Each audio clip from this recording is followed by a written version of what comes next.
fucking funny? I have tears in my eyes. That shit is so fucking funny. Jerry and Matberg. I hope you are all doing well. Representing Africa. Thank you so much for all the positive John feedback. is so I hope funny. That, we'll be able to cover some similar ground. We look specifically at the Jews of Africa. You know, to try and actually encompass that topic within a 1 hour lecture is absurd. It's like saying, who are the Jews of Europe, or even who are the Jews of Israel? It's an extremely complex and very diverse topic. The country or the continent? With thousands of ethnicities. Yo, dog, that shit is so funny. You know, Jews are similarly diverse within the continent. My goal for tonight is to try and give you a very broad overview, focus in specifically on the Jews of Ethiopia. Did you see what she was wearing? We know the most. And then we're going to come back to she looked like a $2 hooker at a saloon. Oh, fuck, that shit was Jews so fucking funny. In America. So that's the plan for tonight. But here, have a look at the it was colder than a witch's tit in a brass bra. We've got Jews funny in Africa fucking in the ancient period. Ahead of the biblical period, we have Jews in Elephantine. We'll spend a little bit of time looking at that location. We've got Jews in Alexandria, Egypt, a very important site. Nobody cares about this stream. Kairouan. That shit Carthage, is so funny. Jews in Ethiopia, by the way, I'm Ethiopia, Elephantine, Elephantiasis. We believe these communities were first established. Oh Lots of Jews in Algeria and Morocco. And we have several West African regions that I could shit that Jewish shit was so fucking funny. Much of the background historical information in these is largely lost, very difficult to filter out, but the entire continent is represented. And of course, if you go to sub-Saharan Africa, I forgot to mention Fustat, which is of course the home of Maimonides, just outside Cairo, major Jewish center. His home. But if you move to sub-Saharan Africa, you have of course South Africa, which has lots of Jews. Cordoba, most of them are immigrants from Lithuania. Maybe that. So that's his birthplace. Who transplanted themselves Fustat, okay, I guess you would call it his home. To that region, but they're he all was born African in Cordoba, Jews, baby. Really quite diverse. You'll notice, of course, that the shit is so funny. Of these blocks is in the northern part of the country. That stands to reason because it's always been basically an ancient highway for Jews making their way along the coast up to Spain and then further on into Europe. And we have lots of archaeological evidence and literary evidence of Jews who are living in the northern part of Africa, really since antiquity. Moving further south, it gets a little bit more complex. Now, before we actually look at some of these populations, I want to touch on a few things that are important for us to bear in mind as we explore the history of the Jews of Africa. The first is something that came up in last week's talk, and lots of people sent me this reference from the Mishnah, which was very helpful. Thank you very much for sending it to me. Please don't send it anymore because now I have it. But I had overlooked this important Mishnah, which really would have supported a lot of the argument that we had discussing, like, what exactly did the ancient Jews probably look like? So this text is from the Mishnah, which would date from about the year 200 at the latest. It probably goes back far earlier. And it's speaking about the skin diseases and how they are treated in the Bible. This is a whole discussion in the book of Leviticus. And this is like a very clinical discussion for experts on how are you supposed to deal with these kinds of skin diseases and so on. And notice that in Jewish thought, these skin diseases are of a spiritual nature, and they specifically affect Jews for various transgressions like character assassination and things like that. So we're talking now about Jews. Look at the first line, look at the English here. The bright spot in a German appears as dull white. So the Hebrew term is Germani. Of course, the country Germany doesn't exist in the 2nd century, but the region that we would associate today with Germany and with northern France and so on, that was known as Germania or Germania, and it's so referred to in the Talmud as well. So a German person, and here they're talking about a German Jewish person, meaning if you had a Jewish person who came all the way from Germania, if they had a bright spot on their arm, which would require some kind of purification ritual, it would appear as dull white. However, because the skin tone of an Ethiopian is quite different from a German, it will look different. And the dull white, the text reads, spot in an Ethiopian appears as bright white. Right? Basically, this is sort of an antique scientific document, a diagnostic manual to help specialists try to figure out how to diagnose this tzara spot on people of various ethnicities with different skin tones. Then the text continues. Rabbi Ishmael says, the children of Israel, and then kind of a pious phrase, may I be an atonement for them, are like boxwood, neither black nor white, but of an intermediate shade. So this is an interesting thing. He actually gives us a marker to try and determine what did the skin tone of ancient Israelites, at least from the 2nd century, look like. This is what boxwood looks like. It looks a little bit more olivey than my skin as I'm looking on my screen here. And here's a few different tones that would happen if it's sealed or if you look at the end grain. But I think that basically comports with the image that we had prior, that the Jews of antiquity probably had skin tones somewhere in this family. But please note, very importantly, that Mishnah is talking about all Jews of a variety of skin tones. The Mishnah specifically outlines those Jews who are, of the same lineage as Abraham, Isaac, and Jacob, so on and so forth, but that there are also Jews who are Germans and are Ethiopians as well. So in other words, kind of like a big tent Judaism, which I think is very important for our discussion as well. One of the negative aspects of this overall story, however, is something known as the Hamitic myth. And this comes from a rather bizarre story that occurs in the book of Genesis, where Noah, who is shown here in the Nuremberg Chronicle, he looks like he's passed out. They land the ark somewhere around Mount Ararat in Turkey. He gets out and immediately he plants vines and he drinks the fruit of the vine, which gets him drunk, and he passes out naked. His sons, Shem and Ham and Japhet, discover him. And Shem and Japhet, although Japhet here, is showing he's covering his eyes, doesn't want to see his father's nakedness. Shem is covering him up. Ham, and specifically his son Canaan, mock their father in the situation. There's like amplifications in the Midrash as well. And as a result, when Noah finally comes to, he places a curse on Canaan, the son of Ham. And that curse is associated in much of rabbinic literature with African servitude. And that's a very hard thing to sort of dislodge from much of the subsequent 2,000 years of the literary tradition. If we had more time, I would go into the various apologetics to try and understand how that can, work with the more inclusive model that most of the texts provide for us. But I think the best way to understand this is the way Ephraim Goldberg, Rabbi Goldberg from Boca Raton, once says that this particular midrash is just a great example of why you shouldn't teach all midrashim to children. That some passages really have to be saved and studied later and so on. But nevertheless, there is this Hamitic myth, which runs as kind of like a scarlet thread through any discussion of Africans in the Jewish tradition, and it's often a rather negative one.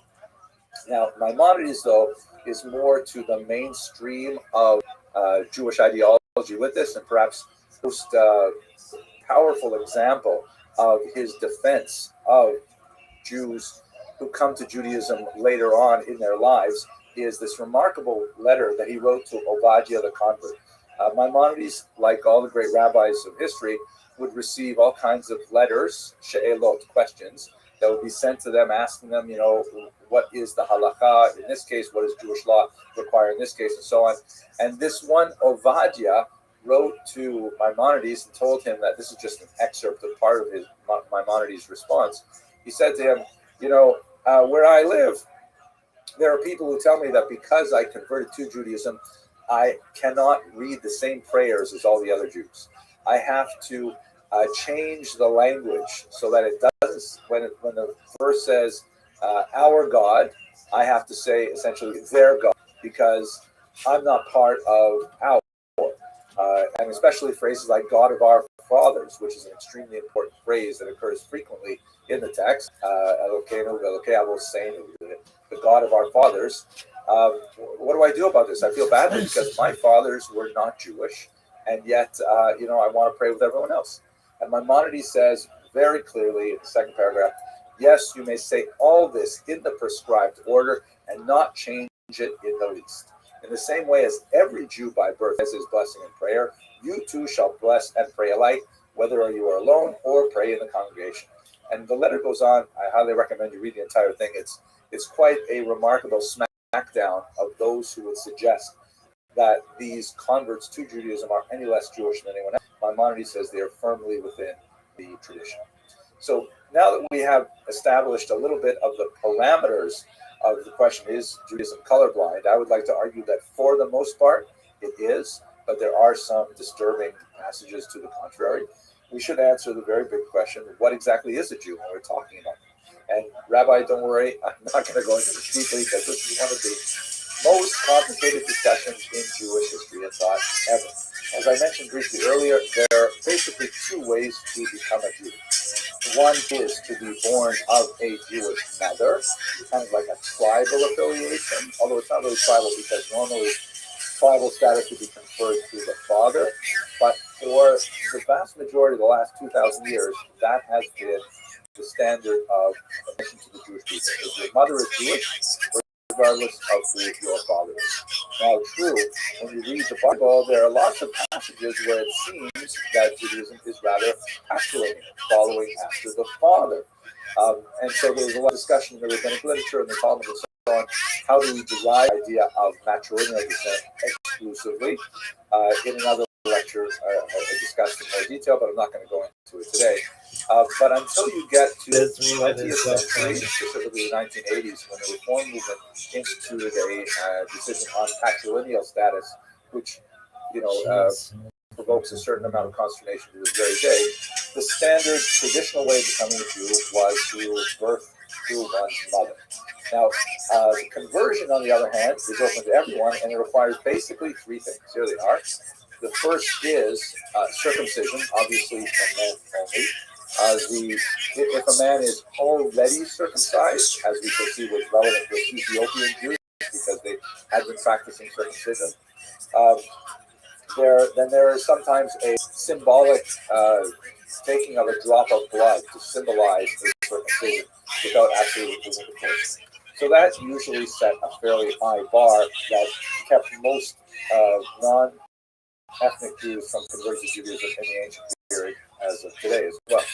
Second thing, immersion is actually much easier. A mikvah is sometimes translated as ritualarium. It's basically kind of like a pool, sort of a spa-like pool that has special restrictions on where the water comes from. It can't be like tap water flowing from the city. It has to be water that comes from the rain or from the ocean, traveling through metal pipes and things like that. But basically, immersion in the mikvah, pretty easy. And the third one, which is the cause of most controversy then and now, is acceptance of the commandments. So what exactly does acceptance mean? Since following the religion of Judaism involves a lifelong dedication to the study of the commandments, how can you accept them before you have studied them all? And furthermore, we are imperfect as human beings. We may accept them now, but what if we have a crisis of conscience? And what if we just eat a cheeseburger or something? Like, what happens to a person who converted and then, has a moment of weakness? So this is where the rabbis get involved, and this is where I basically step off the train. But these are the three basic things that allow a person to come into the Jewish community. And as we shall see, it's especially relevant when we get to the Jews of Africa.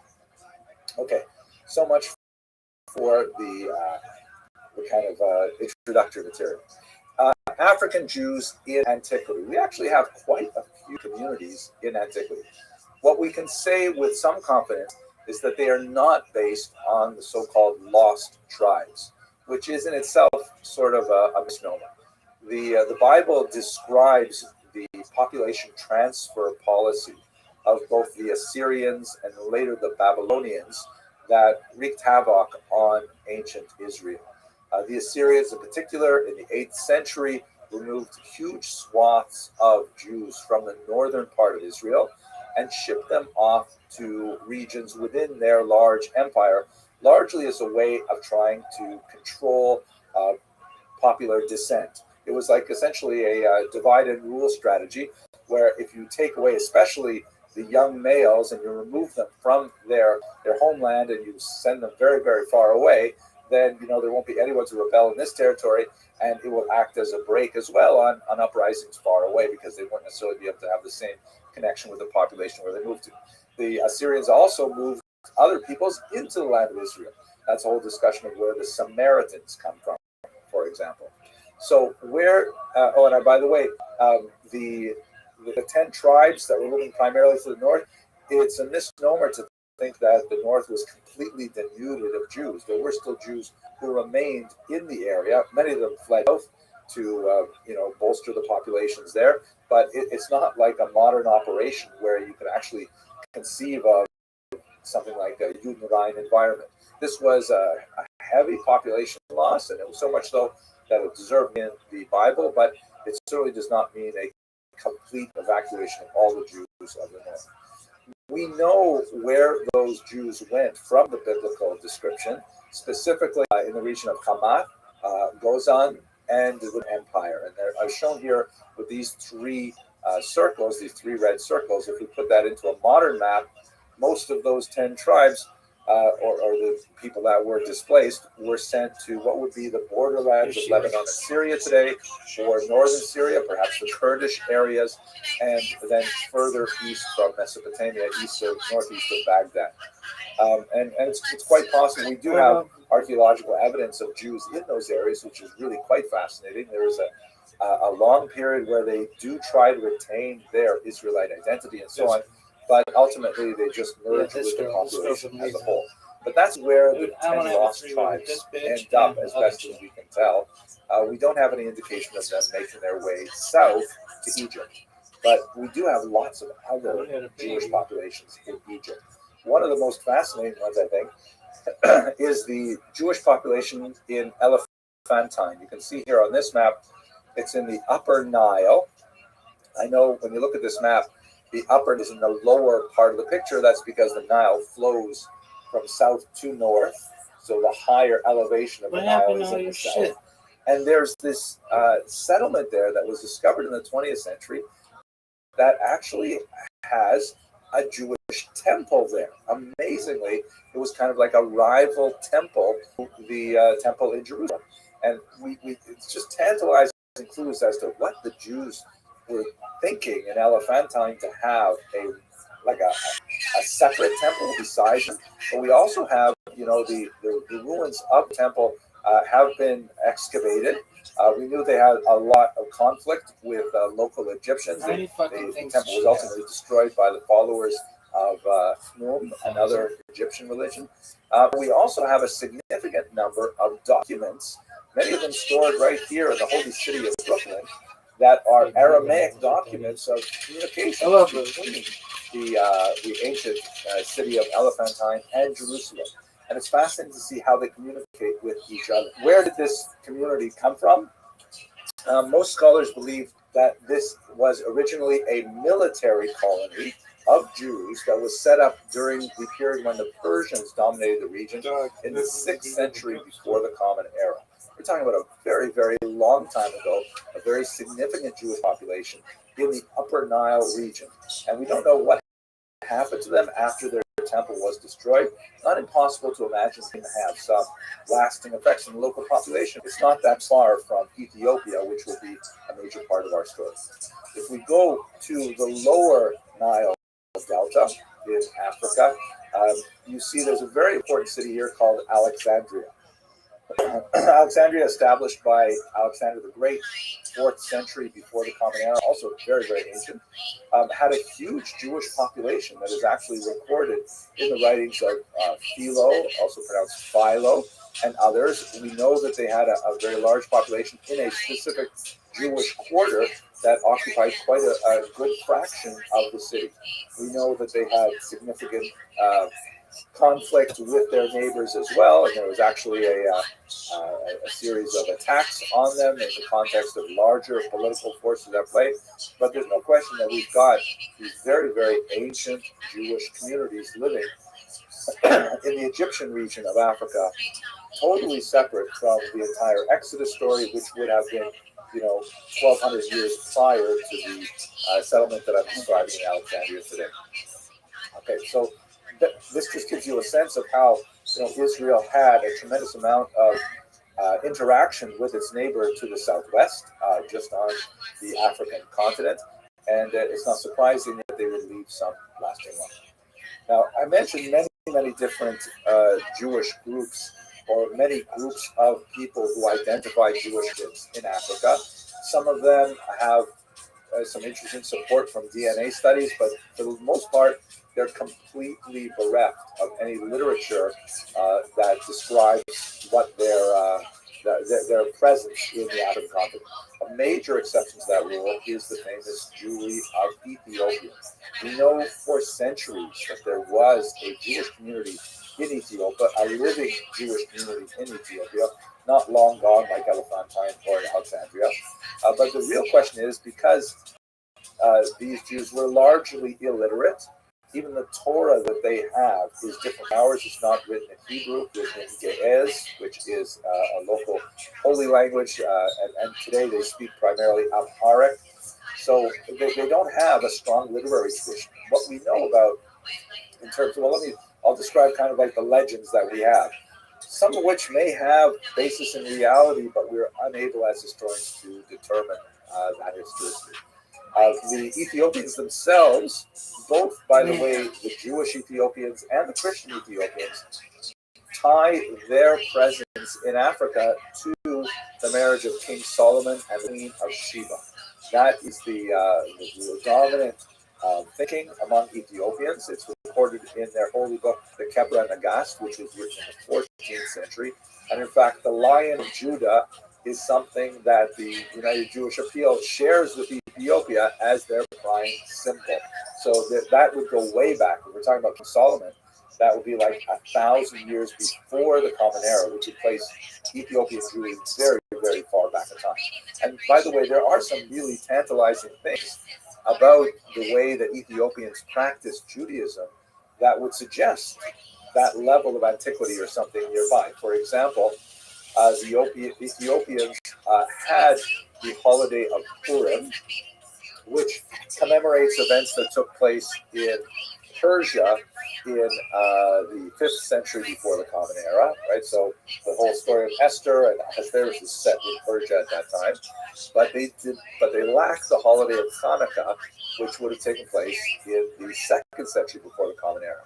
Which, if that was the only data point we had, we would be able to say with some confidence that Ethiopian Jewry dates at least from between the Persian exile and the Hanukkah rebellion of 165.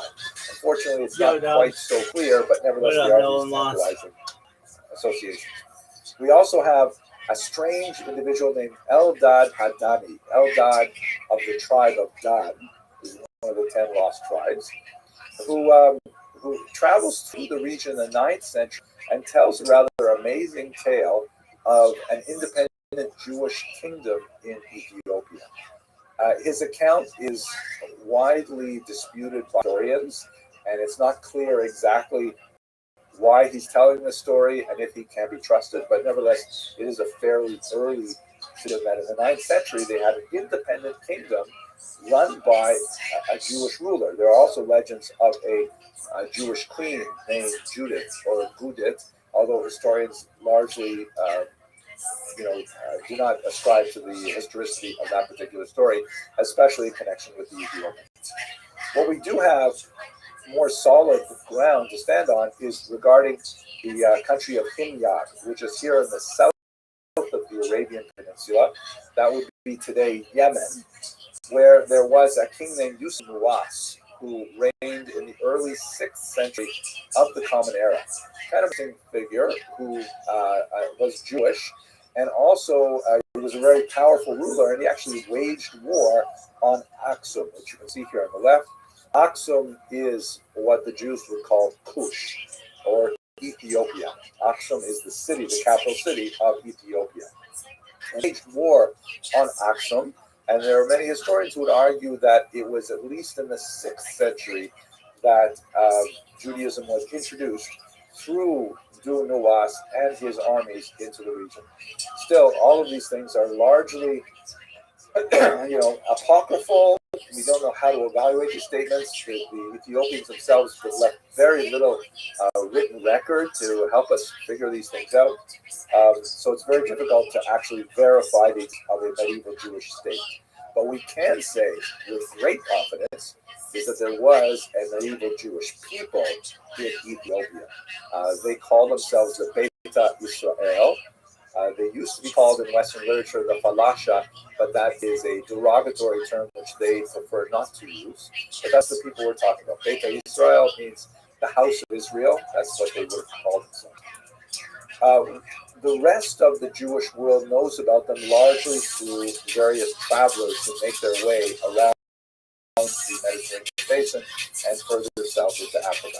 One of them, not a Jewish traveler, James Bruce, published this work in the 18th century that was extremely popular, and he really gave voice to the widespread awareness that there was, in fact, Jewish people living in Ethiopia. But we have sources besides James Bruce in the 18th century.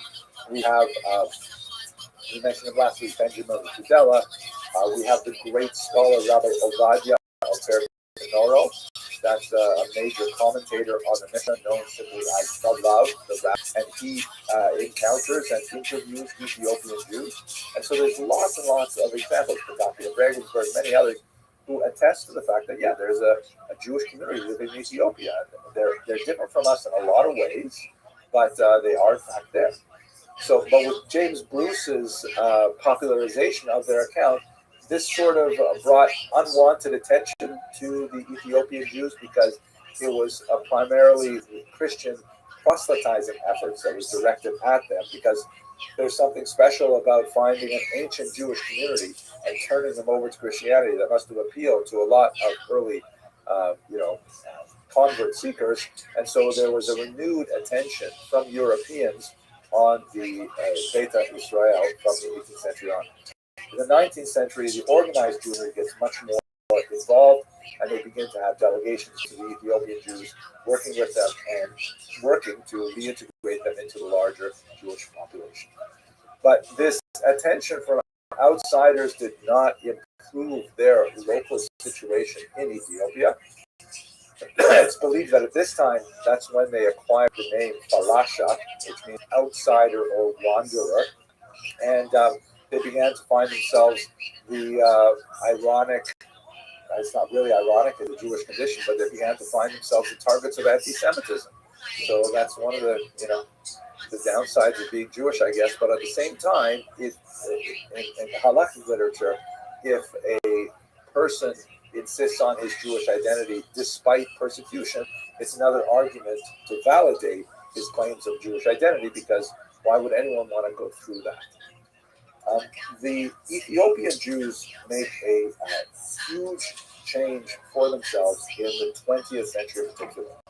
Over the course of the 20th century, when some important figures like Yosef Halevi and his student Faith Lewitch come to the Ethiopian Jews and begin to give them Hebrew literacy, introduce them to many texts which they had never seen before of the Jewish tradition. And many organized Jewish communities begin to form linkages with the Beta Israel. And especially after the establishment of the State of Israel, there's an increasing demand that both from the Beta Yisrael themselves and also from the large Jewish world to bring this long-lost sibling of the Jewish world into Israel per se. That eventually happens with tremendous success in the last decades of the 20th century. But let's understand a little bit of the roots of determining with absolute clarity that in fact they are Jewish. Perhaps the most important figure in this debate is Rabbi David ibn Zimra, known as the Radbaz, who's an extremely important rabbi who lived in Cairo at the turn of the 16th century. He interviewed Ethiopian Jews. Again, Cairo is not that far from Ethiopia. He interviewed them, and he laid down a very important psak, or a very important decision, which reads as follows. Those who come from the land of Cush, right, out of Ethiopia, are without doubt of the tribe of Dan. And because there are not among us masters of tradition, they seize unto themselves the literal meaning of Scripture. They are like children and have been raised among Jews. So this is a huge statement that had tremendous ramifications for the Beit Yisrael. Even though it's dated from like the year 1500, nevertheless it's hugely influential later on as well. And many contemporary rabbis like great Rabbi Yosef, the chief Sephardic rabbi, was completely in consonance with this idea. But the Radbaz alludes to the fact that they had largely lost the rabbinic tradition. Their holy books were limited to parts of the Tanakh, the Hebrew scriptures, including parts that we did not include in our holy scriptures, apocryphal books. That is, books that if you go to a Christian Bible, you'll find a whole bunch of them at the end. These are works of antiquity that were translated to Ge'ez, and then they were incorporated into the Ethiopian Bible at some point in the long history. They also lacked widespread literacy and put a tremendous amount of emphasis on their leaders, their rabbinic leaders, who they call Kohanim, and they were the repositories of all knowledge.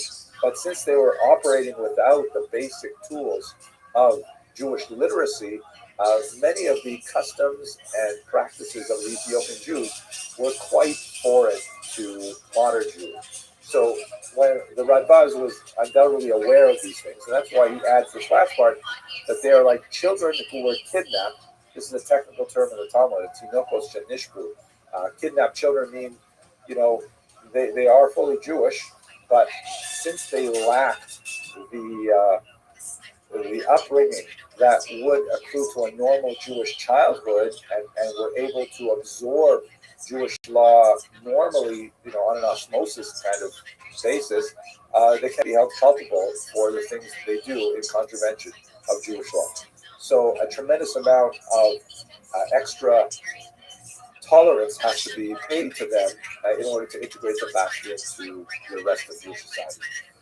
When in the 20th century, the state of Israel was established, and there were increasing movements such as Operation Psalm, which was a remarkable heirloom of thousands of Ethiopians, very short period of time, to the land of Israel. Here you can see a whole bunch of Ethiopian Jews coming off the transport plane into Israel for the first time.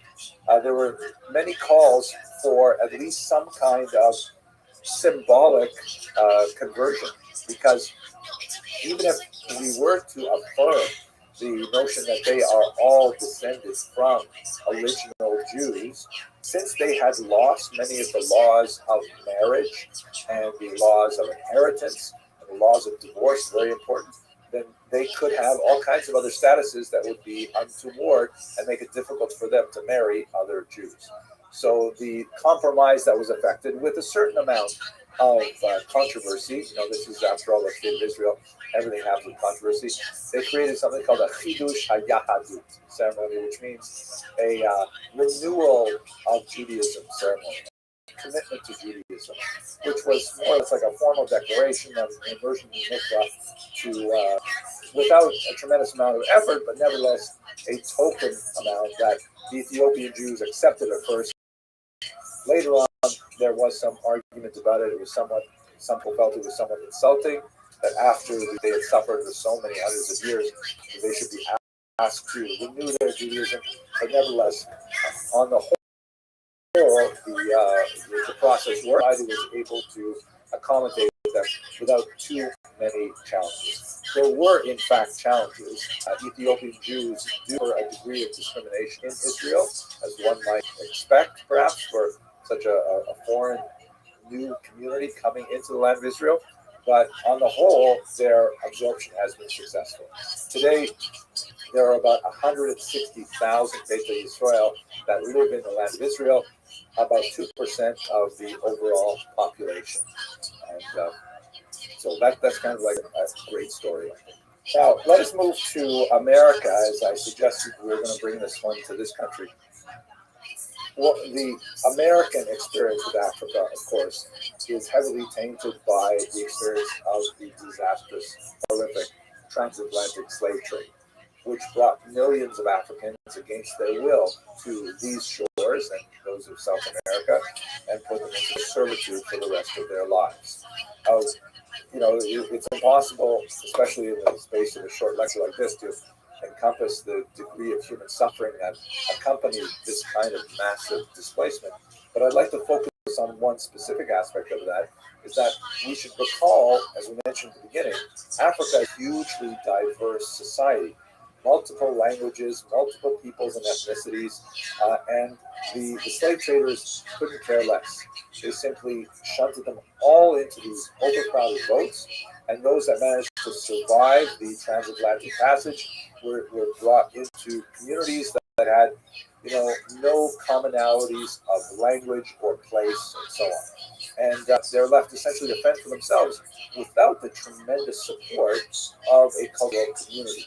And that's one of the aspects that's really genocidal of the transatlantic slave trade, is the removal of the cultural glue that held together these people. And so, to a large degree, Africans, even after slavery ended in the late 19th century, there's still this legacy of, what are my origins? If they can't trace themselves back to a particular place in Africa, a particular language, a particular culture, they're kind of like historically separated from their roots. A horrific kind of eventuality, which thankfully Jews never had to deal with in the same way. Now, what about the question of Jews involved in the slave trade? I wish I could say to you that Jews were completely innocent of this gross crime against humanity. But we should bear in mind, well, for just they weren't, but we should bear in mind that in many ways it's not appropriate for us in the 21st century to expect people in the 16th and 17th and 18th century to have values that correspond to ours. Slavery was incredibly widespread, completely accepted, and to refuse to have slaves on moral grounds was something that was only when we get into the 18th and 19th century something that was looked upon with favor. Otherwise, it was considered simply part of European life. But once we acknowledge that fact, that yes, so Jews did own slaves, their role in the slave trade is highly exaggerated, often by people with anti-Semitic intent.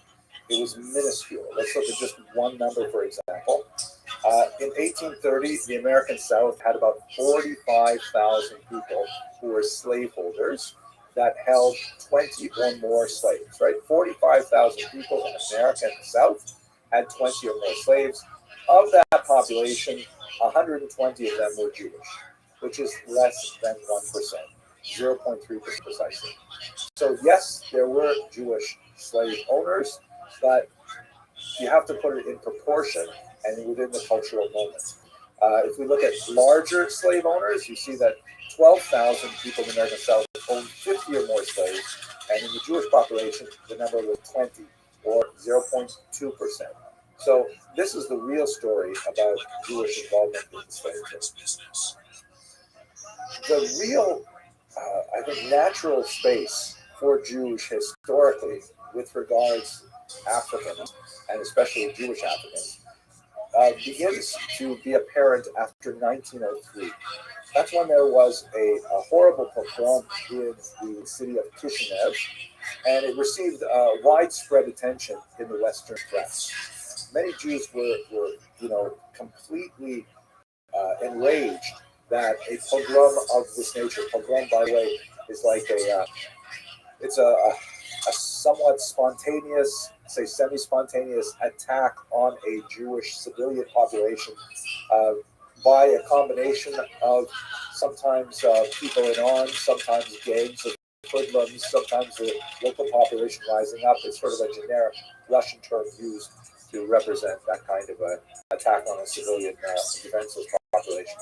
So that particular pogrom in 1903 motivated a lot of Americans to look beyond the narrow parochial nature of their Jewish concerns and to look to any other oppressed peoples. And of course, the greatest example that anyone can see in the United States of America were the Africans. So the NAACP was founded largely with very strong early Jewish organizational support. And this is just one of the many examples. This is really where Jews felt themselves at home over much of the 20th century. Another example of this would be Abel Meeropol, who was a poet, who, after encountering the horrific cases of lynching in the American South, composed a poem that was later hauntedly rendered a strange fruit by Billie Holiday, which was able to capture the grotesque nature of the American cruelty to Africans. That was, in my humble opinion, uniquely Jewish, and in fact even had a kind of prophetic voice to it. You also have, in the civil rights era, this is where Jews broadly wanted to join with their African neighbors in promoting their civil rights. The terrible story of three northern teenagers, or two northern teenagers and a southern, who went down in the Freedom Summer to protest segregation in the South, and they were kidnapped and then murdered by the Klan. Two of them were Jews from the Northeast, Andrew Goodman and Michael Henry Schwerner, and they shared a grave with James Earl Chaney. This is where the whole iconic image that Jews often have of their relationship to the black struggle for equality exists. And this is an iconic photo that I'm sure many of you in this call will recognize. It shows Martin Luther King Jr. marching with Rabbi Abraham Joshua Heschel, a statement of solidarity that encompassed the civil rights era. This is kind of like the honeymoon period of Black-Jewish relations. Unfortunately, it went fairly downhill within a very short period of time. One of the other aspects of this, which unfortunately has some of these darker implications, I mentioned earlier, in the transatlantic slave trade, one of the great challenges for Africans is that they were cut off from all of their ancestral culture. And coming to these shores, they often had the religion of the oppressor, Christianity, imposed upon them. For some of them, the church was a refuge, and they were able to transform it into an institution that was able to express their desire for freedom, largely through reinventing the Exodus narrative themselves. But for some others, they viewed the Jewish story of redemption from slavery in a much more pragmatic fashion.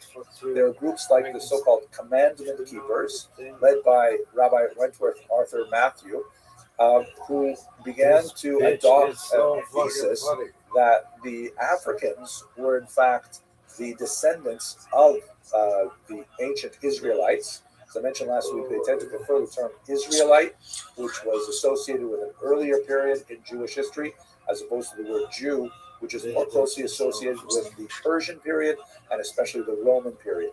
But many of them argued that the Africans were in fact the true Israelites, and they had adopted from the late 19th and early 20th century a whole slew of movements and churches that were very syncretic in nature, adopting some elements of Judaism, sometimes some elements of Christianity, and sometimes even demanding conversion to have membership, which is like for many groups a litmus test of whether or not one actually is a Black Israelite, whether or not they went through something like the conversion process we described earlier. And these are, perfectly accepted religious views. In America, we try not to make value judgments regarding what other people believe. And in fact, as the great 19th century Jewish thinker Rabbi Yisrael Salanter used to say, most people worry about other people's spirituality and their own materiality, when really what we should be doing is worrying about other people's materiality, meaning we should worry about, do other people have enough to eat? Do they have shelter? Do they have health care? Do they have things like that?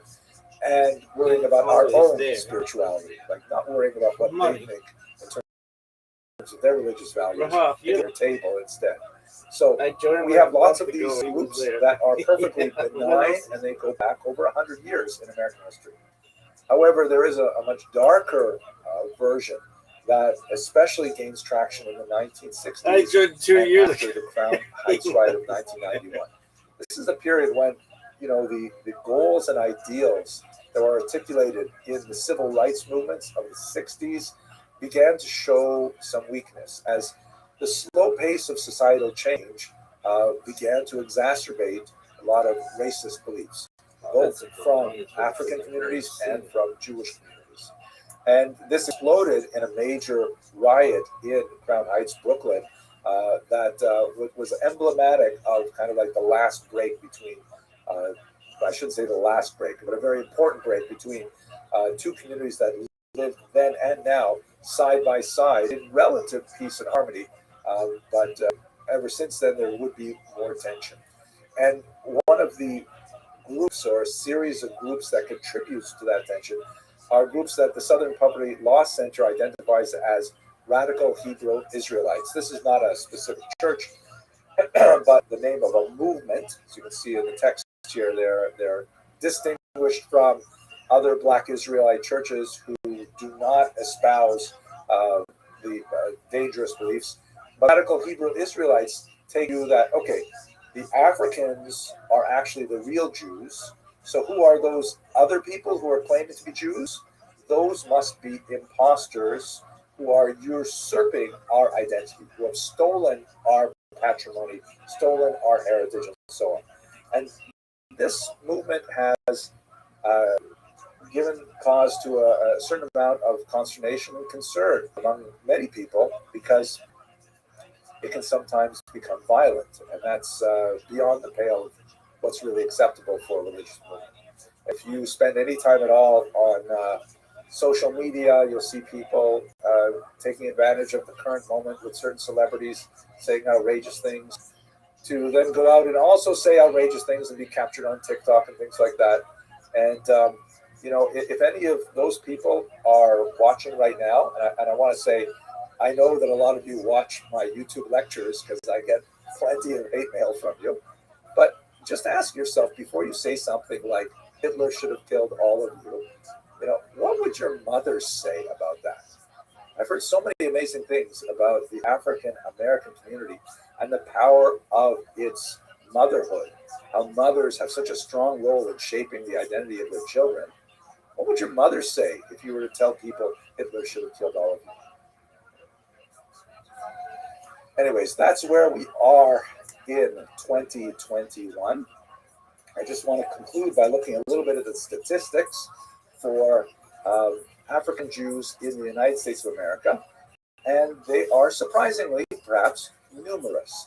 This is the Pew Research Center's famous study of American Jews from 2020. And as you can see, depending on how you ask the question, at least 8% of Jews in America identify as Jews of color, either Hispanic, Black, Asian, or of a multiple race. If you change the question a little bit, that number can go up as high as 17%, which is really significant. And also, if you look at it broken out by age, here this chart shows you how they answer it depending on how old they are. You can see that the number is changing dramatically. Looking at those who will claim Hispanic, Black, Asian, or other race or multiracial, those 65 years of age and older, only 3% will identify like that. But those aged 18 to 29, 15% will identify as such. So in other words, the complexion, sorry, that didn't make a joke there, but the complexion of American Jewish society is changing. And, we should, in my humble opinion, embrace the diversity and learn to absorb the wisdom of the many peoples that come together to make up the Jewish people. With that, I want to thank you so much for your attention, and we've got a few minutes for questions and answers.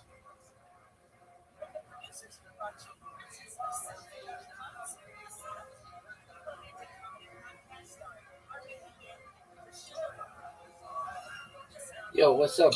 How you, Zeno? What's good, son? Hopefully you can hear me. It doesn't look like you can see me, but this is a dear person. That's amazing. Did you have a good dream?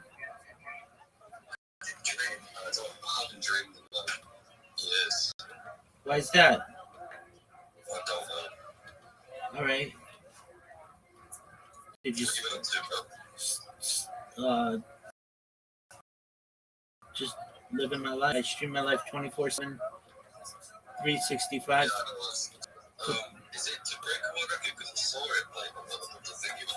Dog, I broke it a long time ago. I've been doing this for 4 years.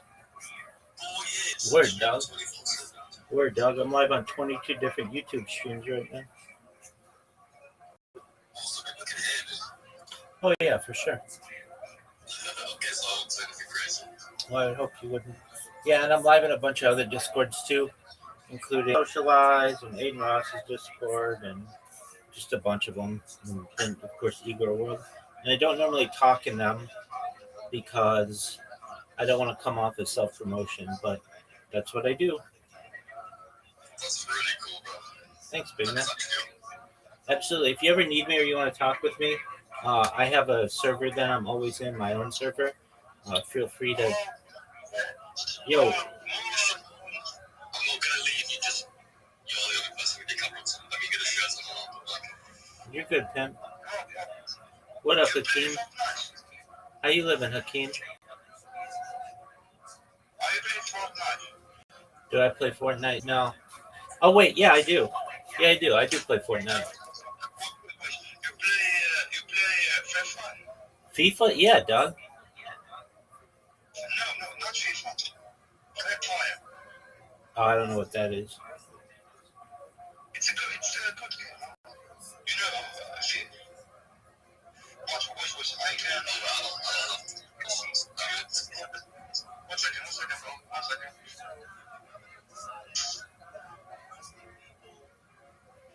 If I join your Discord and then you join the call on that, would I be able to turn my camera on and now because right now Absolutely. I'll tell you all about myself. I'll see you in there. It's in my profile. no. Excellent. Yo, what up, Aaron? Yo, what's going on? How you living, Zeno? Zeno, can you hear me? Age verified. How old are you, Zeno? Wait, am I in it now?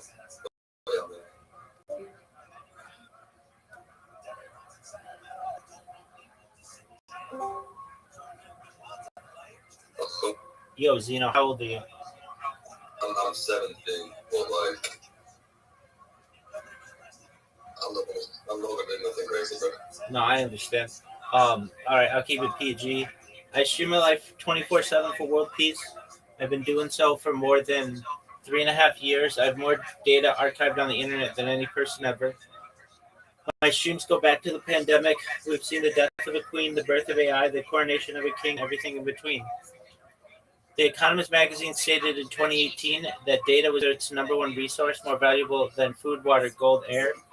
Data overtook petroleum as Earth's number one resource, and I have more data archived on the internet than any person ever, which may make me an influential person someday. And if that happens, I'm going to make you, your friends, your family, all very wealthy. I'm going to make sure that you become truly independent. I'm going to make sure, if you're not already, I'm going to make sure that you have generational wealth if you don't already. And I'm going to make sure that you can start charities and philanthropic organizations your own. How does that sound? Sounds amazing. Excellent. I talk about other things on my stream to help the world, like ending world hunger through the use of technology, such as agricultural drones, floating greenhouses, saltwater greenhouses, things like perhaps even hydroponics, vertical farming, cloud seeding. I want to help end world thirst. I'm sponsored by cryptocurrency. That's what all this, like, if you've ever seen all this colorful stuff that I have, it's all merchandise from a cryptocurrency. That's what my shirt is. That's what, like, my pants are and everything. It's worth about $100 million. And one of the things that we do is we build wells in developing nations like Nigeria for the betterment of people. I am an advocate for the LifeStraw program, and most importantly, desalination technology, where we pump Earth seawater onto land to make it drinkable. How do those things sound to you? I mean, it sounds like a great person doing a great thing for a lot of people. 100%. I talk about other things that are going to change the world when I go viral. Futurology topics such as anti-gravity, antimatter, faster than light travel, faster than light communication, things like space tourism, terraforming of other planets, intergalactic travel, things like invisibility cloaks, Santa Claus machines, things like quantum computing, cryptocurrency. I talk about de-extinction. People don't know this, but the first successful de-extinction took place in the year 2003 with the Pyrenean ibex, which was a goat located in northern Spain, southern France. Fast forward to the year 2021, a company out of Dallas, Texas is founded known as Colossal Bioscientific. They've made it their goal that within the next 3 years to reintroduce the woolly mammoth into the Arctic Circle, utilizing Asian elephant surrogates, which I just think is a mind-blowing opportunity. Additionally, they want to reintroduce the Tasmanian tiger, followed by the dodo bird, which I think will be really exciting.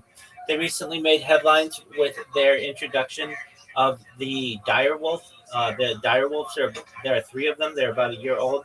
Joe Rogan has met them. They talk about other things that may be of interest to you, your friends, your family.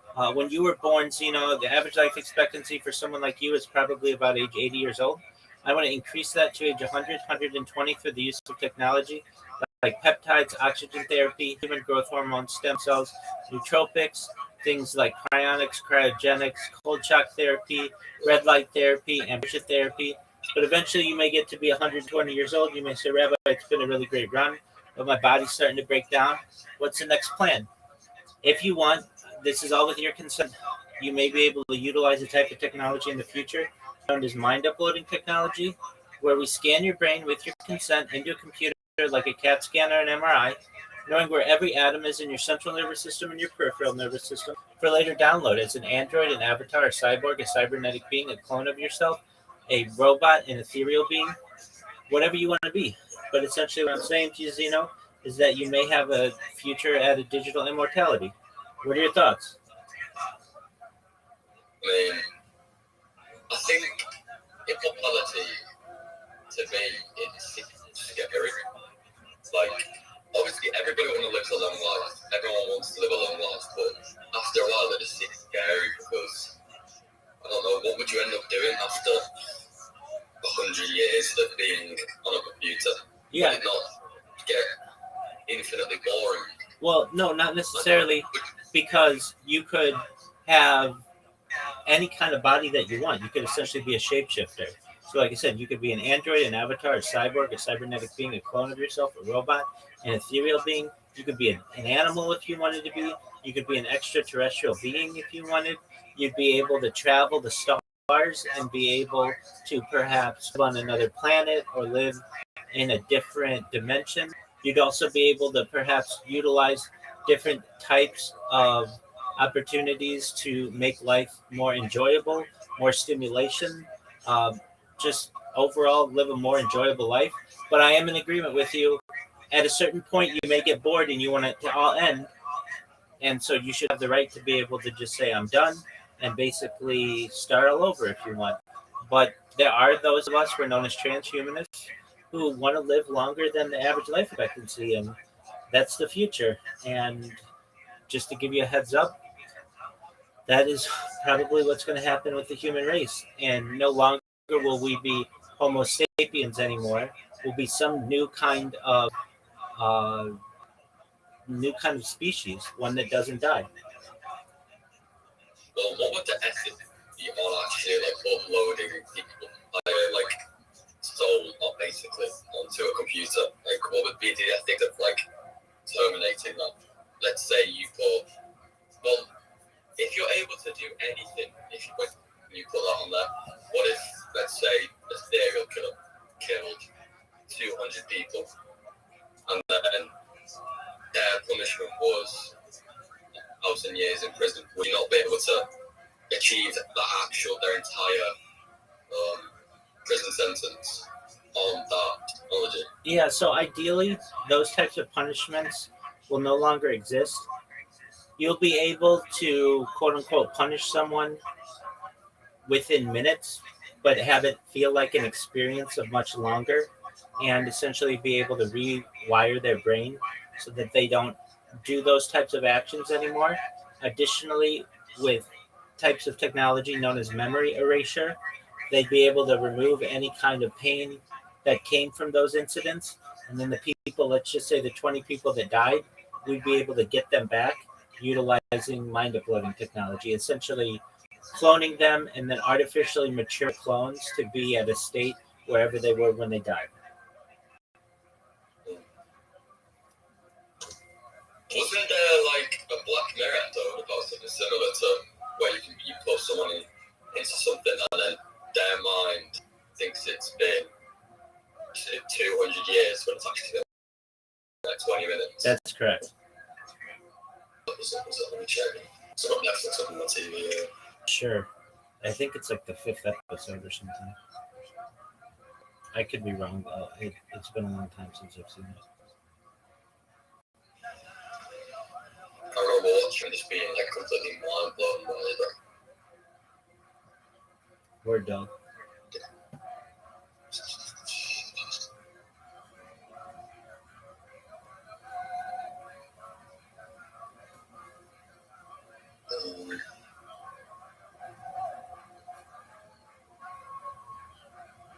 There was White Christmas. White Christmas is what it is. There you go. I've not watched a lot of the Black Mirror, but the ones I have watched were insane. I think my favourite episode was probably Plaything. They're all very fascinating. And that's the future of society. Do you want to have just like a random shit talk conversation about like a topic? I'm sure probably certain you've heard of it, but on the fan of it. What would you like to talk? Do you know like the whole ideology of looks maxing and lookism? Word dog, I'm in the subreddit. Well, what is your opinion on like BP as a whole? Well, I would say that, especially with the advent of the internet and phones and better cameras, people are very focused on their appearance much more. Especially, we have high definition cameras when we didn't previously. We also have people who no longer need to work and they can simply focus on themselves. We have plastic surgeons who are willing to perform procedures in order to make people look as perfect as they wish. When in the past, we as a civilization, what up, Zeus, were focused on survival and we were focused on reproduction. Now we have an opportunity to be able to focus on ourselves. And in general, I would say that look maxing is just in its infancy. We're going to get to a point where people want to literally look as perfect as possible. And then one thing that hasn't come into fruition yet, but will very soon, is a type of invention that basically, when you put it on your face or someone's face, it will show you all of their asymmetry. And that's when look maxing will be taken to another level, where men and women will literally do everything that they can to have perfectly symmetrical faces. Yeah. Well, personally, I believe black pill. Do you know like the definition of what black pill is? To some extent, but enlighten me. Okay, basically, black pill is the ideology that looks are everything in order to have true love, in order to be treated like an actual human. It's basically, if you're not born good looking or you don't have the genetics to be good looking, then you should, don't know if this is going to keep PG, but end your own existence and reincarnate as someone better looking. And I genuinely think it's destroying young men's lives, because it's the whole ideology that, oh my god, if I'm not good looking, I'm never going to have true love, I'm never going to experience a good life. Because from my personal experience, I've got a friend who, by his own fruition, he admitted he knows he's ugly. And like, it's, if you have TikTok, you put in the black pill it is, but it's basically just, they chose someone ugly at the start of an intro, and then they put like a black line that's marked over it, and showed us like good looking people with like a song in the background. And that, my friend, he has been deep in black pill for like maybe 2 years, 3 years, and it's got to the point where he thinks he's so ugly and unlovable that one of my other friends has tried taking him on dates with girls, like double dates, because girls say that they find him attractive. And because he's so deep in that mindset that if you're not good looking, no one's ever going to love you or like you, that he just says no and just doesn't go because he thinks the girls are tricking him. And I genuinely think it's just ruining young men's lives. I guarantee the whole black pill ideology, I guarantee going to kill camp. I'm positive people that kill themselves because of it. I was in a Lux Maxing sale the other day on a call with some guy.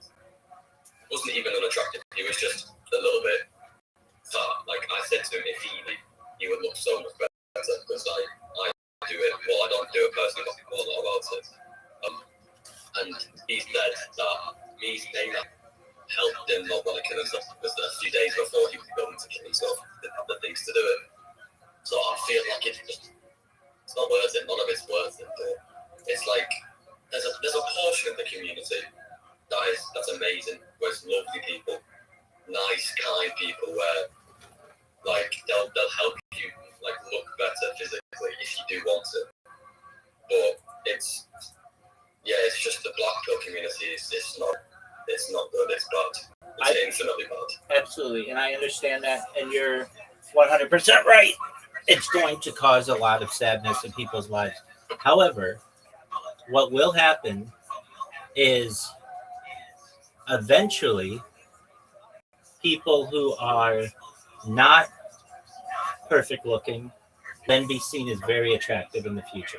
So what do I mean? Have you ever seen like from like thousands of years ago fertility dolls that are like fat?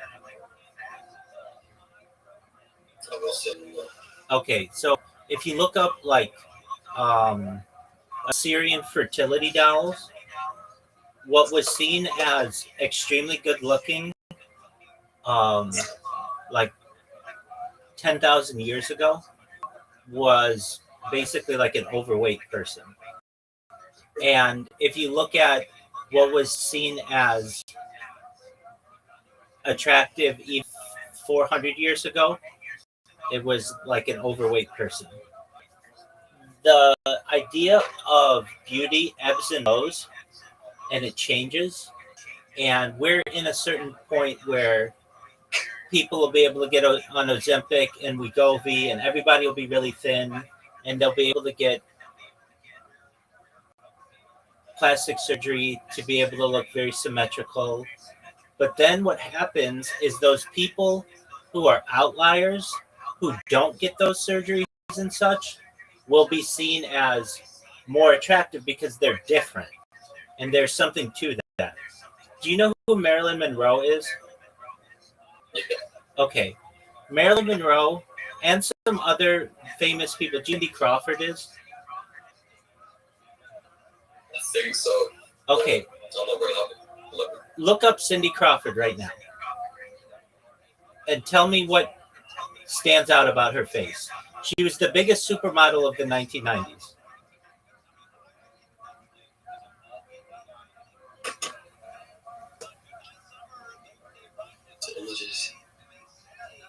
I'd say probably her eyes, the eye area. Incorrect. Name another thing. Look at her face. Look at her face from when she was an actor. I mean, a model. Yeah. Honestly, I couldn't tell you, to be honest. Look at other pictures of her. She looks.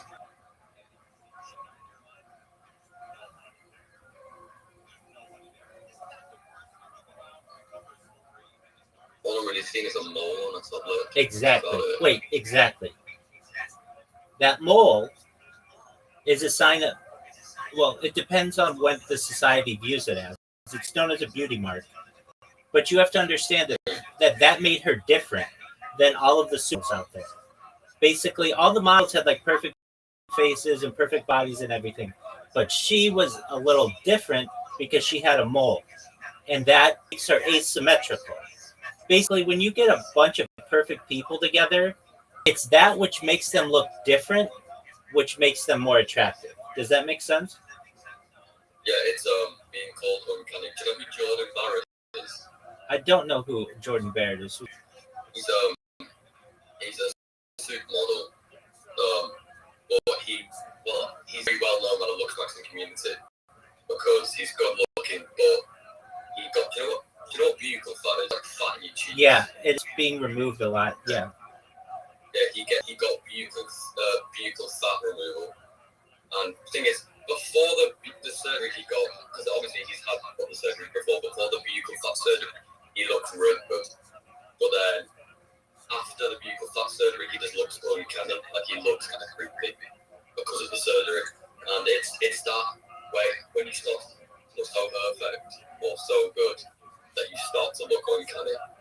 That's why most women find men who have lots of good features but one big failure, like a bad eye area, bad lips, big ears, stuff like that.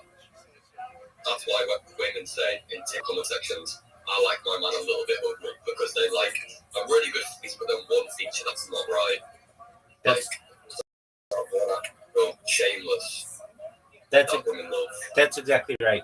And in 100 years, someone who's overweight to many people will be very attractive because everybody will be thin and resources will be rare to many people. And so someone who was overweight meant that they were fertile and that they had the means to have a lot of calories.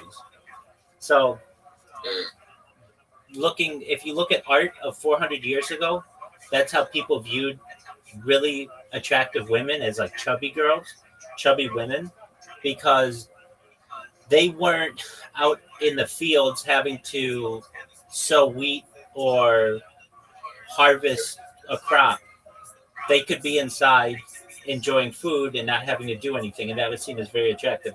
And the same is true 10,000 years ago with Assyrian fertility goddesses. If you look at even this is around the world, generally for the existence of humanity, fat people were seen as more attractive. This like exactly. What's that one? Like with Mr. Burling, he was an overweight man, but back then during the Industrial Revolution, not many people had access to that amount of money. Exactly. So any overweight person was seen as wealthy and healthy, good. It was a gift, put food on the table, and that was seen as attractive. 100%. 100%. And so the idea of what is attractive to people changes, and I think it does. And in the future, people will basically all look the same. Everyone will go for buccal fat removal and be very thin and have perfect teeth, and we'll all probably have the same eye color by retinal corrections, basically the ability to remove top layers of your eye so that we can choose our eye colors.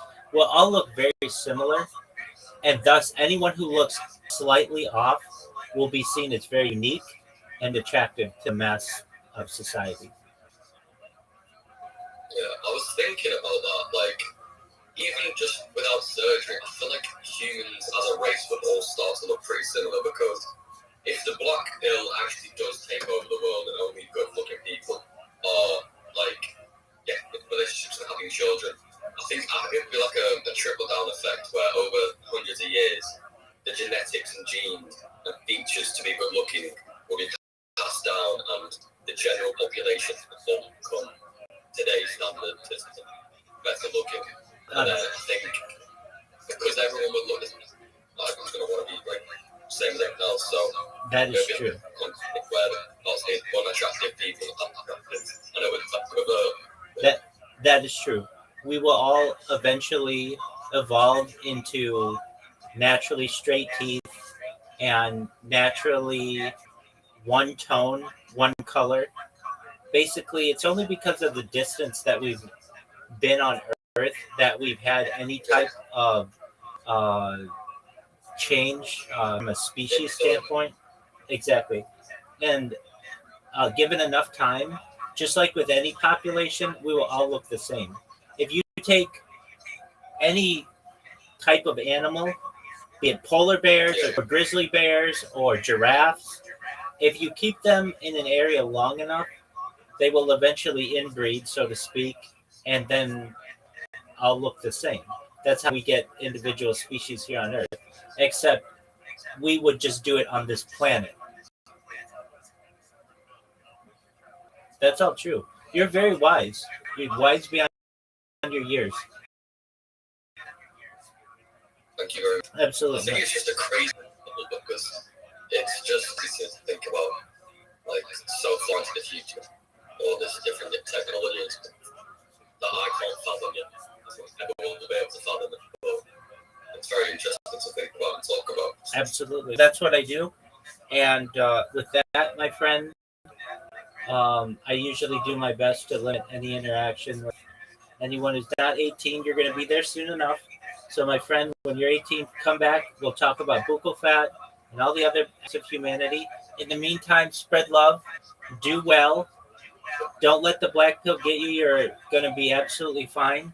And we're going to make all your dreams come true someday, okay? Yeah, bye-bye. Take care, buddy. Shout out to Zeno, everybody. What a nice person. What a very nice person. Very smart. I wish Zeno knew it. Like, people come in here all the time and they don't ever teach me about anything. Zeno knows what's up.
Yo, dog.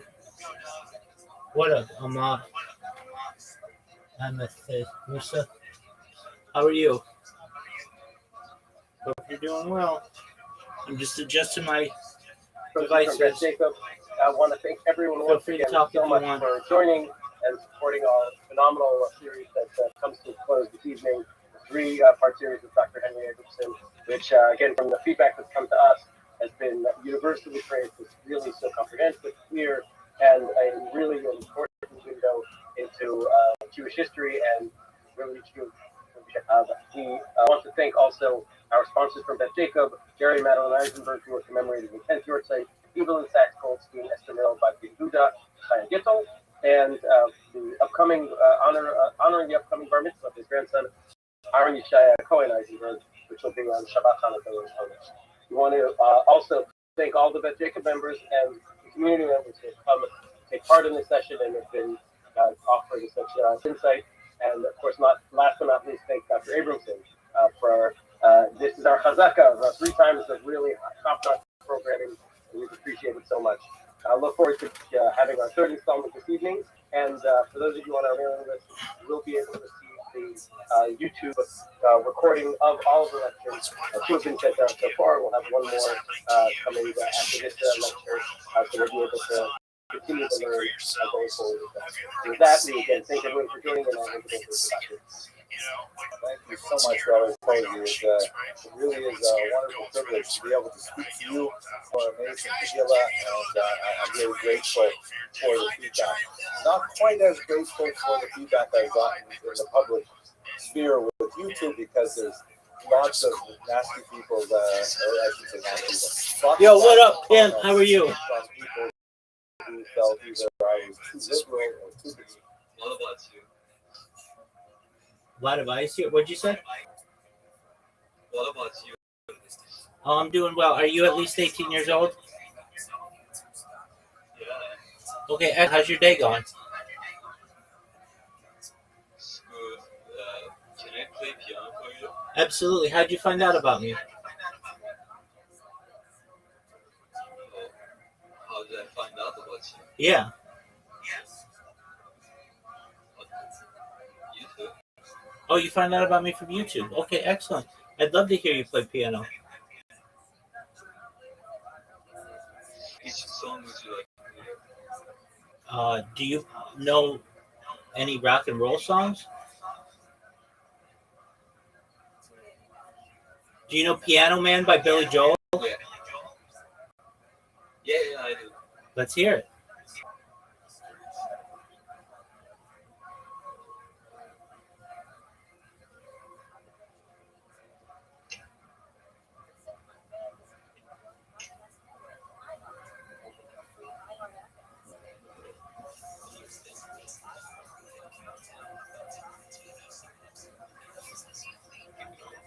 Take your time, my friend.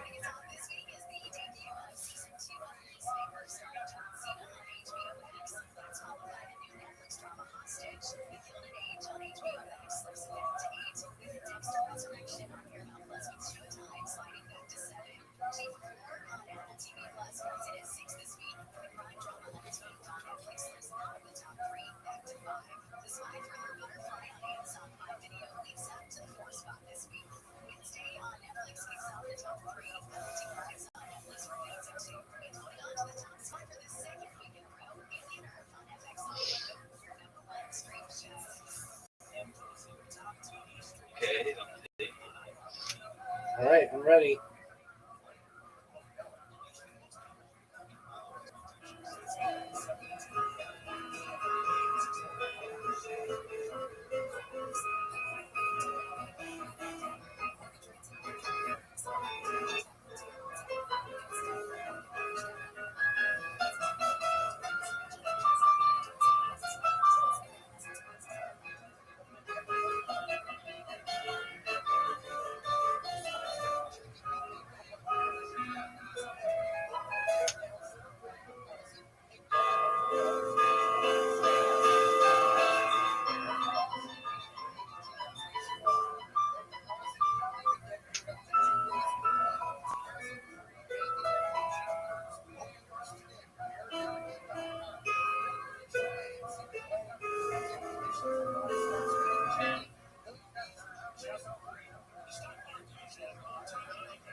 That was beautiful. That was Haba Nagila.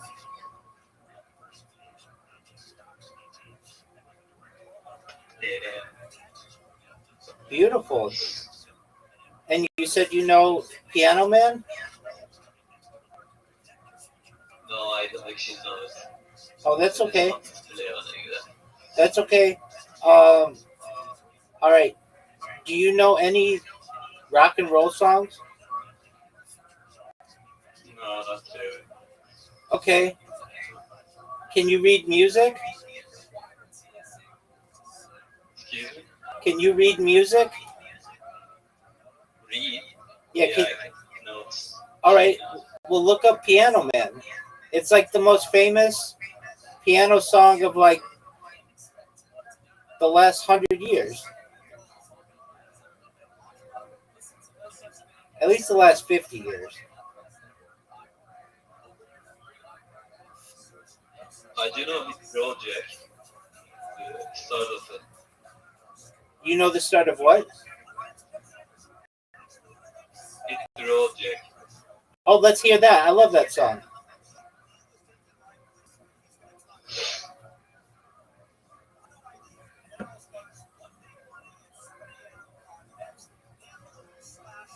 Okay, yeah. Yes, sir.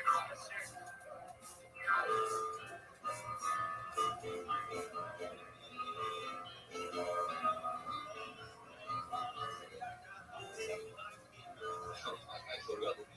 That's all right.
Yo, how are you?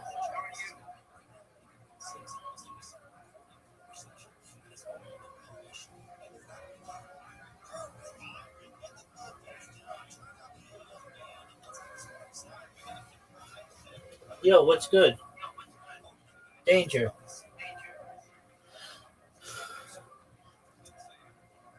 Conservative. So I hope that this series makes a positive impact on how people approach these difficult questions in public discourse. By the way, the background is a little different because I am currently in transit. The Great Association for Jewish Studies Conference is taking place in Boston this weekend, or Sunday and onward. And I'm on my way to present a paper there on the Jews of Ukraine. So that's why I didn't bring my green screen with me, so we're just seeing the background of the hotel. So here is the opening joke, which I think in many ways speaks to the deeper issues that we have been looking at in terms of questions of Jewish identity in the last two lectures, and we'll continue with today as well.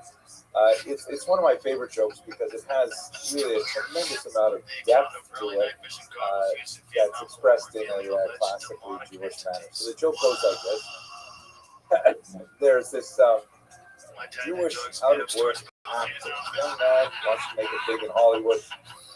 Can't quite figure out exactly how to get his big break onto the silver screen. And one day he's reading the trade journals that there's an audition coming up for a gorilla impersonator.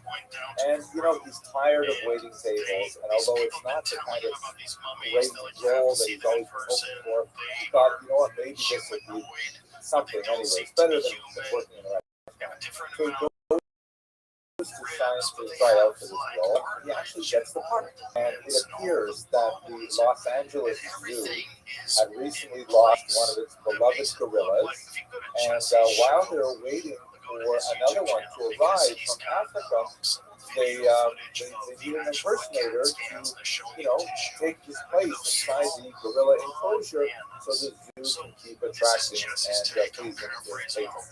So, he gets a job and he goes into the gorilla enclosure and he finds that at first, although it's somewhat humiliating, he starts getting into the role. He's a Stanislavski method actor and he finds he thrills with the life when the children squeal at his antics and, he beats his chest and the parents are smiling and he's actually really enjoying his new role as a gorilla. One day, when he's really deeply into the role, he's swinging from vine to vine in an unusually violent manner, and he accidentally finds that he swings right out of his enclosure and lands in the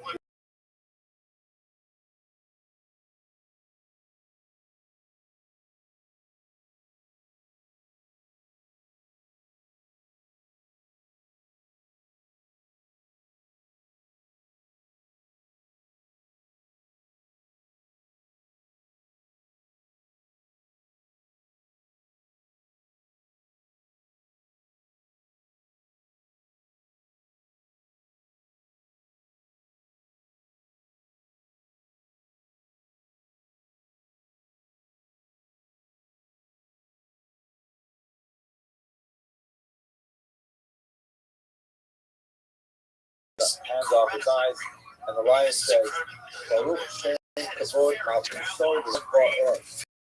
And then next door, the giraffe says, Shot, you'll get us all fired.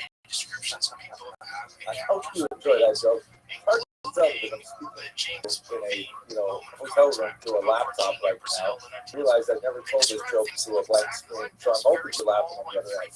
But I think this joke is especially useful for us because it points to the degree to which Jews will manipulate the parameters of identity to learn how to adapt to the varieties of societies in which they live. In this humorous example, this out-of-work actor, he impersonates a gorilla, and then you later realize the lion is also a Jew impersonating a lion, the giraffe is also a Jew impersonating a giraffe, and so on.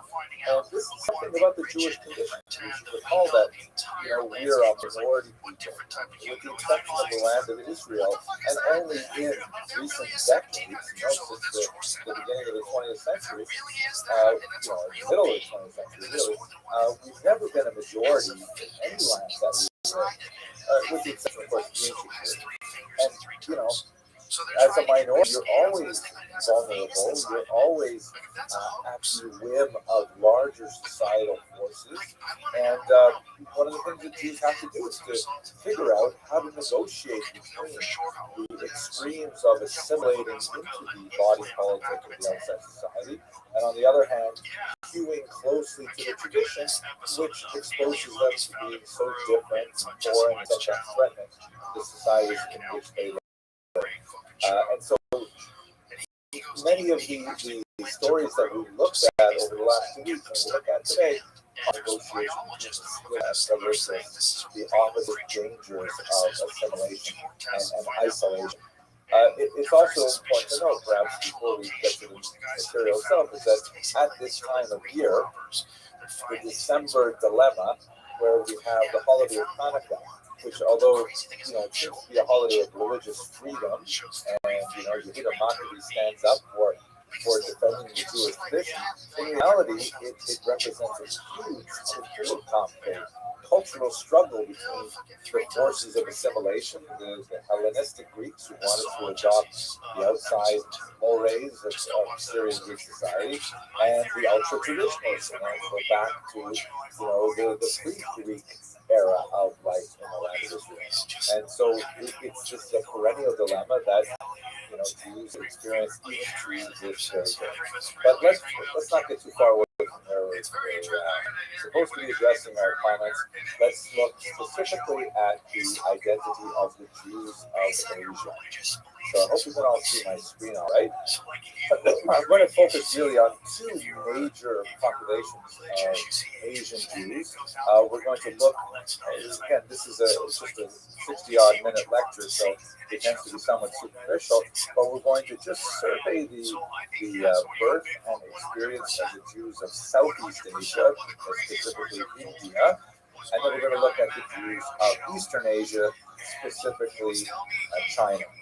There are many other Jewish pockets in all of these areas of Asia, but I think these two major sections, the subcontinent of India and the massive landmass of China, will be sufficient for us for today.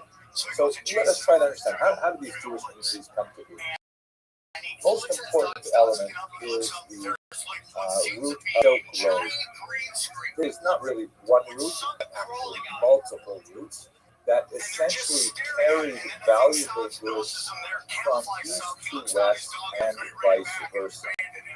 In the west, which means essentially the Mediterranean basin, tremendous desire for certain luxury goods that were produced in the Far East, like silk, which eventually would be further and further west in terms of its production. But the Romans in particular loved silk clothing. It's something really, as today, considered a huge luxury item that was heavily sought after. And also, this is sometimes called the Spice Road because the India in particular and China as well had a tremendous number of preservatives that could be added to food to preserve the flavor and sometimes to mask the putrefaction that would have as a result of a lack of refrigeration. So in other words, they needed spices to make food more palatable, especially because they didn't have ways of preserving foods other than smoking or pickling and things like that. So bringing things like that from the west and from the east, and bringing it from the west often meant manufacturers, weaponry, swords, things like that. Later, slaves would be an important part of this trade. And it could extend from the ancient period right up until the 15th century with the discovery of Americas. And we should recall, of course, the whole enterprise of the attempt to discover the Americas was the attempt to find a shortcut for the Silk Road, where explorers thought, maybe rather than going on this very difficult overland route or this roundabout seaborne route where you have hundred coasts, maybe we can find a shorter way to get to India and China, and that's in fact how they bumped into South America, Mesoamerica, and North America, and then the whole, everything changed after that. But have a look at this map here. You can see the major routes of the Silk Road. The green road is the major overland goes primarily through Central Asia. And so we have maritime routes. The maritime routes are the ones that we're going to begin with, looking at the settlement of Jews in India. So, what do we know about Jews following these routes? We do know that Jews were heavily involved in this trade for a very long time. And in fact, we're not going to discuss it today, but in the 9th century, Jews were considered the masters of the Silk Road, a particular group called the Radhanites that were based in southern France, along the Rhone River, which is called Rhodanus in Latin, hence the name Radhanite. And they followed all of these routes and even more, because by the time you get 800 years down the road, there's a lot more trade in Northern Europe and so on. So this is something that Jews had been doing for a very long time. The major settled population of Jews was where this circle is located, This would be centered, you can see, on the city of Ctesiphon, which is in Aramaic, Mechoza, one of the most important Talmudic cities, and this is the major center of Talmudic Babylonian Jews. There's definitely Jews living in the land of Israel, there's Jews living in Egypt and in Asia Minor, but the beating center of Jewish spiritual intellectual life is really in this region of southern Mesopotamia, where the Tigris and Euphrates rivers come to spill into the Persian Gulf. And this is a smack on trade route of the place. So Jews were right at the very heart of it in this region early on. How we know Jews are traveling it, there's many different archaeological pieces of evidence. One of the most fascinating, I think, was discovered by this Hungarian man, Arlo Stein, who is one of the most brilliant archaeologists of the early 20th century. He and his family were Hungarian Jews, although belonged to a particular group of Jews that were very popular in much of Western Europe until the Holocaust period, who believed actively in assimilating. They believed that assimilation to Western norms was the ideal, and so although this is not a route that his parents and his sister took, he and his brother actively chose to convert to Lutheranism because they felt that was the ultimate sort of like evolution of Jews in European society was to fit in as much as possible. An theologist and a linguist, and he did some scientific studies along the Silk Route. One of the things he discovered along the way, about midpoint, was this massive trove of documents, kind of a library that was secreted halfway along the route. Documents in a slew of different ancient languages that were used, left behind by various travelers going back and forth along the route, and included in this trove was this particular document here, a beautiful, carefully folded document, which was a slita. It's a section of a prayer for the holiday of Rosh Hashanah, and it dates from the 8th or possibly the 9th century. So in other words, you can imagine this in its actual original usage. Here's a Jew traveling for business along the Silk Road. He knows he is going to be caught somewhere along this road, this long journey, over Yonto. And so he brings along with him a precious handwritten sitter. Maybe he had the entire davening there. Maybe he only had this one leaf. But he knew that when Rosh Hashanah came around, in his own personally maintained calendar, he would stop and he would meditate upon this slita, and he would pour out his heart to God. So it's just a beautiful physical representation of what it must have been like for these Jews traveling along this lonely road and making their peace with God at the same time. So we definitely know Jews were traveling along the Silk Road in the middle of nowhere, Central Asia. This is where this turns out. That's where some Jews actually make their way along. So let's have a look, though, at the maritime part of the Silk Road first. And specifically, we're going to look at how Jews ended up in the subcontinent of India. And there are multiple populations there that are all representative of various groups that made landfall here and decided to stay because the trade was so popular. So you have in this circle here at the bottom the so-called Cochin Jews. They live on the southern coast of India. You'll recall in the first lecture we talked about Benjamin of Tudela, another great medieval traveler, although centuries after the Central Age story. He's referred as the Black Jews of this part of the world. And the 30 or 50 later, where they definitely see darker skin to be sure. Then you have the so-called Bnei Israel, who are a little further north, centered in the city of Mumbai. Then you have Baghdadi Jews in the region of Calcutta, and they come quite a bit later. They're primarily 19th century Jews living in that region. And you have also the Paradesi on the east coast of India. We won't get to those today, but we'll look very briefly at the Cochin Jews and Coptic Jews in Mumbai as well.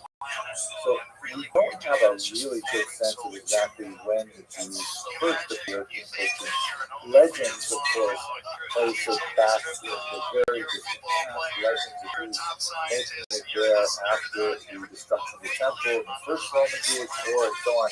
Very hard to date them with any degree of historical accuracy. We do know, however, that there are Sanskrit and Tamil terms that come from India that are located in Tanakh. Various goods and spices and precious stones and things like that appear in the Hebrew Bible, and these are words that clearly were used in southern India at this time.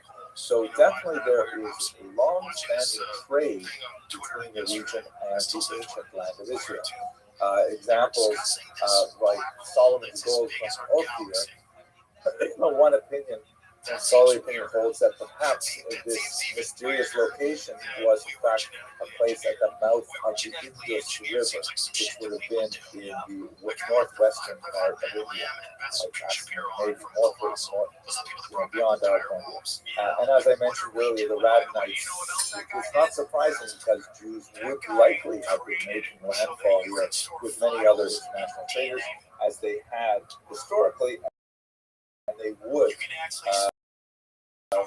make the dish for it as you get all the way into the most fascinating artifact of the earliest period of Cochin jewelry is this remarkable looking copper plate which exists intact, and I can't possibly read it. It is written in the Malayalam language, and to make it more difficult, in the Batalutu script.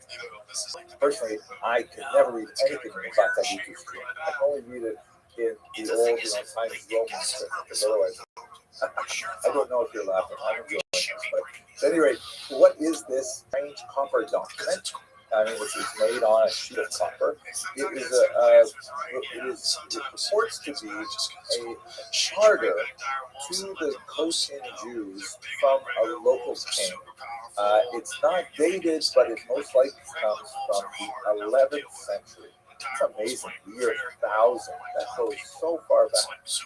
Charters are actually a very common medieval phenomenon in Europe, where Jewish communities would receive documents from the king that would outline their privileges and their responsibilities for living in a particular location. And these things were connected to something called Magdeburg Recht, where Jews would have the right to maintain certain monopoly, the right to protect themselves with a wall around their community, and all kinds of different things. And this appears to be in that same family of ideas. It praises the Jews, particularly reader, for visionary understanding of how they could live happily in this land. And in fact, the Jews of this part of the world claim that they experienced no anti-Semitism, which is hard to believe, but it's actually something that's far more common in Southeast Asia and in Asia than we find in Western Europe.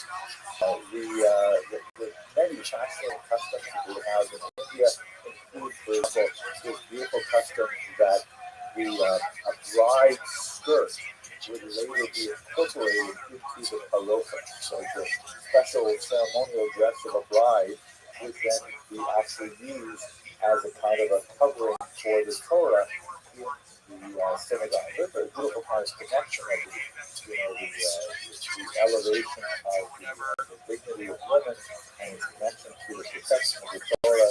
Beautiful thing. Also, customs that on Friday evening they would have a kind of a summit go around, kind of like a functionary go around and light candles on the outsides of the homes of Jews to let them know that the Sabbath is coming and to provide light for the streets and so on. But that you can see there's a sort of an oil lamp sticking out of the doorway there. And it's really unusual custom that you don't see elsewhere in the Jewish world. By the time you get to the 13th, 14th, 15th century in particular, that's when you begin to see the Portuguese showing up. Here is a depiction of the Jews in Malabar that was described by Benjamin of Tudela, who spoke in first class, as black Jews. In fact, they do look more dark skinned in this particular representation. Jews were especially associated with the Portuguese landfall in the southern part of India. Portugal, of course, was one of the early maritime seafaring countries that took advantage of this international trade to great advantage. And Jews were frequently employed as translators. Not necessarily that they would end up knowing the local language.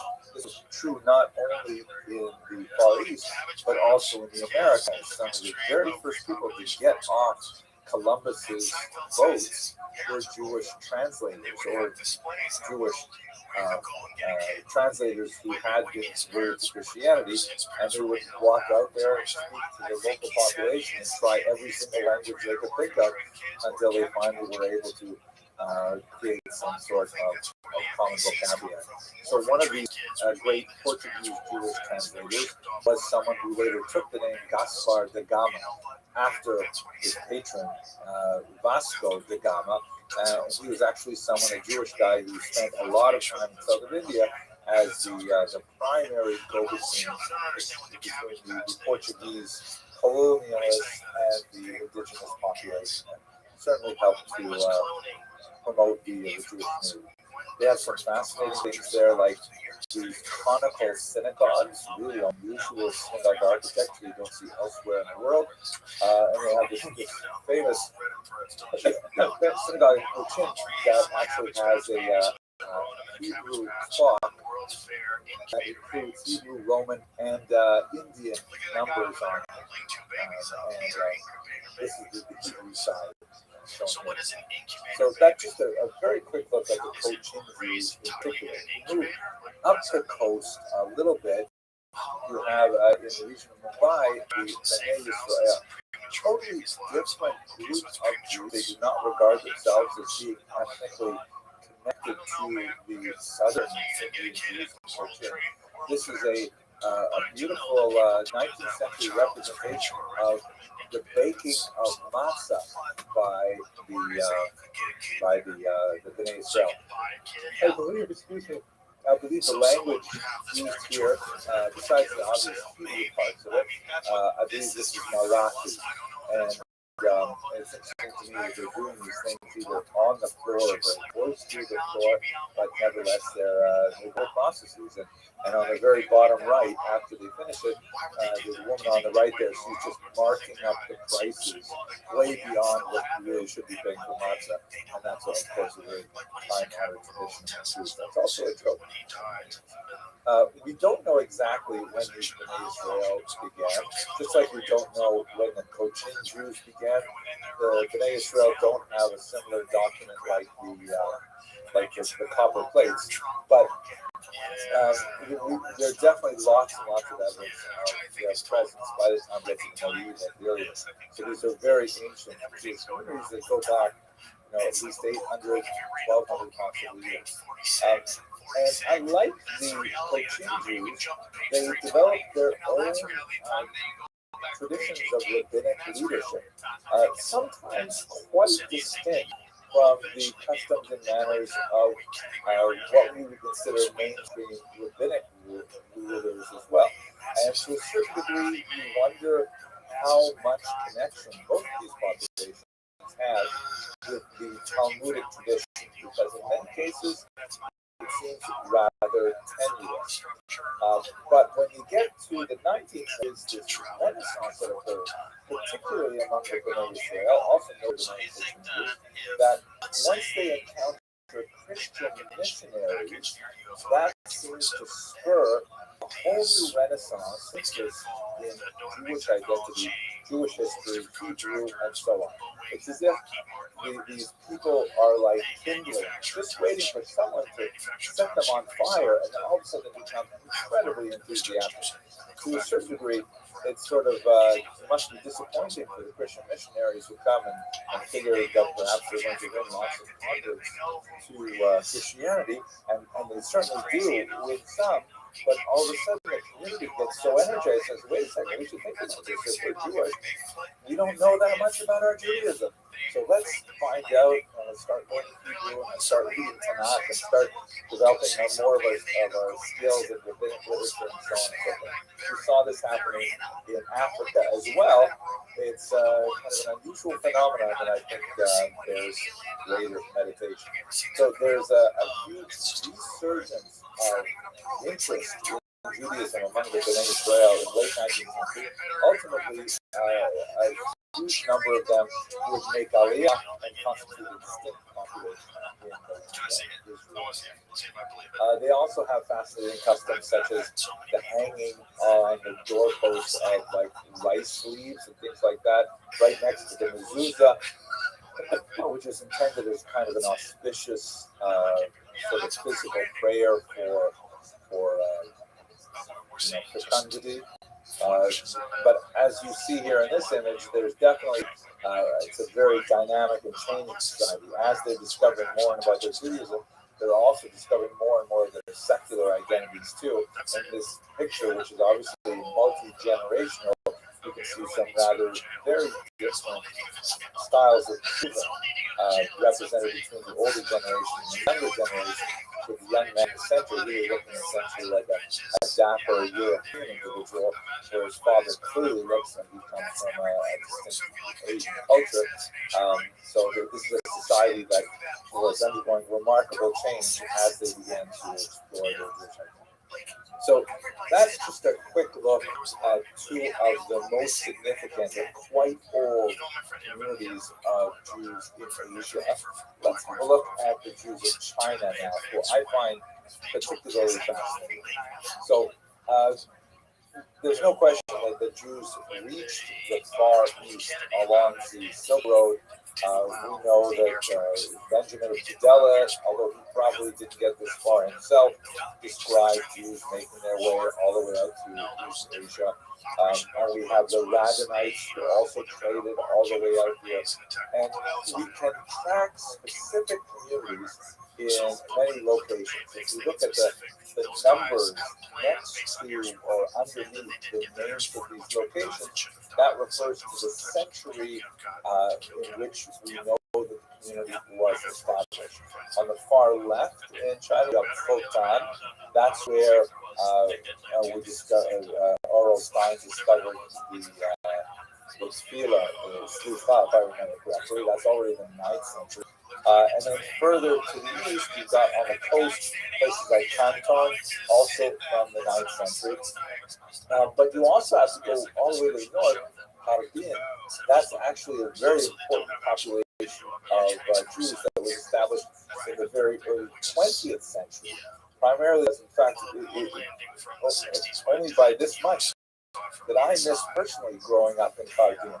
Because the reason why this community had an explosion of settlement in the year 1904 was because the Russians were locked in a quixotic and desperate battle against the Japanese. And remarkably, even though you think of Russia geographically, it's a massive country, 1/6 of the Earth's landmass is Russia, fighting against this tiny little series of islands called Japan, and Japan would ultimately win that war, the War of 405, the Russo-Japanese War. And my Zaidi, Allah Shalom, my grandfather, did not want to get conscripted into the Russian army to fight the Japanese. So he ended up, volunteering to be a farmer in northern Canada. That's how he ended up bringing the Abramson clan all the way over to these shores. But the many Jews, approximately 30,000 Jewish men, were shipped off to Palestine, and they actually ended up staying. We actually found that perhaps it was the local cuisine, I don't know, but they ended up bringing their wives by and setting up a Jewish community. So there was actually a 20th century Jewish community that was established there that was really fascinating in its origin. So that's a modern Jewish community, and clearly an import primarily from Lithuania and Belarus. But the rest of these communities are more medieval in origin. I think one of the most fascinating stories of the Chinese Jews has to do with their discovery, because they were largely cut off, like Indian Jews, even more so than Indian Jews. They're largely cut off from the dominant intellectual life of Jews to the west. Such a huge gap of geographic distance to be spanned. They never had the same kind of connection with the give and take of the Talmudic codification and the development of the codes and Maimonides. They were largely cut off from most of that. And in fact, they essentially lived their own lives quite distinct from the rest of world Jewry until they were discovered by the Jesuits. So Matteo Ricci, shown here, was a Catholic who was on a mission to convert the Chinese to Catholicism. And when he came to China, ultimately there were Jesuits who connected with a particular Jew named Ai Tian in the year 1605. And the Jesuits were quite fascinated that here's a guy, a Chinese guy, who claims to be Jewish. And they tell a funny story about their first encounter, that apparently Matteo Ricci had this interview with Ai Tian, and he brought him into his apartment or his church, I'm not sure where. And Ai Tian, this Chinese Jewish guy, sees a picture of the Madonna and Child. Not this particular image, but I just chose it to illustrate it. And Ai Tian looks at it and he says, "Oh, isn't that nice? That looks like it must be Rivka, Yaakov, and Esau. Must be Rebecca, Jacob, and Esau." And then he shows him a picture of the four evangelists, right? Matthew, Mark, Luke, and John, the authors of the Gospels, or the people to whom the Gospels are attributed. And Ai Tian apparently said, "Oh, this is interesting. Where are the other 8 sons of Jacob?" Assuming this was a depiction of 4 of Jacob's sons. So Matteo Ricci was really quite fascinated with the idea that there was these Jews out there. So they sent Jesuits out to meet with the Jewish community in Kaifeng. This is one of the most important of the medieval Jewish centers. And when they got there, they were especially interested. They wanted to have a look at the Torah scrolls that belonged to the Jewish community, because they had this strange idea, 17th century Jesuitical idea, that the original Torah scrolls had to have some kind of reference to Jesus in it. Never mind the fact that, there were the composition of the Torah was, centuries and centuries before Jesus. This is a way of Christian thinking of prefigurement, that texts in the Hebrew scriptures, later ones like Isaiah, for example, for sure, but even earlier ones like Genesis, are all packed with codes that explain the life of Jesus later.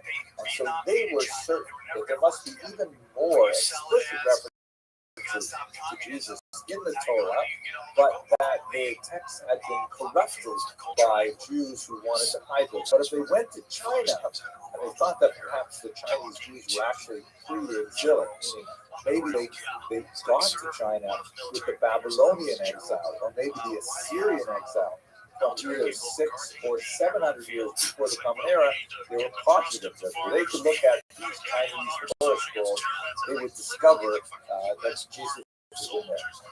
They were wrong. They didn't find anything like that, but they did find Torah scrolls. They found beautiful synagogues. These are actually drawings from Jesuits who visited the Chinese synagogues of Kaifeng in the 17th century. Gorgeous, multi-pillared institutions with all kinds of fascinating and rather different architecture than you find in the West. And also this amazing picture of Chinese Jews with the top-notch, the whole thing, reading from a Sephardic style Torah. That like unlike the Ashkenazim who keep the Torah in cloth coverings and lay it flat on a table, the Sephardim put the Torah upright in these sort of spherical or conical boxes, but then they open up like doors where they stand upright on a table, and then they're read while standing like that. And this could be, Sephardic guys reading a Torah scroll, but they are so they brought back all this amazing information of these Jewish communities thriving in the central China. It was quite fascinating. Now, what about their Judaism? It definitely was pretty funky compared to the Judaism that you find in, let's say, Germany around the same time. And the dates are difficult to establish with clarity.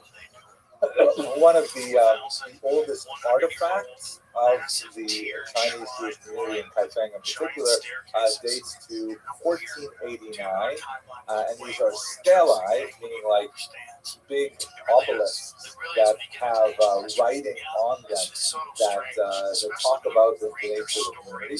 And these stelae talk about the people who donated money to build the synagogue, because this is another example of how traditional Jewish communities are, that you're always going to find plaques. In fact, some of the oldest surviving archaeological evidence that we have from synagogues all around the world, well over 2,000 years old, are plaques that say so-and-so donated the Kodesh, so-and-so sponsored Kiddush last week, maybe not quite that extreme, but you definitely have plaques that specifically name who gave money in order to support the community. And this is a very, very old tradition, older than the Filter Fish Festival. And the Chinese have it as well. So in their stelae from 1489, and then repeated later on that, they clearly have reference to the rebuilding of their synagogues after a few natural disasters that places them squarely within Jewish business. They also have a memorial book that lists the famous names of many important Jews, and unlike Western society, in Asian society at this time, last names were assigned, and only certain names could be used by people of certain stature. And many of the Jews actually had some of the most, high quality names, like Jew, which is called golden, and indicates that the emperor himself was Jewish. You can say three basic things about this group, which I think is quite important. So, yes, right. The first one is that, they're not exactly practicing rabbinic Judaism the way we would necessarily recognize all of it. A lot of it seems definitely moving in a different direction. But they're extremely proud of their intentions and fidelity to Jewish vision when they have concrete knowledge of it. For example, they are referred to by other Chinese as Cao Jin Jiao. I have no idea if I can say that or not. The group that excises the sinews, which is a reference, of course, to a passage in the book of Galatians, which we just read, about how, remember when Jacob is wrestling with the mysterious angelic being, and he's wounded in the thigh, and the Torah says that therefore you do not eat the hanasheh, the sinew, the sciatic nerve, to this very day.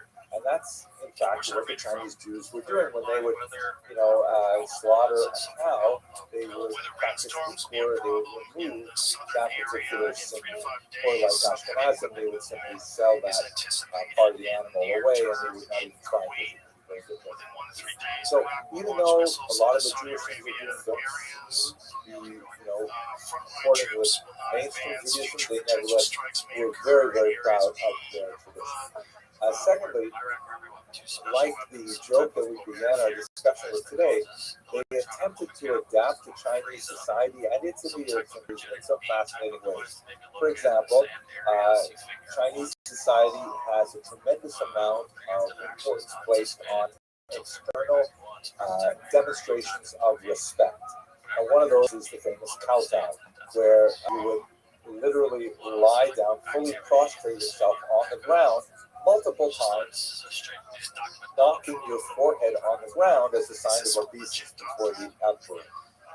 And one of the emperors was fond of placing his name at the top of one of these obelisks, and since he couldn't be everywhere all the time, he ordered that people should bow down to his name on a rock. And this is, if you know anything about Judaism, this is totally forbidden for Jews. Jews are not allowed to bow down before any kind of inanimate object that's just too close to idolatry. So it would be too aggressive a move to refuse to bow down before this symbolic representation of the emperor. So what the Chinese Jews did is they would write the Shema prayer, actually from the book that we talked about, they would write the Shema prayer on the top of the obelisk over the emperor's name, and then the way they would justify it is they were bowing down to God and that great statement of God's unity. It happens also on the way. The emperor's name is there. What he doesn't know won't bother him. Well, that's kind of like an amusing adaptation to the necessities of Chinese culture. But they definitely were assimilating heavily. And in the 20th century, under communism, they basically disappeared. They certainly had, many sort of stopgaps against assimilation, which failed in multiple ways. They were dressed differently. They were known sometimes as the blue caps, but that may have also referred to Muslims as well. There are 50 million Chinese Muslims, by the way, 50 million of them.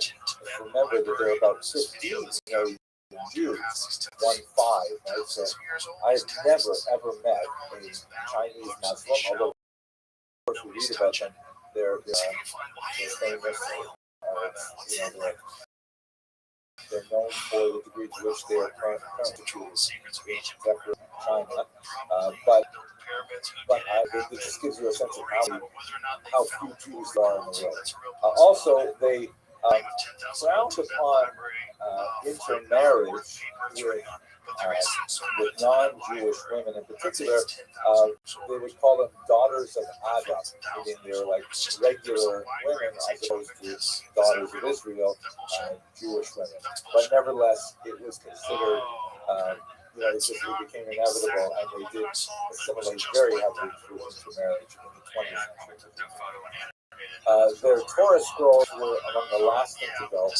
In the 20th century, they actually began selling their Torah scrolls because the community fund was really just way too desperate. And these were distributed around the world. There was some at the Royal Ontario Museum in Toronto, and they indicate that the scribal arts were slowly slipping as well among the Chinese. But nevertheless, fascinating community that strove under very, very difficult circumstances, so far from the centers of World War to hang on to their identity. And so this brings me to a close, not only of this particular lecture, but of the three lectures as a whole. This time of year, when we're deep in the December dilemma, as I began our discussion with today, it's a time that I personally like to reflect on the question of Jewish identity. And the stories of these tiny Jewish communities who were, isolated for centuries from the rest of the Jewish world, and were nevertheless able to hang on to even tiny scraps of their Jewish identity until they could, like long lost tributaries, finally make their way back to the raging torrent of the main current of the Jewish population. It's inspirational to think about them and think about how they held on to their identities under unusually difficult and such diverse circumstances. So I take a lot of personal inspiration from thinking about them. I'm very grateful to you, that Jacob, and Rabbi Post in particular, and the sponsors for inviting me to give this series. And with that, I will give the evening. I thank you very much for your attention, and we have about 10 minutes for any last questions or discussion. Thank you so much, Dr. Everson. First of all, I will just let you know that I did get your jokes, and at least that we were laughing. So you don't have to worry about your break. I wanted to, similar to your just recap, ask sort of a recap kind of question, which is sort of lessons learned, specifically about things like fishing assimilation that you noted a couple of times over the course of tonight and others as well. For me, actually, I was reading this question that got emailed to me, and it popped into my head is that picture of that multi-generational family, which we've seen in America in many of our contemporary experiences.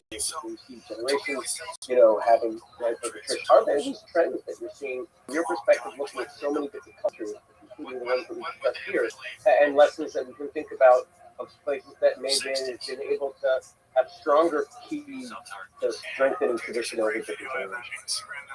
Wow, those are hard questions, Rabbi. And I spent most of my graduate training in the history department. The prophecy on the hall, and I tried to avoid it, but I think that there are a few things that we can definitely see that are valuable. Like, for example, we looked very briefly last week at the Pew report of 2020 that tracked attitudes among American Jews. And certain features, have us tearing our hair out and worried about the future of American Jews. Marshall Sklar, the great sociologist, once referred to the Jews as the ever-dying, because we're constantly worried about assimilation, and we've been worried about it for hundreds of years, but nevertheless, we never seem to totally assimilate. And I think one of the things that we can take away from that is that although it's important to bear this sense of urgency, that things really do matter, things really are important, we should not necessarily be paralyzed and react negatively to innovation. For example, the traditional synagogue model of membership that developed largely over the last couple of centuries, maybe the last 3 centuries, primarily in Europe and America, the kind of membership-based, dues-paying synagogue institutions that allowed American Jews to build these massive constructions. They had, as they like to say, an edifice complex. But they're changing so much because millennials don't like, being trapped into memberships. They don't like working at the same job for longer than 2 or 3 years either. They think very, very differently.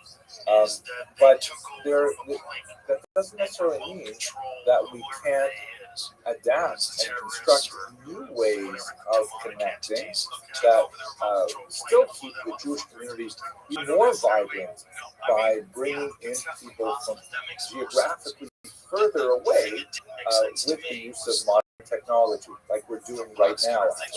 So one sort of takeaway lesson that I get is, take it seriously. A sense of urgency is important, but do not be terrified of innovation. Another sort of takeaway lesson that I get from this, and this is really from Rabbi Beryl Wine, very, very influential, popular historian in the Orthodox world in particular, is observe that one of the Jews can do all kinds of weird things over the centuries. There's so many wacky Jewish experiments that go nowhere, and we kind of laugh about them centuries later.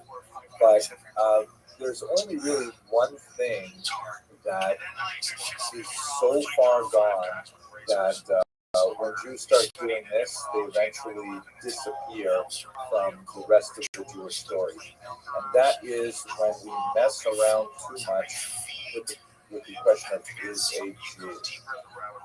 Groups that made decisions about counting people in, contravening the basic principles that had been adopted, not as ancient necessarily as we'd like to think, but nevertheless very well established principles, like the matrilineal descent principle.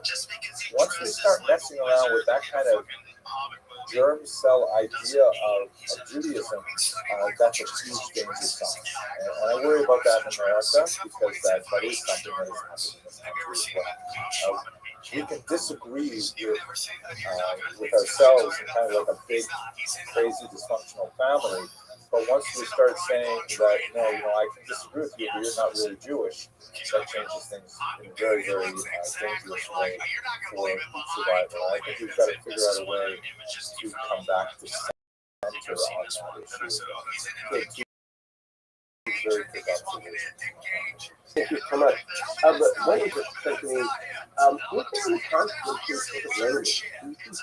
Other types of language across a lot of people. Again, the question is about tonight with Jews of Asia, but is Hebrew a constant across some of these Jewish communities that we're seeing?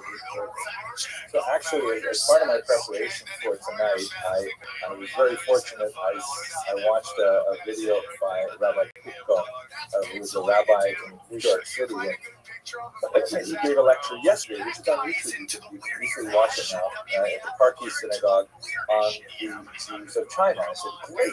I'll get so many fantastic ideas. And in fact, the material I discussed tonight about Harbin was largely as a result of his family history that goes back to that place. But most of his presentation is really 20th century, whereas I was really wanting to focus on origins of issues.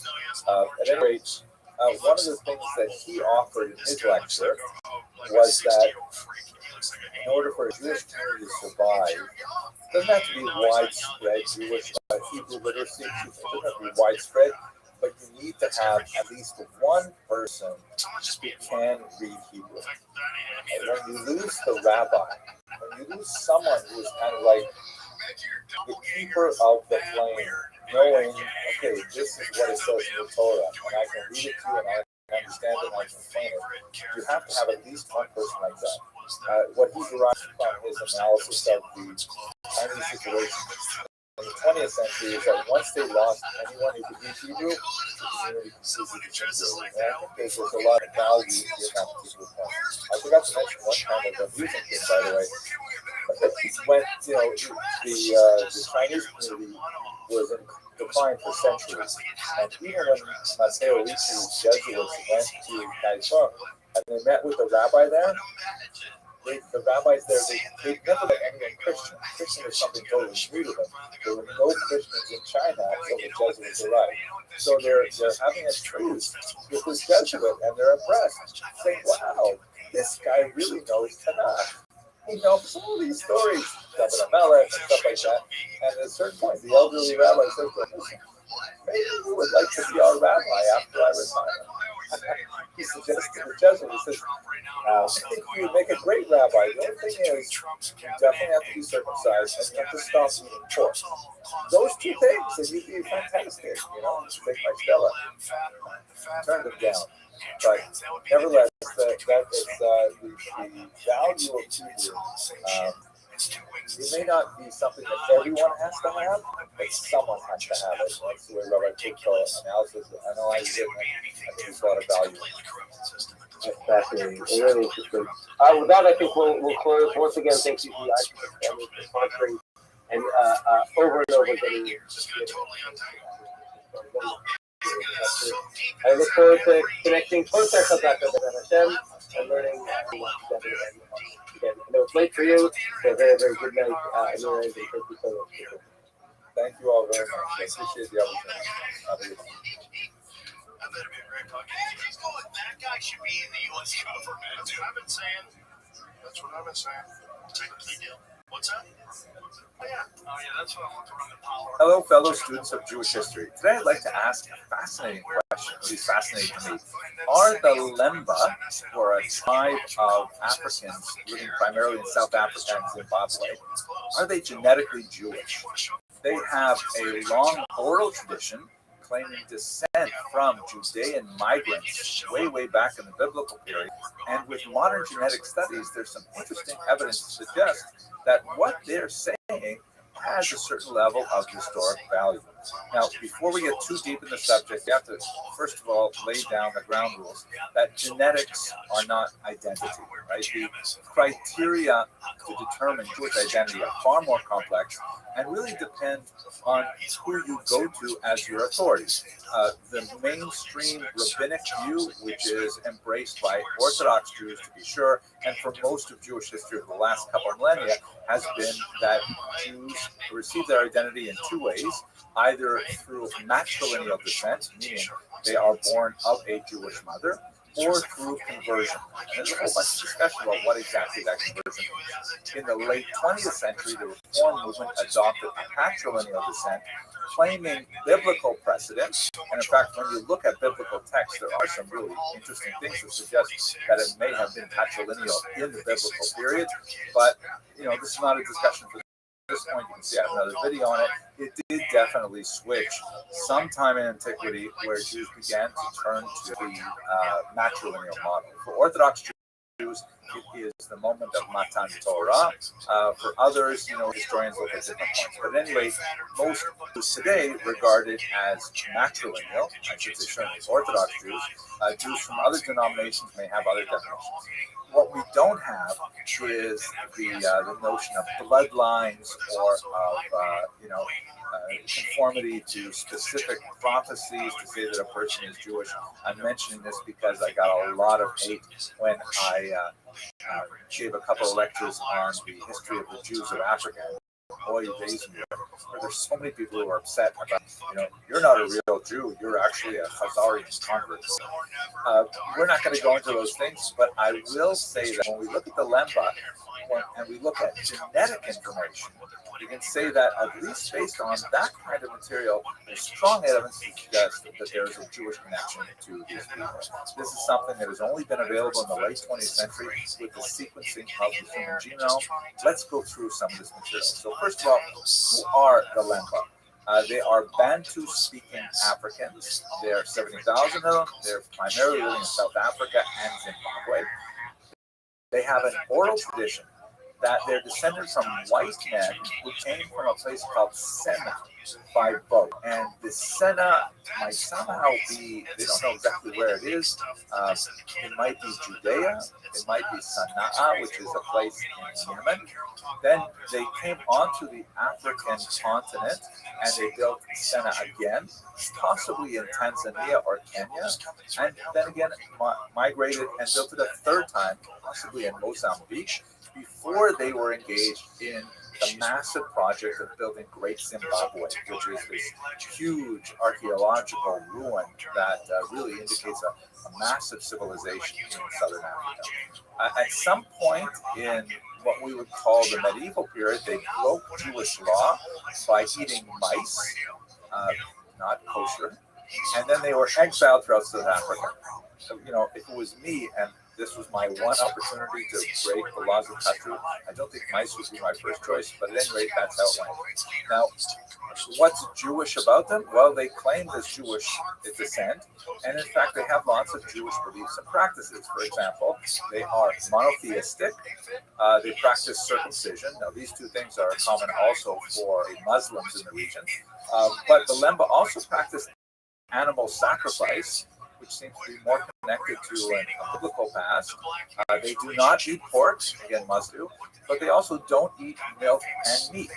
Furthermore, they have other smaller practices that are very congruent with Jewish history, like they pay a lot of attention to the lunar calendar. So basically, their story is that they were led by a particular clan called the Buba, and they made their way from somewhere in the Middle East into Africa, and eventually ended up primarily in South Africa and Zimbabwe. Now, what does the science say? So to understand that, we have to go back a little bit to look at the so-called Cohen gene. This is something that was discovered at the turn of the 20th century. Geneticists who worked on this major project and wrote a book about it called Jacob's Legacy, a genetic view of Jewish history. Very fascinating and really a very pleasant read too. I was laughed out loud at some points because he has a really great sense of humor. At any rate, what Goldstein and his extensive team did is they swabbed self-identified Jews and self-identified Kohanim to look for genetic patterns. They swabbed Ashkenazim and Sephardim. They did a lot of these swabs, for example, on the beach at Tel Aviv, but in other places around the world as well. And the bottom line in their research was they found that well over half of Jews who claimed to be Kohanim had a similar genetic, which they ended up calling the Cohen modal haplotype. Let me just back up for a second. I realized that maybe I didn't say this. Jews are divided in a patrilineal system. While the identity, the status of being Jewish is matrilineal, it comes through the mother, as we mentioned earlier. Tribal status, on the other hand, is derived from the father. Right, so you know the 12 tribes are described in the Bible and so on. But one tribe, the tribe of Levi, which was divided in two. There were brothers. One of them was Moses, i.e. the Moses, and the other was Aaron, also the Aaron, who was the first high priest. All the male descendants of Aaron were called in Hebrew Kohanim, or priests. And it goes through the male line exclusively. Now, thinking about genetics, and of course you're aware that women have two X chromosomes, men have an X and a Y chromosome. There's a lot more to say about differences between these two, but not for this video. But that means that all men receive their Y chromosome exclusively from their father. Whatever their father's Y chromosome had is what they've got on their Y chromosome. So this means that theoretically, every Kohen alive today has a Y chromosome that is like Aaron's chromosome a long, long time ago. Now, that's a fascinating kind of thing to measure because, you know, we know that a lot of people today who claim to be Kohanim probably aren't. Even in the 18th century, the great Vilna Gaon, who was a firstborn child, and you have to, if you're a firstborn, you have to be redeemed in a special ritual with a Kohen. He was famous for performing this ritual for himself with every Kohen he met. You could be absolutely sure that the last Kohen was a real Kohen. Maybe this one's a real Kohen. So he would do it over and over again just to make sure that he did it right. Most firstborns, like myself, for example, only had it done once, and it's enough already. But nevertheless, this represents the possibility that many people simply adopted the Kohen identity. It has a higher status, for example. So maybe like when they moved from Eastern Europe to America and people didn't know them, they might say, I think I'd like to be a Kohen. There's a lot of great jokes about that. So we don't know really how many of those Kohanim really are Kohanim and how many others really do descend from Aaron. So when we look at this Y chromosome, and Goldstein and his team looked at these Y chromosomes, we found out that amazingly, well over half of the people who claim to be Kohanim shared this single genetic footprint called the Cohen modal haplotype. That's fascinating, which confirms that there is this long tradition of Y chromosome descent that was preserved among Kohanim. And even more fascinating, when you calculate how far back these people had a common male ancestor, it works out just about 3,000 years ago, a little bit more than that, possibly a little less, depending on how long the generations are, which essentially is the same as our sensibility of when Aaron the Kohen lived. So like, wow, it was an earth-shattering discovery. Lots of people were really interested in it. There is also fascinating material we discovered about the mother's descent, which is a little more difficult to measure because, of course, both the father and the mother contribute an X chromosome. But there is a thing called mitochondrial DNA, which is exclusively from the mother, and through the DNA in the mitochondria, it is possible to determine interesting things about women and their role in the genetic history of the Jewish people. We'll say more about that, God willing, in another lecture, but it is important to point out that we shouldn't be thinking exclusively about the men. One of the things that's really important about the Kohanim is that their wives maintain fidelity, meaning the sons of these women were, in fact, the sons of their husbands at the same time. Now, let's go back to the lemba, now that we have identified this Kohen gene, so-called Kohen gene. Several scholars working with Goldstein, including the great Tudor Parfit, a tremendous historian who's worked extensively in Africa, retrace the migration patterns described in the lemba tradition. They put that into context with the oral tradition that they have of descent from Judea. So we can first of all push aside the whole question of mitochondrial DNA, because when the lemba women were tested, there was no similarity to Jewish women or Middle Eastern women. Their DNA was primarily similar to the African Bantu-speaking peoples among whom they lived.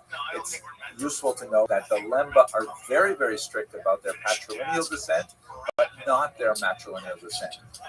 Men, in other words, cannot convert to become a lemba, but a woman may. There's a lot of really rigorous, amazing kind of rituals that are associated with female conversion, including things like they have to crawl through an anthill, and they have to eat these horrible emetics that cause them to vomit, and that thus remove their impurities, really bizarre things like that. But in other words, the bottom line is that all lemba men are the sons of prior lemba men, but lemba women can come from anywhere and can join the lemba clan. And once again, that underlines the fact that by rabbinic status, the lemba can't be Jewish because they don't have matrilineal descent. But what about the men? And what about the Y chromosome on the lemba men? And here we go. This is really the answer to our question. They have a very, very high content of Semitic DNA, which is unlike the populations among whom they live, consistent with the idea of a migration from the Middle East. And more than that, they also have a surprisingly high incidence of the Kohen model haplotype, somewhere in the single digits for most lemba, but among the Buba clan that was especially associated with leading the lemba out of the Middle East, it's over 50%. Wow, meaning that if we say that people who have the Kohen model haplotype are in fact Kohanim, which we don't have to say that at all, but many Kohanim have that same genetic feature. If we were to say that, then the lemba might not be Jewish, but they are certainly descendants of Kohanim. Wow. So this should demonstrate that genetics is certainly not the same as identity. The lemba themselves, although they claim Jewish descent, they have no problem with participating in Christian life and in Muslim life, and going to churches and mosques and things like that. But it does indicate that if you're one of those fans of bloodlines, the lemba seem to have a paternal bloodline that connects them to the same people, the same man possibly, that provided the basis of many of today's Jewish. Okay, I hope you found this fascinating. I know I did. And I look forward to you further. Thanks very much for listening. Yes, it's basically going to be it's been prophesied there will be a war between the pagans and the lost. Hello, fellow students of Jewish history. Our next. So excited to be here in Mexico City. I'm right now with Dean Daniel Fontaine, who is the Chief Academic Officer of the Universidad de Galicia. Really impressive organization here in the middle of the Jewish community. And I'd like to ask him and take this opportunity to say a few words about the nature of the community and Jewish studies here, Jewish history in particular. So Dr. Franklin, so nice to spend some time with you. Thank you very much. I'm very happy that you visit us. Oh, I have to say one sentence in Spanish. Please, Eh, yo estoy muy feliz de estar aquí con ustedes en Universidad Hebrea en México con Libur. excellent. Thank you. What did I just say? You said only good things. Please tell us about this amazing community. Okay, well, Mexico City is a very special community. It's about 50,000 Jews, 95% or more in the Mexico City, in 4 neighborhoods, most of the people. This is a community which the first Jews came here as Christ people Jews with the Spaniards who came here and conquered Mexico. With them came the Jews and they built some communities, then came the Inquisition, and there were people who were clean in the center of Mexico City, they were born here in out of the face. So that is I call the real history. The real history came, let's say 120 short years ago, when we migrated from the Ottoman Empire, from Eastern Europe, escaping the Roms, moving for new horizons with their families and everything, and they began to establish different communities. One of the peculiarities of Mexico is that it is a community of communities. The communities are organized not like in the state by the religious, let's say, streams called conservative order, but by the communities of origins. You have the Halevi communities from Aleppo, then you have the Montesinac community from Damascus, then you have the Sephardic community who are from the Balkans and the Ottoman Empire, then you have the Ashkenazi community, then you have Etel, which is a conservative large community, you have Israel, so this is the organizational framework. But at the same time, today more than 70 to 75% of the marriages inside the community are mixing. Today, those barriers that existed between different groups of Jews are going for the younger generation to more. Even Lithuanians and Galicians? Of course. We're shocking. We accept everybody. Even Polish. Tell me something about your school. Well, this is the Rabbi University, the only Jewish college in Latin America. We were founded 30 years ago as a kind of taking place of the older school for the training of teachers for the Jewish community. It was founded by people who came from Europe after the Shoah, or before the Shoah, and they realized after the Shoah there was not teachers to come, so they established their own school, and this was called the seminar for teachers, and then they saw that things were changing, and the new generation was to have academic degrees and everything, so they established the Rabbi University. At the beginning, the Rabbi University has different degrees in human sciences and humanities, with the core in Jewish studies, Jewish education. Now we develop and we have 4 areas of knowledge we develop. The first and the main center of the core is Jewish studies. These are the Faculty of Jewish studies, academic Jewish studies, history, philosophy, all the topics of Jewish history from the Bible until cinema. Then we have Hebrew department, which is Hebrew in different levels, online and at our school. Then we have the Department of Jewish Education, which we train teachers for Hebrew studies, for Jewish studies, so we can provide the personnel that our day schools will reach network of 14 Jewish day schools. That's incredible. Amazing. 95% of all the kids in Mexico go K-12 to Jewish day schools. This is something unique, and this helps to explain many of the indicators of Jewish community we have. Here, I would say that 95% of all the kids go when they are at 9th grade to Israel for a trip, and then they go to their family. So I would say that when they complete high school, they go for 1 year before university. Many people will take 1 year for that's called Shara, which is not necessarily the traditional Shara, so they go to Israel. So here, this is a community where 95% has visited Israel and is twice or 3 times in their lifetime. Very much committed with Jewish community. We have a very rich religious life, more than 40 active synagogues every day. We have So we have 50,000 people and 40 active synagogues.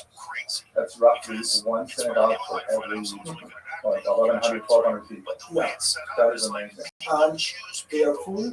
If you visit Shabbat, the area of Golan, you are not in that area. But if you go there, you will think I am in Medrash or in a Jewish place because you see all the people with cross and the kids going out to synagogue. So we have most of the communities are formally at least Orthodox and some conservative synagogues too. That is, this is a very traditional community because today 60% of the Jews came from the community from Syria, Aleppo, Damascus, and the Sephardic. So today they are around 60% of the demographics. And when it comes to Mexico, these are traditionalist communities. We have the Rabbi University, which is one university as a form of Latin America. We provide BA, MA degrees recognized by the state and worldwide. As I told you, we have two styles. We have education, we have well-being, which have programs in which we train people for the prevention and treatment of we have a program for intervention in social and natural catastrophes to train the leaders in these projects together with Cadena, very interesting Jewish organization. Then we have a traditional area that we established. It's more in the innovation and organizations. That's our academic field. Very small college with about 250 students in the academic programs, and we have around 500 students in our continuous education programs. That's amazing. I think I've heard it said that outside of Israel, this is the second best Jewish university in the world. I would say that's too much to say. Yes, of course. The first, just in case you missed it, the first. Of course. Well, I would say that we have a small college. We do what we can with our limited resources. We have a nice program of visiting scholars that came all over from the States and Israel and other Latin American countries. But we are a small college. We have an MA program in 3 studies. Very interesting because it's multidisciplinary and I will show you the structure. And also you can sit learn here or online. One of the very interesting news about this program is Spanish. But we're thinking opening one in English. Well, we have tough competition. Okay, we can make a kind of championship. You know why? Because the prices are much more cheaper than any other program that you can have in the States. I looked at the prices here. Everything is like 2,000. I couldn't figure it out. No, you have to pay 2 or 3 zeros to you translate it to dollars. May I ask you, could you please tell, I was fascinated by what you told me earlier about your emergency response training program. Yes, there was a student of us at our MA program in Spanish, Benny Laniado, which he's from Laniado is very famous. He's from a community from Aleppo. He's very much committed to Judaism, to Zionism, he's a very active people, and he said, I want to do something to help general society, but since the Jewish factor point of view, you have to love people, you have to help people, not just inside the Jewish community. But as Jews to do that, so they established an organization called Cadena, which are the main means, the committee to assistance in situation of catastrophe. What did you say in Spanish? Cadena. Yeah, but then that's how you break it up. Comité de asistencia entre trastornos, cadena, desastres naturales. And this organization was very active because it's trust. When you give money there, the things will go where they need to go. And they train themselves, they are professionals in knowing how to look people when there are destruction of buildings, like in Surfside, Florida, etc. They are very active when there were earthquakes. They know how to organize the community. They have doctors, nurses, dentists, they have medics, they bring all kind of supplies, water. So they were very much trust. So together with them, we established this payment program, which now it can have to come to Mexico to start. But we are working to have it online, so people will be able to study this program to train people, because we know for all the data that we have that in the next 10 years will increase the number of natural catastrophes in the world because of global warming, climate change, everything. So we need to have people know how to act to build the resilience of the community so we can deal with this situation. And we want to do as part of our commitment as Jews, not just the general organization. We are committed Jews who want to help the land and help Jewish world and the general world. This is a very nice program and we are very proud of it. So if we help your institution with some thorough university skills, maybe you'll help us with that kind of stuff. Of course, we can explore collaboration. We like to have collaboration with different universities and organizations. You heard it here first. Yeah. Okay, that's nice. So this is where we are. This is an amazing community, very much communities. We have wonderful infrastructure. We have one of the largest JCs in the world, the Center for Israelita, all the communities, because organized as a community based by origin. But today, people in fact they marry, and then it's not like it used to be 20 or 40 years ago. And it's a community with a strong number of leaders committed for the future of the organization. For instance, 2 days ago, or 3 days ago, there was a concert organized by Atzalah, but also Atzalah here. 4,000 people participated in this concert with an Israeli singer, and there is a strong philanthropic tradition of tzedakah, of helping. You have many organizations, amazing number of the leaders like Jacob and Gideon and Off the camera. yeah. And there is an amazing group of leaders committed to Judaism. You have, I would say, you have at least in Mexico City, 50 villages, you have at least 2,000 leaders who meet at least once a week. Their organizations, 2,000 at least. people. Just Magen David have 500. In all kind of committees, from Aknasat Kala to people who have fertility problems, to community of Jewish education, to non-formal education. It's a very organized, strong Jewish community. It has, when we use the term community, it's a kind of not like a medieval Jewish community, but here it's similar. The community is, for instance, something that I don't know if you would have this in the state in the same development. We have here a committee which is called Honor y Justicia, which is a kind of mediation. Honor and justice. And each community has its own community, but there is one for all the communities. That means if you are from one community and we are partners and we have an economic problem or we have family problems, instead of going to the general courts, you can first try this.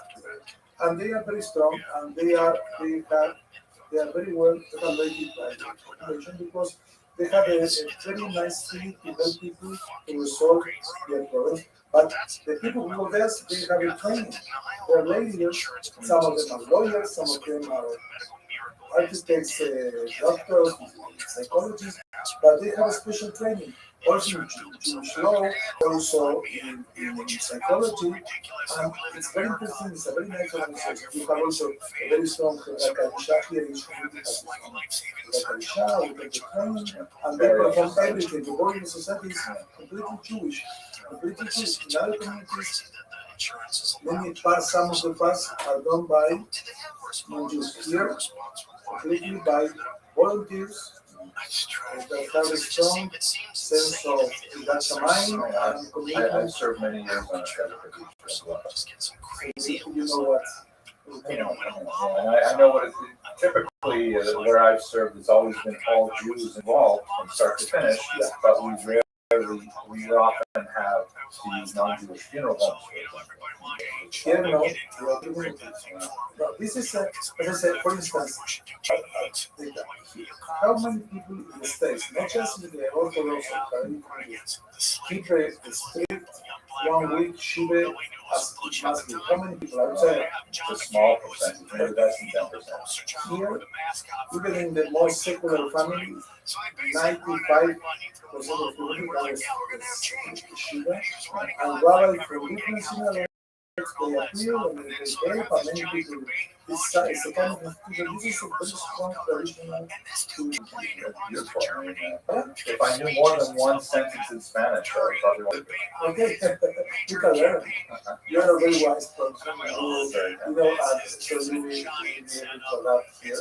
And we need places like yours, which is illustrating traditional voice. We try to combine the scholarship world with the Jewish tradition in an interesting way that it's makes better justice to both.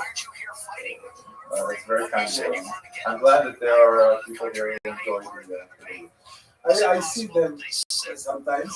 I know that you are very clear and very exacting and very well researched, so I like the approach. Thank you. Okay, we should probably wrap it up because we have the other interview, right? Okay. Thank you very much for your time. Thank you, and shalom from Mexico. And when in passing, they scheduled those meetings at a time where they knew that they were going to be doing the debate, so to get out of him having to defend Earlier this month, I had the opportunity that's my whole opinion. Well, there's got to be some 3D to visit Mexico City, which has a really remarkable Jewish community and a really fascinating and unusual past. I was invited by Limud, which is this wonderful organization that provides all kinds of learning opportunities and a whole series of venues. We visited the old downtown of the city and found some beautiful 18th century architecture there, really fascinating, but it felt a lot like the Lower East Side must have been at the beginning of the 20th century. Lots of bustle and activity. It was really a fascinating place.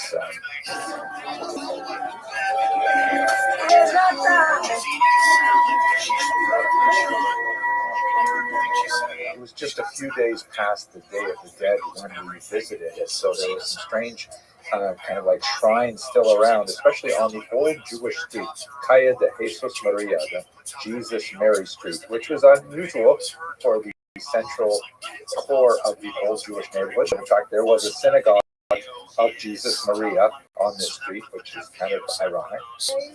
But it's a textile where there were all kinds of businesses tucked away in little tiny corner stores, many of which are still owned and operated by Jews.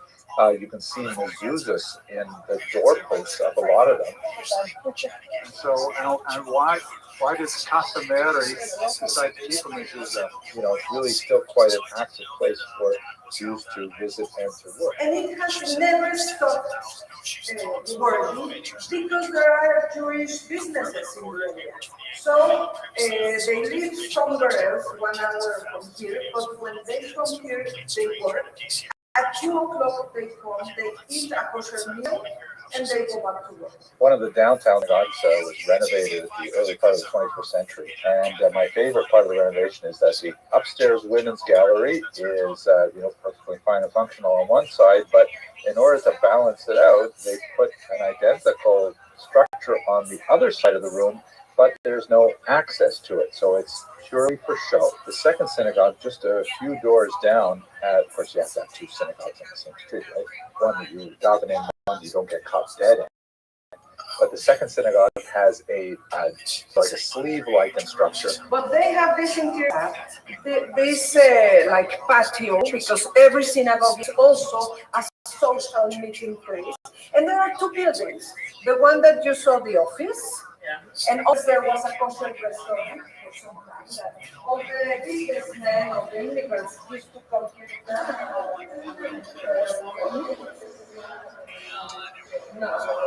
No, this is very Eastern European.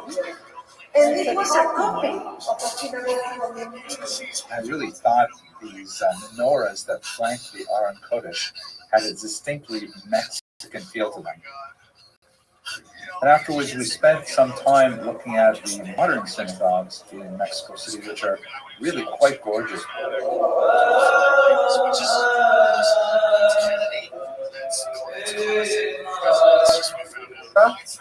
I'm Jack de México, and also soy un ciudadano de Latvia. Que sigue a tu papá en YouTube. Muchos saludos.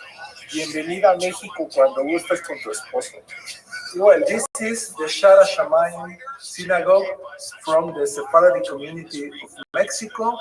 It was built in the style and influence of the Sephardic communities and synagogues in Spain. It has a beautiful, you will see, I don't know, it's from North Africa and other places, which is with oil, not with electricity. Wow, beautiful. It's natural oil. Do you see? Yeah, I see. That's beautiful. This is what I look. Oh, wow. Look at that. Gorgeous. It's very active. This is a very active community. We're recovering from the pandemic, but it's a very active community. Thank you. These are remarkably large synagogue complexes with huge cavernous sanctuaries. I had the privilege of meeting with Chief Rabbi Abraham Toval, who invited me to speak to several rabbinic colleagues of Mexico City, and that was a distinct pleasure. And then he led us personally on a tour of the Mount Sinai complex there, which really is so inspirational. There's so many spaces for learning, and I was especially amazed when he showed us what they have in the sanctuary in the Aron Kodesh, in the Holy Ark. Wow. It is, they are very impressive.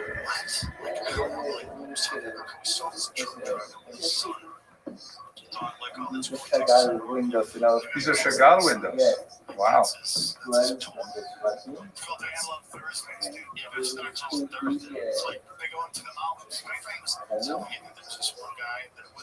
But look this.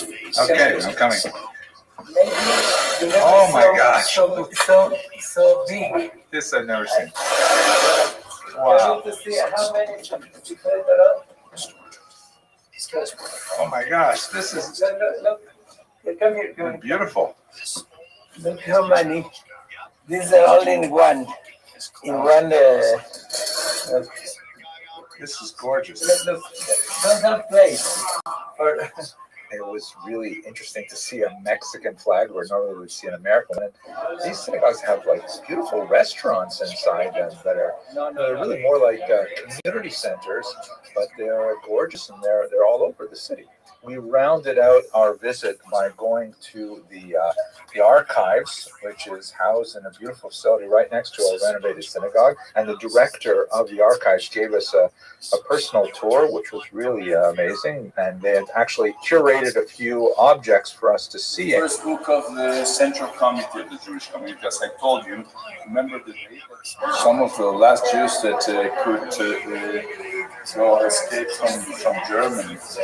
You know the J, the big J, wasn't really established by the Germans. This was an ask of Switzerland. Switzerland government, trying incredible, but supposedly neutral Switzerland, asked the Germans to The Ashkenazim are a minority in Mexico City, but I also had the opportunity to visit one of their amazing synagogues as well. And I was especially impressed with the stained glass window in one of the sanctuaries, which has the verse from Ezekiel 37:21. It really impressed me that despite the tremendous natural beauty of Mexico and the strength and vibrancy of this community, they still had that same yearning for Zion, that one day they would be taken out from their places of exile around the world and brought back to the land of Israel. There was like a real discussion on that. He's like, no, dude, I pump puss, dude. How about George Michael? Same thing. Boy, this is so beautiful. There's no way he can be straight. Hello, most valued students. I am delighted that you decided to sign up with PHIN 233 Biomedical Ethics. My name is Henry Abramson, and I'm proud to be your instructor over the course of this semester. My background is not from the medical field. I'm a historian. My first degree was in philosophy. So I'm especially interested in the history of ideas, in understanding how groups of ideas come together to create values that later inform decisions that medical personnel have to make.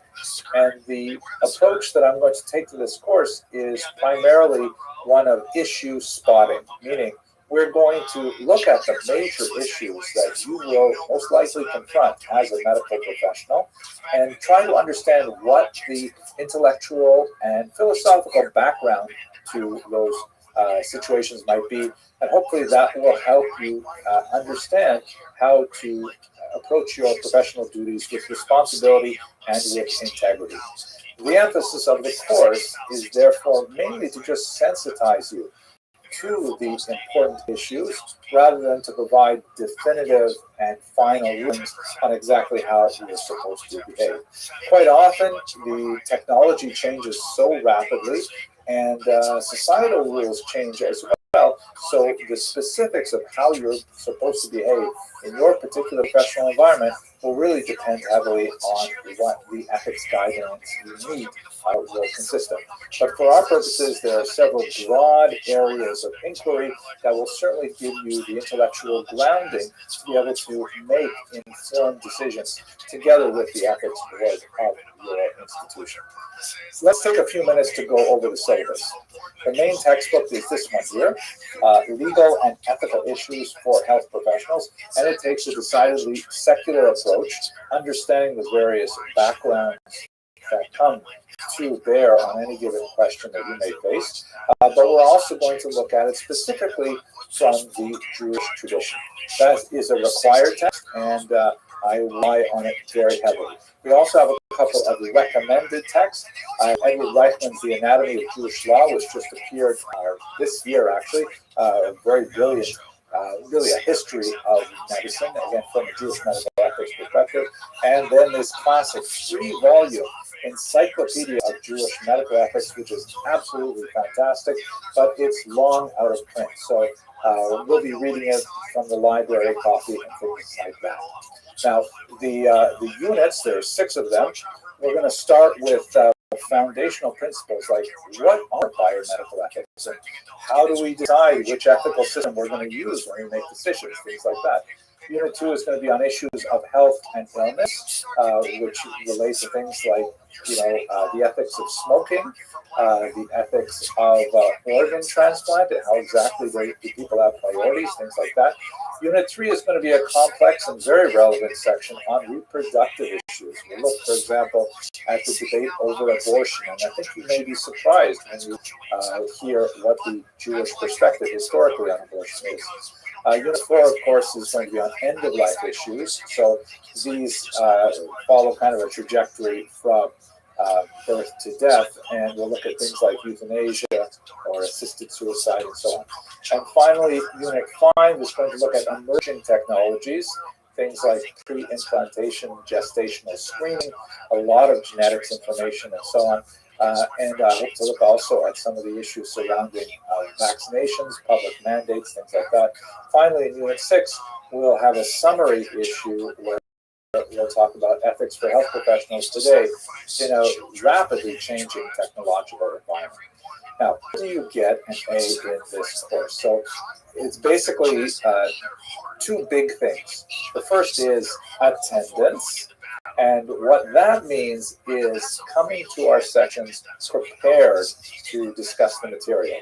I hope to create much of the material for this course in advance on a recording, so you'll be able to watch the lectures in advance and then come to the discussions, and we can dispense with the simply going material and just focusing on those areas where you might have questions, or I might bring case studies and we might analyze them and things like that. But attendance is crucial. You're expected to attend every class. Then there's another big chunk of assignment. That's worth, by the way, 20% of your grade. Now, the other 80% of your grade is made up of one big assignment divided into 3 parts. And this is an area where, well, here we go.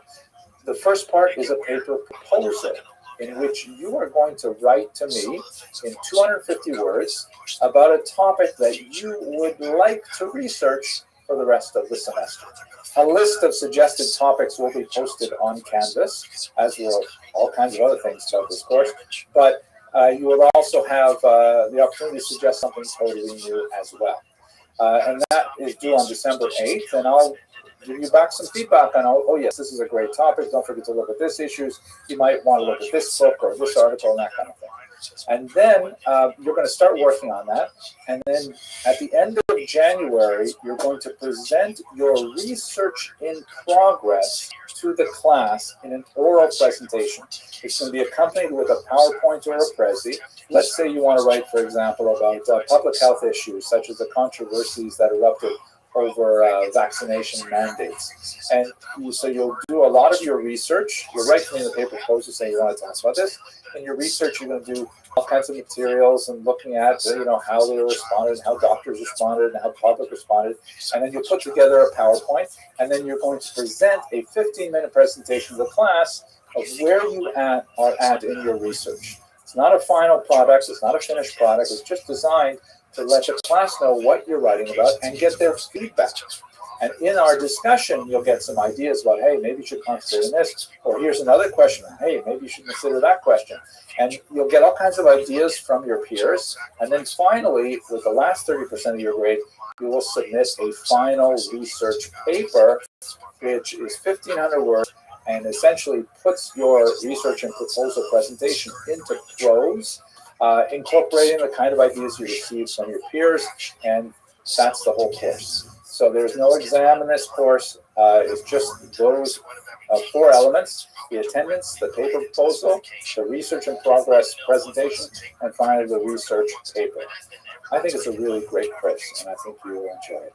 Okay, I'm going to stop here.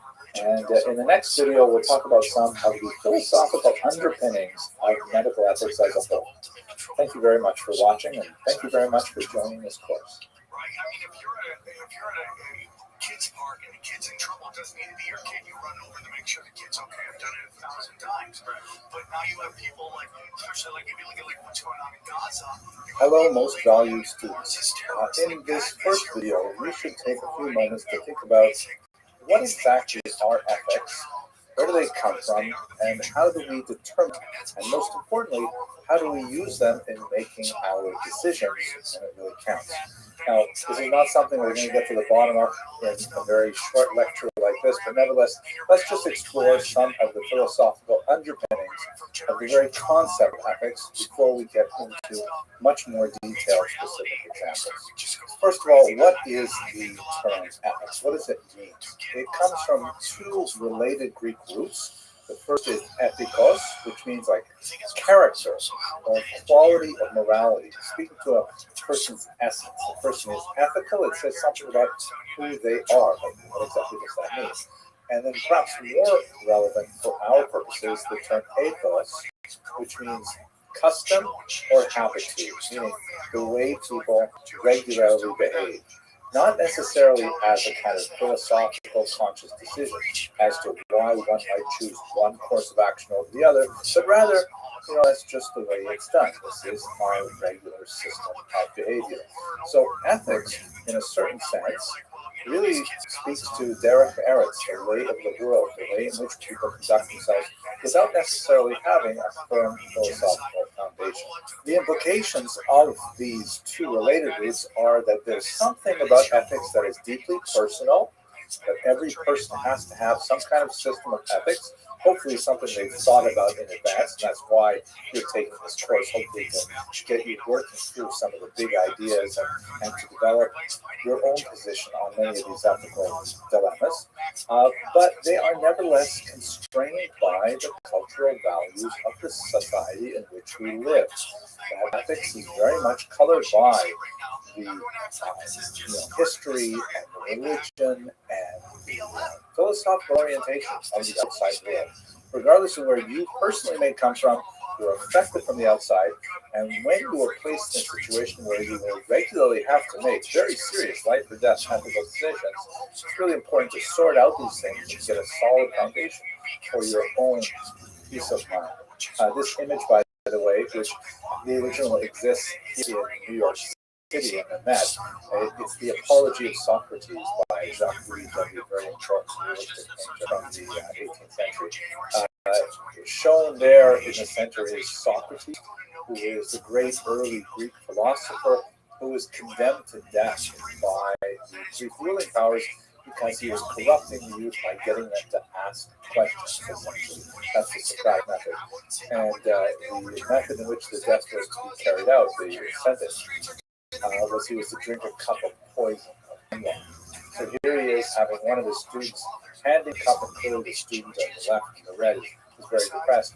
And Plato is shown as his primary disciple, sitting at his feet with his hand on his knee, and Socrates is saying his famous lines, I'm not afraid to drink this because it will either represent a dreamless sleep or a just reward. Meaning he had a very well thought out ethical system, so much so that he was not even afraid to drink the hemlock. But maybe we'll get back to this a little later on the course. What do we mean when we say medical ethics? What are medical ethics? What are bioethics? So these are basically a sort of subset of general ethics that specifically relate to medical procedures. Meaning, if you have an ethical system and then you find yourself in a medical environment where you have to apply those ethics, the application of those ethics to those medical settings are medical ethics. The kinds of issues that are really very fundamental, and we'll get into them throughout this course, are priorities in medicine, for example. If you have scarce resources and you have to apportion them according to an ethically consistent system, how do you decide which person gets the medical treatment first? Or how do you decide which person gets it at all? This is a very, very crucial burning question that continues to affect all societies, including the United States of America. Secondly, what about types of treatments? There are treatments which might be effective on a medical level, but be unethical on another level. Let's say, for example, stealing an internal organ from a living person in order to give it to another person. That would clearly be a violation of most basic ethical norms, but nevertheless effective medical technique. So choosing your medical ethics is so crucial to functioning in medical. And there's no one system of medical ethics. There are some basic principles that are widely accepted, both of those, but it's subject to cultural, geographic variation. Let's look at one class example, the Hippocratic Oath, which was an oath that was first outlined in the 4th century before the Common Era, not too long after Socrates. That was an attempt to kind of, in a paragraph, say what doctors believe when it comes to medical ethics. But it is so deeply steeped within the cultural environment in which it was written. For example, it invokes the divine authority of all kinds of Greek gods that are certainly not accepted by Jews or any monotheistic faiths today. Like it says, I swear by Apollo, physician, Asclepius, and Hygeia, and kind of saying all the gods and goddesses. Like, invoking that as your authority is clearly a violation of the beliefs of many people. How can we base our ethical system if it's fundamentally founded on a polytheistic faith system that we do adhere to. There's all kinds of other interesting things in there about debt to teachers, deference to surgeons, in particular, huge distinction between various types of medical workers, and a massive, massive opposition to abortion, which would also be quite problematic for modern medical procedures, as we shall see in another class. So, even though we have something that everyone seems to sort of generally agree on, the Hippocratic Oath, that's a really important thing, when you actually look at the text of the Hippocratic Oath, it has a lot of difficulties for modern medical ethics. So we have to go a little bit deeper, and we have to say, what are ethics based on? So they are based essentially on values, meaning what are the things that we consider important? When we can rank the things that we consider important, we can structure our ethical system based on that ranking. Once again, values are culturally determined. A couple examples.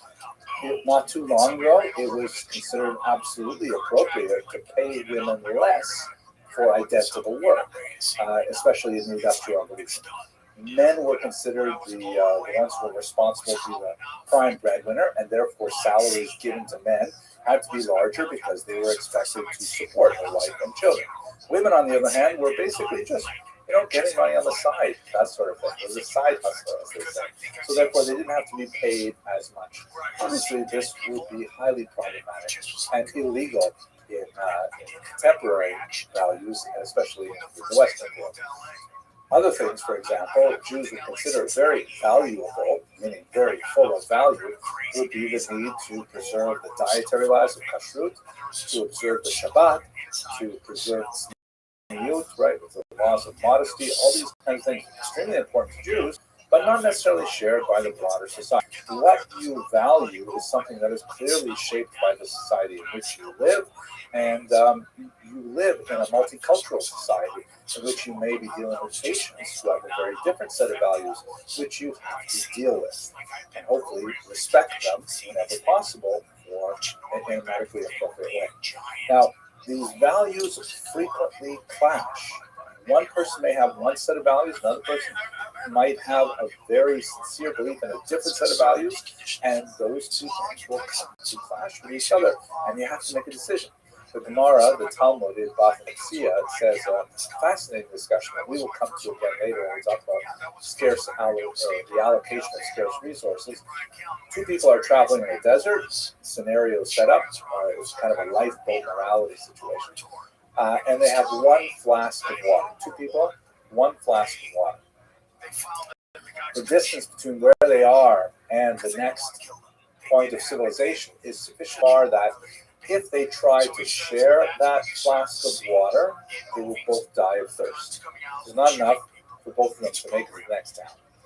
On the other hand, should the person who owns that flask of water simply say, it's all mine, and refuse to share it with the other person, even though that would mean certain death for the other person?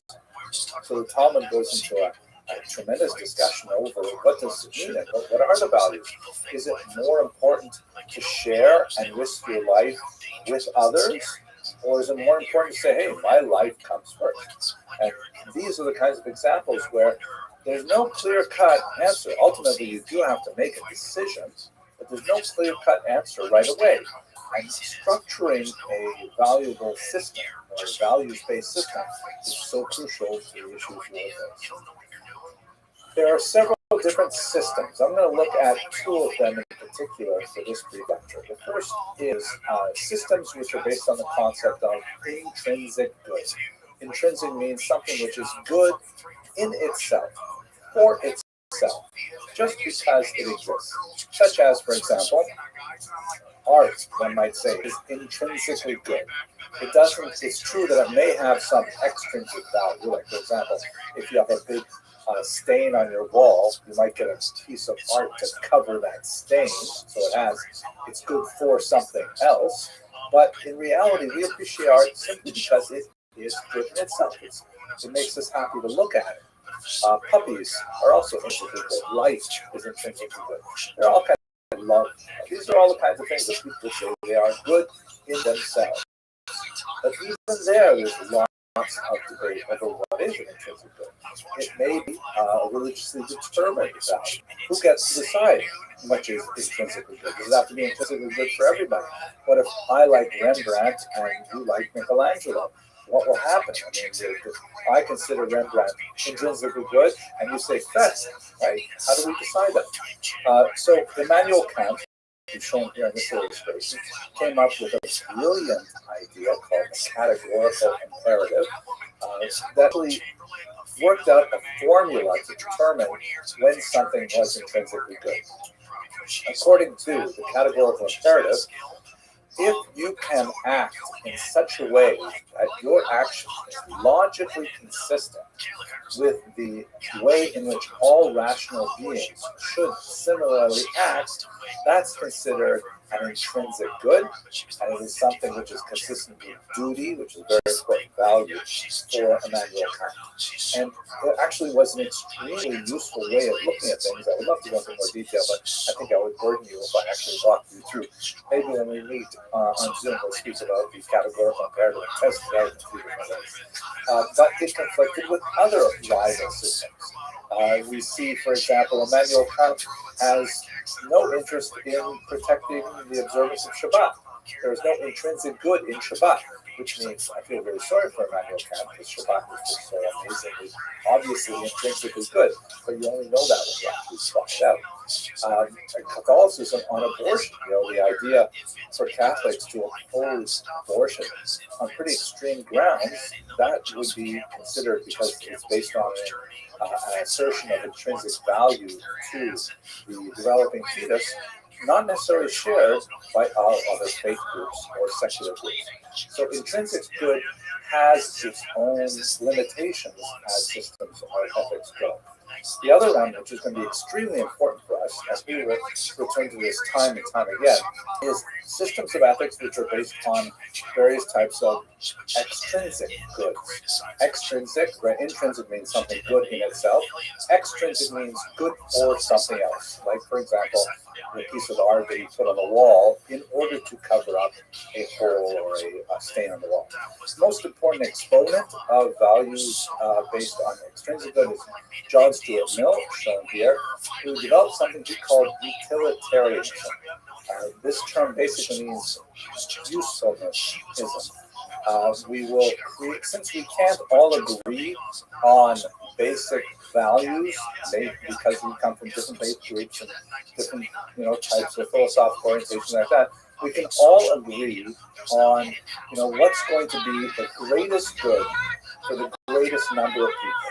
We'll simply kind of like mathematically tally up how much good would be caused by a given action and how much good would be caused by a different action. And whichever one is the greater good, that's the one that we're going to choose. Even though we recognize that sometimes greater good may harm some people, as long as it harms less people, essentially, then we should still go with the greater good.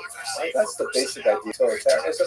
A huge influence on secular ethics and very much important for American ethics as well.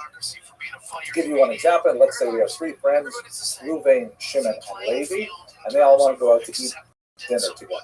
Shimon and Levi say they want to go to restaurant X, and says, no, come on, let's go to Y. When you have 3 friends, 2 of them vote for one restaurant, and the third votes for a different one, obviously, you go with the majority, and you go to restaurant X. Or do you? This seems this one sense. So, what's wrong with utilitarianism? That sounds pretty good, I think. But first, we have to go back to the beginning. Most good for most people. What do you mean by good? What is good? Do we define good simply in terms of physical pleasure, of hedonism? That seems like a very, very shallow definition of what is good, and precludes all kinds of far more profound types of self-fulfillment. But if we want to go with things like self-fulfillment or even happiness, what makes one person happy might make another person miserable.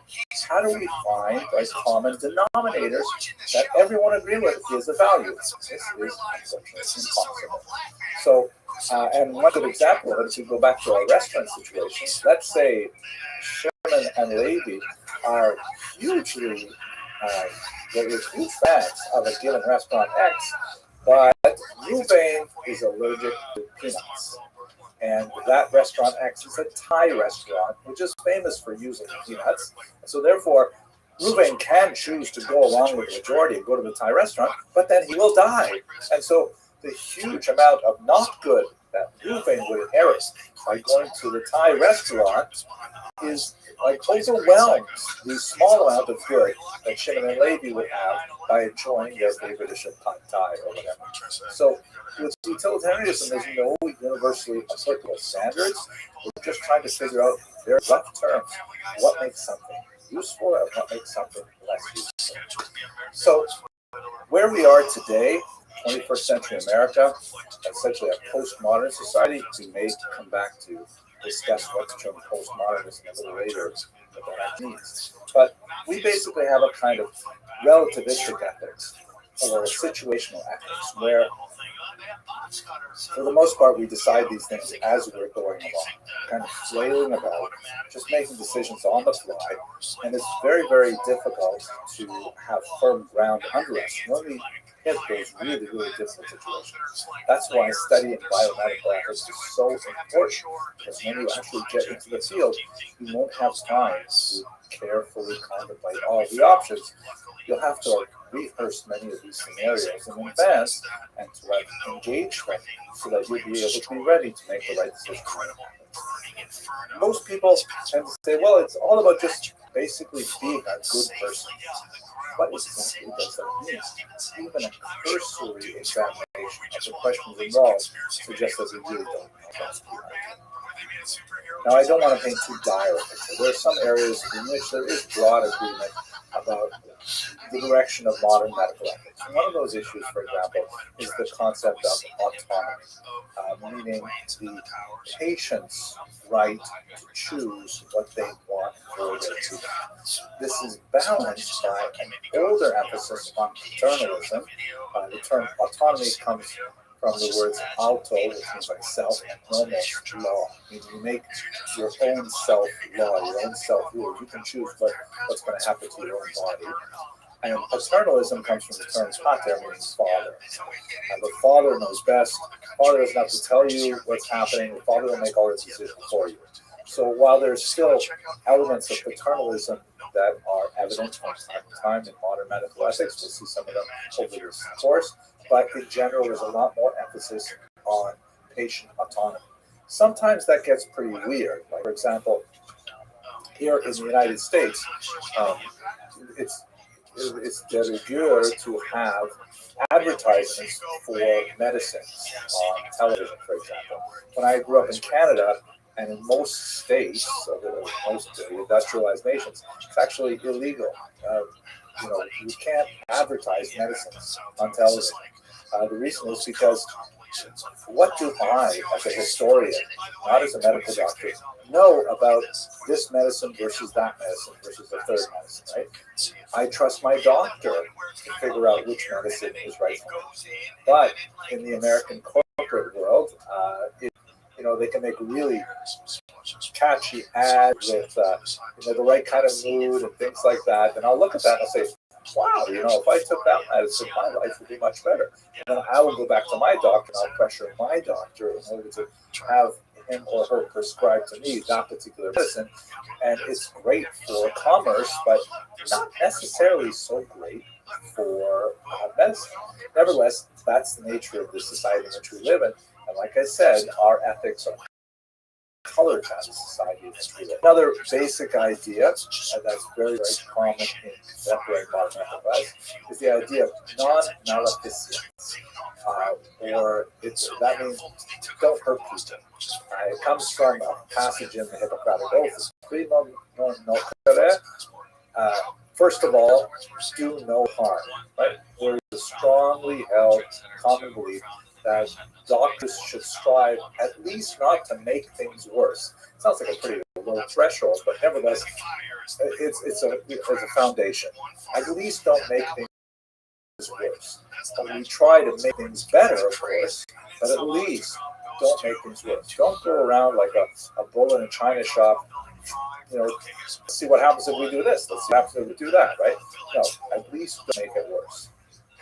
And there is obviously the idea that medical ethics should be just, that there is an idea of accountability for doctors and medical personnel. That's why the main textbook is so important, because there's lots of really important information on the kind of legal implications of what we do in medical environment. But to take it from a larger philosophical as opposed to the narrow experience here in America, which definition of justice are we going to use to understand how a person behaves? So these are all so crucial for the development of medical ethics, and there are certain basic principles that we will see enacted over and over again. Now, the kinds of why it's so important for us to have medical ethics today, you might think, well, why don't I just learn my narrow trade, my narrow specialization? Why do I have to think about these other things? The reality is because the nature of our medical establishment today is that people are over-specialized, and they focus, let's say, so carefully on the left foot that they know everything there is to know about the left foot, but they don't think about what the implications are for the person who owns that particular foot. And we have spent so much of our energy training experts to be highly specialized that they never actually explore the humanities history, right, which is so crucial for developing that ethical sensibility. Secondly, our technology has advanced way past our ability to understand what it means. We can do things now with genetic technology. We can do all kinds of mind-bending alterations to basic units of human identity that we never were able to do before. And sometimes we know how to do things before we understand whether or not we should do things. We also live in a highly litigious environment where doctors and medical personnel are sued all the time. And this is part of the downside of the lack of paternalism as a value.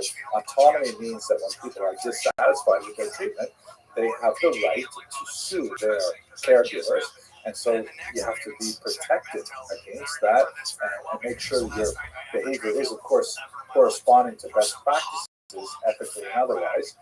And also, one of the huge questions is who ultimately gets to make the medical decisions today? In the American environment in particular, with the nature of health insurance and how that functions, a lot of these decisions are not made by doctors, but really made by the commercial enterprises that support the entire medical infrastructure, and that has to do primarily with health insurance. So these are a whole swirling group of difficult issues that you're going to have to make your way through and find a firm philosophical foundation for your own approach to medical ethics. We're going to go into some more details in the next videos, but I just want to say thank you very much for watching this. I would imagine if you're at PG&E and you're stuck in some podunk fucking town. I mean, it's possible. It's very weird to 2 shows in 2 nights. I'm just saying it's super interesting, weird, but it's also... Hello, most valued students. We've had just a moment now to look at the general idea of where ethics come from. Let's take a little bit of a closer look at where Jewish medical ethics come from. As we shall see, there are a lot of different ways that we can use systems to derive consistent and well thought out ethical decisions, but we are going to be spending a lot of time looking at the Jewish medical tradition in this course.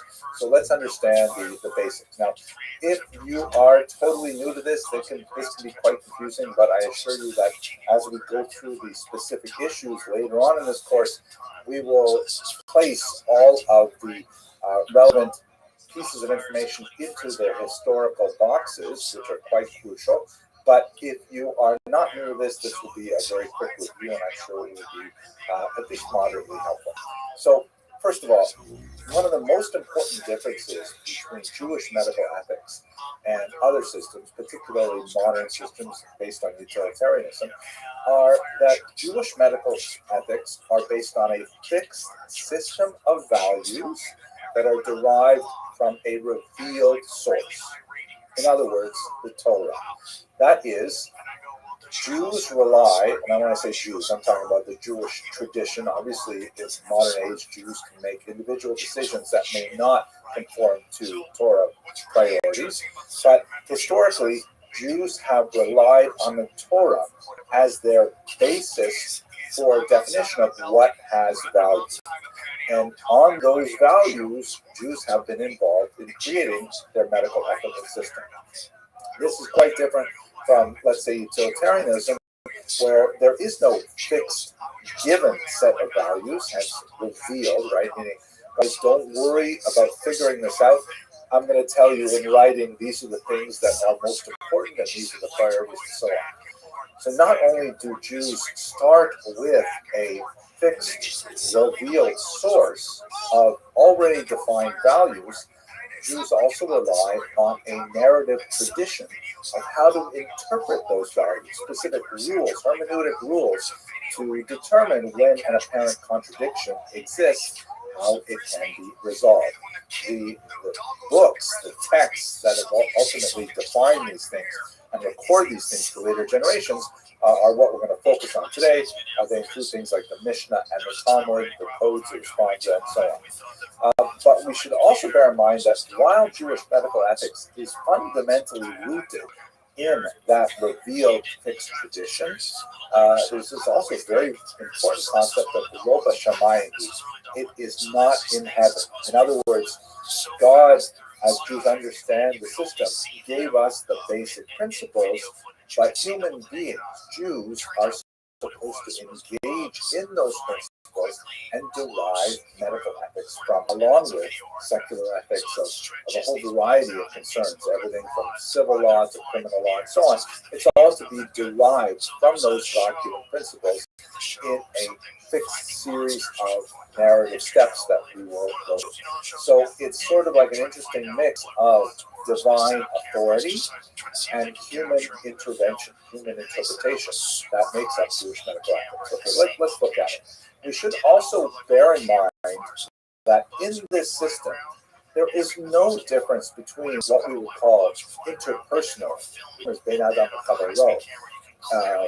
ethics that determine behavior between one person and another, and what one might call ritual ethics, meaning things that are between a person and God. In other words, we tend not to consider things like how does a Jew honor the Sabbath as being fundamentally different from how a Jew respects his or her neighbor's personal property, right? They're all part of the same system, and all see that there are different levels of stringency based on human interpretations, but it all fits within one big body of commandments.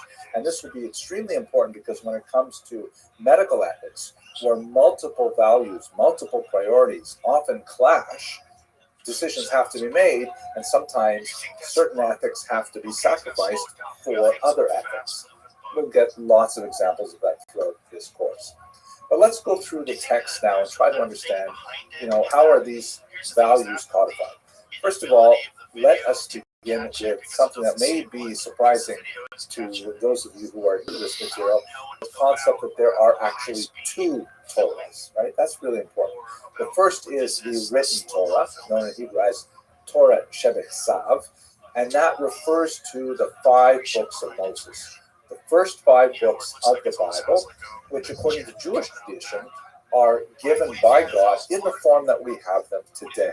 This is obviously at variance with a lot of ideas of modern biblical criticism, but that doesn't matter because we're looking within the intellectual ecosystem of Jewish medical ethics, which understands these first 5 books of Moses as being totally authentic and inviolate. Now, along with the written Torah, Jewish theology holds that there is a complementary oral Torah, Torah Shebaal Peh, which is a body of teaching, as the term implies, that was delivered orally from God to Moses, and then handed down subsequently through generations of scholars all the way up until the present day.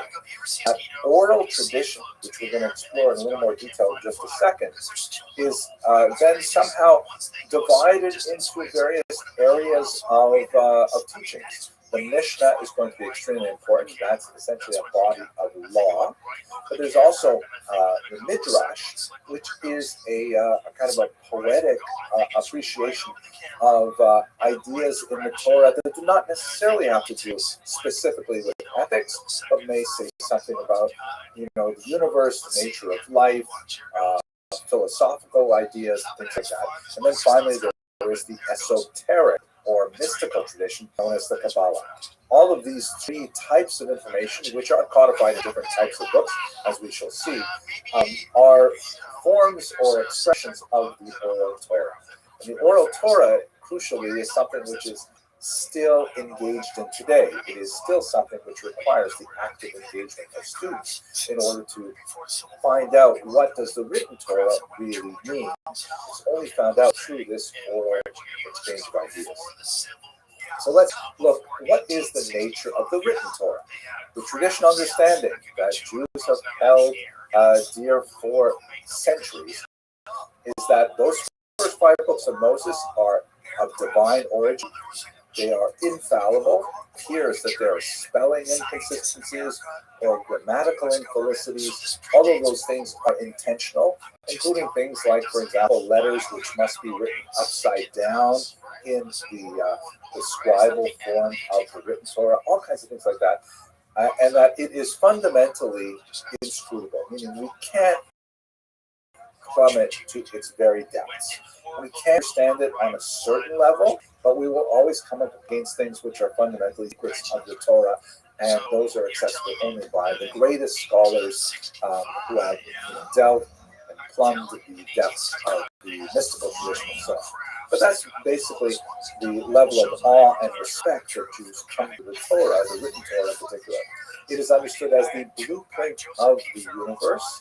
That's sort of a paraphrase of the description of the Torah that's written in Talmud, that God looks into the Torah and then creates the rest of the universe. That it is the model for the universe, and it has, no limitations on its applicability. It is eternally relevant, as a passage in the Mishnah says. You can turn it and turn it. Of course, it's a scroll, right? So when you're turning it, you go through it. For all is within it. The written Torah, as Jews understand it, includes all the answers you could ever find to any question. The problem is how to ask the Torah the questions that you want solved. The oral Torah is fascinating. Of course, this is a major separation between the Jewish intellectual tradition and the Christian. The Christian tradition does not have the oral Torah at all. The Christian tradition does accept the Tanakh, the Hebrew scriptures, as authentic, again, the New Testament, which are Christian scriptures that, that's not our area of discussion today, but the oral Torah is a totally Jewish thing. Jews have believed for time immemorial that the oral Torah has equal authenticity to the Torah, but it's open to debate. Not open to the sense that you can say no, but in the sense of what does it really mean? And the oral Torah, because it is, enshrined within the living voice of students that ring through yeshiva halls to the present day, there are so many ambiguities and complexities that arise from the fact that it is, when compared to a written fixed text, quite ephemeral. You wonder about the broken telephone phenomenon where things get changed over time. So more significantly, the intentionally deceptive nature of some teachings, which are meant to disguise the final answer from students who may be unworthy.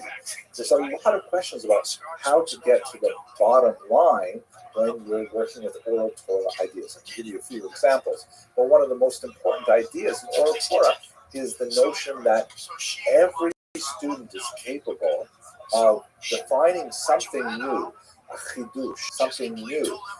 But this discovery of something new is actually the rediscovery of something that is actually already buried in the text of the written Torah. But through the exercise of the oral Torah, it becomes revealed as well. So something that previously existed, then found again. I know this is complex. We're not going to go into this in a lot of detail because we're going to get to medical ethics per se in the very next lecture. But let's just get our sense of what the major texts are. Okay, so here are the three major groups of texts. The first one is, as I mentioned earlier, Midrash, which are kind of like poetic riffs on passages in the written Torah.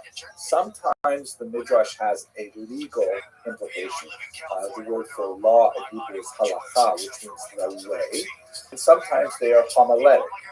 The Aramaic term is agada, or the Hebrew is agada, and that refers to kind of like things which are not necessarily teachings that imply you should behave differently as this chicken is kosher, that chicken is not kosher. But they illuminate basic ideas of Jewish thought. The Midrash were collected primarily in the Middle Ages, some of them in the ancient period, and we have them in many different books, including things like the Midrash Rabbi, the Great Midrash. The second major body of teachings, and here we will be very active for the rest of this course, is the Mishnah. The Mishnah is almost exclusively legal in orientation. It is a body of teachings that was codified somewhere in the early 3rd century, and it is the foundation of a much larger body of work called the Talmud. Right? The Talmud is essentially a commentary on the Mishnah. The Mishnah is not a commentary on the Torah, the written Torah. I'll get in the next slide. And then finally, the Kabbalah, which are the mystical teachings. And in terms of Jewish medical ethics, the Mishnah is hugely important, the Midrash somewhat important, and the Kabbalah least important. In other words, if these principles, if these three major texts come into conflict with one another, that has relevance to a specific medical question, like for example, we see this happen in IVF, in vitro fertilization, where there are certain ideas in the Kabbalah that are not discussed in the Mishnah, and in fact, a particular choice of action might be totally appropriate vis-a-vis the Mishnah, but in terms of the Kabbalah, it will be discouraged. So the Kabbalah and its teachings may be sacrificed because the halacha has primacy over the mystical teachings. Although obviously it would be ideal if a person could choose to follow each of them, but the Mishnah has pride of place when it comes to actually determining halachic legal activities. I know it might be confusing for you, so just hold on, come clear as we get to the specific issues. So those are the three basic kind of groupings of oral Torah works. What exactly does it do? So, for example, the oral Torah clarifies ambiguities in the written Torah. I'm recording this, by the way, right around the holiday of Sukkot, where one of the things that Jews do is they go to synagogue with 4 species that are connected with the harvest season, the palm frond, the myrtle, the willow, and a particular fruit, which is simply called in the written Torah the fruit of a goodly tree. The written Torah does not tell us which fruit to use. So theoretically, I mean, what is the fruit of a goodly tree? Is it pineapple? Is it grapefruit? I mean, if I showed up to synagogue carrying a grapefruit, I would be laughed out of the building. We all know that the correct fruit to bring is an etrog, or an esrog in the Ashkenazi pronunciation, but it doesn't say so in the written Torah. There is an oral Torah that goes alongside it that clarifies the ambiguity that the correct fruit is etrog. Similarly, in the picture here, the phylacteries, known in Hebrew as tefillin, these prayer boxes worn on the arm and on the head, what are they supposed to look like? Right? The Torah doesn't tell us anything about what these prayer boxes are supposed to look like. This is with the straps, square, and how they're shaped, and all kinds of.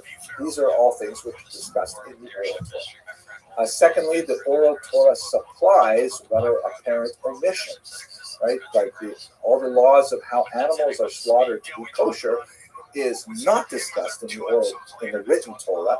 You need the oral Torah to get that whole manual. Really important for the Jewish tribe.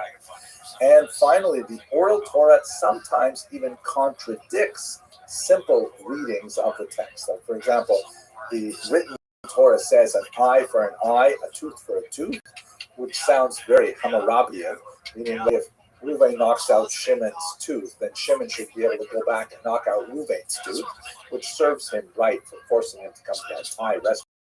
Anyways, that the idea is, actually, I got that good.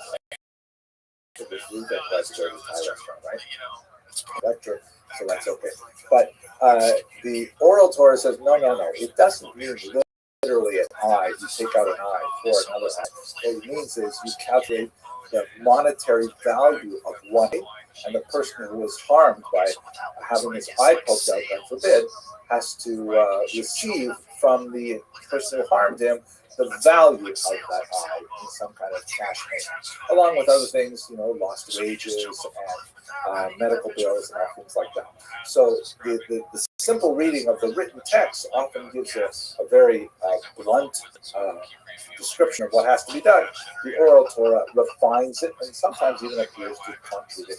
So that's what the oral Torah actually does. Okay, so let's go on now to the codes and responsa.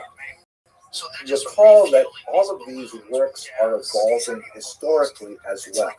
Theologically, the oral Torah was given to Moses at Sinai and then handed down, but the texts that we have before us today are the product of hundreds of years of rabbis, named rabbis, discussing these. Not only rabbis, by the way, a few non-rabbis, women as well, are occasionally mentioned, but there's like hundreds of people discussing these things, and their opinions are recorded in books like the Mishnah. And the Mishnah is a very unusual document because it presents a bottom line. It doesn't the conclusion of the debate. It just says, Rabbi Meir says X, Rabbi Yehuda says Y, next Mishnah. So how are we supposed to behave? Do we follow Rabbi Meir or follow Rabbi Yehuda? That's when the codes come in. Codes which developed in the medieval period, really starting from the 10th century and onward. Perhaps the most important of them is a code written by Moses Maimonides called the Mishnah Torah, not to be confused with the Mishnah, and not to be confused also with Mishnah Berurah, which is something written much later. But the Mishnah Torah is essentially a code saying, you know what, I'm going to go through all this confusing material, which is scattered throughout many different books, and I'm going to put it in basically a big list of rules that are categorized by type. All the laws of keeping kosher will be here. All the laws of keeping Shabbat will be here. All the laws of monetary damages to your neighbor are over here. And all of them are organized and easy to reference. You can go back and find it in the codes. Another very important code, which we will be looking at frequently, is the Shulchan Aruch, the set table written by Rabbi Yosef Karo. And so these are like basically rule books that help us figure out what in the end is the written and oral Torah want us to do. That's codes. The second document, which will be extremely important for our course, is something called responsa, singular responsum. In Hebrew, Shelot Utshuvot literally means answers, hence the word response, where a specific question affecting an individual will be sent to a rabbi. The rabbi will read that question and then, research the written Torah, the oral Torah, and the codes, and come back with a response. That response constitutes a type of legal precedent that then can be folded into later discussions and later response and sometimes later codes or commentaries on codes as well. I know this is overwhelming. There's lots of information here. But as we go through the individual cases, you'll see how these things play out. So let's say, for example, when we get to a discussion of abortion, a very important discussion, especially relevant for our time here, a very famous question was asked of a particular rabbi in Israel regarding of an abortion, and that particular rabbi, in that case it was Tzitz Eliezer, responded that under those circumstances the abortion was permitted. Another rabbi, Rabbi Moshe Feinstein, later wrote, by the way, that rabbi why he answered incorrectly, an abortion should not be permitted under those circumstances. And those two positions, the first one was a classic response, singular, that was delivered to a particular woman in her particular question. The other one was really a follow-up response or a reaction to that response, but both of them constitute legal precedents that have a lot to say about what to do about abortion in the future, as we shall see. But let's not get ahead of ourselves. One, I'd like to point out a few really important principles that we will be returning to multiple times. The first is the question of, does this rule come from the Torah, or is it something that was invented by the rabbis? The Hebrew terms here are deoraisa, which means from the Torah, or derabbanan, from the rabbis. The reason is like this. The Torah gives certain rules, and the rabbis, looking at those rules, sometimes say, you know what, we better build a fence around the Torah. To make sure that people don't transgress the Torah, let's make another rule, which is absolutely human origin. It's a rule that was made up in order to protect people from transgressing the written law. So let's say, for example, on Shabbat, it is forbidden to write. You can't take a pen and actually write words. So the rabbi said, you know what? Just to make sure that people don't come close to writing, we're going to make a new rule called muksa, which means that you're not allowed to touch a pen. You can't pick up a pen. It's true that the Torah doesn't say picking up a pen is forbidden, but the rabbis say because writing is forbidden, and that's a serious thing, and you transgress it with the first two letters you write, let's therefore make a new rule, no touching pens. Now, if a person does pick up a pen on Shabbat, they have not violated a Torah rule, they've only violated a rabbinic rule, which is very serious, but nevertheless it's designed to protect people from going all the way and actually writing on the Sabbath. This becomes very relevant because in medical situations, quite often, some rule has to be obviated. Meaning a rule has to be set aside in order to save human life, which is itself, by the way, built into the system. The Torah itself says that human life takes precedence over all the commandments in the Torah, with the exception of 3, as we shall see later on in this course. So then the question is, if you're following the Torah by saving life, but you have to transgress a rabbinic commandment, under what circumstances is that permissible? That's something that would be very important as we go through the issues in the rest of this course. But when there is a doubt whether or not a particular action is forbidden by the Torah, the general rule is be stringent and do not the Torah. So when the rule is a human origin, when there is a reason to do it, one may be lenient with the rabbinic rule. We'll see these later on. Lots of implications for many issues in Jewish medical ethics.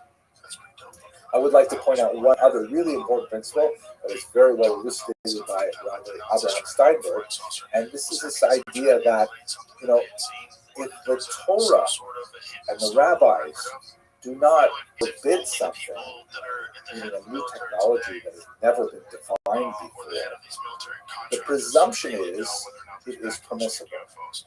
In other words, we start from the idea that new technologies, new medical procedures, unless there's some reason to say, no, it's against a law we already have, we assume that the answer is yes, before it is no.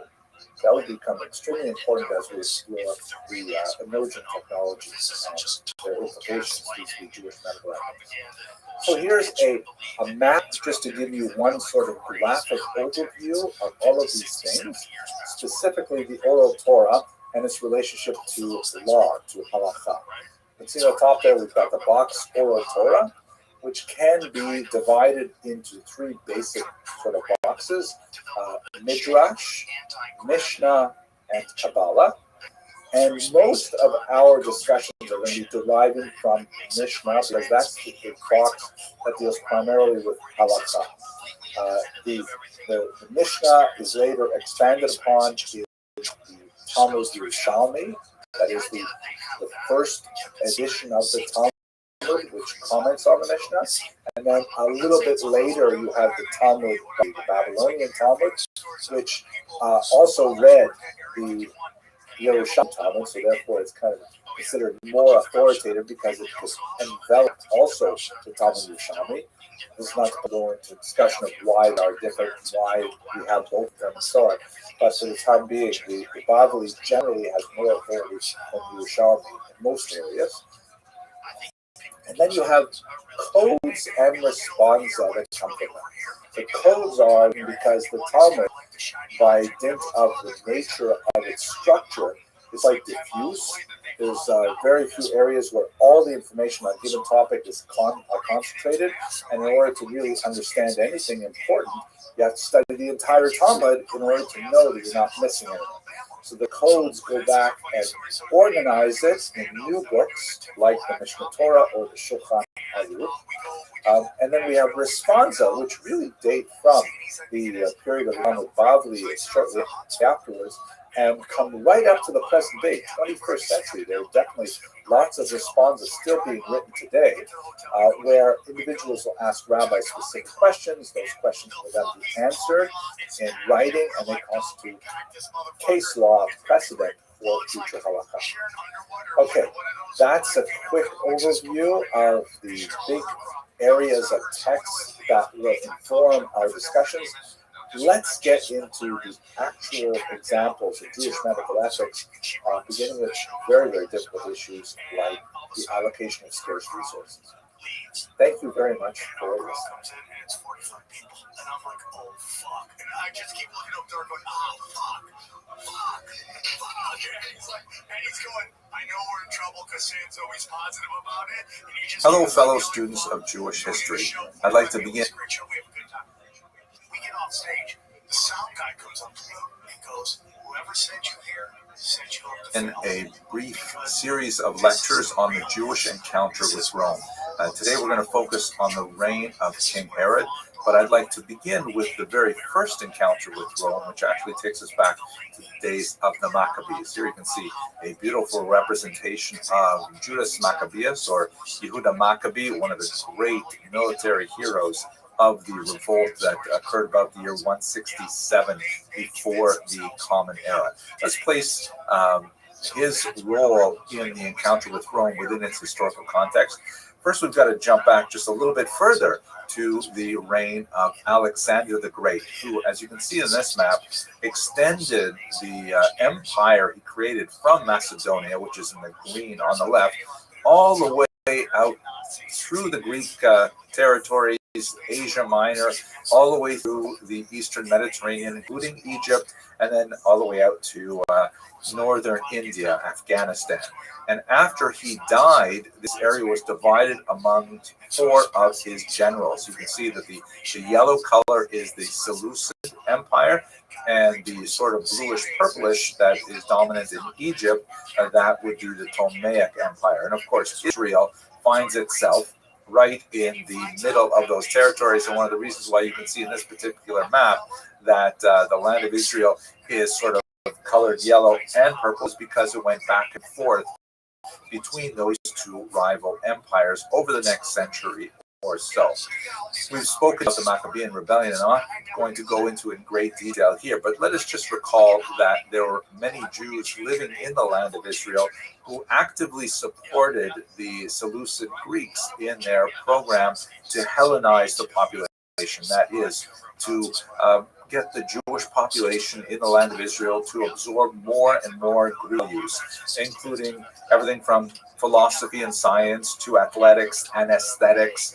And there was a feeling that this was like a modernizing thing that would bring Jews into the larger world of the Eastern Mediterranean in particular. And traditionalists argued against it, beginning with Matisyahu, who was Judah's father. And this created a kind of a traditionalist revolt against those Hellenizing Jews and against the Seleucid Greeks. Please feel free to have a look at some of my other lectures to get a better sense of how that conflict progressed. At any rate, the point where I'd like to pick it up here is where Yehuda Maccabee, who has taken over the command of the rebel forces, has effectively fought the Greeks to a stalemate. And the Seleucid general Lysias, now after the death of the previous king Antiochus Epiphanes, he proposes an armistice with the Maccabees, saying, okay, you know what, sorry we pushed you too hard, how about we find a compromise? We'll let you, for example, choose your own high priest, which was a major concern for a lot of the moderate population in Israel. So it turned out that the Hellenizing population in Israel and most of the moderates, they liked the idea. They wanted to end the war, not achieve full independence from the Seleucid kingdom, because they felt they're going to have to pay taxes anyways. As long as they were left alone, they had enough autonomy, especially religious autonomy. That was enough. Yehuda Maccabee and his shrinking band of followers said that was not enough and insisted on fighting further. So the conflict at that point continued. A good portion of the Jewish population in Israel sought support of the Seleucids to try and, end the fighting, whereas Judah Maccabee sends a delegation to Rome and says, hey, maybe Rome, you can help us out in our conflict with the Seleucids and ambition to achieve full independence. If you look at the book of Maccabees, which does not appear in the Hebrew scriptures, but does appear in a lot of Christian Bibles in the Apocrypha section, there's this is, by the way, a beautiful reproduction of a 17th century English translation, the King James. And we zoom in, we see this interesting passage. There's kind of like this header at the beginning. It says, Judas is informed of the power and policy of the Romans and maketh a league with them. And the articles of that league are described here. So the text talks about how Yehuda had heard of how powerful the Romans were, and that he thought that he could enlist them into his aid against the Seleucids. If we jump ahead to the end of the chapter, it says here, verse 24, if there come any war upon the Romans or any of their confederates throughout all their dominion, the people of the Jews shall help them, right? This is like a mutual assistance treaty, as the time shall be appointed with all their heart. 26, neither shall they give anything unto them that make war upon them, meaning they will not help the enemies of the Romans at all, or aid them with victuals, weapons, money, or chips. And I wondered about that. Why are they not giving them chips? What's so important about the chips? It must be they had these great chips housed. This is not, by the way, a paid product announcement. I actually like these chips a lot. So that was a joke. I'm sorry. I don't know why I put these things in there. But at any rate, let's go back. As it has seemed good unto the Romans, but they shall keep their covenant without taking anything therefore. So the idea was they signed a mutual assistance pact. The Jews would help the Romans if anyone attacked Rome, and theoretically at least, the Romans would help the Jews if anyone attacked Israel. Now, it turned out that it was more of a kind of a cynical agreement, and you'll see how it turns out. If you look at the Greek original, the text has both Jews and the Romans virtually promising the same to each other, but it didn't work out that way. Meanwhile, the Seleucid kingdom lost control of Israel, and the Maccabees were able to actually achieve Yehuda Maccabee's dream of independence. He himself was killed in battle, but as you can see from this map, not only were the Maccabees able to establish a new dynasty called the Hasmonean kingdom, or Hashmonaim, but they were actually able to expand it significantly throughout the region on the other side of the Jordan as well, and that's essentially the history of the Maccabean kingdom from the revolt in about the year 167 until the arrival of Pompey, a Roman general, and that's what we're going to turn to next. But to understand the nature of the Maccabean kingdoms, even though the Jews had a significant amount of independence, there was significant friction, and even though this was originally a rebellion against Greek values, the Hashmonaim gradually absorbed more and more of Greek ideas as well. And it kind of slid back into that Hellenizing frame over the next 100-odd years. Here you see, for example, a coin from Alexander Yanai, one of the most brutal of the kings of the era, a huge enemy to the rabbis. And as you can see from the right-hand side, the coin has an image of looks like a sun that's actually in bas relief. It's actually extruded from the coin itself, which according to some rabbinic opinions would be directly forbidden as a kind of idolatrous image of sun worship. At any rate, when he died in 76, there was a period of a rapprochement between the Maccabean leaders who had, claimed for themselves both the title of king and the title of high priest. His widow, Salome Alexandra, known affectionately as Shlom Tzion HaMalka in Hebrew, during her reign, there was actually a period of great rapprochement between the rabbis and the rulers, and it was a period of tremendous prosperity, which unfortunately ended under her. When she passed away, the region was thrown once again. And that's what brought General Pompey to Israel, the first encounter of Rome with the land of Israel proper. The civil war that between the sons of Alexander Yanai and Salome Alexandra, who were named Hyrcanus II, he was the elder, and he was the high priest, the Kohen Gadol. And his younger brother was Yehuda Aristobulus II, and both of them claimed rule. Hyrcanus II was the elder, but he was widely regarded as an ineffective leader. Yehuda Aristobulus was much more ambitious and apparently capable and wished to challenge his brother. Among other things, the idea that the role of Kohen Gadol and Melech, that is, high priest and king, should be separated. Both of the brothers ended up appealing to the Roman general Pompey, who was in the north at the time, for aid. Pompey looked at both of them, and he technically favored the weak Hyrcanus, but in reality, he just wanted to subjugate Judea to Rome. And when he came into the area, he nominally supported Hyrcanus, but in reality, he took it over and, in fact, defiled the temple in a rather disgusting manner. This was in the year 63 before the Common Era. About 20 years later, Hyrcanus would ultimately be deposed by his nephew, Antigonus, who was actually Aristobulus' son.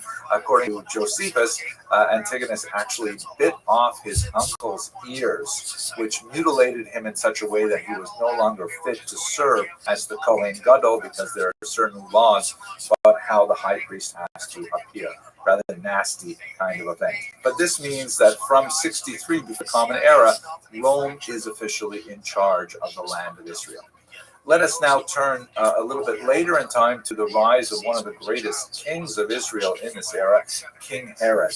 And when I say great, I'm not necessarily saying great in the sense of like wonderful, we love him, but great in the sense of being extremely powerful and leaving a huge mark on history.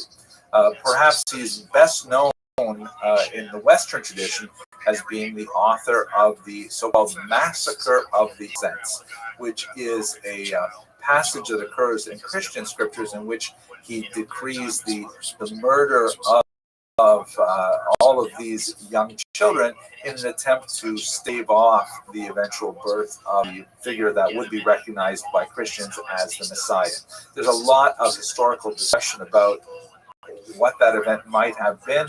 We shall see shortly that it may actually be referring to Herod's murder of his own children, which was something he did with alarming frequency. At any rate, Herod was an Idumean. You can see the region of Idumea here is in the south of Judea. This is a region that was forcibly conquered by the kings, and in a rare moment in Jewish history, the population was forcibly converted to Judaism. This is one of those moments that reverberates throughout history.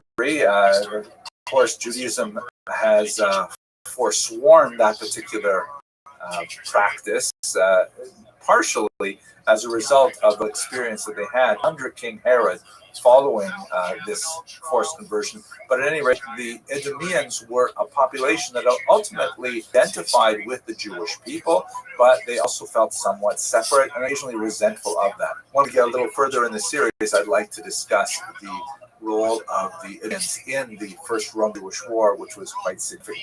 Herod's father was Antipater, was an ambitious advisor to Hyrcanus.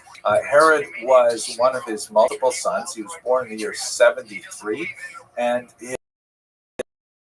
his father, as a result of his attachment to Hyrcanus and of Rome, was able to give political rule in various parts of the land of Israel. Herod was given the Galilee, the north, and he immediately charged in and used rather brutal means to put down an incipient rebellion that was happening there. He actually imposed the death sentence without the authorization of the Sanhedrin, which got him into trouble with the great Jewish court. And we have two parallel of a rather unusual event. It's mentioned in Josephus, who is, of course, one of the great historians of this era. Once again, I hope to discuss his complicated backstory a little later in the series, but he provides us an unusual glimpse into the moment when Herod was brought before the Sanhedrin to answer for his precipitous brutality in the Galilee.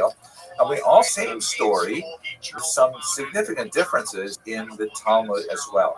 According to the version that Josephus offers, Herod appears before the Sanhedrin fully armed, which was considered a great act of nerve, to use the Hebrew term chutzpah. It was a great act of insolence to appear before the court wearing armor.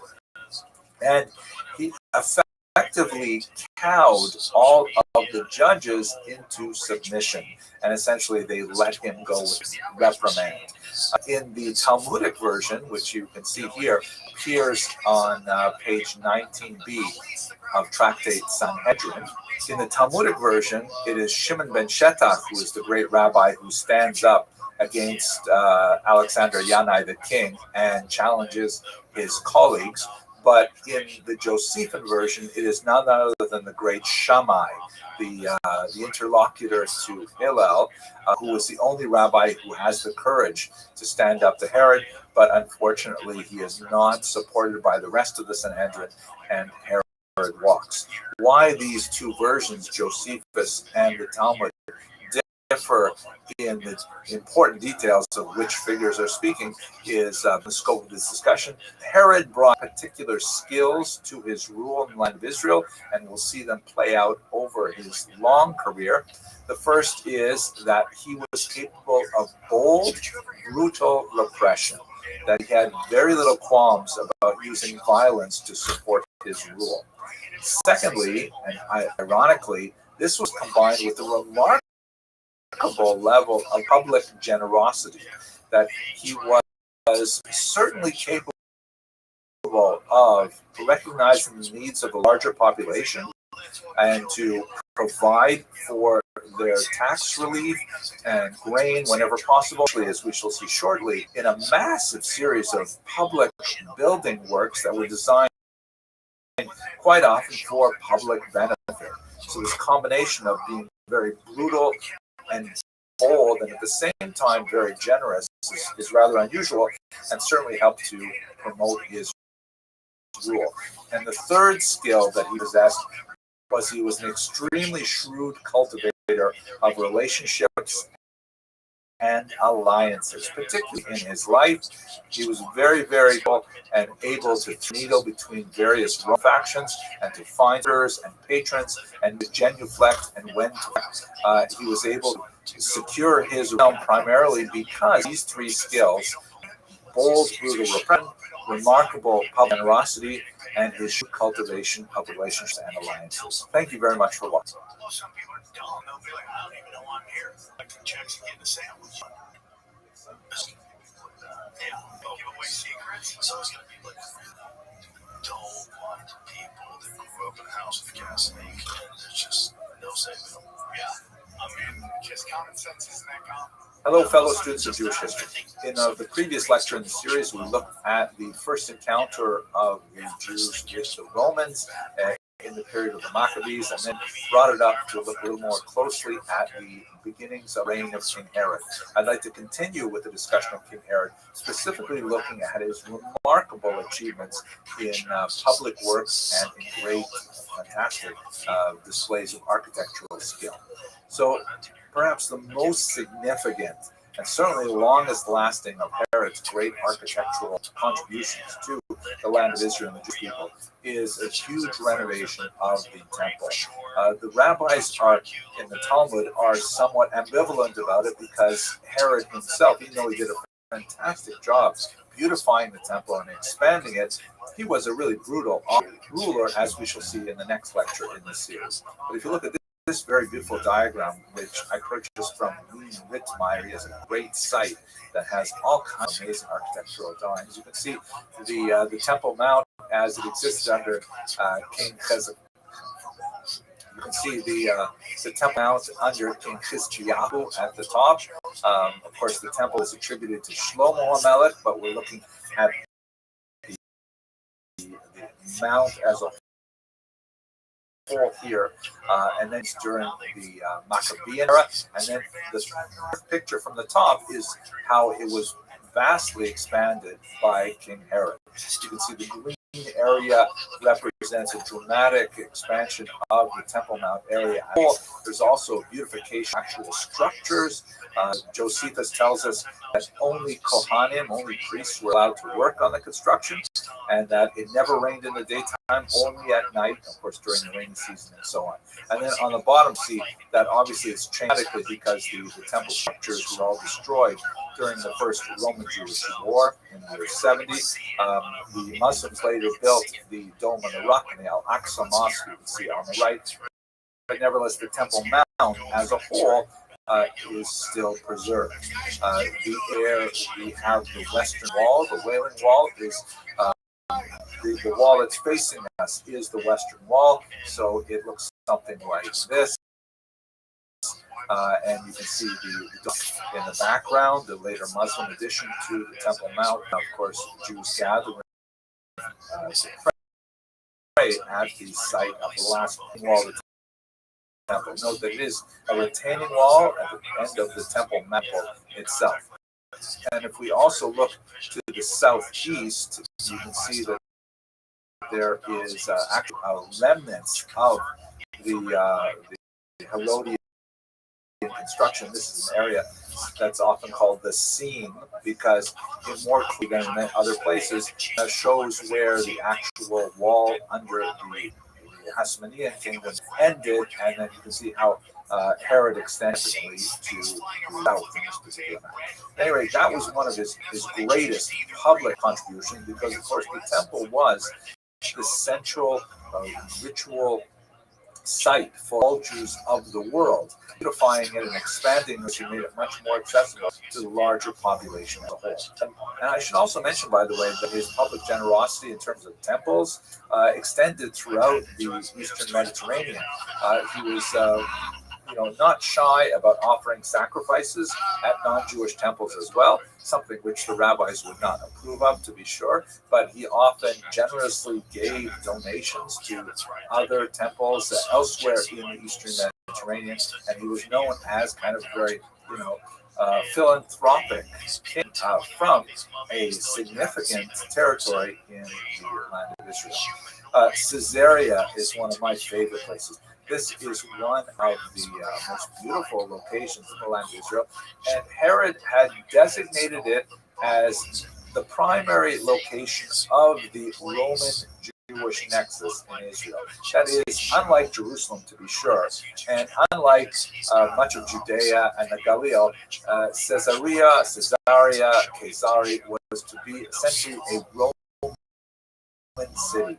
And he put a tremendous amount of money into renovating this city to make it acceptable to the Roman aesthetic. Here you can see an aerial view of the port. It's, of course, on the Mediterranean, pretty much in the center of the Israel. And he significantly expanded the port to make it viable commercially. The whole region was destroyed, or the whole port was destroyed in a major earthquake in the year 117, but you can have a look at what it must have been like here in this artist's rendition, that he actually built this artificial curved out, and you can see there's kind of an entrance to the bottom left of this picture where they would have a safe harbor to be able to dock and unload and so on. The building of artificial harbor, which was the largest used volcanic ash from the Italian peninsula in a rather architectural manner where they would float out to the places where they wanted to sink the stone for the reef. They would mix up this concrete that could actually dry underwater using this rope, and then they would allow the forms to drop into water and harden there. Remarkable feat engineering, and it must have been one of the wonders of the world at the time. You can see he built hippodromes, right, which are like racing stadiums for horses and things like that. Tremendous number of things like aqueducts, this classic Roman architecture, bringing water from far away in order to meet the needs of the growing population of this region. Really fantastic public works that made a huge mark on the country as a whole. I'm going to show you a few images from this remarkable article, The Landscape Palaces of Herod the Great, published Near Eastern Archaeology in 2014. The author is Professor Catherine Gleason. She has some amazing pictures. Let's have a look at them. Here in Caesarea, you can see an aerial view of one of the promontories that's related to that artificial reef that I just showed you. And this is what it would have looked like in terms of the palaces, the pools. You can see the Hippo Stadium on the right there. And it really must have been such a fantastic kind of thing to see this glorious palace. And Herod in particular was fond of gardens, so he made sure that there were gardens planted everywhere in his palaces. If you look at Jericho, there's a remarkable series of gardens that appear, kind of suddenly in this region, which is surrounded by desert, but has the Jordan River flowing through it. Here you can see in this Professor Gleason's article that he has several palaces that are all surrounding the Wadi, which is like the riverbed, including sunken gardens. And here you can see what it looks like today with just a suggestion of one of the artificial hills that he built to try and give contours to the region. And this is a cross-section that just gives you a sense of what it would have been like to walk through Herod's palaces, which he scattered throughout the land of Israel. Here's Professor Gleason's own drawing that demonstrates his love for the Roman colonnades and the gardens, of course, and the landscape of Jordan, the landscape of Jericho in the background must have looked like, phenomenal kind of, perhaps one of the most dramatic settings for Herod's palace was the one that he built on the top of Masada, this huge massif, not too far from Jericho, just some region where this was actually a place that Herod had deposited his family during a conflict early on rise to power, and he probably has a kind of bolt hole where he could hide again in the future if he needed to. But he certainly wanted to, hide there in comfort. So, they had all kinds of cisterns dug in there, all kinds of baths were set up, and he planted numerous gardens to beautify the region.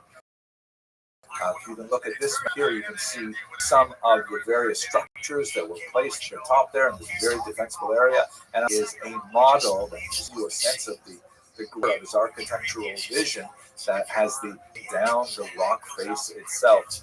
If you ever had the opportunity to actually climb to the top of Masada, it's really glorious to watch rise or set in the region.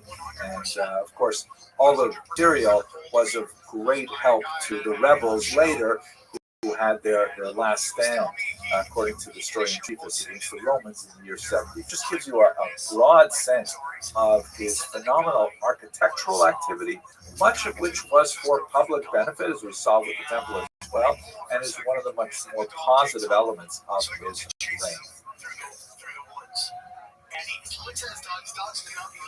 There's like what seems to be a giant green screen with something crawling on it.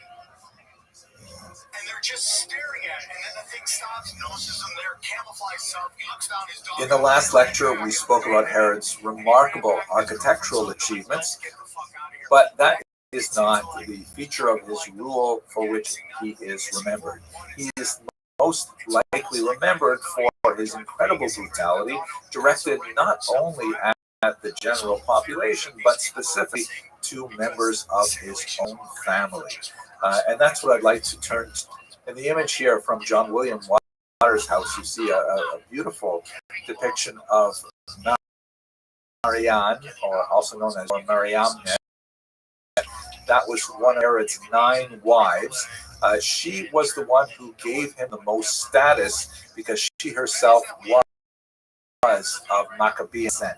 She was a Hasmonean princess, in other words. And as we mentioned in previous lecture, Herod himself was of Idumean descent and therefore had less of an ethnic claim on the throne.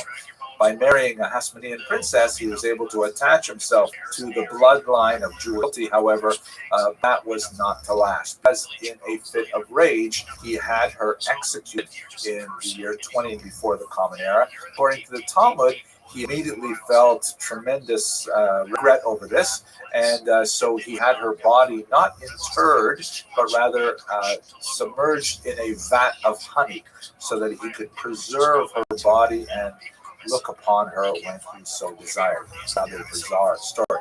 But anyway, have a look at this family tree of Herod. You can see that he's towards the left in the middle. It says here, Herod reigned from the year 37 to the year 4 BCE. And what I'd like to do is to outline the family members who were killed by Herod and give you a sense of the broadening scope of his familial map. His first act of murder directed against his family is the murder of his brother-in-law, Aristobulus. This is the teenage brother of his favorite wife, Mariamne. He was 17 years old at the time, and Herod had appointed him to be the Kohen Gadol, the high priest. Much to his displeasure, Aristobulus proved to be quite a popular individual. Apparently, both Mariamne and his brother were very good looking, and the population as a whole were quite enamored of this young high priest. So, fearing the possible rebellion of his brother-in-law, he had him drowned at Jericho, and then cynically had a huge funeral to commemorate, or perhaps in his sense, to celebrate his death. That was his first nasty act against his family, but it continues. Obviously, relations with his Mariamne, the sister of Aristobulus, went downhill and Herod began to suspect her of adultery. And so he had her killed as well. She was 25 years old. This was in the year 29 before the Common Era. Then he goes on, and if you see towards the bottom left, his sister Salome was married to a man named Costobar, and Herod began to suspect Costobar of fomenting a rebellion. This is going to be a recurring theme. He's going to fear others trying to take power away from him, and so therefore he either murders them or exiles them and so on. So he has his brother-in-law Costobar executed for suspected rebellion. Herod goes on to killing even his own sons. He killed both Alexander and Aristobulus. I know these names repeat frequently, so that's why this graph hopefully is helpful. They were sons of Mariamne, and once again, Herod was concerned that perhaps they were to plot to assassinate him, so he had them killed.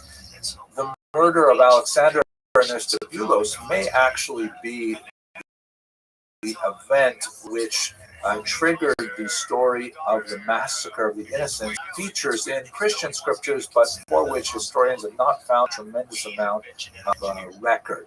But these two young men may have associated with the idea of Herod fearing a possible usurper to his throne, and that got folded into the larger Christian narrative. After murdering his sons Alexander and Aristobulus, he decided to expel his own brother, Pheroras. That is something of a kindness rather than him. Again, for the possibility that his brother was plotting to overthrow him. And he also expelled his first wife, Doris, of Jerusalem, Jerusalem. He actually expelled her once earlier, so this is the expulsion. He invited her back, first one. Finally, Herod kills his own son Antipater by Horus. He would ultimately execute Antipater, but that occurs shortly before his own death. Thinking about all of these family murders, the Emperor Augustus is said to once remark that it is better to be Herod's pig than to be his son. And this is in reference to the Jewish dietary laws that would forbid Jews from slaughtering and then eating pigs. But obviously, Herod had no problem slaughtering his own children. Herod, at the end of life, was suffering from a painful, debilitating disease, possibly syphilis. At one point, he actually attempted to take his own life with an apple knife. It turned out that that was unsuccessful. But Herod was determined that he should not celebrate when he dies. And so one of the things that he did, just to get a sense of how far gone he was at this point, he rounded up the prominent leaders of the Jewish people and had them jailed in Jericho in the Rome there. He left orders with the guards that all of these local leaders should be killed as soon as the guards hear that Herod has died. And it seems that he was thinking that, he doesn't want people to celebrate in the streets when he himself dies, so therefore he wants to kill a lot of other people to dampen the mood, to make sure that people are actually mourning when he leaves this planet. After his unsuccessful attempt to take his own life, he was enraged, and he decided at this point to order the murder of his son Antipater, who up until this time was awaiting trial for rebellion. Shortly after Antipater was killed, Herod changes his will. This is the 7th time he's done so, not surprising. He keeps on killing off his beneficiaries. So we'll talk about what the meaning of that will was in the next lecture. But luckily for the captives in Jericho, his sister Salome, you recall that Herod had banished one of her husbands out of the land of Israel. She convinces the guards that her brother had actually changed his mind and that he had said they should release all the prisoners. And so, perhaps with a sigh of relief, the guards released the prisoners and then made scarce right away as well. And then, shortly thereafter, Herod finally succumbed to his illness. And as per his wishes, he was entombed at this great last architectural site, Herodian, also pronounced. It is the only building project that he named after himself, designed as usual a great palace, but also his final resting place. He had a special sentimental attachment to Large Hill because it was at this location that he had a crucial victory against Persian forces and was extremely influential in his early rise of power. Here you can have a look at the actual temple site and the tomb, which is down there. Once again, the prominence of gardens in the area gives a sense of Herod's horticultural inclinations. This is a view from the top, or rather, view with the gray skies, but nevertheless, you must sense the majesty of this particular location. And the archaeologist Ehud Netzer, much of his life, searched Herod's tomb somewhere at Herodian, in front of the image, and finds here is smashed up sarcophagus, which Dr. Ned believes held himself. The tomb ransacked at least once in antiquity in the context of the Jewish war. And so we don't have Herod's riches tomb itself, but we do have his great architectural legacy. Of course, we have historical record of his bloody yet long reign in the 1st century before the Common Era. Thank you very much for watching this video. I look forward to continuing in the next video with a discussion of Jewish sectarianism in the early 1st century. They're in somebody's DNA. That's what they can you can look up, Jimmy. The guy literally created a new people's DNA. Well, that is some guy that did that. The one who did dire wolf. Well, they're doing a bunch of stuff. That's been they're doing a bunch of stuff, and they're eventually going to bring back the mammoth. And they're going to, I don't know. Hello, fellow students of Jewish history. Where we left off our discussion was with the death of Herod and the chaos that he left in his wake. Today, what I'd like to do is kind of set the scene for the first half of the first century. We're going to continue in the next series of lectures with the birth of Christianity, which at the time may not have been such a mass, would have later tremendous implications for the course of not only Jewish history, but of world history. But today, we're going to be working primarily at the social and economic and religious maelstrom of activity that's happening in the land of Israel in the first half of the first century. Let's begin with this beautiful map here, which indicates with rich colors the way in which the land of Israel was divided into a tetrarchy after the death of Herod. You can see that the green area here is outlined as belonging to Archelaus.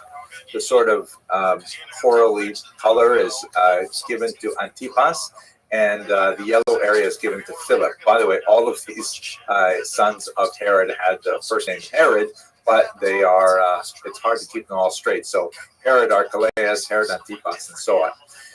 Also not noted here is the regions that were given to his sister Salome, which primarily consisted of a few cities. At any rate, the reason why the land of Israel was divided up and in this way, and not in a as a kingdom, as Herod owned it, or Herod ruled over it from south to north, was because of conflict over the rule of Archelaus. Archelaus came in, and he was not at all an effective leader. He attempted to put off some major decisions, and in other decisions he was way too hasty and in fact even violent, repressing the population in Jerusalem. And so a series of delegations, not only Archelaus himself, but several other delegations went to Rome to try and argue for different dispositions to Herod's final will. That is the seventh of his wills, which he, as we mentioned in a previous lecture, he had to keep rewriting them because he kept bumping off his beneficiaries, which is not a good thing to do for one's life insurance policy.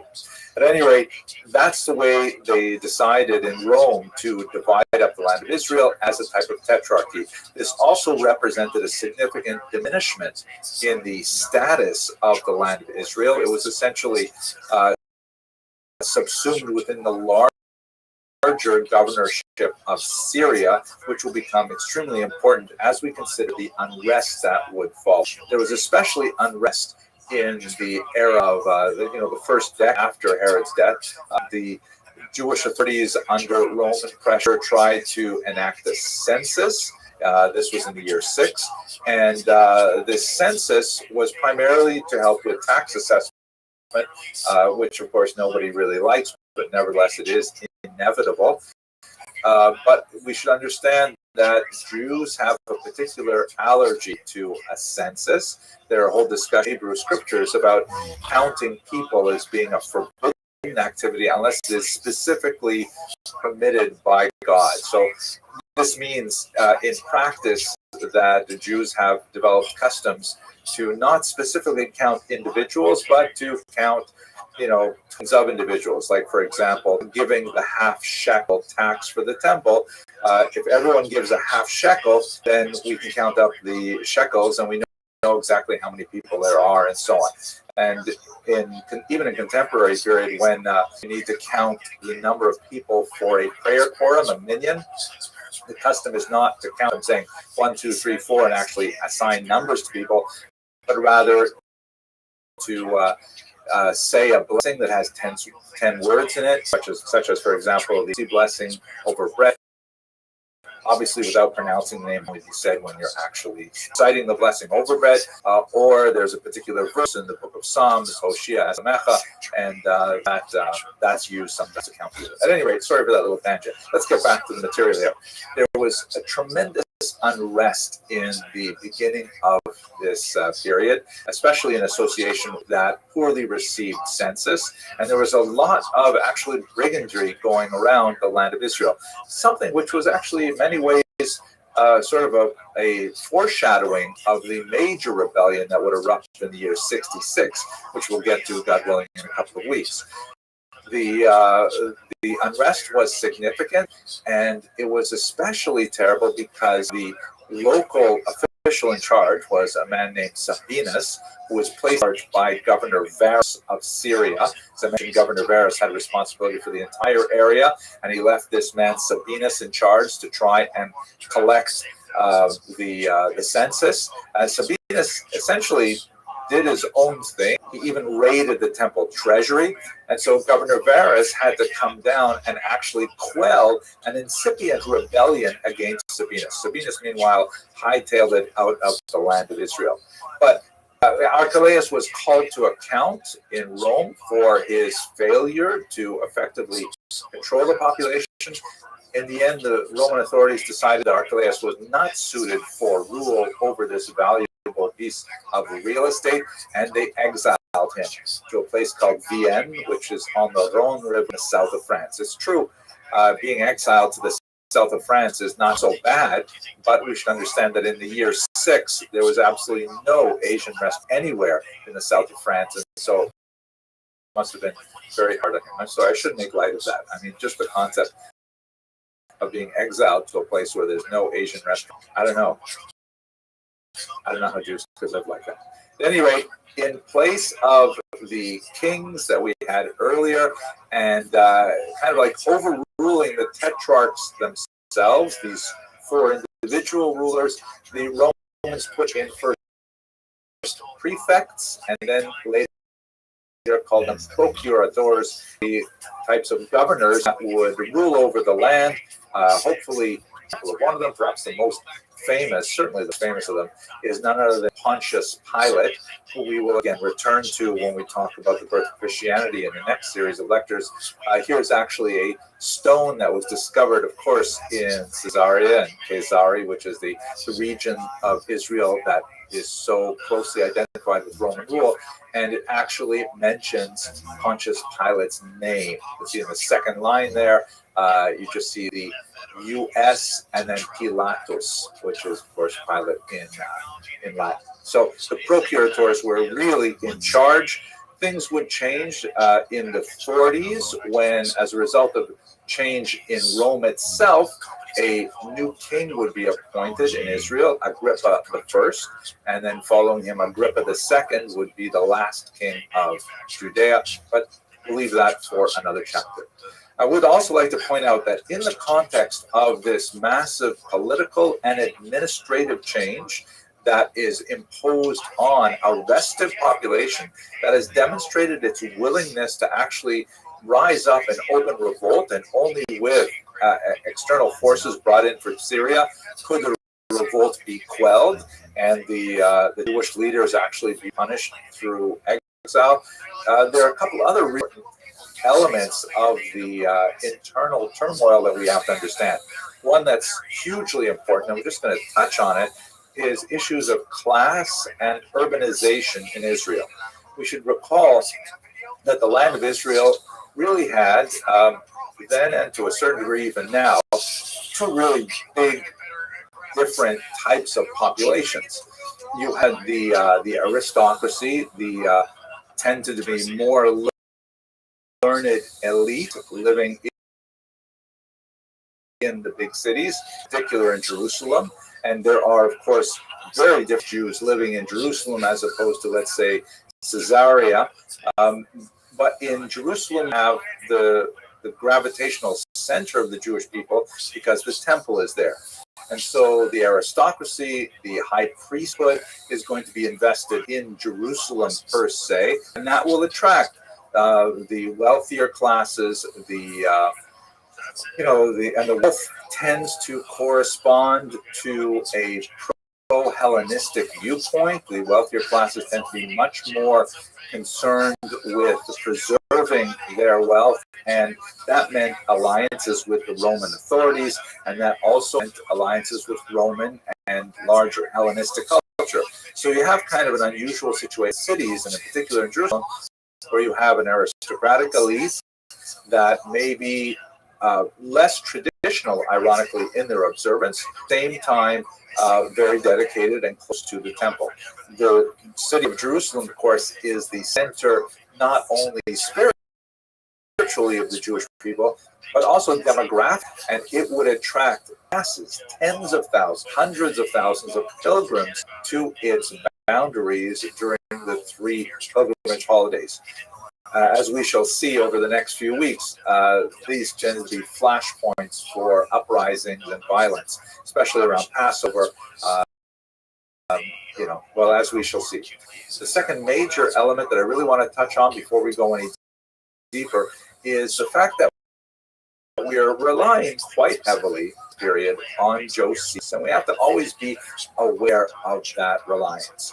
Now, I've spoken in much greater detail who Josephus was, his relationship to Jewish history, his relationship to Jewish tradition, the Romans, to Christianity. We've discussed this all in many other contexts, and I don't want to belabor that point. But it bears repeating that Josephus is our most valuable source for the first century, is one of the most complex and problematic. Recall that Josephus himself describes his own background as being essentially one of the learned aristocracy in Jerusalem. He also describes himself, albeit without too much enthusiasm, as being basically a Pharisee, though he was quite a spiritual seeker, and he had, from his time in Jerusalem, association with Sadducees, from his youth and his exploration of different modalities of spirituality, had some connection with the Qumran community and so on, as we shall discuss shortly. But the point in his life was in the year 67 at the siege of Yotapata, also pronounced Jotapata, in which, and by the way, in modern Hebrew, it's the city of Yodfat, or the town of Yodfat, the village of Yodfat, in northern Israel, where Josephus was the leader of the rebel forces against the Romans, and he decided to defect to the Roman side. And that's when he began his literary career. Strange kind of environment where he's the number one world expert on Jewish. And at the same time, he is thoroughly within a Roman milieu. And although we know that he wrote the first version of his history of the Jewish war in Aramaic, that version has been lost. The only version we have is the one he composed in Greek, which was the lingua of the era, that was designed for essentially a Roman Gentile audience. And the Romans were his patrons and his captors at the same time. So when he is writing, we know he's conscious of his audience, in particular the emperor Titus Flavius, whose name Joseph, the family name Flavius. He knows it's going to be read by the emperor. Does he edit his words? And how does he edit his words in order to meet the favor of that very important audience? So everything we know about this first century, not everything, but quite a bit that we know about this first century comes from Josephus, and he himself is writing for a very specific kind of audience in a very careful kind of way, and so it's difficult to unpack everything he says. We will, from time to time, cast some doubts, maybe even some aspersions, but certainly no asparagus at Josephus as we go through this history.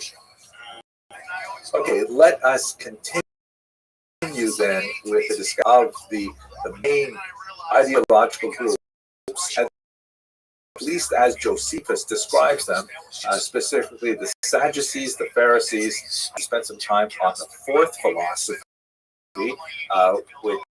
well, let's get into it. Thank you very much for watching this first part of this lecture.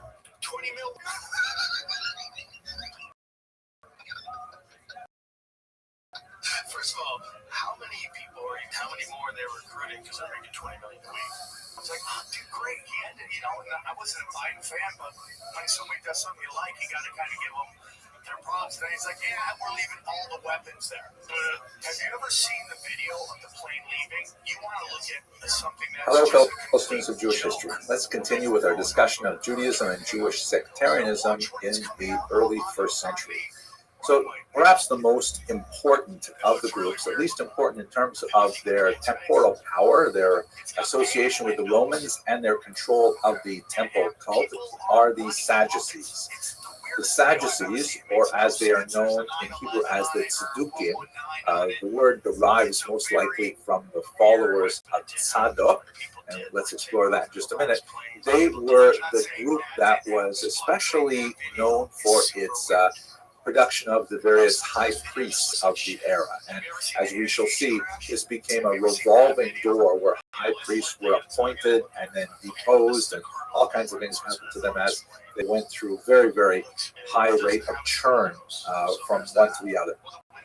Here's an interesting picture, by the way, from Vicente Juan Masi, and it is, the title in Spanish is El Sumo Sacerdote Aarón, the high priest Aaron. Of course, the high priesthood descends from Moses' brother Aaron, and it descends through the males of the families, such that actually some great research has been done on the genetic components of even modern-day Jews who claim Kohen status. They often have that as a last name, or Katz, but they can have a lot of different names as well. That in fact they do overwhelmingly bear a marker on their Y chromosome, which is consistent with the proposition of a single male ancestor 3,000 years ago, which is really fascinating, but it's not our topic today. So here you can see Kohen, the high priest, the Kohen Gadol, Aaron, the first high priest, wearing a really interesting mitre, which is nothing like what the Torah or the Talmud describes, but nevertheless very cool.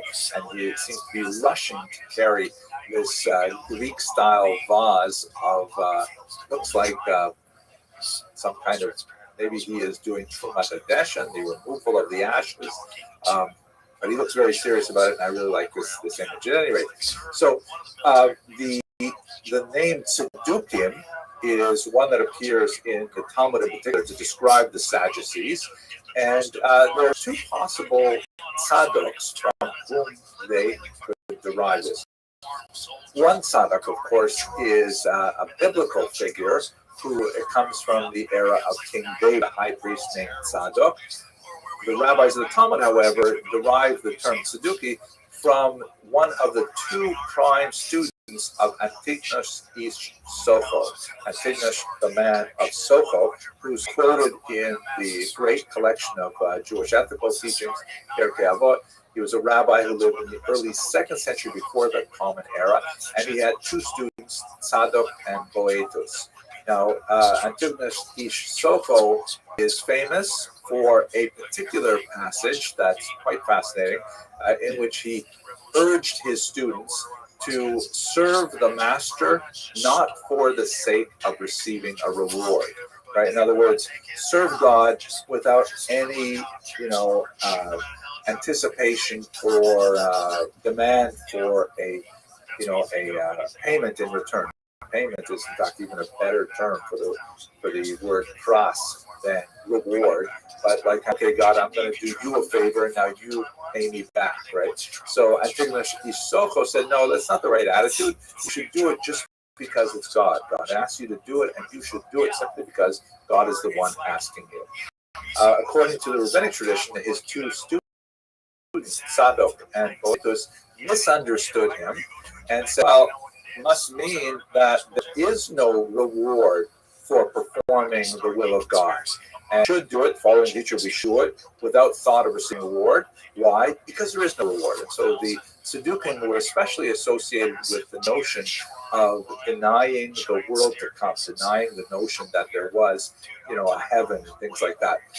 This is one of the prime kind of delineations between the Pharisees, we'll see in a second, and the Tzedukim is particularly with regards their notion of life after death. It would be fantastic if we could actually read what the Sadducees had to say about this rabbinic characterization.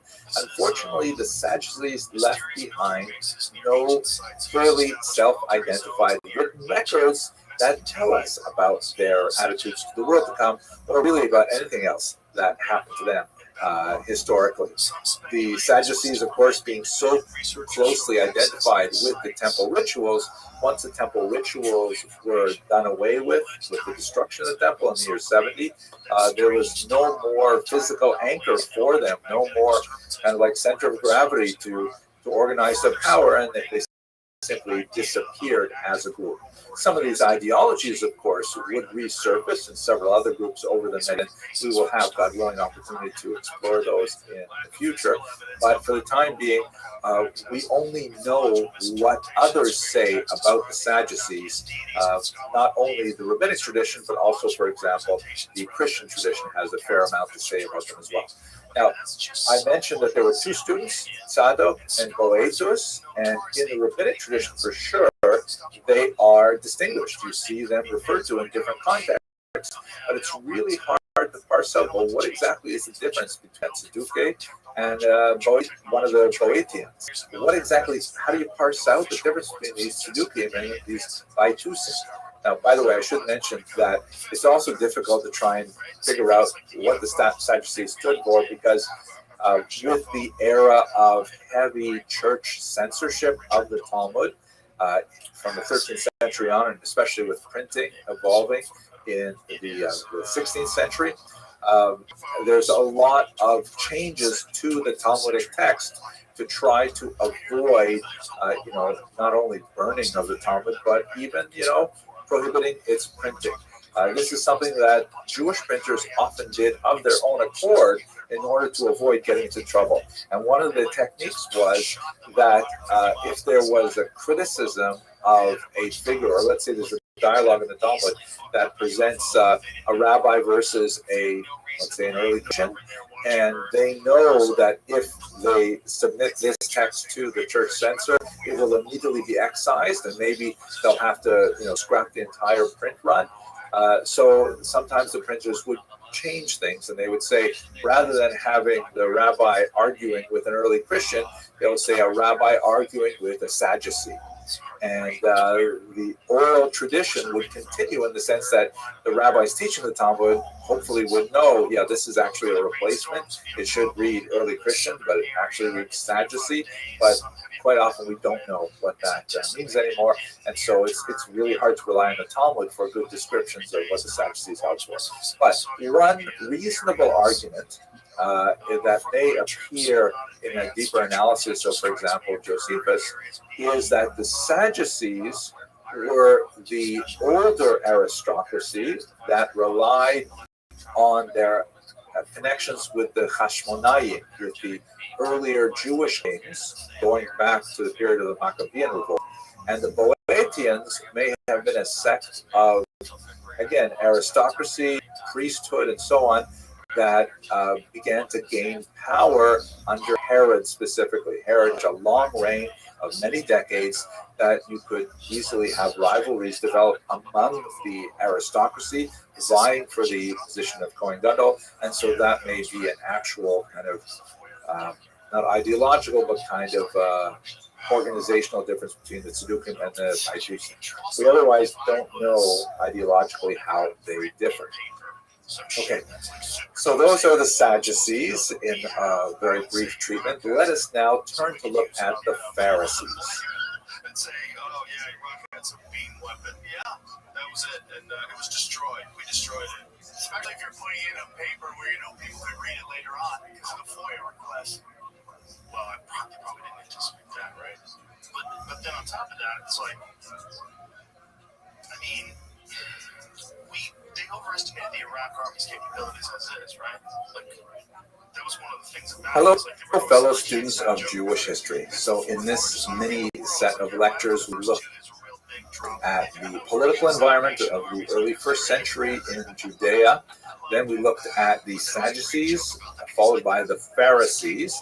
And now I'd like to kind of provide sort of a catch-all to some of the other groups that are really quite active, about whom we unfortunately do not know very much, but are nevertheless quite fascinating. And I'm going to lump them all together in the term Josephus's fourth philosophy. Not really know exactly what that fourth philosophy is. That's never stopped me from making a video before, however. But the Josephus attempt to try and make Judaism understandable to his Greek-speaking Gentile audience, he uses this term that probably refers to the Essenes, or the Essenes, who are a group of Jews who essentially separated from society quite radically and are most likely associated with the Qumran community that produced the Dead Sea Scrolls. And those are the people that we're going to talk about right now. So what are the Dead Sea Scrolls? These are a series of manuscripts, hundreds of manuscripts and fragments of manuscripts, most of them written in Aramaic, but also Hebrew and Greek, Nabatean and other languages, that were discovered in the region of the Dead Sea in the late 1940s. One of the most important scholars to work among them at the time is Professor Eliezer Sukenik, who was an archaeologist who was one of the first to discover the value of these manuscripts, which were floating around the black market, and he immediately scooped up all the manuscripts that he could, including those that were on sale and advertised even in the New York Times. This created a bit of a rush for these documents as people began to hear about them, which was interrupted by the first Arab-Israeli war, the War of Independence, as the Israeli, that took between 1948 and 1949. As soon as things began to calm down, of course, there was an armistice line that divided the territories.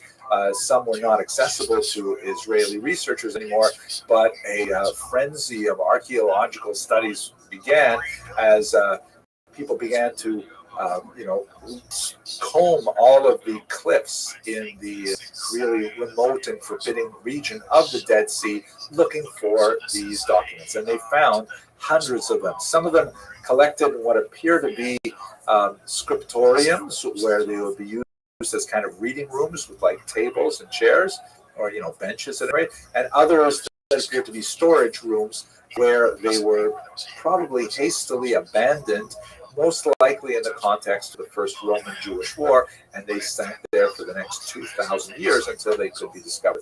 And the discoveries were absolutely phenomenal. First of all, we have every single book of the Hebrew Bible is represented there, with the exception of the book of Esther. This is, for example, the Isaiah scroll, which is quite fascinating. It's actually housed in a remarkable structure in Jerusalem today, but there are many other documents that are not biblical. Many antique texts that were circulating at the time that were clearly of a religious, even apocalyptic nature, and scholars rushed to study these. Now, part of the controversy surrounding the Dead Sea Scrolls is because on the Jordanian side, a commission was formed that unfortunately did not have any Jews working on the documents, and there was a clear interest in specifically discovering texts that related to Christianity. This is, after all, the documents were dated from about 200 before the Common Era up until about the year 100 of the Common Era, with certain amount of leeway, but it's right in the period of the birth of Christianity, and scholars were desperately hoping to find evidence of Christianity outside of the Christian scriptures. They were unfortunately unable to find any trace of any direct references to Christianity, but they did find a lot of material that give us a sense of what the intellectual, spiritual milieu was during the period of the ministry of the founder of Christianity. They found not only biblical texts, but these sometimes written on copper. This is one section of the famous copper scroll that deal with all kinds of things that are not mentioned in the Bible. Some clearly have, kind of end of days feeling, and there's these mysterious discussions of the sons of light and the sons of darkness, and it reads a lot like the book of Revelations, for example, and kind of like end of all time kind of massive conflagrations are predicted. It's very spooky kind of reading. There's also some fascinating discussions in one particular text called the Manual of Discipline that seems to describe the behavior of the people who collected these documents, who are known possibly as the Essenes or Essene, or possibly, there are lots of different theories. There's one theory that says that this is even a Sadducee break-off community that was upset with the way things were going in the temple, and they established this particular community here. We don't know exactly who was living in this region. They're often referred to simply as the Qumran community, and a significant archaeological study was implemented, and in fact they found many of the settlements of these people. It appears that they live, especially if you connect the archaeological finds with the texts like the Manual of Discipline found in the Dead Sea Scrolls, it appears that they lived a highly ascetic lifestyle that involved, things like communal meals that were conducted entirely in silence, and a rigorous level of, or a rigorous kind of type of initiation where people had to go through several different, exercises to get to a higher level of initiation.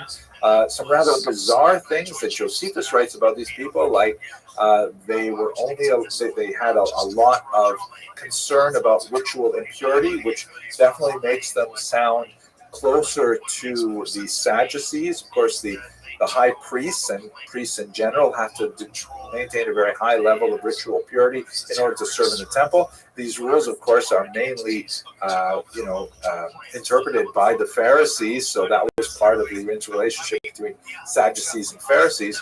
But this community in Qumran seemed to take these things to an extreme degree, including, defecation would be done at certain sites well outside the Qumran community, which sounds like a good idea. Everyone was given their own shovel and had to take care of their business themselves. And according to Josephus, defecation was forbidden on the Sabbath. Hard to imagine that they actually did that. I mean, how do you live like that?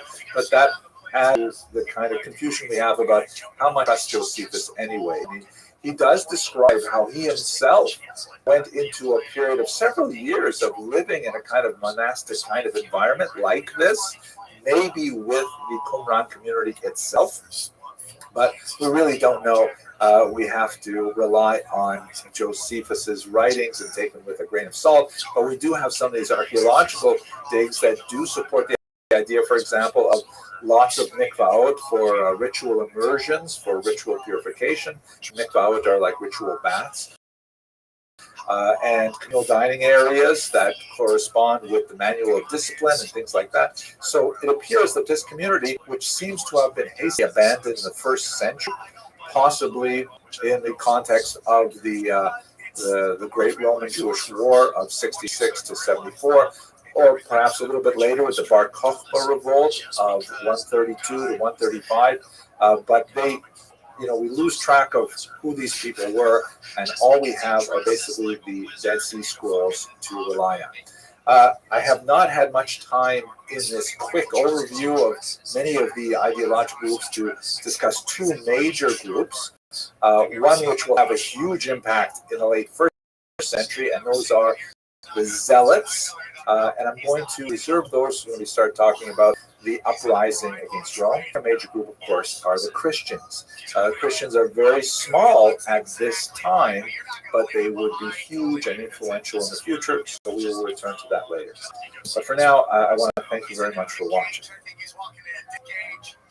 Come on, look at it, dude. Tell me that's not him. That's not him. That's not what I'm saying. You're saying weird shit. It's a fake photo, I thought. What? What do you mean? How do you know? Hello, fellow students of Jewish history.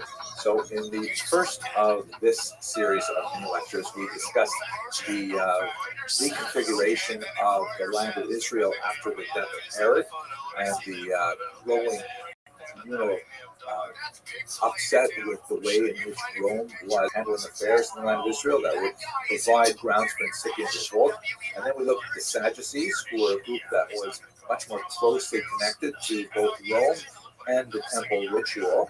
And those two factors are intrinsically related. Now let's turn our attention to the so-called Pharisees.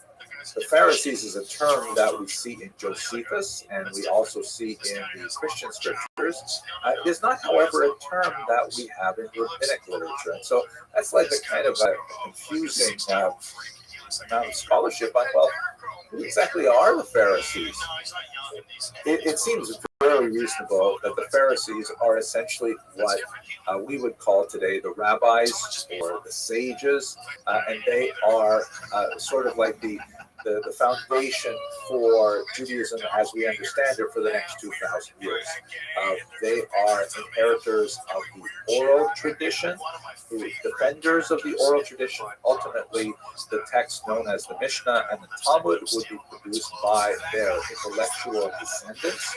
We can understand that basically using modern terminology and mainstream Judaism. Although, if you live in the first century, you might have difficulty figuring out which one actually is mainstream Judaism. Actually, living in the 21st century, sometimes that's difficult too. Do you define mainstream Judaism based on the amount of adherents that a particular movement has? Do you define it in terms of the wealth of a particular movement or the political power of the movement? Or do you determine it in terms of its antiquity? So certainly today's, let's call them Orthodox Jews, lay claim to the greatest antiquity. Orthodox Jews today can read the text of Maimonides and basically their own lives in the text of Maimonides with the observance of the Sabbath and all kinds of things like that, and much further back than that as well. And many of those things would be totally foreign to non-Orthodox Jews. How are you? But when you get to the first century, the version of the past that we receive from the Pharisees is essentially the same, that they are inheritors of the oral tradition that goes back to Moses. Although other groups, such as the Sadducees in particular, they would dispute certain aspects of that particular argument. And so, as my father of blessed memory would often say, plus ça change, plus c'est la même chose, the kinds of disputes that we have in the 21st century are in many ways very similar to the disputes that we had in the first century. But let us return to our identification. Who exactly are the Pharisees? So one very long-standing scholarly argument is that the Pharisees refer to a group called the Perushim. And if you watch some of my older lectures, I really push on this point hard. But since I'm doing a lot more reading lately, I'm not quite so sure that is a hard and fast. I think one of the reasons for it is we only find it in a handful of places. It tends to be in very specific contexts. The term Perushim means those who separate, and so the argument is that the rabbis, seeing that the temple cult was essentially defiled by Sadducees who disrespected the oral tradition, they separated from them, and their power base, their link to the larger population, there seems to be very little doubt that the Pharisees were in fact the most popular of the ideological movements of that day, but their separation from the center of power is really what caused them to take on the name Perushim, or those who separate. This is a hard argument, not only because it's only used a handful of times in rabbinic literature, and again within specific contexts, but it could be defended perhaps by saying that quite often groups only really derive terms to describe themselves when they have to distinguish themselves from the other, right? Like, for example, if you look at 18th century Eastern Europe, the so-called Musnagdim, or opponents, didn't have that term, which is basically what we call Lithuanian Jews today. They didn't have terminology until the the Hasidic movement arose, and so said, oh, well, we oppose the Hasidim, so therefore we are the opponents, we are the Misnagdim. They existed long before, centuries before the Hasidic movement, but they didn't have a word for themselves because there was nothing to define themselves against. So that may be one of the reasons why you don't see this term floating through the Talmud and the Mishnah and so on. You tend to see terms like Chazal, which means the sages of blessed memory, but you don't really see the term Kedusha. Nevertheless, looking at how Josephus describes them, looking at how they're described in the Christian scriptures, albeit tends to be a little bit of a negative slant, sometimes a very negative slant, primarily because, as we shall see, the founder of Christianity is depicted in the Gospels as having intense debates with Pharisees, sometimes quite heated debates, but in reality, they were really quite close in ideology, as we shall see from really more controversial sections of this lecture series. You have the most heated arguments with your own family members, right? Your spouse, your siblings in particular, your parents, maybe your children, God forbid. That's where you have the most heated arguments.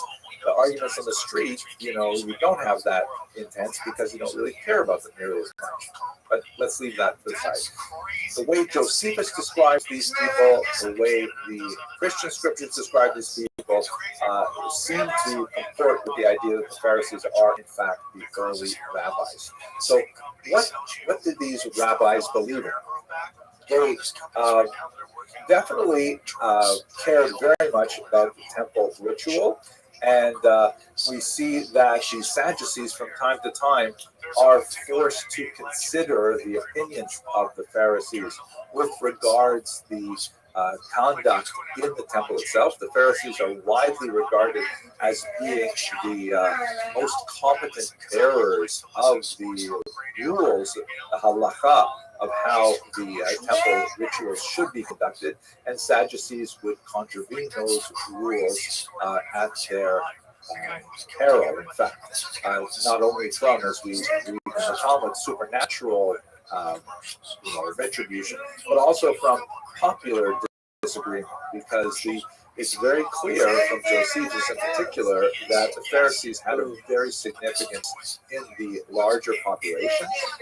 Jews tended to look to the Pharisees as being legitimate bearers of spiritual authority, and they constitute essentially the heroes of the first century and prior. Some of the great figures of the Pharisaic tradition are like Hillel and Shammai. We mentioned earlier Antigonus Ish Socho, one of hundreds of figures who make up the teachings of the Mishnah in particular. Of course, these teachings were only recorded later based on very strong oral traditions. The Pharisees essentially promoted the vision of Judaism and the relationship of Jews to God and the world and the metaphysical universe that we would understand today as Judaism. Obviously, in the modern era, when we get to the 18th century and beyond, there are new questions raised as to how to interpret these doctrines. But in the ancient world, the Pharisees were generally considered to have the greatest level of authority of anyone. Okay, so that's basically the Pharisees in a nutshell. Let us continue with the discussion of the Qumran community. Thank you very much for watching. Do you watch how they were slow? These times, all the crazy things watching the compilation of all the newscasters faint. Oh, good, Dad. When they see something and they freak out and they fall down, that's the weirdest thing.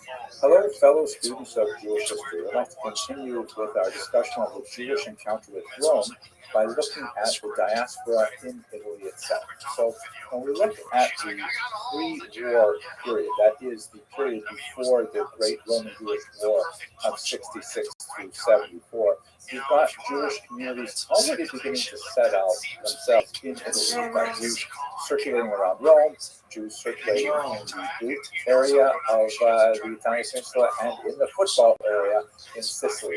So you've already got Jewish settlements already happened. Rome is certainly the most significant element. And let's recall, the Roman Empire is Rome is the center of this massive empire that expands the entire Mediterranean basin. You can see on the right, on the Mediterranean east seaboard, there's Judea, of course, and there's Romans all across North Africa. They're well into Spain, the Iberian Peninsula. There's Romans penetrating into Europe, beginning to make inroads into Northern Europe as well, and England. The only place they haven't conquered is, of course, way out east, where there is at least Chabad. The King of Shluchim, of course, celebrates lots of Jews. That's okay, let's go on. So there's Jews already connected with the Roman Empire, even before the war and the massive displacement of slaves that occurred after that conflagration. Just to recap where we are in terms of these relationships, the Maccabees, under Judah Maccabee, here in this remarkable Rubens portrait, already signed a decree with Rome in 61 before the Common Era. And when the dynasty of Maccabean kings, the Hashmonaim, began to decline, Pompey took advantage of this by advancing into Jerusalem in the year 63 before the Common Era. So we already have Judea absorbed within the Roman Empire well over a century before the Roman-Jewish War. There were Jewish client kings who were kept in place in Judea under Roman authority. Agrippa I, Agrippa II are the last of them, but before that, of course, we had Herod, who we discussed at great length earlier. There are two major rebellions that stress and strain this relationship. Past this great point, the one of 66 to 74, which is the First Roman-Jewish War, the Great War, that resulted in the destruction of the temple, which occurred in 70, 74, perhaps 73 is when Masada fell, and then, of course, the major Bar Kokhba revolt of 132 to 135. So there's already quite extensive foreign relations with Rome that are happening from Judea well before the wars occurred.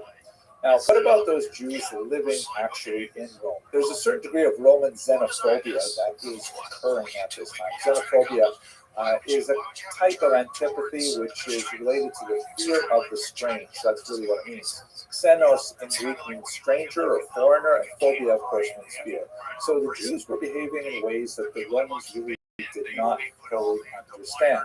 And we can see this in the scattered references to Jews that we have in Roman church from the first century before the Common Era right up through the next few centuries.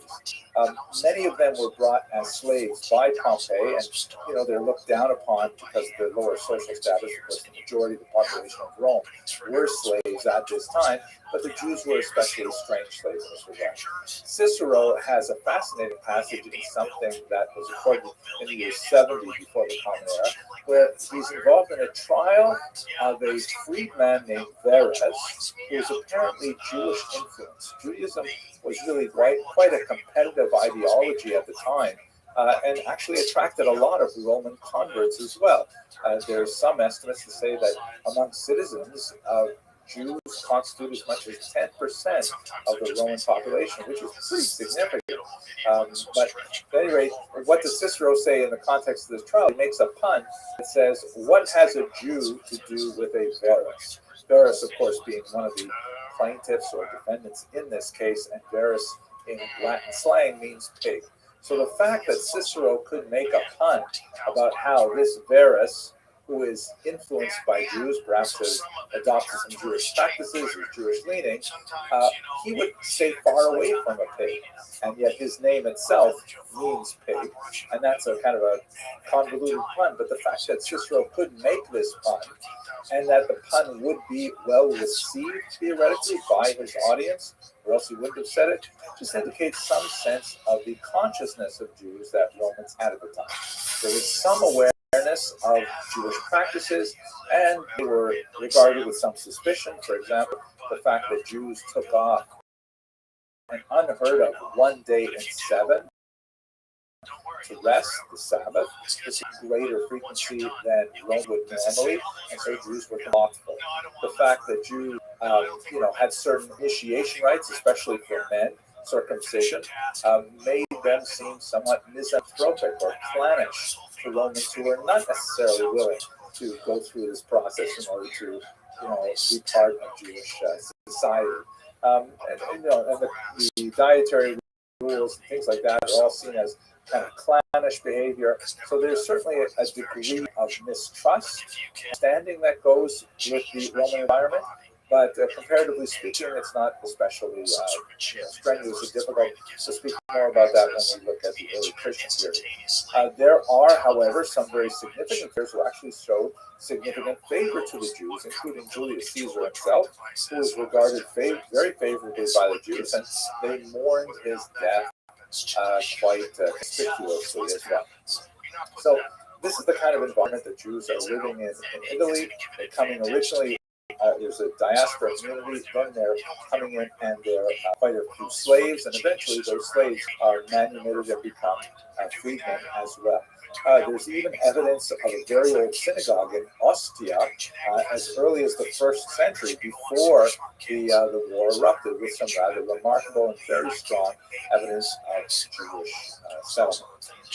Now, what about that massive wave of post-war refugees that come after the first war between Romans and Jews? Of course, we know that the Romans, and we talked about this in several other lectures before, made a tremendous amount of political hay out of the defeat of Judea.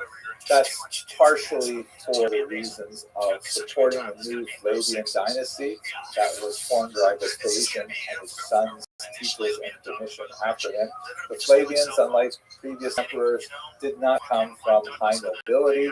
They had much more humble origins, and therefore, in order to impress upon the Roman public that they were deserving of imperial rule, then they emphasized their military exploits. And we see this with the great arch of Titus. We see it with the numerous Judea packed up coins that reference this huge military victory, which was really, viewed within the context of other Roman military victories. Although it was very hard fought and required tremendous resources, it was not like a conquest of a new swath of European landmass.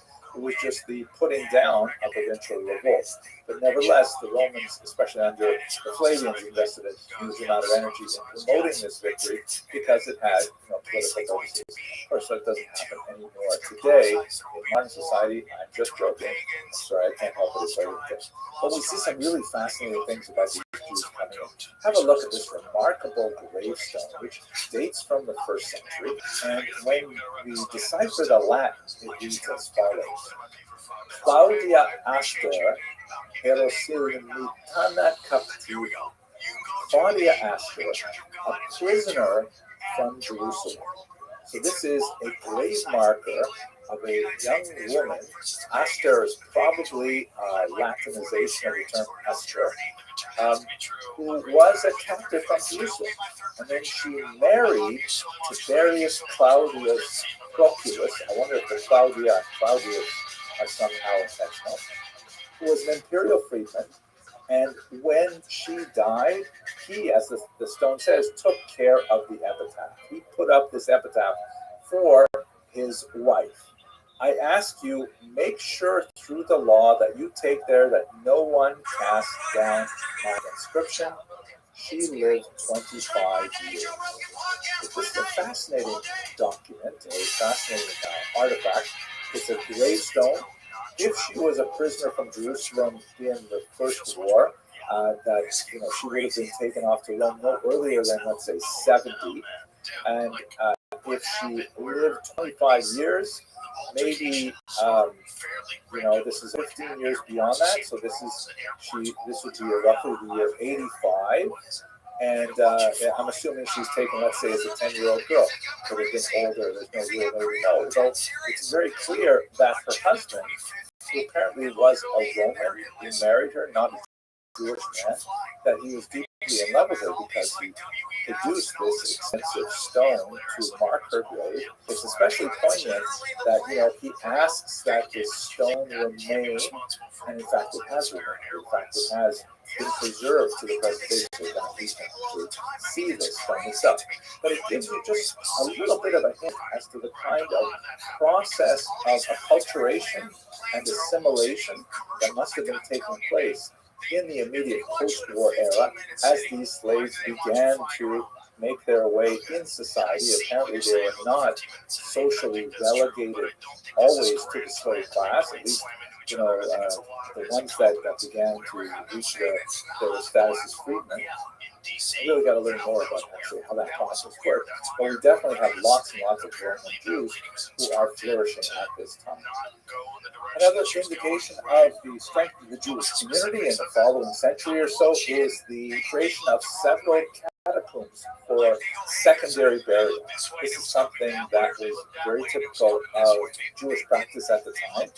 It's described in the Talmud. There's an entire chapter devoted to this, and there are similar necropolises in Israel, particularly in Beit Sham, where basically what Jews would do is they would bring their dead to a location, and they would be left there to decompose, and then afterwards, usually a year afterwards, there would be kind of like a family celebration where the family would go and collect the bones. This was something called Lichut Atzamot, the gathering of the bones, and then they would bring them back to the family crypt where they would be preserved.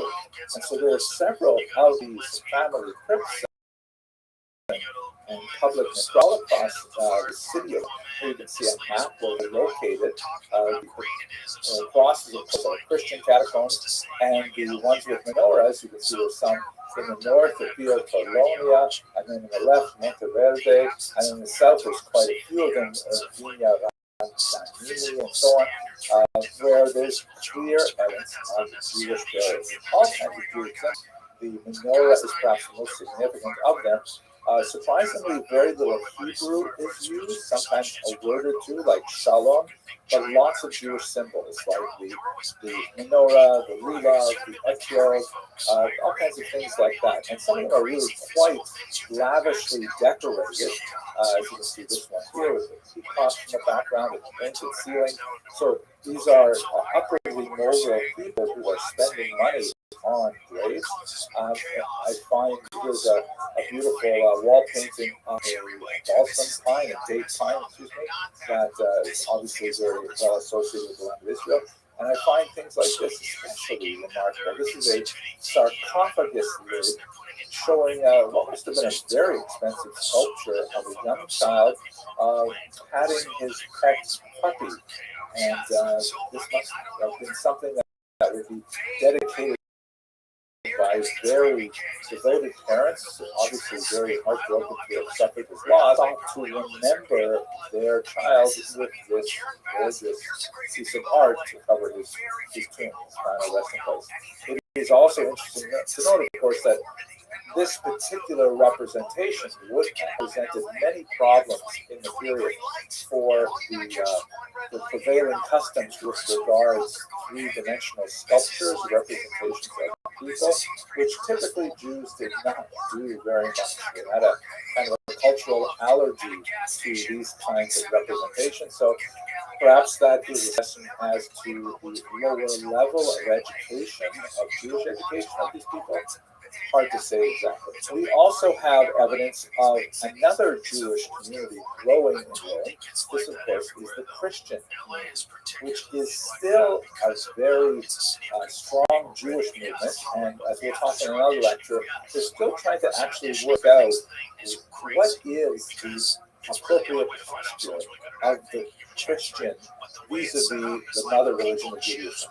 Are Christians supposed to be celebrating Jewish calendar events? Are they supposed to be keeping kosher? What exactly are they supposed to be doing? And it is over the course of the first 2 centuries of the Christian movement that you begin to see the gradual de-Judaization of the community as more ethnic non-Jews are attracted to the movement. So, and that also represents a shift in the relationship of the early Christian community with the Jewish community, which has a turning point in the early 4th century with the conversion of Constantine, as shown here in this sculpture. By that time, in the early 4th century, though, you still have a fairly strong Jewish community, and by one estimate, the Christian and Jewish populations are more or less the same size, more or less the same proportion in the overall Roman Empire. After Constantine's conversion of the state, recognizing that Christianity as a legitimate religion, then of course the balance shifts very heavily towards Christianity and Judaism begins to lose a high degree of its demographic position in the city and the Roman Empire. What happens after this is we begin to see Jews now as freedmen following the legions to various parts of Europe. We see them in the south of France. We've always seen actually in the year 6, Herod's son Archelaus was exiled to the south of France. Not such a bad place to be exiled to, although I hear there was no Asian restaurants anywhere in the neighborhood at the time he left. What is wrong with me? I don't know. But you find all kinds of interesting scattered evidence of Jewish life in these remote Roman outposts at this time. Here's one that I will share with you right now. And there are like dozens of these kinds of artifacts of various types. This is a small amulet that was discovered in the Austrian town of Halbturn. It's called the Halbturn amulet. It's a piece of gold foil.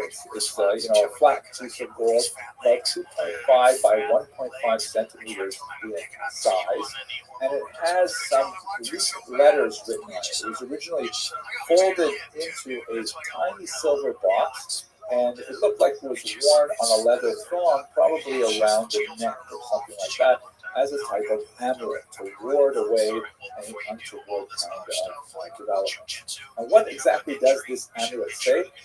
It was found, by the way, on the skeleton of a small child who was buried in a Roman graveyard, so presumably with Roman soldiers, Roman aides de camp and followers of the camp and so on, and there were families there as well. And the child was laid to rest with this particular amulet. What does the amulet say? If you look at here at transliteration and transcription, it is the Shema prayer. Hear, O Israel, the Lord our God, the Lord is one, from Deuteronomy 6:4. A central prayer in Judaism. But it still is kind of weird. If you look on the left, you'll see here, this is how it is transliterated into Greek letters. It's not precisely the Shema. It appears that there's what looks like a spelling error in the word Yisrael. There's a T strangely inserted in there. You don't have to worry about the fact that some of the letters are placed on the next line. That and the absence of spaces between the letters was pretty common in writing of this particular period. But at the very end of it, the word echad, which means is one, is also spelled funny. If you look in the middle column where I have the Hebrew, it just has the actual number 1. Right? In Greek, it's the letter A, the number 1. That little 4 beside it is just the footnote that goes from the article that I took the screenshot from. So there's 2 really bizarre things. The first is that strange T in the word Yisrael, and the second is the use of the number 1 for the word echad. And many scholars have looked at different reasons why this is so. When I showed this to my wife, she said, well, obviously the reason why the scribe wrote the number 1 rather than the word 1 is because he ran out of room. And I said, no, it can't be. That's kind of silly. It's an expensive thing. It's written on gold and so on. But it turns out I read a lot of scholars who said that's probably what happened. But note that the number 1 is actually, it designates a theologically consistent notion with Jewish ideas. The fact that God is unitary, singular, unique, as opposed to God is, let's say, first. God is the only one. And so the number 1 here, according to some theorists, is intentional, that it was used that way specifically to say something that adhered to Jewish theology. And as for the T in Yisrael, apparently that is not all that uncommon. There are other ancient inscriptions which also preserve this. So to sum up, what does this amulet mean? I mean, it opens up so many questions, maybe more than it answers. And it appears that there were Jews who were living on the fringes of Jewish society, and yet so deeply attached to their Jewish identity that they would invest in this expensive item. I mean, it's a gold amulet put inside a silver box and then buried with a child, which must have, been an act not only of, on a simple level, financial sacrifice, but of great devotion and sadness at the loss of the child, not unlike the sarcophagus cover that we saw in the Roman Jewish catacomb. So this is a very distant Jewish community, perhaps far from total awareness of Jewish practices. I mean, the child was buried in a grave with non-Jews, which is also not typical Jewish practice. And yet, nevertheless, there is this rare amulet around the child. I think it's all quite fascinating. So we're going to stop here. We're going to come back in our next lecture and look at the growth of the Christian community and what that meant to the Jews in the Roman Empire. Thank you very much for that. Doesn't have any emotion, or you can't look at it going, well, maybe we should cover this. It's very analytical about it. And that's why I guess he was having problems with his back and just got pissed off. And that's what happens, man. And that whole thing was weird, too. Yeah, I heard he had a screw loose, too, though. His friends are saying that there's like he had a break, like something went wrong. But that might be fantastic. So then let us begin. Tonight's task is I want to take us past the Roman Empire. Last week we looked primarily at Empire, and I want to take us to the north, to the Gallic regions, to really look at the Roman roots of Ashkenaz. This is, of course, a region where many of us on this call actually trace our roots to. About 70% of American Jews trace their roots back to Central and Eastern Europe, which is associated with the Rhineland of Germany. And that's what we're going to look at today, the relationship between Rome and Ashkenaz specifically. So here, let's have a quick look at the population distribution of Jews around the year 700.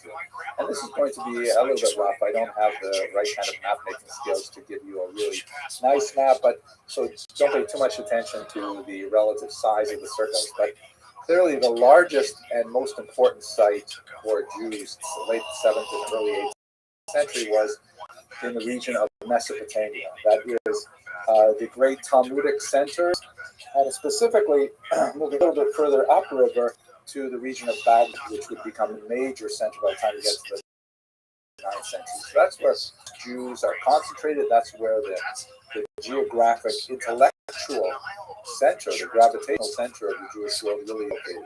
There's still a significant population in the land of Israel itself, and in fact, part of the story of the 7th and 8th and 9th centuries is the tension between the land of Israel and Mesopotamia and the growing ascendance of Mesopotamia over Israel.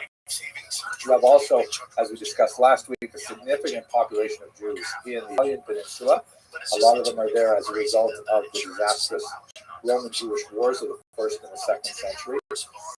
And although I'm not showing it here because, again, my map-making skills are not so great, there are significant littles living in Asia Minor, Greece, all across the coast of North Africa, lots of little pockets of Jews established across the coast. But the center in Spain is beginning to grow. It will eventually become a powerhouse and even eclipse Babylonia by the time you get to 10th, 11th, 12th century, and specifically there's a growth from Spain moving into what would be southern France today. And that's where our story really begins, at in the region of Provence, which is one of the earliest Roman centers where we know Jews lived. In fact, we even know the name of the very first Jew who lived in the south of France. His name is Archelaus. He may not have been actually, he may not have been the actual first Jew in this city called Vienne, which was a Roman outpost on the river Rhodanus, or the Rhone. But he was exiled there in the year 6 of the Common Era, largely because he was an extremely ineffective ruler. You recall we discussed his situation. He was the son of Herod and was unable to placate the various factions that were competing for power and authority in Israel. And so the Roman emperor simply said, okay, that's it for you, Archelaus. We're shipping you off to the south of France. Not an especially bad place to be exiled to if you have to go somewhere, but of course it was entirely bereft of any kind of kosher aged food, so it must have been very hot. The city of Vienne is on this very important river, the Rhone River, which runs from the north to the south and empties into the Mediterranean. And that is the home of the famous Rabbinites, also known as Radania. these are these remarkable travelers who left no record of their own, but they are recorded in the Arab geographers who are even I hope I pronounced that, who describe their far-flung travels, and it is absolutely amazing. There's also a few paragraphs to the Radhanites in his works. We have other works that confirm it. These Jews whose base was most likely in the Rhone River, the term Radhanite probably derives from Volganos, and from there they were able to have this massive worldwide trading network. He describes how they're multilingual, speaking everything from Slavic languages to Asian languages, African languages, European languages, and although we don't know a lot about who these Radhanites really were they a specific Jewish guild of merchants? Were they a family? What exactly they were, we don't know, but we do know that this is one of the most remarkable examples of an international trading network that was largely run by Jews from the south of France. So we've definitely got a very advanced kind of mercantile environment happening in the 9th century, and Jews are at the heart of it. So there's certainly a lot of Jews who are centered in Provence at this time, being involved with the Radhanites, and we have other records, of course, that speak to their presence. So let's try to understand now, what does this have to do specifically with Ashkenaz? Let's begin from the very beginning. What is Ashkenaz exactly? So the first time we have this strange word is in the book of Genesis.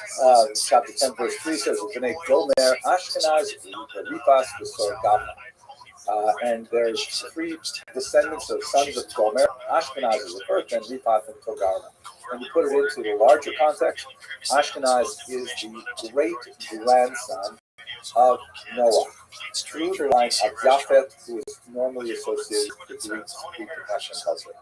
However, in this context, what we're seeing is referring specifically to a people, the people of Ashkenaz, who are associated with later a land, and then when they're associated with land, the Jews who live there are ultimately the ones who are identified as Ashkenazi. In other words, there's no such thing as an Ashkenazi Jew from the biblical period. There are Jews who identify as Ashkenazi because they lived in an area that later on was identified as the homeland of this people, not Jewish, called Ashkenaz. Complicated, I know. But what it means, so Irving Agus, very important historian in New York City, that around the year 900, there were about maybe 5,000 or 10,000 people who were actually living in this region of Ashkenaz. And before the Holocaust, they had grown to about 12 million people, so 80% of all Jews in the world at that time. Where exactly is this place, Ashkenaz? If you look at another reference to it here in the book of Jeremiah, and you associate the places that are listed alongside it, including Ararat, for example, which would be in Turkey, the biblical historians figure out where that might have been. Some associated with Mesopotamia, others, like this particular map here, put it in Asia Minor, right there in Turkey and so on. But in reality, and it's possible it goes further north, the Scythians and so on. But in reality, Ashkenaz is just a people. We use them now to refer specifically to the Jews who come this region, known as Ashkenaz. From the literary record, we have scattered evidence of Jews penetrating what would be today Germany and France as early as the reign of Charlemagne. There's even some fascinating scattered tiny fragments that put it back even further. But definitely, and really there are things like, a particular house was leased out to Moses the Jew, or there was Isaac the moneylender showed up in a particular town. And we don't know anything about the size of these communities, whether these Jews were like, individuals, how organized were they, nothing like that. We begin to get a much stronger picture after Charlemagne. By the way, this particular amazing gold replica of his death mask is said to contain his skull cap, which I don't know if that means he was actually Jewish, like he had a skull cap on or not, but it is kind of interesting to think about.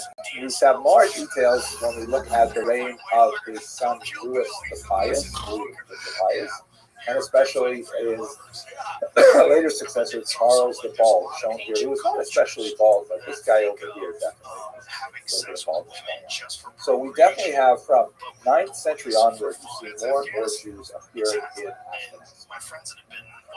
Ashkenaz. They are when the records start fleshing out, we see that they are actually invited into these territories with charters. Charters are these documents that essentially lay out what are the rights and privileges of the Jews living in these regions. And Jews would move like as a community, not individual Jews showing and then saying, hey, can I live here? Like whole groups of Jews would settle in a place and would negotiate a charter, sometimes the king, and then the rights and privileges stay there.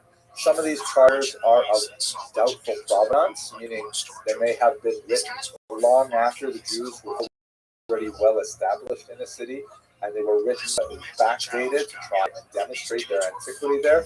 But nevertheless, we do have a much better sense of why the Jews were there, what was the motive allowing them to be there, and their principal activity, which was heavily economic because they're literate, they're numerate, they're very well traversed in commerce, as we saw with the Radhanites and so on.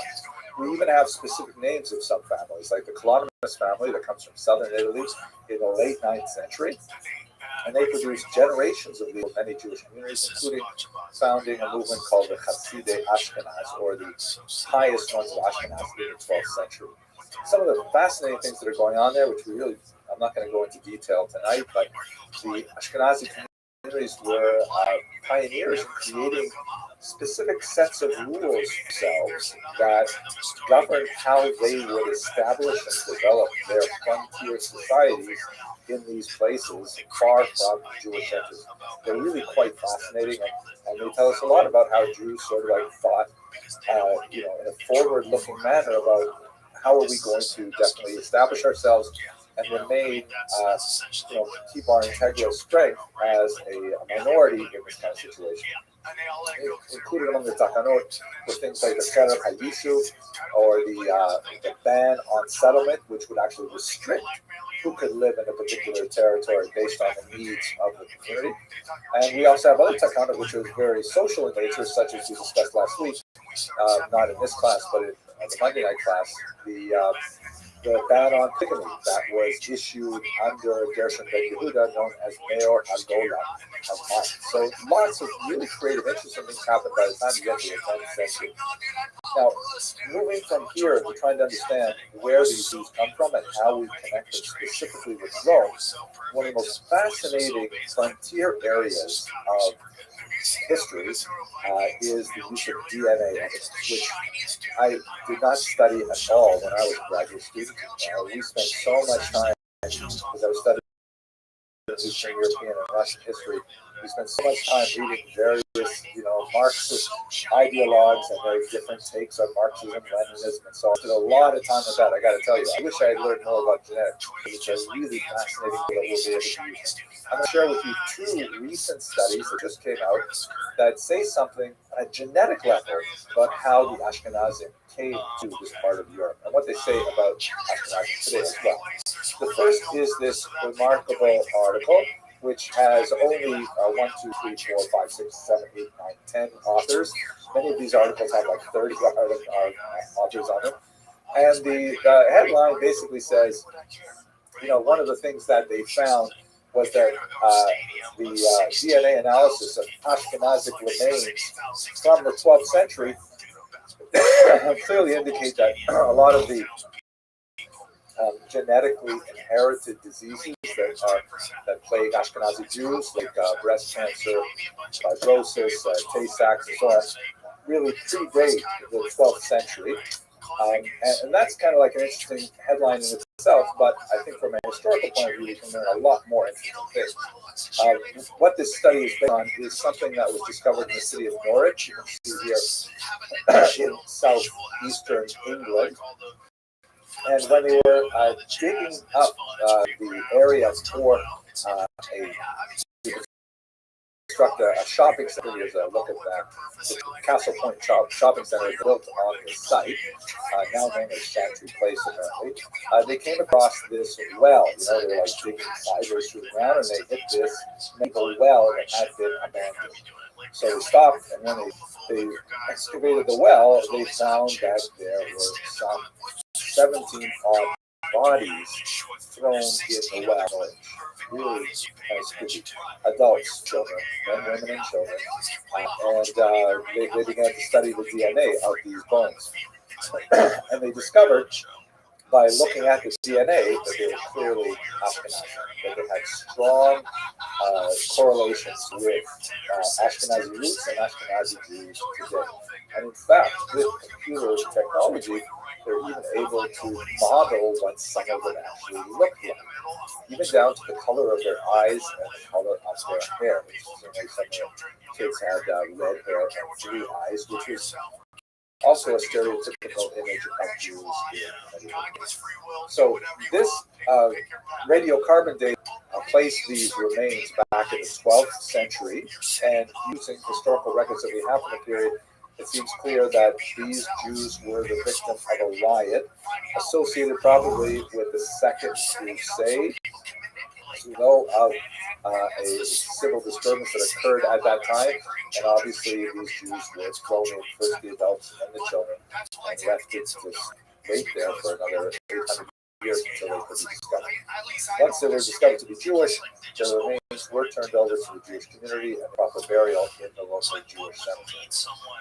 But it shows us on a genetic level that there are definitely Ashkenazi in England in 12th century. Not a surprise to the historical world, because we have known this from other data, but it is definitely a very strong and arresting image to see.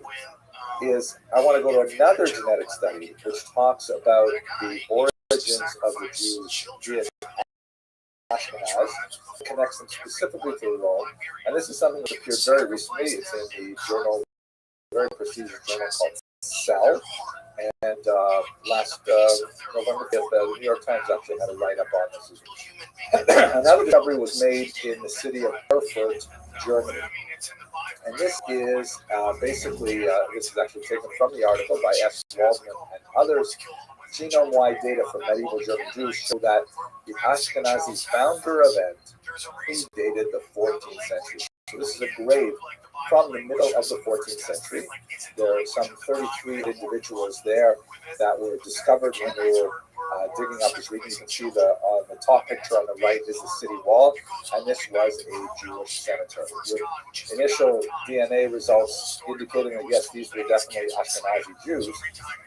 The authors of the study got permission from some halakhic authorities to work not with the bones, which present a lot of difficulties in Jewish law, because they have to be treated with a high level of respect and dignity. They have to be reinterred as soon as possible and so on.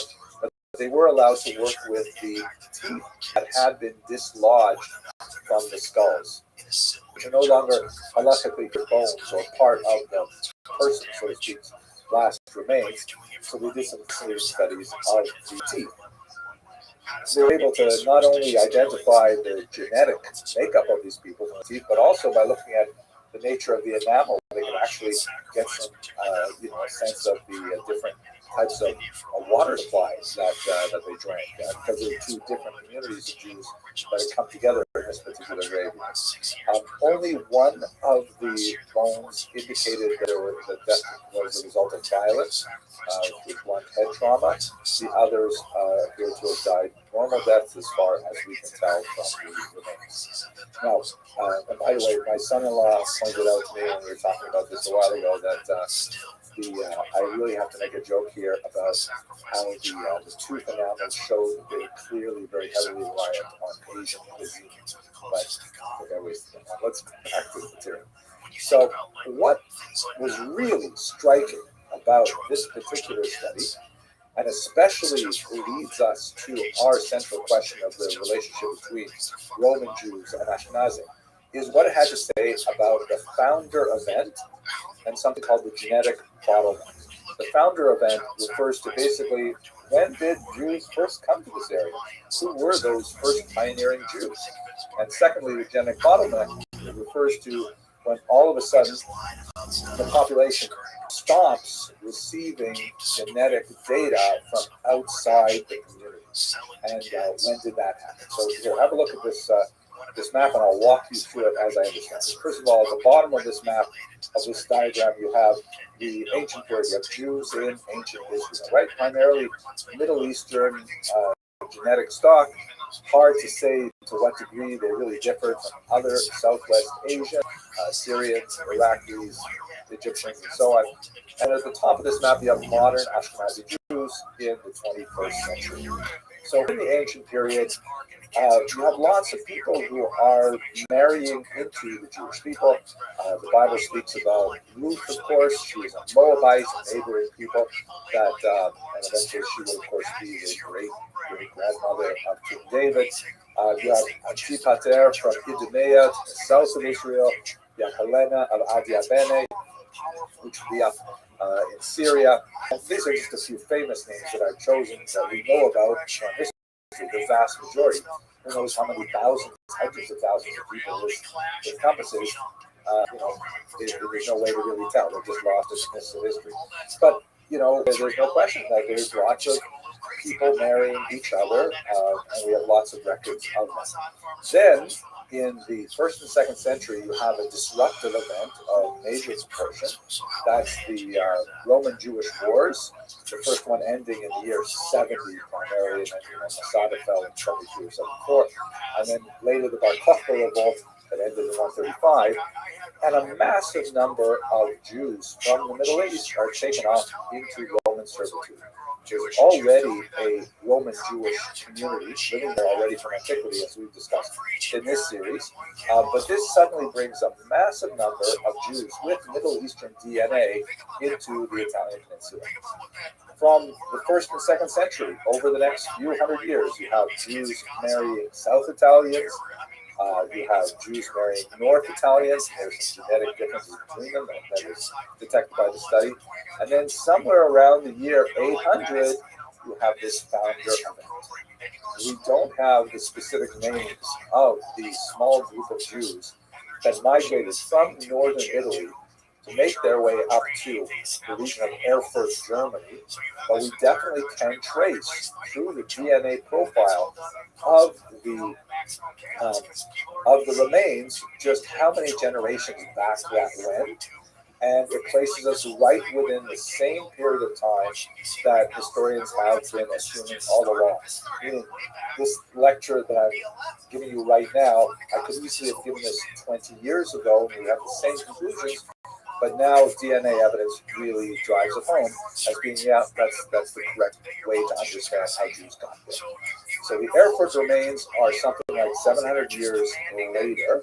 And one of the things that is really interesting about the research is that the Erfurt remains not only show a very strong rate of endogamy, meaning unlike the ancient period where Jews are marrying with lots of other people outside their narrow ethnicity, in Ashkenaz they're largely marrying among themselves, which is of course going to accelerate the incidence, God forbid, of genetic abnormalities.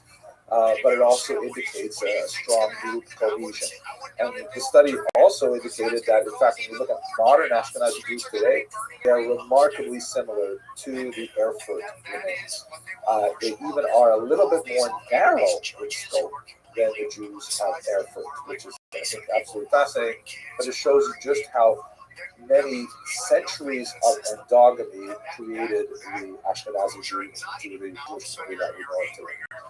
Also reviewing the study, although it's mainly by default, is that the Khazarian thesis, i.e., that Ashkenazi Jews are actually the descendants of Central Asian converts to Judaism, it's not supported by the data. There's no remarkable incidence of Central Asian DNA in these remains. And so, as we have argued on several occasions, it appears that is largely a bogus theory that does not have much data to back it up.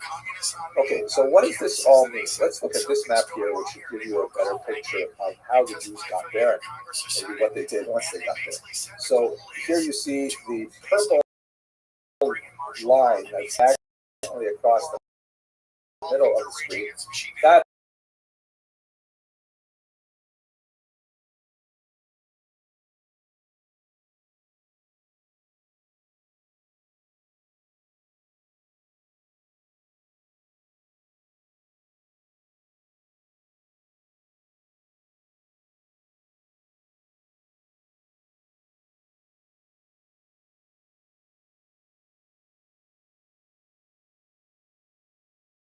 Provence, and then later mixed with the local Ashkenazi population. But that bulk really comes from the Jews of Italy. Those Ashkenazi Jews later spread to the east, so that's where you have the majority of Polish, Lithuanian, Czech, Slovak, Romanian, Ukrainian Jews are descendants of those essential German Ashkenazim. And then from there, you have a massive population movement to America in the 1880s and onward. If you look at the actual DNA numbers, they look like this. Again, taking the DNA of those Jews in Erfurt, they have about 15 to 45% of their DNA is Middle Eastern, and a large chunk, 45 to 70%, is Italian. Especially in a call like this, I don't have to remind you that Judaism is not defined by genetics. Judaism is an identity that is principally religious in nature, although it does recognize matrilineal descent, at least in most of the medieval and modern period. That has been the only way to become Jewish is either to be born of a Jewish mother or to convert to Judaism. So a person could have absolutely no Middle Eastern DNA and be perfectly Jewish. But this helps us understand why the Ashkenazi Jews tend to be lighter skin tones, like Italians, especially North Italians, and helps us understand a little bit of our affection for pasta and things like that. I should probably cut that out of the lecture, but I think I need to go back to sleep. Anyways, I hope you found this lecture useful. I thank you all. Have a good day. It's supposed to be saying, thank God for the deer. You're not supposed to see slaughter 24 hours a day. That's crazy. That's like not normal for a human being. What's really weird is how I've seen so much death in movies. Hello and welcome to another lecture in the series of Jewish and incredibly shocked. I remember I was driving home from Vegas with my then girlfriend, and there was a giant car encounter with Rome. I'd like to spend some time right now speaking about Rome in the context of the Roman Church in particular, which of course is going to be the major religious inheritor of the Roman Empire and its relationship with its mother religion of Judaism. It's kind of a difficult lecture, but let's see what we can do with it. Have a look at this rugged landscape, which is the region of Qumran, very close to the Dead Sea and the Judean desert. The opening at the bottom there is Qumran Cave 4, where the Dead Sea Scrolls were discovered. And it was in this region that the great Talmudic Rabbi Shimon Bar Yochai, really Mishnaic rabbi, made a famous statement that has been preserved in the Jewish tradition. If you have a look at this statement here, it occurs in the 33rd chapter of Genesis, where, as you see in the slightly highlighted passage, Esau returns and greets his brother, Jacob. They have been estranged since Jacob managed to wrest the blessing of their father Isaac from him. And so they have an estrangement, and they come together, and it says that Esau was out to Jacob, and he falls on his neck and he kisses him and he cries. And you see the word on the left in the light blue shading, it has little dots over the top, which is kind of a Masoretic indication that you have to read this particular word, and he kissed him somewhat differently. Look on the right, you see the commentary of Rashi, which I'll translate, and basically Rashi says that this kissing was not, completely with enthusiasm, as one might imagine. After all, Esau had a tremendous resentment for Jacob after the incident with the blessing of their father, and Rashi brings down the commentary of Rabbi Shimon Bar Yochai, who says, "Halacha hi biyadua she'esav sonam Yaakov." It is a well-known law, halacha, that Esau hates Jacob. This particular phrase has become sort of proverbial in the Jewish culture to mean that the outside world hates Jews, right? Esau represented certainly the Roman Empire, because in Talmudic literature, that's often a shorthand for Rome itself, has a tremendous distaste for Jacob, has a hatred for Jacob, and this will never change. Now, that may be true on a theological level. It's not really my place to discuss those kinds of things. But viewed in the context of when it was said, we can certainly see that it was sharply pointed at Rome.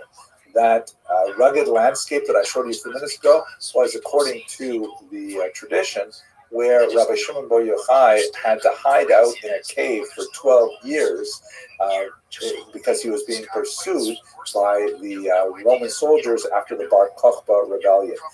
Rabbi Shimon Bar Yochai's master was the great Rabbi Akiva, and Rabbi Akiva was caught and horribly murdered with flesh torn from his bones with iron rakes and a really horrific type of martyrdom. Bar Yochai spent 12 years hiding in a cave, and his statement on Rome was, "Halacha biyadua," it's a well-known law that Esau hates Jacob.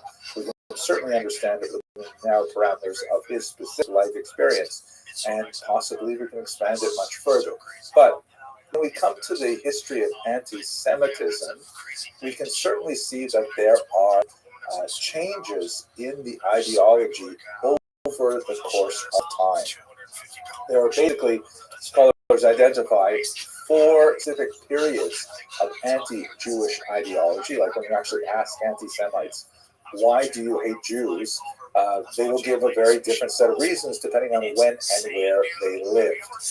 It's also important to note, by the way, that I may use the term anti-Semitism anachronistically. This is a term that was invented in the 1880s by Wilhelm Marx to try and provide a much more polite term as an alternative to the German words Judenfeinde, Judenhass, which were very vulgar, couldn't be used in popular society or polite society. So using the term anti-Semitism, that I'm not a Jew hater. I am simply someone who is an anti-Semite against the fictitious philosophy of Semitism that argues that there's a world conspiracy and things like that. So what exactly are these 4 basic stages? The first one is ancient xenophobia, which we see primarily in the Greco-Roman world, where there is a fear of that which is different or strange, right? Term means stranger or foreigner, and phobia, of course, means fear. And so there's kind of like, there's a massive corpus of Roman and Greek writings about Jews in which they express antipathy, often rooted in misunderstanding of Jewish customs, such as keeping kosher, observing the Sabbath, and things like that. But on the whole, that kind of cultural friction is common to all cultures. That it's, whether we like it or not, it's perfectly normal for culture A to express some hesitation, fear, distrust of the B, especially if there are also more obvious outward signs of their differences. That's just part of the human condition. But if you get to the second level, early Christian anti-Judaism, that's when anti-Semitism begins to be qualitatively different. Because, as we shall see in this lecture, there is a split between the daughter religion of Christianity and the mother religion of Judaism that is more just two cultures bumping up against each other. It is one culture seeking to define itself in opposition to a parent culture. And just like that family metaphor can be fraught with all kinds of really deep psychological tensions, so too is this early Christian anti-Judaism, representing a lot of those tensions as well. Then, and we're not going to discuss these too much today, but basically in the medieval period it really goes off the rails and becomes quite pathological. The eye loses a lot of its religious, becomes much more associated with strange things like the blood libel, and Jewish conspiracy with lepers, with the black death, and gets really much more violent. Finally, when you get a period, basically from the middle of the century onward, that's when it basically abandons all of its religious motivation and is more characterized by a fear, an irrational fear that Jews are involved in some kind of global conspiracy, banks to control the media, governments, and things like that, all bent on dominating Western society or global society. So these are the four basic phases of anti-Semitic thought as we experience them up until today. We're going to focus now on period 2 because that's the historical era that we have come up to. So I recently was very fortunate to spend a weekend in Mexico City with James Carroll and his wife Lexa. We were both invited by an organization called Mood, which is sort of like it's an international society that around the globe organizes these Shabbatonim, these Sabbath gatherings, just to explore Jewish texts and cultures and ideas. And it's really quite fascinating. Now, James Carroll is a fascinating individual, a very articulate person, extremely talented writer, won the National Book Award, all kinds of things like that. And he wrote an incredibly important book called Constantine's Sword, The Church and the Jews. And the reason we were invited together is that we were to give a talk together about how Jews see Christians and how Christians see Jews. And I think it was a very enlightening experience specifically, but more generally, I really appreciated the time to get to know him and his wife. Now, James Carroll, of course, to the story with a very personal background as well. He was actually a Catholic priest, and in his context of his growing consciousness of the challenge that the church had with anti-Semitism and other issues, like he became a strong anti-war activist. He ultimately left the church, and I shouldn't say he left the priesthood. He still a member of the church, but kind of like on the reformist flank, as it were. And Constantine's Sword is a remarkable book, that essentially takes you through both the history of the church and the Jews, but also the history of James Carroll and his own personal voyage, which is fascinating. Now, let's return to his specific thought and how he understands the early period immediately after the death of Jesus and after the destruction of the temple as well. It evokes a fascinating metaphor of an experience he had with the loss of a close family friend. And in the weeks and months and even years after that friend passed away, he was part of a group of friends who would come together in a kind of a wake sort of environment, and they would discuss the life and legacy of the loved one that they had lost. He came to call that a healing circle, where, getting together with friends who had known the person who passed away, they would tell stories, they would share memories, and they would support each other in their grieving. But at the same time, they would kind of like create a collective memory of that person, the sum of which was certainly greater than its individual parts because of the shared pieces that informed each other's memories and so on. And James Carroll argues that that's essentially what was happening in the decades after the death of Jesus, that his early followers, all of whom were Jewish, were getting together and trying to understand what could this cataclysm mean, what could it mean that their leader, whom they revered so highly, was no longer among them. What would they do with this new type of metaphysical situation, especially so after the destruction of the temple in the year 70, because with the destruction of the temple, everything was turned upside down. I mean, Jews had invested for 500 years all of their spiritual efforts into that one structure, into the rituals that happened there. And although there were already functioning synagogues, local houses of worship, and so on, they were clearly far subordinate to the temple. What would it mean now that the temple is gone? Why would God have abandoned the Jewish people and allow the temple to be destroyed by the cruel Romans? What is the future of Judaism?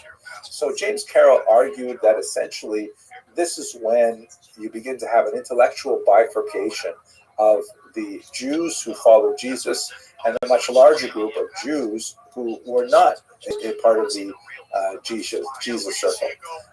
The Jews who were not part of the Jesus circle, which let's say were mainstream Jews at the time, they began to invest in the rabbis and their vision of a post-temple Judaism.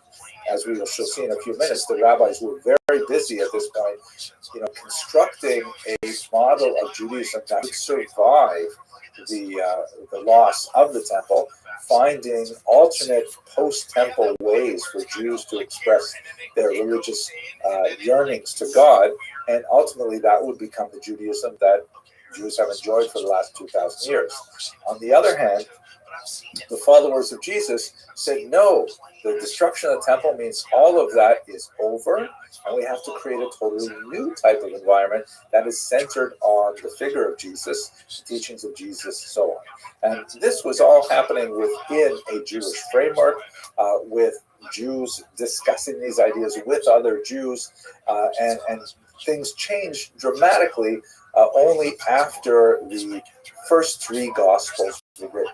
Let us recall that the Gospels as we have them today, the first four books of the Christian Bible, the first three were written probably within the first 20 years or so of the destruction of the temple, between 70 and maybe 90, perhaps a little bit later.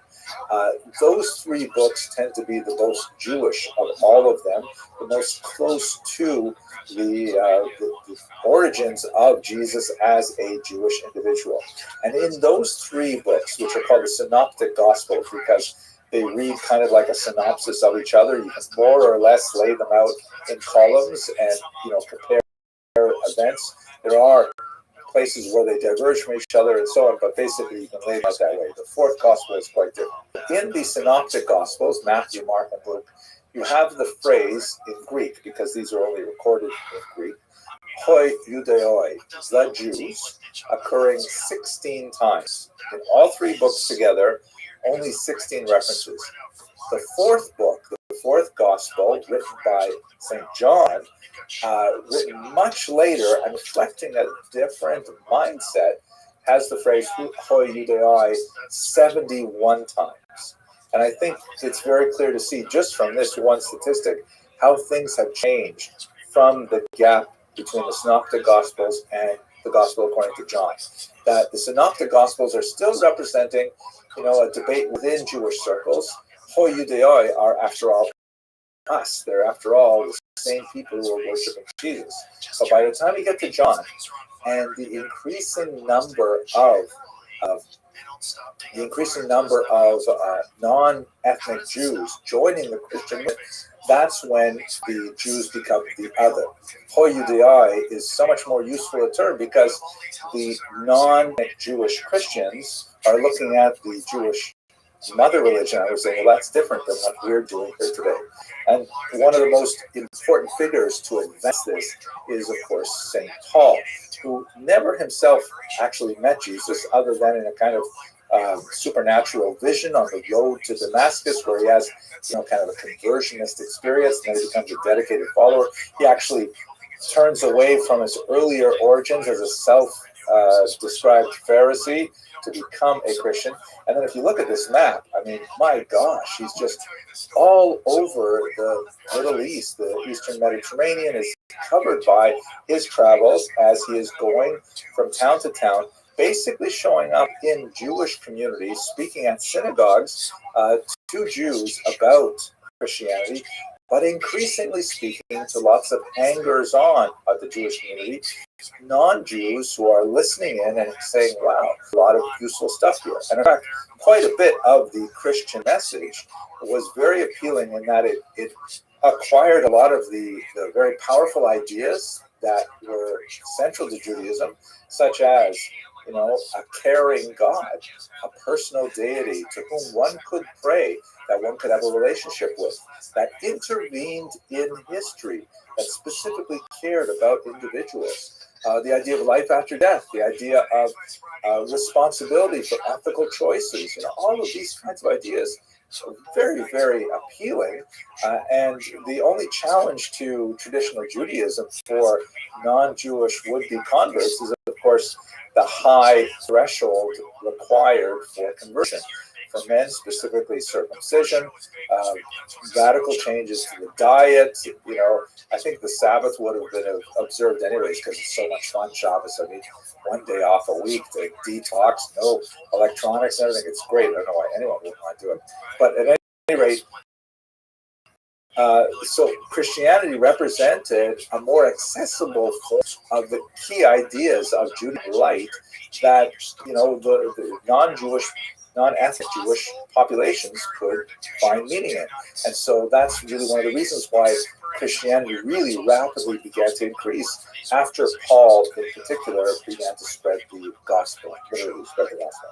Now, what about the church fathers? That is, those early thinkers, those early theologians that lived and wrote in the centuries after the death of Jesus.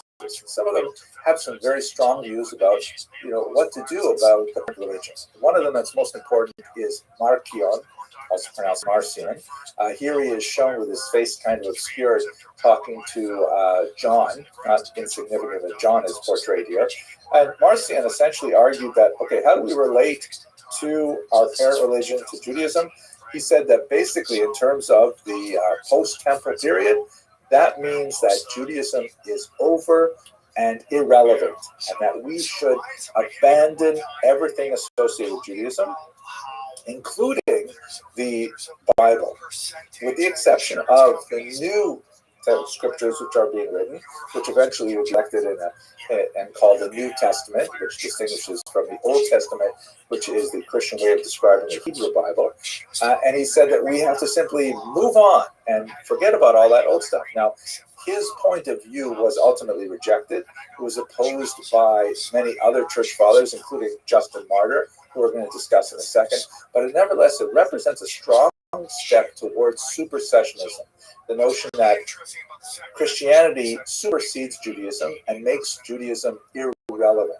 Now, if we turn to Justin Martyr, who was himself martyred by the Romans, hence the name Justin Martyr, he also lived around the same time, and he recorded his thoughts on Christianity and Judaism in a document called Dialogue with Trypho. There are some scholars, including the great 19th century Jewish historian Heinrich Kretz, who argue that this may be the remarkable Rabbi Tarfon, very important rabbi in the Jewish tradition, but it's unlikely. The dates are kind of like not exactly right, and other reasons why it's probably some other person named Trypho. At any rate, Justin Martyr articulated without doubt that Christianity supersedes Judaism, and Judaism should only be maintained in order to provide context for the way in which Judaism is superseded. How so? Let me give you one example, which is also taken from James Carroll's work and a very, very powerful and personal description. So here's a famous movie, the first movie that came out in CinemaScope, right, which I think is color. I don't exactly know what this means. The modern miracle you can see without glasses. What if you need glasses? I wonder about these things. But at any rate, the robe basically refers to a relic. The church would become deeply invested in the collection of holy relics. That is kind of like religious souvenirs. I don't mean to be demeaning it, but souvenirs of famous church figures and events, such as wood from the true cross, or in some places actually bones of St. Augustine or John the Baptist's head, some really bizarre things that made part of medieval Christian culture. But the robe was the robe of Jesus, the seamless robe that he wore that was taken from him when he was crucified. Now, if you look at the book of John, not at all incidental, the book of John has an explicit supersessionist message here. Here's the passage from chapter 19. They said, he's referring to the Roman soldiers who were crucifying Jesus, therefore, among themselves, let us not rend it. Let's not destroy this robe. It's a really nice robe, but cast lots for it, right? Let's have a lottery for it. Let's play cards for it.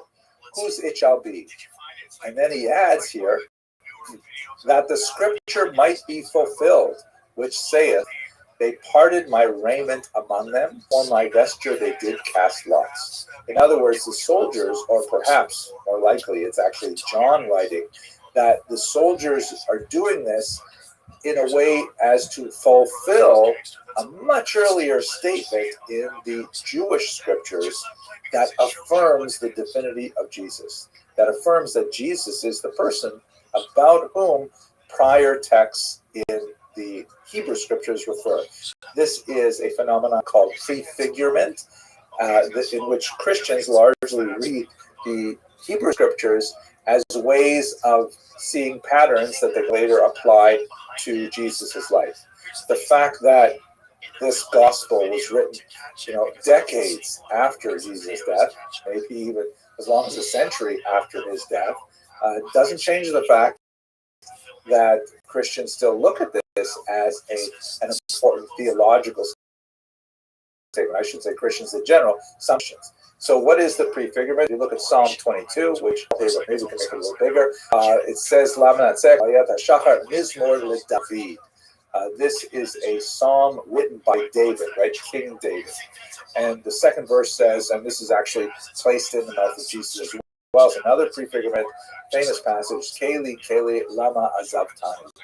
My God, why have you abandoned me? Right? Like by placing that, by the narrator, the author of the gospel, placing that in Jesus' mouth, that specifically puts him in line with this earlier psalm. But the key passage that relates to John here is a little further down, also verse 19.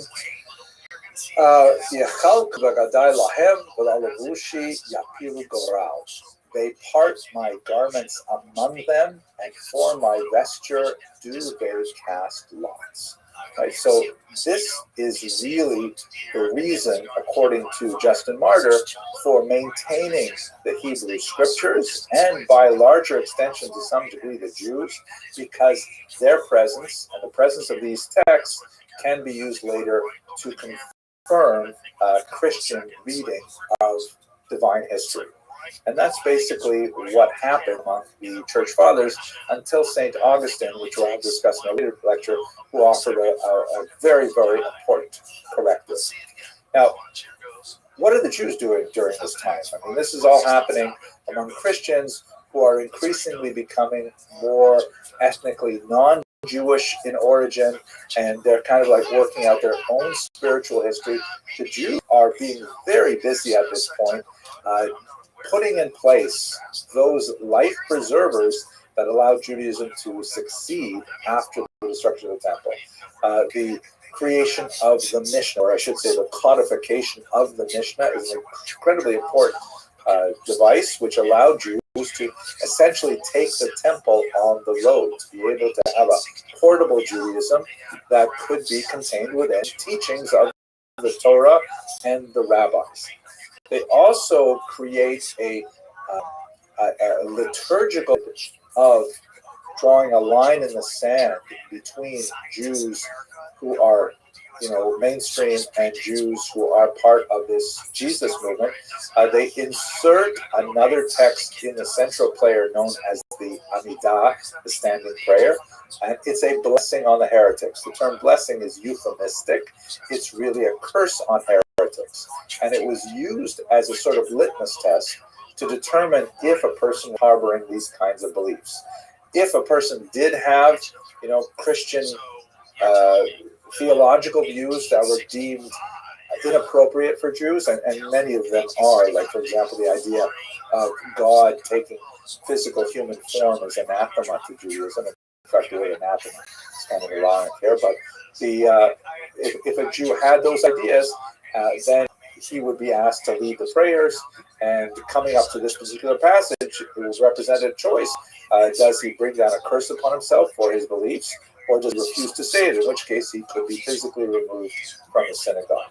And this is the sort of thing that's happening around the generation of John and the writing of his book, which also has really heated language against the Jews, not only referred to so many more times, the Jews, but also, really inflammatory language that refers to the Jews as the sons of the devil and all kinds of things like that, are beyond the pale of a normal kind of family dispute.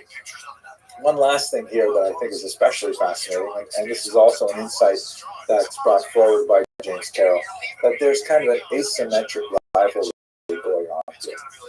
Jews in the late first and early second century still vastly outnumber the burgeoning Christian movement. So it's growing fast. Jews are such the establishment faith. And Christians, because they are defining themselves against Judaism, spend a lot of time thinking about Judaism. And in fact, this would be something of an obsession that's going to be lasting right up until the 21st century and presumably beyond, because Christians always have to look to their relationship with the mother religion in a very different way than the mother religion looks at its offspring, so to speak. So when the early Christians are, debating at great length how do we relate to Judaism, Judaism is basically not talking about it at all. If you look at the massive corpus of the Talmud, which is like 2,711 folios, I know that number because that's the daf yomi, that's the size of learning one folio, that is two sides of a page every day. 2,711 folio, which is like well over 5,400 pages. There are only maybe a dozen references to Jesus and Christianity, maybe 2 dozen. I mean, it's tiny. It's mentioned, but it's really not a major phenomenon at all. And ironically, it is this asymmetric rivalry in the first and second century that adds so much more steam to the Christian side of it. It's kind of like, as James Carroll references, if you have two siblings locked in a rivalry, and one of the siblings doesn't really care about the rivalry, it makes the rivalrous sibling all the more intense, all the more focused on that rivalry. This period begins to come to a close when you get to the 4th century in particular. There is a period where Christians are persecuted by the Roman Empire, primarily because of their transition from being a kind of a Jewish subgroup to being an individual and recognized religion. We should understand that in the Roman Empire, there's a huge number of symbolic acts of idolatry that one would be expected to participate in. Bowing before statues, providing small sacrifices and things like that, especially when the emperors began to promote the cult of themselves as deities. If you refused to participate in that, you were considered like traitorous. It would be something akin to, if there's a baseball game and they play the national anthem and you refuse to stand up. Right? Everybody is standing. Why are you sitting like this? Now, ironically, because the Jews were a known entity as an ancient religion, already from the period of Julius Caesar and earlier, Jews were granted, and they saw many of these outward displays, which were considered idolatrous to Jews. Recognizing, Jews have nothing against fires, things like that. They just refuse to worship statues. The Jews say, hey, come, have a look at our temple. You see there's not a single statue anywhere in our temple. We just don't do that statue thing. So the Jews had an exemption. As long as Christians were considered basically Jews, they also had that exemption. But as soon as they started saying, wait a second, no, we are different from Jews. We are another religion. You never heard of us before, but we're a new religion. Then all of a sudden the Romans saying, well, sorry, you are on a list of exempted religions. And so that's a period that, is very, very important in the formation of Christian culture memory, that Christians were to fight in the gladiatorial games against animals, professional soldiers like that. And it was only with 13 that the Roman Empire began, let's extend the same kind of restrictions that we give Jews, let's give them to Christians as well. Diminishment of Jewish status, mission of the growth and of definite numbers of the Christians, because by the time you get to the 4th century, the number of Christians and Jews are actually approaching par with each other. Eventually, when you get to the late 4th century, Christianity will actually become the state religion of Rome, and it will decidedly give the Christians the upper hand, which represents, a shift about 300 odd years in the making between the daughter religion and the mother religion, and of course that would have implications for centuries to come. Okay, with that, I'd like to conclude. Thank you very much for listening to this lecture, and I hope we have more opportunities to speak in the future. Yeah, and then you go, what about the 5G they're cranking on? What about what they're spraying in the skies? That now is an acceptable fact that they're doing geoengineering of our skies. So like 5 years ago, you were crazy conspiracy theorists. Now there's laws about it. Hello, fellow students of Jewish history. Later this month, I'm delighted to be addressing a group of students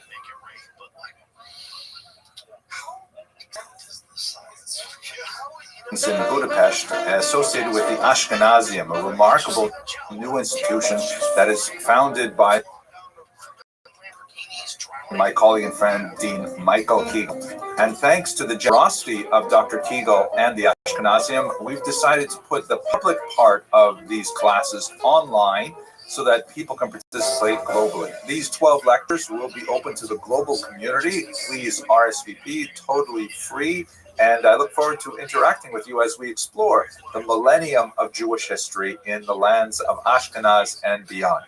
So let us start today with just a little Vorspeise, a little bit of an appetizer, to ask a basic question. What is Ashkenaz? What do we mean when we use this strange word, Ashkenaz? So it turns out that this particular word occurs in the Bible. It occurs in Genesis 10, also in Chronicles, and one other passage to look at in Jeremiah. Here's a screenshot from the web page Sefaria, which is a tremendous resource for all kinds of Torah texts. And here in Genesis 10:3, we have the first reference to Ashkenaz. Basically, here we have a lineage of Noah, that is Noah of the flood. He has a son named Japheth. In the Ashkenazi pronunciation, that would be Yafes.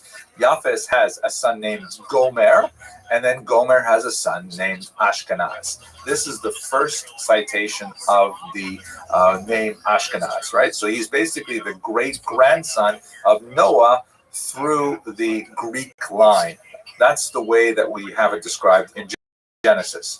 So how does this connect to Ashkenazi Jews? Well, basically, Ashkenaz is the name of a people, right? A lineage of people from this one forefather Ashkenaz. Later, it will be associated with a particular place. We're going to look at that in just a second. And later, that place will be associated in the Jewish mind with the Jews who lived there. In other words, there's no intrinsic kind of ethnic connection between Ashkenaz and the lineage that followed from that biblical figure and the Jews today, other than the coincidence of the geographic location that is ascribed to Ashkenaz. In other words, although Ashkenaz is their great something uncle, the Jews who are descended from Abraham, Isaac, and Jacob, 10 generations after Noah, have no other connection with Ashkenaz. To express this another way, I am a Canadian Jew. You can tell because of the way I say about, and that I apologize for a lot of things, stuff like that. But basically, there's nothing intrinsically Canadian about my Jewishness or Jewish about my Canadianness, other than the fact that my grandparents all emigrated to Canada over a century ago, and that's what makes me a Canadian Jew. Similarly, we have Ashkenazi Jews who at some point ended up in a land that was associated with Ashkenaz. Now, who are these Ashkenazi Jews? According to one of the great scholars of the 20th century, we're talking about basically something like 5 to 10,000 people who lived in this region of Ashkenaz around the year 900, who by the time we got to the 20th century, there are about 12 million of them on the cusp of the disastrous World War II. And that represented about 80% of world Jewry at the time. In other words, if you ran into a Jew in the first half of the 20th century before the Holocaust, it was more than likely you ran into an Ashkenazi Jew. There are many other Jews scattered throughout the world, Sephardic Jews, Edus Mizrach Jews, even Asian Jews, but the demographic weight was clearly behind the Ashkenazim. So let's go to the next question. We've got this idea of the word Ashkenaz is somehow associated with this biblical figure. Where is Ashkenaz? So one of the hints we can use to figure this out is a passage in the book of Jeremiah. Here's another screenshot from the Sefaria website. And you can see here that Jeremiah is in one of his classic Jeremiads, right? One of his, sort of dirge-like imprecations. In this case, he's cursing Babylonia, who would, of course, take the Jews into exile in the 6th century before the Common Era, and he talks about the vengeance that would one be meted out against the Babylonian captors of the Jews. In verse 27, you see here, he says, I'll read in English, raise a standard on earth, sound a horn among the nations, appoint nations against her, that is against Babylonia, assemble kingdoms against her, Ararat, Mini, and Ashkenaz. Designate a marshal against her, bring up horses like swarming locusts. In other words, these three regions, Ararat, Mini, and Ashkenaz, will somehow converge to destroy Babylonia. So Jeremiah seems to be speaking about the location which had the descendants of Ashkenaz living, and that somehow they would represent a later threat to Babylonia. So if we have a look at where that might be, and in the 18th century in particular, there was a lot of enthusiasm to try and locate these biblical names and their later, where they ended up in the Middle East. Here is an interesting map from roughly that period. You can see right in the center is the land of Israel. And then looking to the northeast in this circled area, that's where Babylonia would be, right? Mesopotamia, the Neo-Babylonians to be technically correct. And the regions that would come down and attack her, according to the passage in Jeremiah, would be in Asia Minor here. You can see on the lower right of the circle, there's a mountain range that is associated with Ararat. We speak about Mount Ararat, but in the ancient biblical mind, Ararat was really a mountain region, not a particular mountain. And here the author of this map has labeled Ashkenaz in the region of the Phrygians. So we have some interesting associations to suggest that this might be the correct location for Ashkenaz, but they're not really that strong. Some of the earliest and most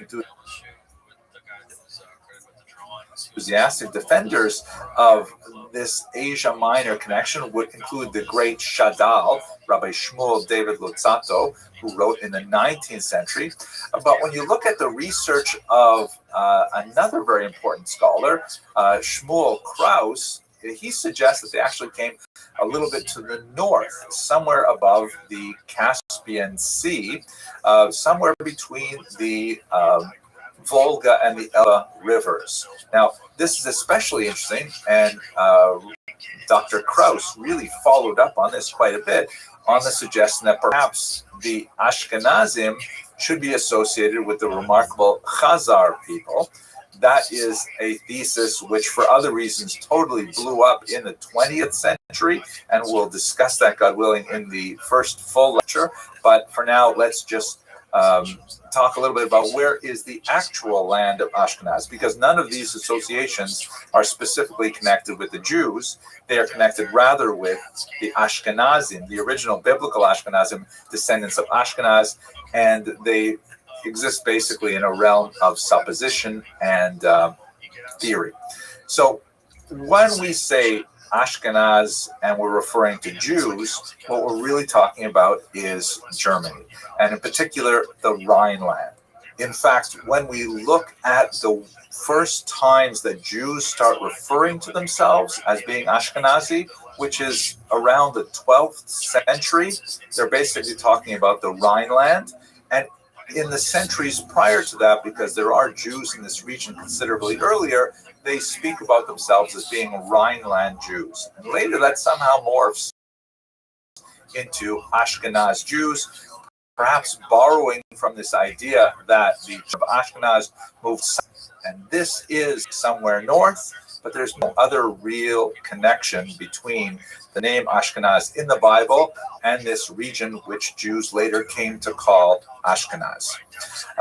What happened to those Ashkenazi Jews? They basically spread out to the eastern regions, especially from about the 13th and 14th century onwards, and you get a much larger population of these Rhineland Jews living in Ashkenaz. And then in the late 19th century, there is a large flow of Jews to Western locations and a smaller number to the land of Israel. So that's why, for example, in America, about 3/4 of the Jews who moved to America at the beginning of the 20th century are Ashkenazic, and their descendants today, of course, are the dominant sub-ethnic group among Jews. So we're going to explore this in the course in much greater detail. We're going to pick up with that whole Khazar question, which is really quite fascinating. I hope that you will be able to join us because it's really exciting to think of having a global population of students in a live lecture like this.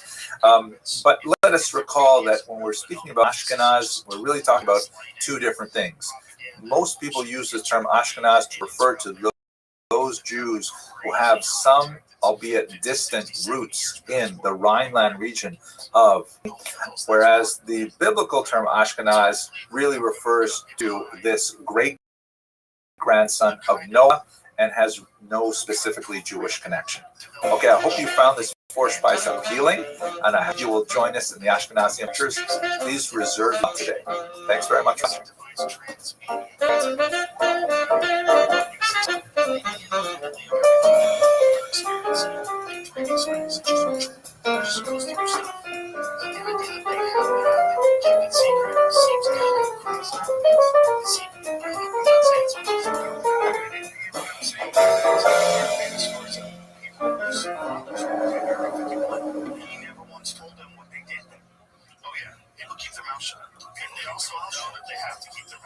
Because if you don't, you can get in real trouble. You know, if you have top secret clearance and you go blabbing, they're listening to everything you say. They're checking your email. Welcome, everybody. I'm Michael Keegan. I'm the dean of the Ashkenazim, which is a new graduate school here in Budapest. And with God's great graciousness, I've managed to put together a wonderful faculty, of which Professor Henry Abelson is one of the shining stars, I would say. And I say that without exaggeration. Maybe I just want to introduce maybe Henry to those who don't know him with just a very small personal anecdote. Nothing embarrassing, of course. Henry and I go back quite a long way, back to high school. I think I met Henry when I was in grade 11. He was in grade 13 back in Toronto, in our home and native land. And over the years, our relationship went in all kinds of interesting directions. And one of the most interesting is our parallel interest in Yiddishkeit, in Judaism. And one thing that I would always be very grateful to Henry for is during years when I was troubled in my relationship to Judaism, this was actually in university, Henry came up to me and insisted that we have a regular chavrusa in Talmud. And we meet regularly. We did meet regularly once a week at Sid Smith. What was that building in the UT campus?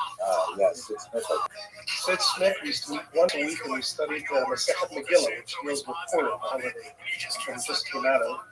And to me, that was a great lifeline in my Jewish identity. And I mention it here. I want to mention it here not just because of my gratitude to Henry, among the other things I'm grateful to him for, but to point out that Henry embodies, in my mind, would be something that is exemplary for what the Ashkenazim should be, to my mind, which is, on the one hand, a Jew who is profoundly committed to Torah and is passionate about it. It's not just an academic exercise, his interest in Torah and in Jewish matters. And on the other hand, an academic who's absolutely uncompromising in his academic standards. And well, unlike many great Jewish thinkers that I met, who let their passion get away with them to the point where they will compromise standards of academia. Henry is somebody who bestrides both worlds, both the Jewish world of Jewish learning. You may or may not know that Henry wrote, among several books that he wrote, he also wrote a book on the Talmud. And on the other hand, an academic who is responsible in the highest levels of responsibility in academia. And I really hope this is a model for the Ashkenazim that I really would like to build with Henry into the future. And by the way, I should mention to anyone who's listening out there, we have our Ashkenazi students who are participating here. And of course, we're going to have a private session with Henry afterwards, because this is part of our standard curriculum. If anybody at any point is interested in finding out more about the Ashkenazi, please do feel free. You're very welcome to me personally. I guess in the Q&A, I'll just write again my email. If you want to find out anything about the Ashkenazim other than what there is already on the website, ashkenazim.eu, that is, I'd be very happy to have a private Zoom with you and tell you all about it. So, Henry? Michael, that was thoroughly embarrassing. I thought you were going to do a more kind of like generic, but I'm glad you really skipped over the really embarrassing part. So I appreciate the kind words very much. Although somewhat hyperbolic, the uncompromising standards and things like that, way too much. But I do appreciate the kind words, and I will be sure to replay the video for my mother so that she will really get having fun. I'm also extremely grateful for what you're doing in Budapest with this amazing Ashkenazium. I mean, the faculty that you have brought together for this intellectual exercise is absolutely amazing. I mean, really top-notch scholars that I'm very proud to be on the same list as they. And I wish you tremendous success with this venture. And I think it's really fortuitous that we're able to offer these lectures online to a much larger audience and let people know the amazing things that are happening in Budapest under your auspices. So let us begin our discussion. We're going to have 12 lectures on the history of Ashkenazi Jews, part of the Ashkenazium, which is a name that actually I'm proud to have had some role in designing, because Dr. Kegel and I, when we were talking back and forth his project, I think he came up with the term Ashkenazium, but I enthusiastically endorsed it. Maybe it was the other way around, but it sort of happened together at the same time. The only worry I have is a little bit like the word terraria, like where you imagine where you put ants inside a box and you look from the outside through glass. But the idea is, I think, to look at some civilization that developed in Germany primarily, and then later in Eastern Europe, and then actually onward onto the New World and in the land of Israel of Ashkenazic culture. And there's so many different ways to look at this multifaceted institution, civilization as a whole. My small part is to give a broad survey of the historical events that relate to the development of this civilization, in order that many of the literary, philosophical, religious, and other aspects of the Ashkenazi civilization can be contextualized.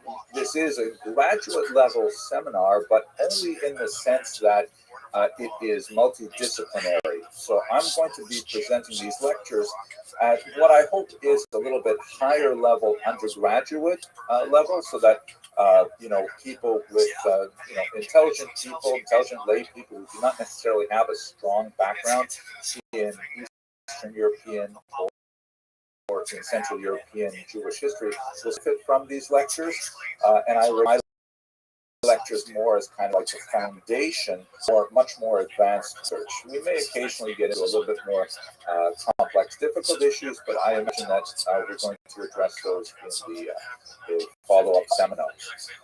Here is an old picture of me from when I was much younger, photographed by Marco Deshev, and just want to give a little bit of a context to my own access and interest in Ashkenazi history. I did my dissertation at the University of Toronto on the history of the Jews of Ukraine at the beginning of the 20th century. It was in that context that Dr. Fiegel and I both shared hallways in the university. I have a lot of fond memories of meeting him in Robart's library and discussing our mutual interests. He was, of course, studying philosophy and I was studying history, but we had a lot of overlaps there. I went on to become more of a generalist. I wrote a couple of books on the Talmud, on art history, and now I'm working on a survey of Jewish history in 3 volumes, foreign publishers in Jerusalem. Looking forward to seeing that come to light. Also maintain my strong interest in traditional religious studies, and I'm the author of a podcast called Jewish History in Daf Yomi, which has a rather ambitious goal of creating 2,711 small videos on aspects of Jewish history that correspond to the daily Talmud case study in the Daf Yomi program. That's available on the AllDaf app. You can find it at alldaf.org. I work, of course, at Touro University. We're a fairly large multinational university with campuses in New York, of course, where we are based, and also in California, Nevada, Berlin, Jerusalem, Moscow, and about 19,000 students worldwide. I'm very proud to work in the heart of Brooklyn, as you can see out here, on a couple of campuses there. So the structure of this class is as follows. We're going to have these public lectures, which are going to be broadcast as they are now in a webinar format. And this is going to be more like basically me talking, but we have the Q&A function where you can type in your questions, and I will, from time to time, pause and have a look at what's going on in the Q&A, and I hope to answer at least some of those questions. Then, because the Ashkenazium has registered students in Budapest itself, we will take a break after 1 hour from these lectures, and then we will have a private room for the much smaller group of Budapest students who will have a private discussion in a regular Zoom meeting. If you have any curiosity about participating in those as an auditor, perhaps please write to Dr. Fiegel. The subject that we're going to be looking at over the course of these 12 lectures are 1,000 years of Ashkenaz, because more or less that is the period of time we're talking about. It's a very old civilization that stretches back over 10 centuries. I also created as a preparatory course for my Budapest students an online version of this with preparatory materials, primarily videos, some readings, also some quizzes, things like that. And this is also open to the public. You can find it at my website. Okay, so today's discussion is on the origins of Ashkenazi Jews, which are the subject of a certain amount of debate, like just about everything in this course. But let us start with a more basic question. What is Ashkenaz? What exactly do we mean when we say this word, Ashkenaz? So the word is actually biblical in origin. As you can see here, it occurs actually 3 times in the Bible. Here's a passage from the book of Genesis. The screenshot is from the wonderful Sefaria website. And it basically lists the lineages of humanity. And in this particular passage, we're talking about the children of Noah. That is Noah of the flood. He has three sons, Shem, Ham, and Japheth. And I should pronounce that, by the way, the Ashkenazi pronunciation, Japheth. And then Japheth, who is typically associated with Western culture, especially Greece, has three more sons, actually more than that. Gomer, Magog, Madai, Yavan, Tubal, Meshach, and Tiras. And then Gomer has three sons, one of whom is named Ashkenaz. So let us just understand what we're talking about here. There's a biblical lineage, which is 10 generations prior to the advent of Abraham, who is considered the father of the Semites, including, of course, the Jews. And from that 10th generation, before we can even start speaking about Hebrews, we have an individual named Ashkenaz, who is the great-grandson of Noah.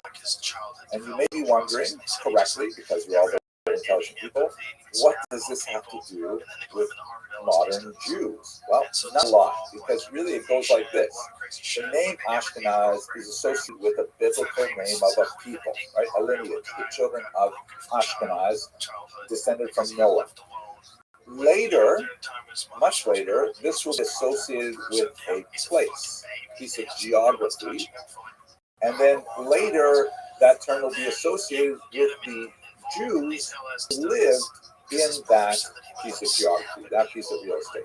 Another way to look at it would be to say that both Dr. Kegel and I are Canadian Jews. He mentioned, by the way, it was not his native land. He was speaking literally because he's actually born in Eastern Europe, if I'm not mistaken. But it is, in fact, my home and native land.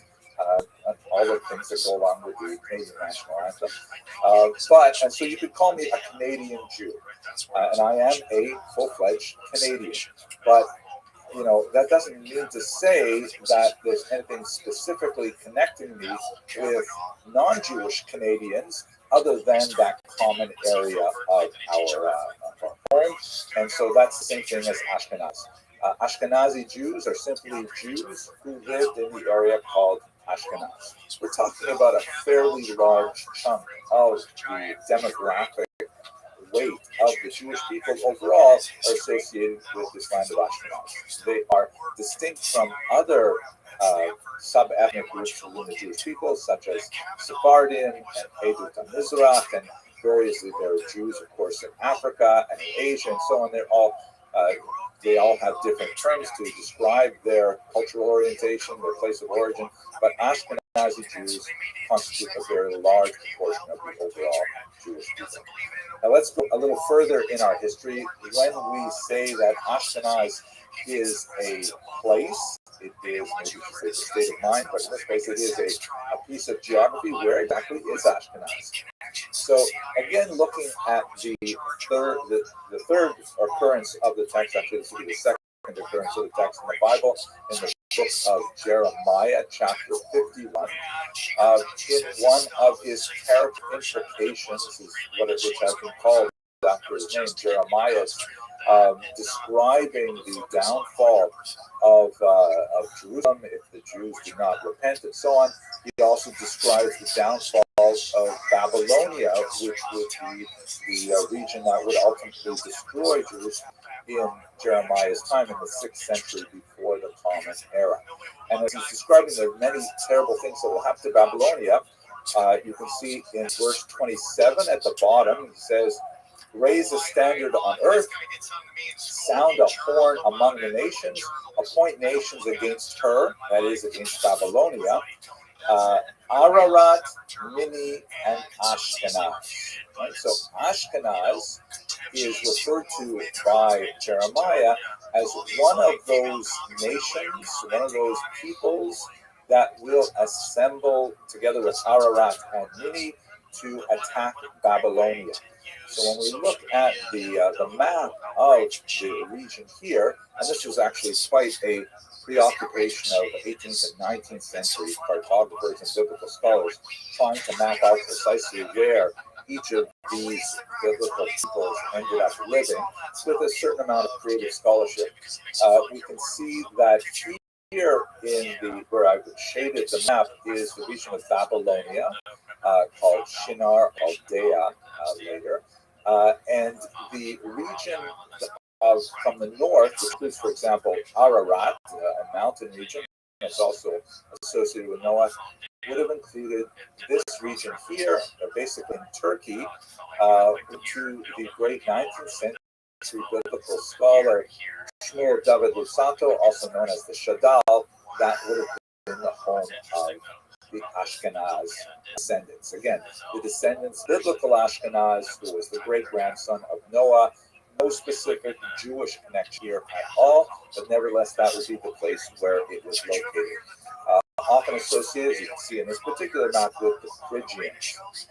Now, like everything Jewish, and especially things biblical, this was subject to significant dispute. There are a lot of many opinions throughout as to whether or not the place association that Shadal had offered was correct. Another major opinion, also late 19th century, is that who argues that no, they came from somewhat northern location, somewhat north of the Caspian Sea. Many scholars associate the region of the Ashkenaz descendants in the biblical mind as that of the Scythians, which is an ancient people in the region of what would be today, let's say, Central Asia, bordering on the Donbass region that is so much in the news today with the war in Ukraine.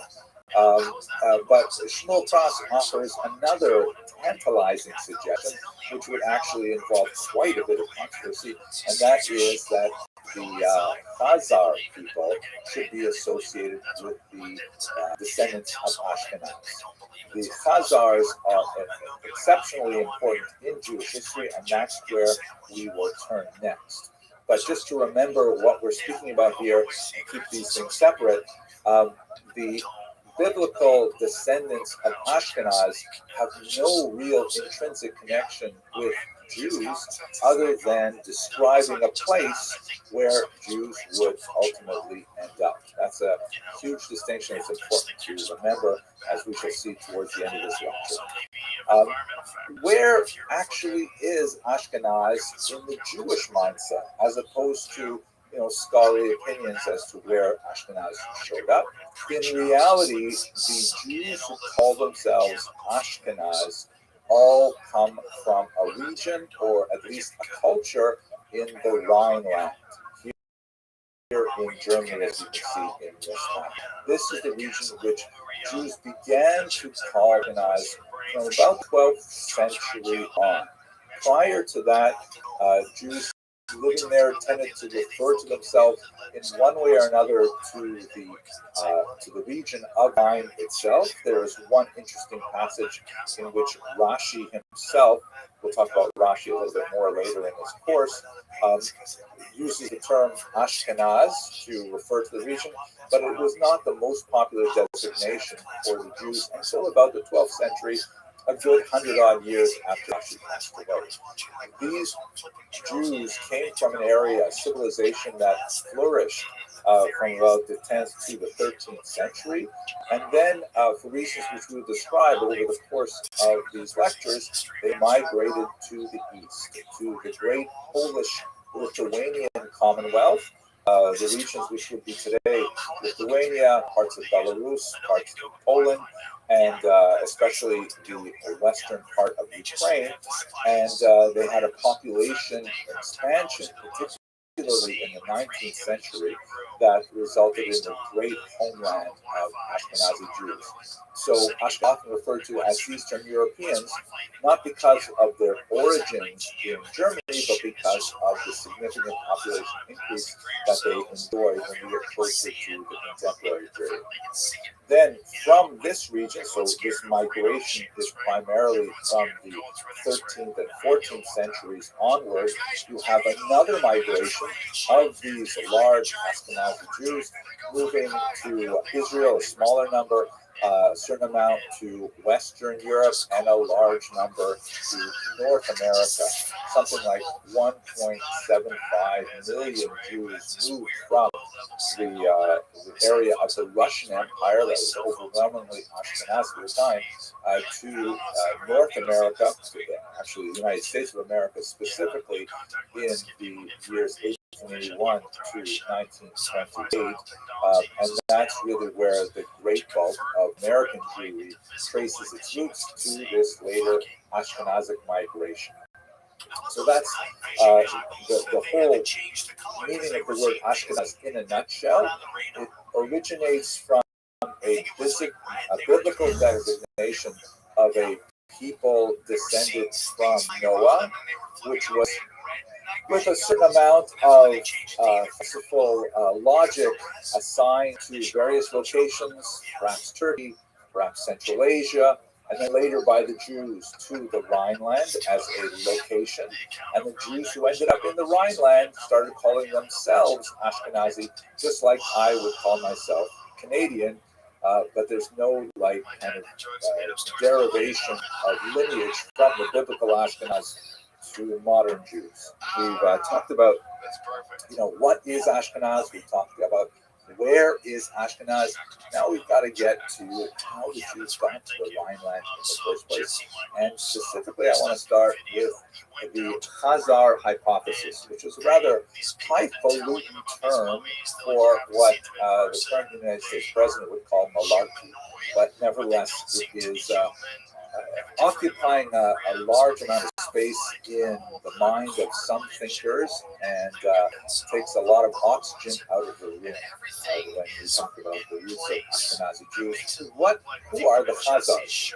Khazars are a fascinating Turkic people who apparently had a capital on the Caspian Sea. You can see here in this German language map at the city of Itil, right in the top right section of the sort of orange part of the map, orange part of the map.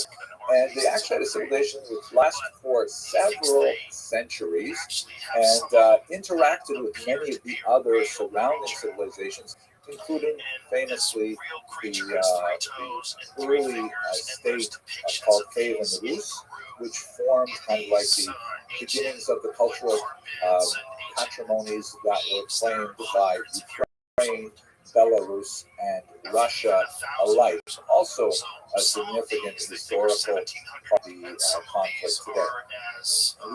The Khazars were a pagan tribe, like many of the groups of the region, but according to some interesting documents that have made their way down to us today, they apparently converted to Judaism in the year 740.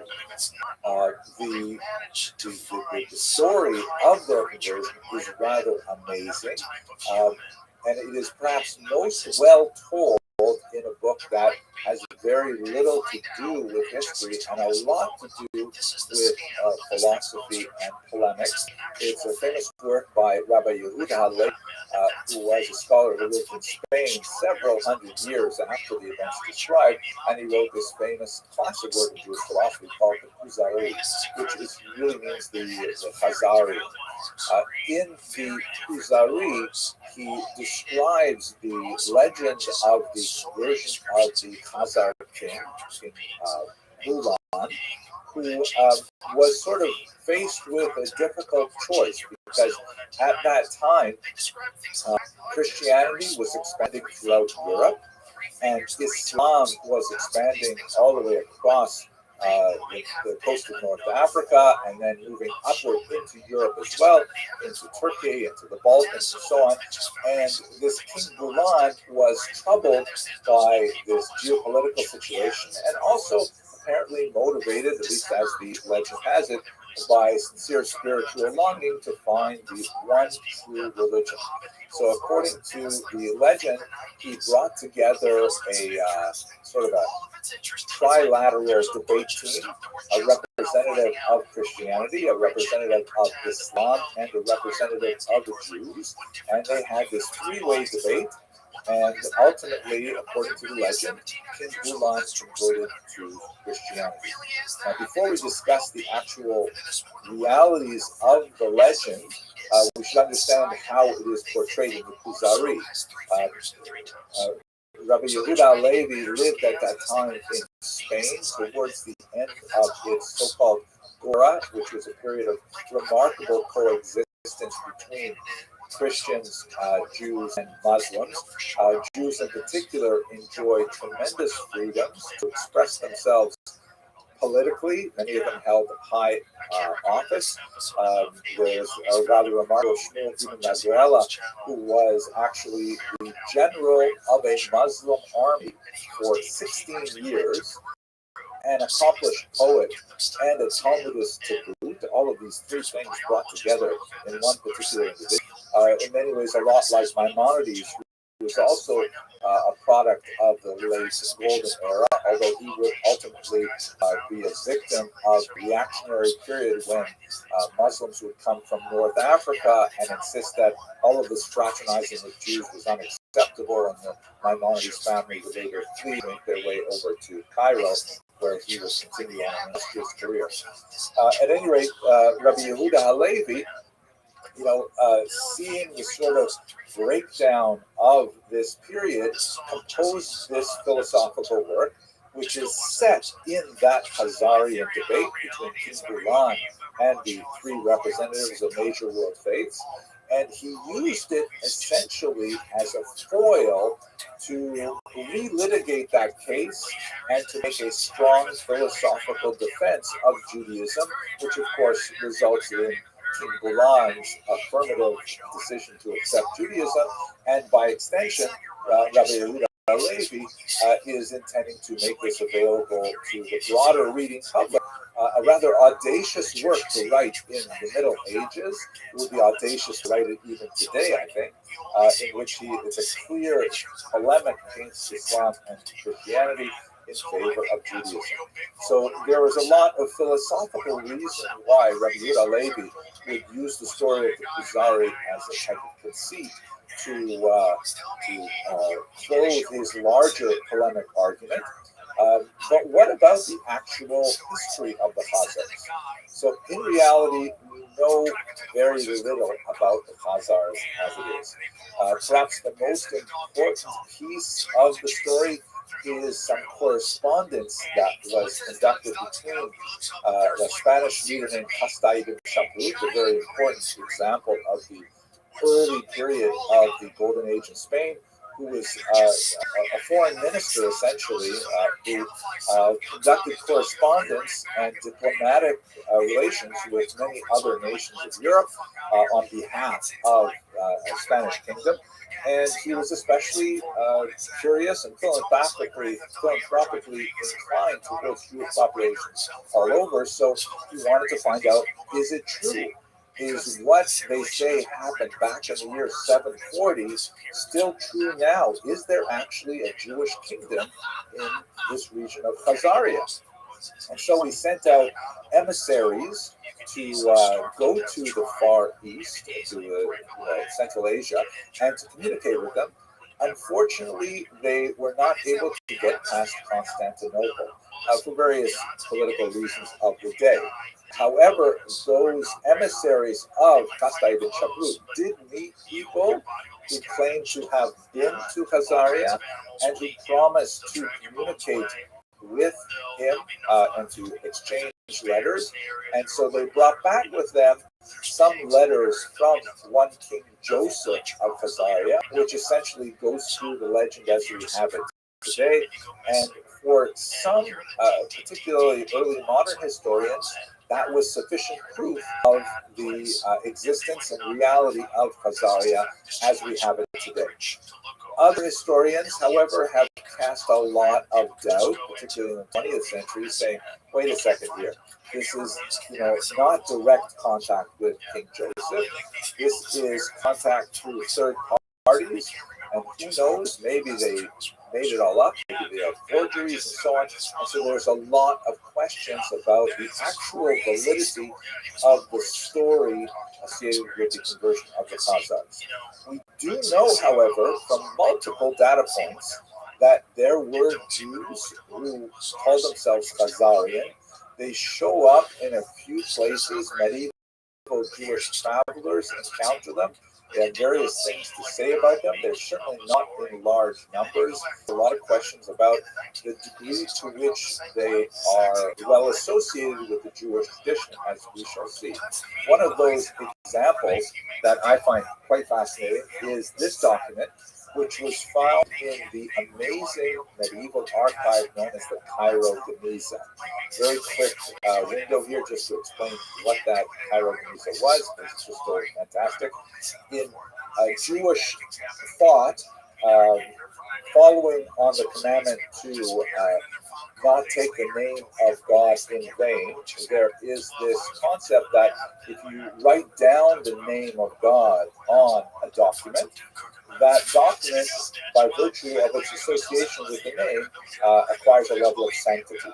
This is called in Hebrew Shemot, which means literally names, because it has the name of God on the paper. So what that means in Jewish practice, until today, is that, for example, if you have a prayer book, or certainly a Sefer Torah, or even certainly a Torah scroll, or even something a little bit more ephemeral, like a handout from school that may be given to children for homework, if it has a verse from the Torah, especially if it has a verse from the Torah with God's name in it, that document may not be simply discarded. It has to be treated very seriously. And typically these documents are gathered together. Let's say a Torah scroll becomes invalidated from use, the letters are cracking and things like that, or prayer books become unbound, the spines break, things like that. You can't use it anymore. You can't simply throw them away, so they are collected in one place called a geniza, which means like a storehouse or even a treasure house.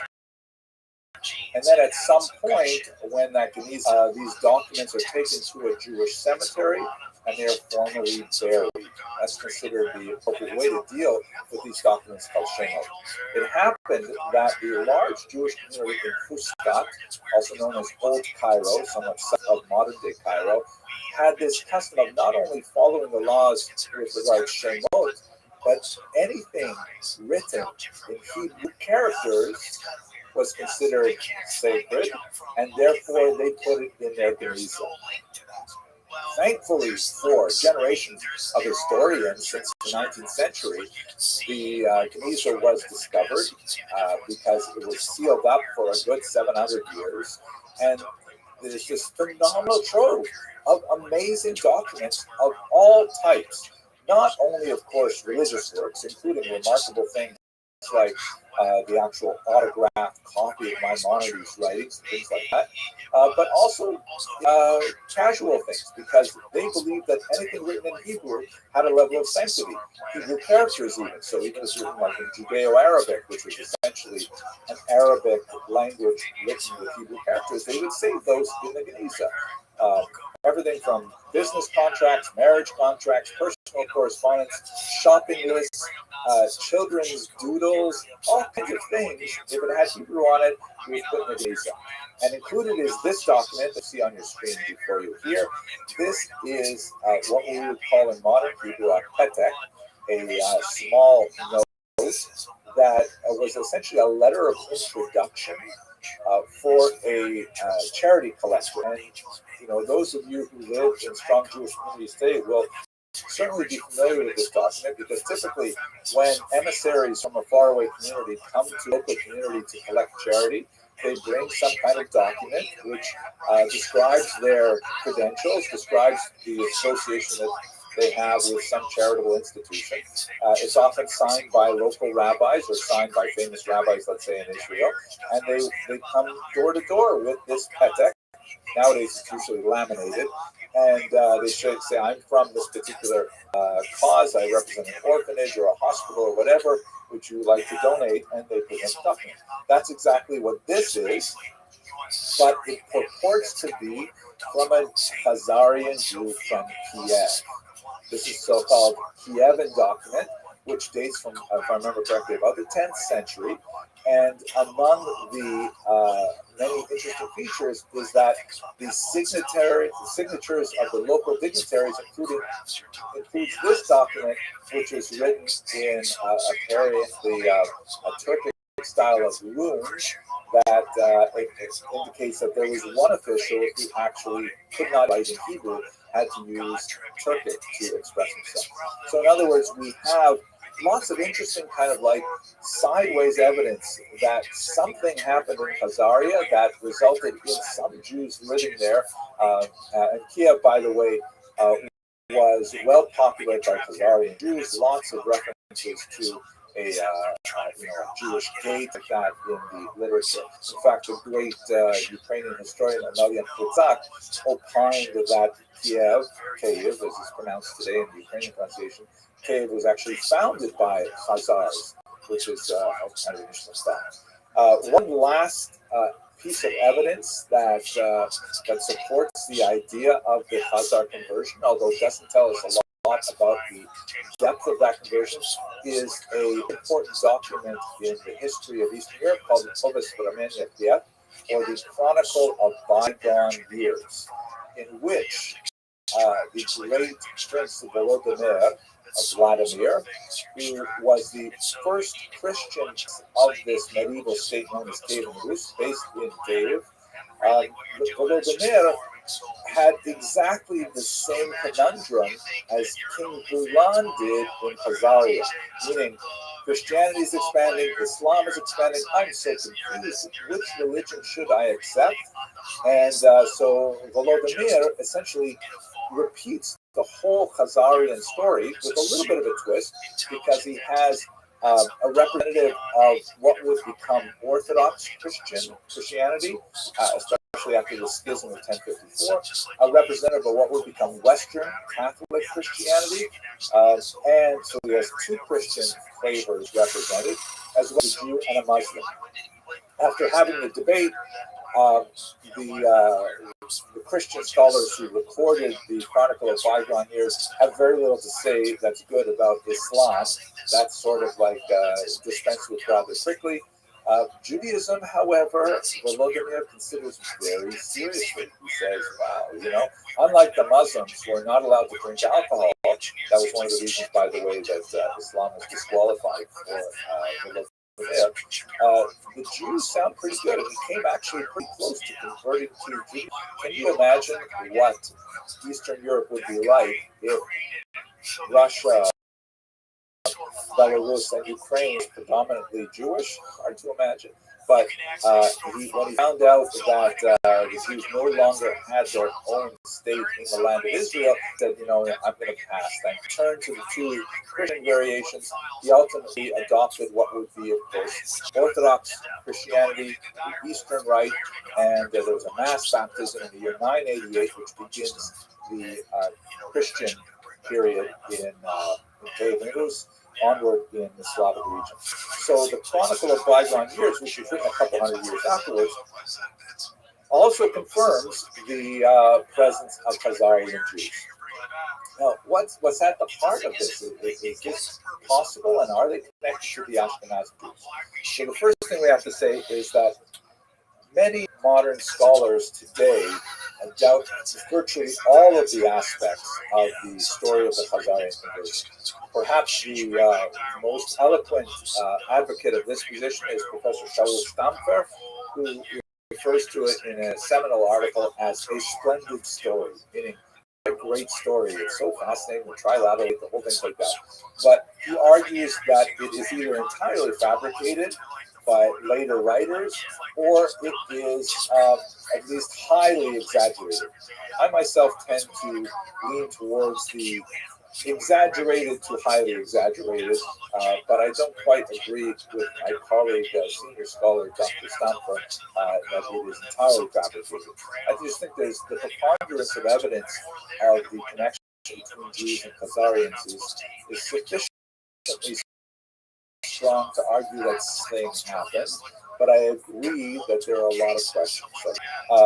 How widespread was this conversion? Was this possibly just a royal conversion that was designed to sort of mollify would-be attackers from the south and from the west, who would claim that it had to be either a Muslim or a Christian kingdom, respectively? Both Islam and Christianity have theological spaces in which Jews are allowed to maintain their religion. For Jews in Islam, it would be the Pact of Umar. For Christians, Jews are permitted to exist as Jews under the doctrine of witness from St. Augustine. So there is space for Jews to kind of have a neutral territory between Islam and Christianity. So it's not impossible that at least at the very highest levels of Khazarian society, they may have had a pro forma conversion in order to maintain their geopolitical stance. Another argument revolves around, well, let's say they did convert to Judaism, and let's say it was only a thin conversion, but were they adhering to a rabbinic Judaism or perhaps another variety like a Karaite Judaism? Who exactly were they? The various travelers' accounts that we have of people who encounter Khazarian Jews in one place or another tend to portray them as being fairly ignorant and having very little awareness of many of the commandments that devolve upon them as the Jews. So, and of course, there's the huge question: where did they go? They seem to have disappeared from the history of Judaism afterwards. So, this essentially leads people like Dr. Stump to say that the burden of proof is on those who want to that Khazaria later expanded or at least maintained its position, because this is a civilization that lasted for 5 centuries, and then if they were Jewish, simply poof, they disappeared. They were ultimately conquered by Kievan Rus, and then we have a Mongol invasion that conquers the region, and they simply don't appear on the world stage again. Further, let's get to the actual Khazar hypothesis. So here's the hypothesis that was advanced primarily by individuals who wish to impugn the status of contemporary Jews, especially Ashkenazi Jews, and there's some political connections, especially around Israel. The Khazar hypothesis argues that, they didn't disappear. They actually constitute the bulk of the later Ashkenazi population. This is a hypothesis which can be immediately discarded on any number of grounds, primarily because there is no historical trace of Khazarian activity in later Ashkenazic civilization. For example, linguistically, the Ashkenazim overwhelmingly, like even in 1900, 97% of them in the 1897 census listed Yiddish as their first language, and Yiddish is incredibly German in origin. It's overwhelmingly German in its vocabulary, in its syntax. It has maybe 20% of Hebraic and Aramaic words in it, a smattering of Romance words, like Old French and things like that, but it has no strong connection to any Turkic language. It seems to be a completely divorced linguistic environment that is primarily associated with Germany. Billy Crystal, a comedian, likes to say that Yiddish is basically German with phlegm. Kind of funny, but anyway, so there's no linguistic representation. Secondly, we have a strong record of the migration of Jews from Rhineland to Eastern Europe. I mean, we can trace communities. We have a strong literary record of the customs that they accepted. We have all kinds of material that supports the Rhineland origin of Ashkenazi Jews in Eastern Europe. We have no evidence that supports the idea that the Khazarians somehow became Jewish in large numbers and constitute the bulk of Ashkenazi Jews. And finally, what kind of should put the end of the story to this debate with modern DNA research advances, many scholars, including Professor Eran Akai, shown here, have shown that there's no Turkic elements in Ashkenazic Jews. That overwhelmingly Ashkenazic Jews are related to the Western European origins of the Jews. We're going to explore this a little further. Now, let me just mention, why is it then that this hypothesis, and that's actually kind of like a dignified word for, again, to use Joe Biden's phrase, malarkey, why would this have so much currency? Because it essentially undercuts some of the major claims of Ashkenazi Jews to their connection, on a genetic level at any rate, to their biblical origins. In other words, it's a way of saying that, oh, those Ashkenazi Jews, they're not real Jews. They are, as some like to say, Jewish. Like, they're not actually Jews. They pretend to be Jews, but they're not. So basically, this theory. It also has a lot of implications for modern Israeli politics, because it says that, hey, if you want to say that one of the main reasons why contemporary Jews have a claim on the land of Israel is because they are, after 2,000 years of exile, they are nevertheless the descendants of the people who lived in the Middle East at that time.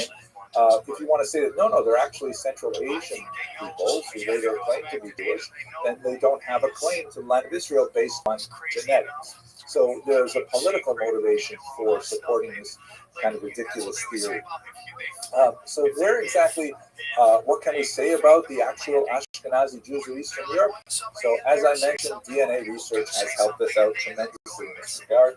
Dr. Doron Behar did some really excellent research in this region that gave us some rather surprising results. For example, that looking especially at Y chromosomes, about 40% of all Ashkenazi Jews actually trace their origins to 4 women. We don't know their names. I like to think of them as Sarah, Rebecca, Rachel, and Leah, but they are of European origin, most likely northern Italy, and overwhelmingly they are related to other non-Ashkenazi Jews, like Sephardi Jews, Mizrach, and they are distinct from the peoples among whom they live in Europe, especially in Eastern Europe. What Dr. Behar was able to reconstruct with the kind of scientific tools that DNA research provides is kind of an interesting migration route that helps us understand more precisely on the basis of DNA research, particularly looking at Levites on the Y chromosome, because Levite status is passed through the father, and so therefore we have a much better connection. We can see that the vast majority of Ashkenazi Jews have origins in the Middle East through Italy, which makes a lot of sense with the traditional model of understanding of how Jews, especially in the context of the Roman Jewish wars of the first century, many of them, Josephus says, in the tens of thousands, were deported to the Italian peninsula to serve as slaves. There was already a Jewish population before the revolts that was existing in Rome, for example. And then they made up through the peninsula. By the time we get to the early Ashkenazic settlements, which will be in the next lecture in this series, and from there, as we discussed, moved to Eastern Europe. The DNA trail follows the same trail that I described in the beginning lecture. Another route, which is labeled here with the number 5, the green route, which was always thought as a possible route of migration of Ashkenazi Jews across the coast of North Africa, because we do have Jewish settlements that appear, of course, in Egypt, places like Alexandria, and then in Tunis, and all the way over to Morocco, Berber Jews, and so on, that perhaps they ended up constituting the bulk of Ashkenazi population. That appears not to be the case, but there is a certain amount of admixture, particularly when you get to the high Middle Ages of Sephardic Jews with Ashkenazim, as we discussed previously. So that's basically the story of how Ashkenazi Jews got to be called Ashkenazi and how they got to the Rhineland and then later to Eastern Europe and ultimately to I want to thank Dr. Kugel for inviting me to present this lecture, a series of lectures in the Ashkenazium, and I want to thank all of you for viewing. I hope to see you in an hour when we reconvene for the second lecture. Thank you very much for this. Yeah, and they're saying they can to pan perfectly and catch it. How'd you get the signal, the video footage from that camera and send it up into space in 1960 fucking 9? And how'd you talk to Nixon on the phone from space? How are you calling Nixon from fucking space? Okay, in the last lecture, we looked at the origins of the Jews of Ashkenaz. And today, in this lecture, what I'd like to do is continue that discussion by looking specifically at the social and economic foundations of that community. It is largely, of course, because of the attractions of the Rhineland with their unique social and economic foundations that we have a presence of Jews in Ashkenaz at all. And so understanding these two topics are very much related. Trying to understand why the Jews actually migrated to that region is extremely important. The civilization that they started there also attracted more Jews and created a nucleus that will ultimately become Ashkenazi Jewry as a whole. So let's look first at the social structure. Here's the map, which now should be somewhat familiar. It's not quite as colorful as the Google map that I showed you in the last lecture, but this shows the development of Ashkenazi civilization in the center region there, which has sort of the cross-hatching. You can see the Ashkenazi homeland, primarily on the Rhine River with the community of Mainz, Worms, Speyer. Also Köln, Cologne, which is one of the oldest communities of the period. And then it spreads out, especially towards the east, ultimately becoming a very large civilization in Eastern Europe. And you can see on the left in the legend, you have the centuries in which this expansion occurred.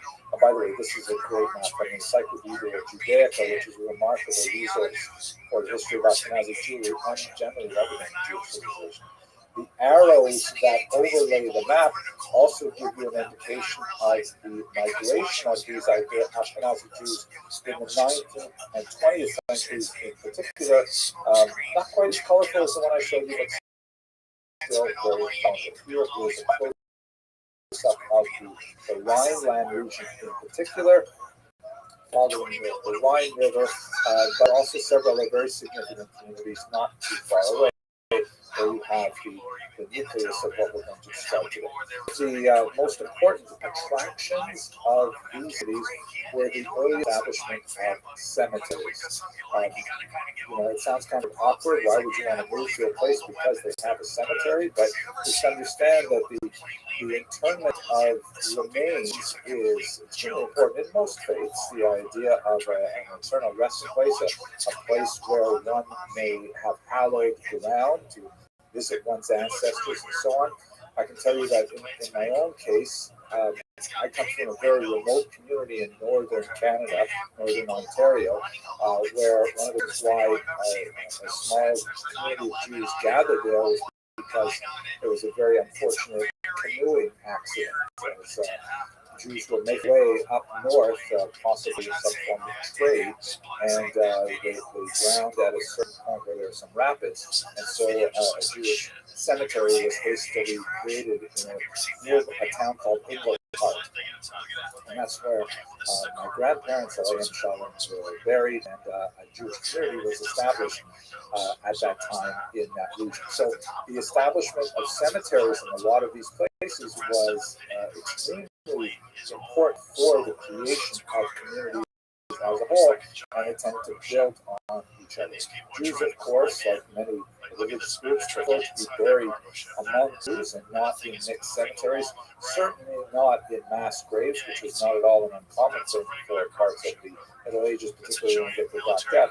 And so the establishment of the cemetery was often associated with the early establishment of Jews. We should also note that one of the crucial elements that relates to the development of a unique civilization in Ashkenaz was center-periphery relationships. Where was the center of the Jewish world at this time, or if you look around the 8th, 9th century, the most profound expression of Jewish civilization was certainly in Baghdad, very far away from the Rhineland, which was quite distant and quite small communities. In Baghdad, they had already developed just to the south of them the huge Talmudic culture. They had a long series of Geonim, which were kind of like titular heads of the Jewish community, specifically associated with the rabbinic academies. And they were, communicating far and wide with the Jews spread out around the Mediterranean basin. You also have virgin communities in places close to Israel. You have a small population in Israel itself, of course, a particular spread of Jews in the land of Israel. But you also have significant communities in Asia Minor, in the Italian peninsula, in Egypt, Alexandria, and then across the coast of North Africa until we even get to Spain, where by the time we get to about the year 800, we're just beginning to see the flourishing of Jewish communities that are going into their golden age, which we discussed in the previous lecture. But Ashkenaz was clearly on the periphery. And one of the things about being on the periphery is you have to adapt to stances, and you can often get away with a lot of things that you could not get away with in the center. So it's a little bit like what they say here in America: what happens in Vegas stays in Vegas. So a lot of innovations that occur in Ashkenaz, is one of the peripheral locations of Jewish settlement, used to be very positive, beneficial types of innovations, which would stand the Jews in good stead over their long centuries of settlement there, but they were new things that might not necessarily have worked in the center. You can say the same thing, by the way, about the growth of Sephardic culture, which was very far away from Baghdad at this time, and could, explore new modes of expressions and literary activity and so on. So part of the reasons why we have innovations in the region of the Rhineland at this time is because it is on the periphery of the Jewish world. But let us also say, before we get too deeply into these lectures, that I'm going to be speaking broadly in this hour over the 9th through the 14th centuries. Tremendous amount of change that happens during this time. This is a period that represents the High Middle Ages right up until the Black Death, where Europe is going through a lot of dramatic changes. Some of them really quite fundamental in what we would call the longue durée, the long duration of history. Things like climatic change, an increasing level of productivity of the soil, really basic kind of geopolitical events, at the same time as massive changes in political events and cultural events and so on. So I'm going to be generalizing because it's inevitable to speak in large terms over a very dynamic group of centuries, but nevertheless we look at some sense of how the Jewish community developed and changed over these 500 odd years. Okay, perhaps the most important thing that is at the heart of the development of Ashkenazic civilization is the development of a form of communal organization, which is typically known as the Kehillah. The word Kehillah is Hebrew, of course, and it derives from the root kahal, which means to congregate, to gather. It is actually related to words which would later develop into synagogue, church, église. They're all related to this idea of gathering together. And the Kehillah essentially represented an iteration of the communal organization of Jews in a structure that proved to be highly efficient at maintaining the integrity of this minority, meaning the group integrity, the endogamy in marriage, the adherence to group norms, and so on, and resisted just general dissipation of the community through assimilation, through conversion to Christianity, which was, of course, the overwhelming dominant faith of the period, and allowed the Jews to survive in what were somewhat hostile times as well. The structure that I'm going to describe for you is not completely new in Ashkenaz, but there were certain refinements, innovations, and institutional developments that were specific to Ashkenaz that had a tremendously beneficial impact on Jews right up until really the 18th century, when the innovations of modern citizenship, primarily from the French Revolution onward, began to erode the foundations of what the Torah meant. Let us begin this discussion by reminding ourselves that in medieval society, the organization of human groups was primarily corporate in nature. What that means is, unlike today, where I might decide, for example, gee, I'd like to live in Budapest, and I might, immigrate to Budapest, and there, I'd have to get citizen, but otherwise, I would be like a Budapestian among Budapestians. I don't know if Budapestian is a word, maybe I just made it up, but you get the idea, right? I could basically go there, and if I wanted to, I could completely jettison. That was everything New Yorkian about me, everything Canadian about me. I could theoretically learn the Hungarian language, which is really rough because I don't have any familiarity with Finnish or any other language that's comparable to Hungarian. But let's say I can just go there and I can just decide to be another person altogether. And this is the kind of thing that we can do in modernity, primarily because our governments organize us primarily on the basis of our individual citizenship. Here in the United States, I have a social security number, which is my primary conduit of communication to the municipal and state and federal authorities. That's how they know if I pay my taxes or not. That's how they know my dental records and everything about me individually. They do not necessarily group me with my friends, my associates, my congregational group, and so on. This is totally different from medieval societies in which people were classified almost on a caste-like basis with their affinity group. This was fairly economic in nature, meaning if you were a peasant, you were classed with other peasants, and you were typically classed as the peasants belonging to this particular nobleman, and the noblemen were classed as belonging to this particular king, and so on. And this is like a type of feudal structure that prevailed through much of European history. And so the Jews occupied an unusual kind of box, as we shall say later in this lecture, that they were organized collectively, and very rarely were demands put on Jews individually by outside groups, but were put on them collectively. And so therefore, it was in their own interest to organize themselves effectively, to have strong representation, to convey their needs to authorities, and to defend themselves from external threats and so on.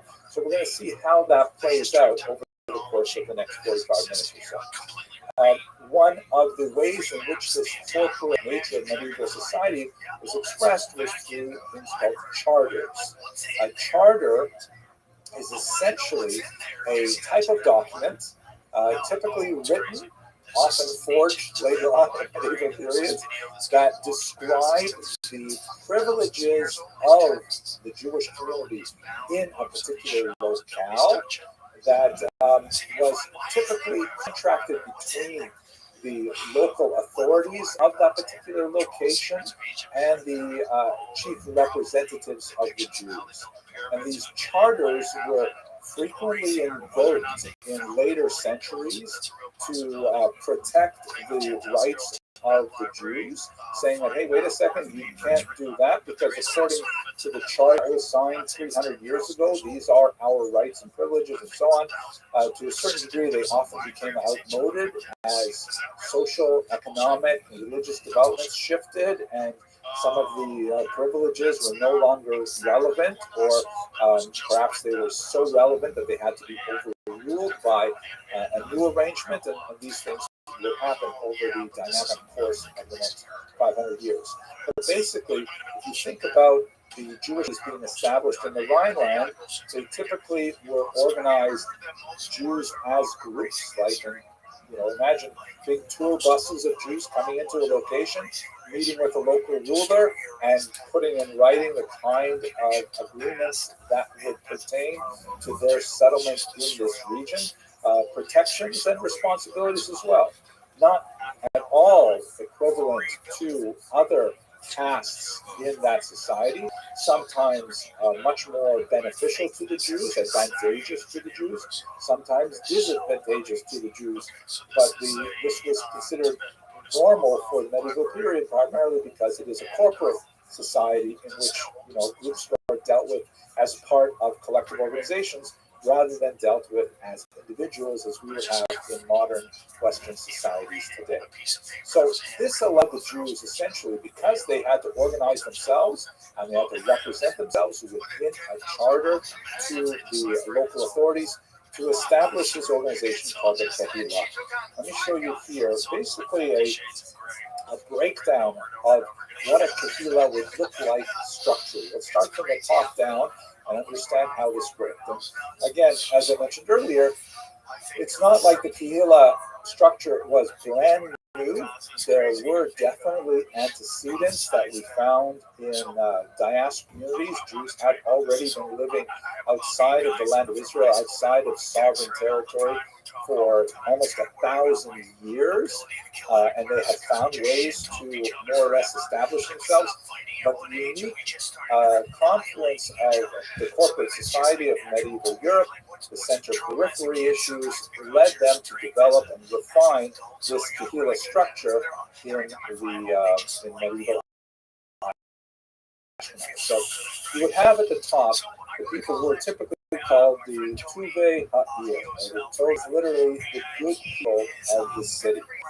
This is a Talmudic term which was applied to the leadership of the Kehillah, and it refers to typically the wealthier, established male denizens of a locale.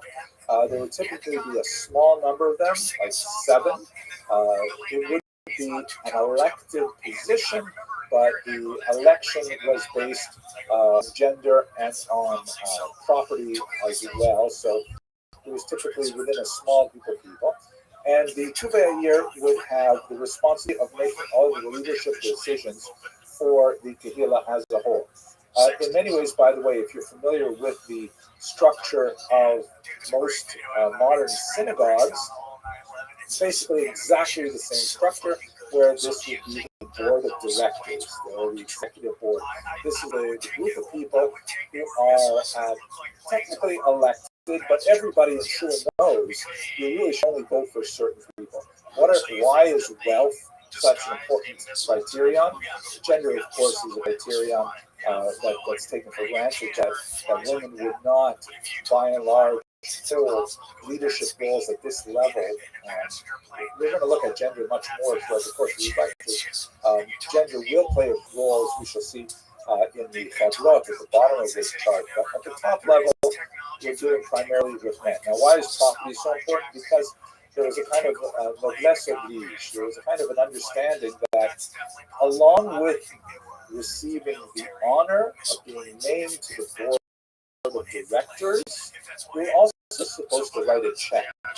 You're also supposed to economically support the financial activities and needs of the Kehillah as a whole, and contribute to the support of the Jewish poor.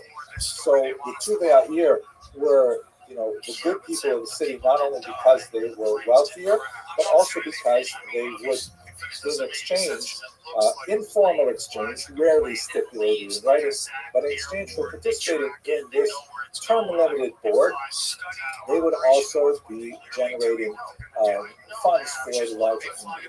So these are largely men of property class within the Jewish community. They would establish one of their members to be the Parnas, who is essentially the president. I wonder if the word president somehow is related to the word Parnas. I don't know. But Parnas literally means the provider. But that person would act as the chief executive officer of the Kehillah, who would essentially run the most important functions of the Kehillah. They would also hire the rabbinical leadership of which often exercise this function not only in pastoral duties, but basically in a legal fashion by interpreting the conflicts within the community in terms of Talmudic law and rendering decisions, and essentially supporting the adherence of Judaic responsibilities by the larger population. Now, this should again look very familiar to modern synagogue structure because the board of directors will appoint a shul president and will also hire the rabbi. I use that term hire intentionally because, as you might assume, there's always going to be a certain dynamic tension between the president of the synagogue and the rabbi of synagogue.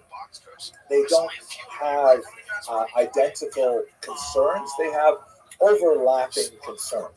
And Jewish history is replete with examples of conflicts between the community and especially the wealthier class who want to do certain things, and the rabbi or the Beit Din oppose them, and they have to find a way of negotiating their way through these things.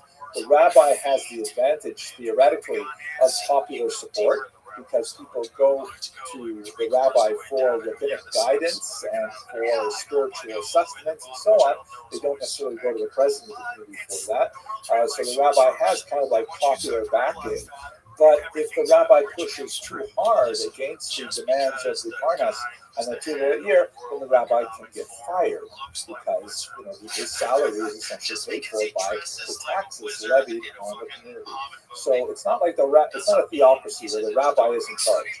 Theoretically, everything has to be run according to Jewish law, and the chief interpreter of that Jewish law is the rabbi and the Beit Din, meaning the court. But if the court rules too stringently to bear, then that court will be overturned and they'll find a use that will interpret more leniently. So there's always this kind of dynamic tension.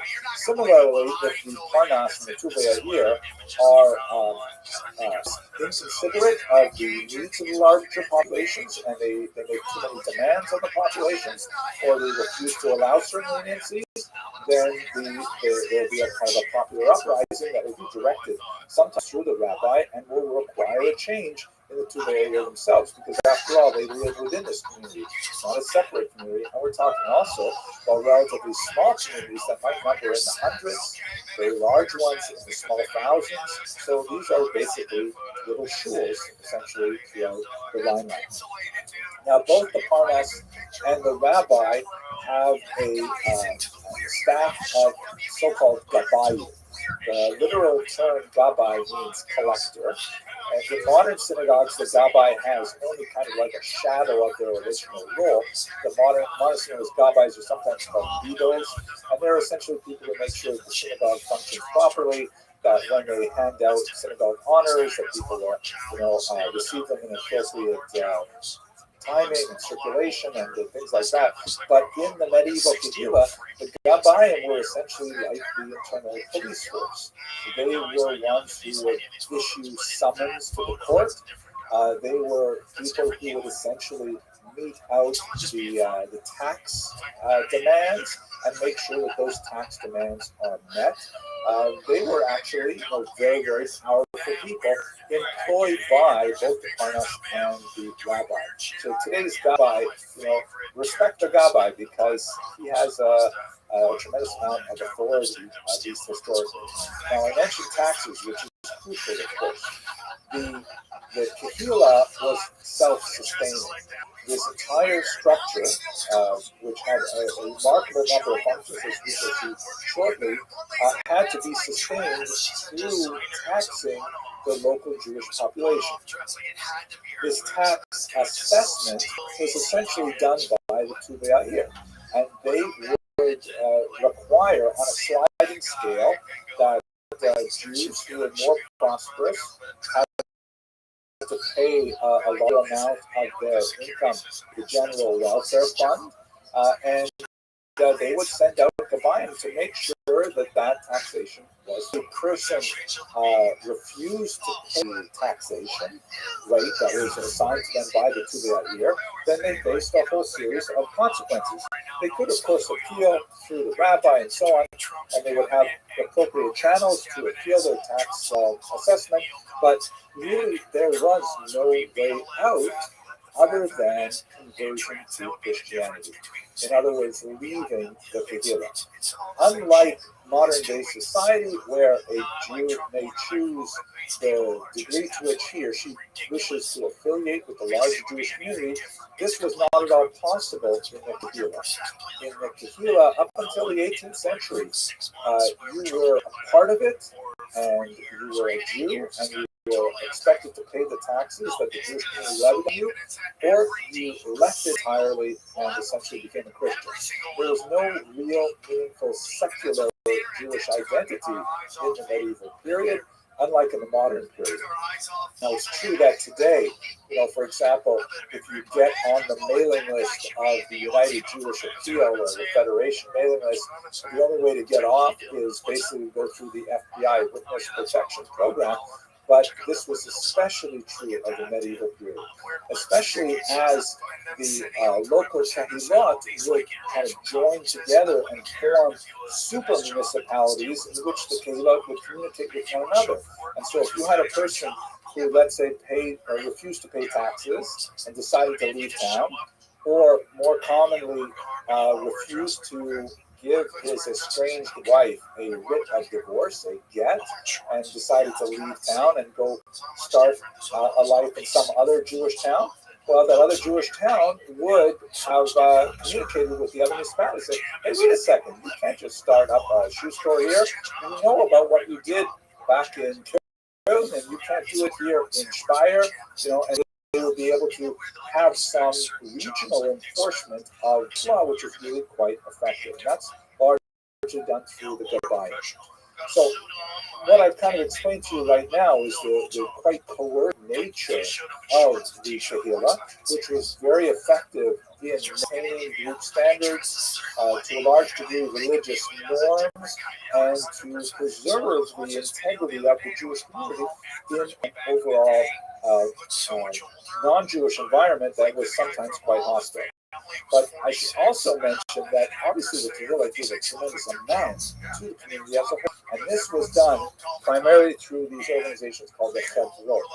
A Chevra, which I'll translate here as committee, is basically, just like in a synagogue, a committee of individuals who choose to get together in order to perform some beneficial service to the community as a whole. They would typically have a budget that was allotted to them from the tax receipts of the Kehillah, and so they would be allowed to perform these very valuable functions to preserve the wherewithal of the Jewish community to maintain their own poor and their own needs. To look at just a short list of the many Kehillot that would be present, especially in a larger community, the most important of which is the Chevra Kadisha, that's in the top left of these boxes here.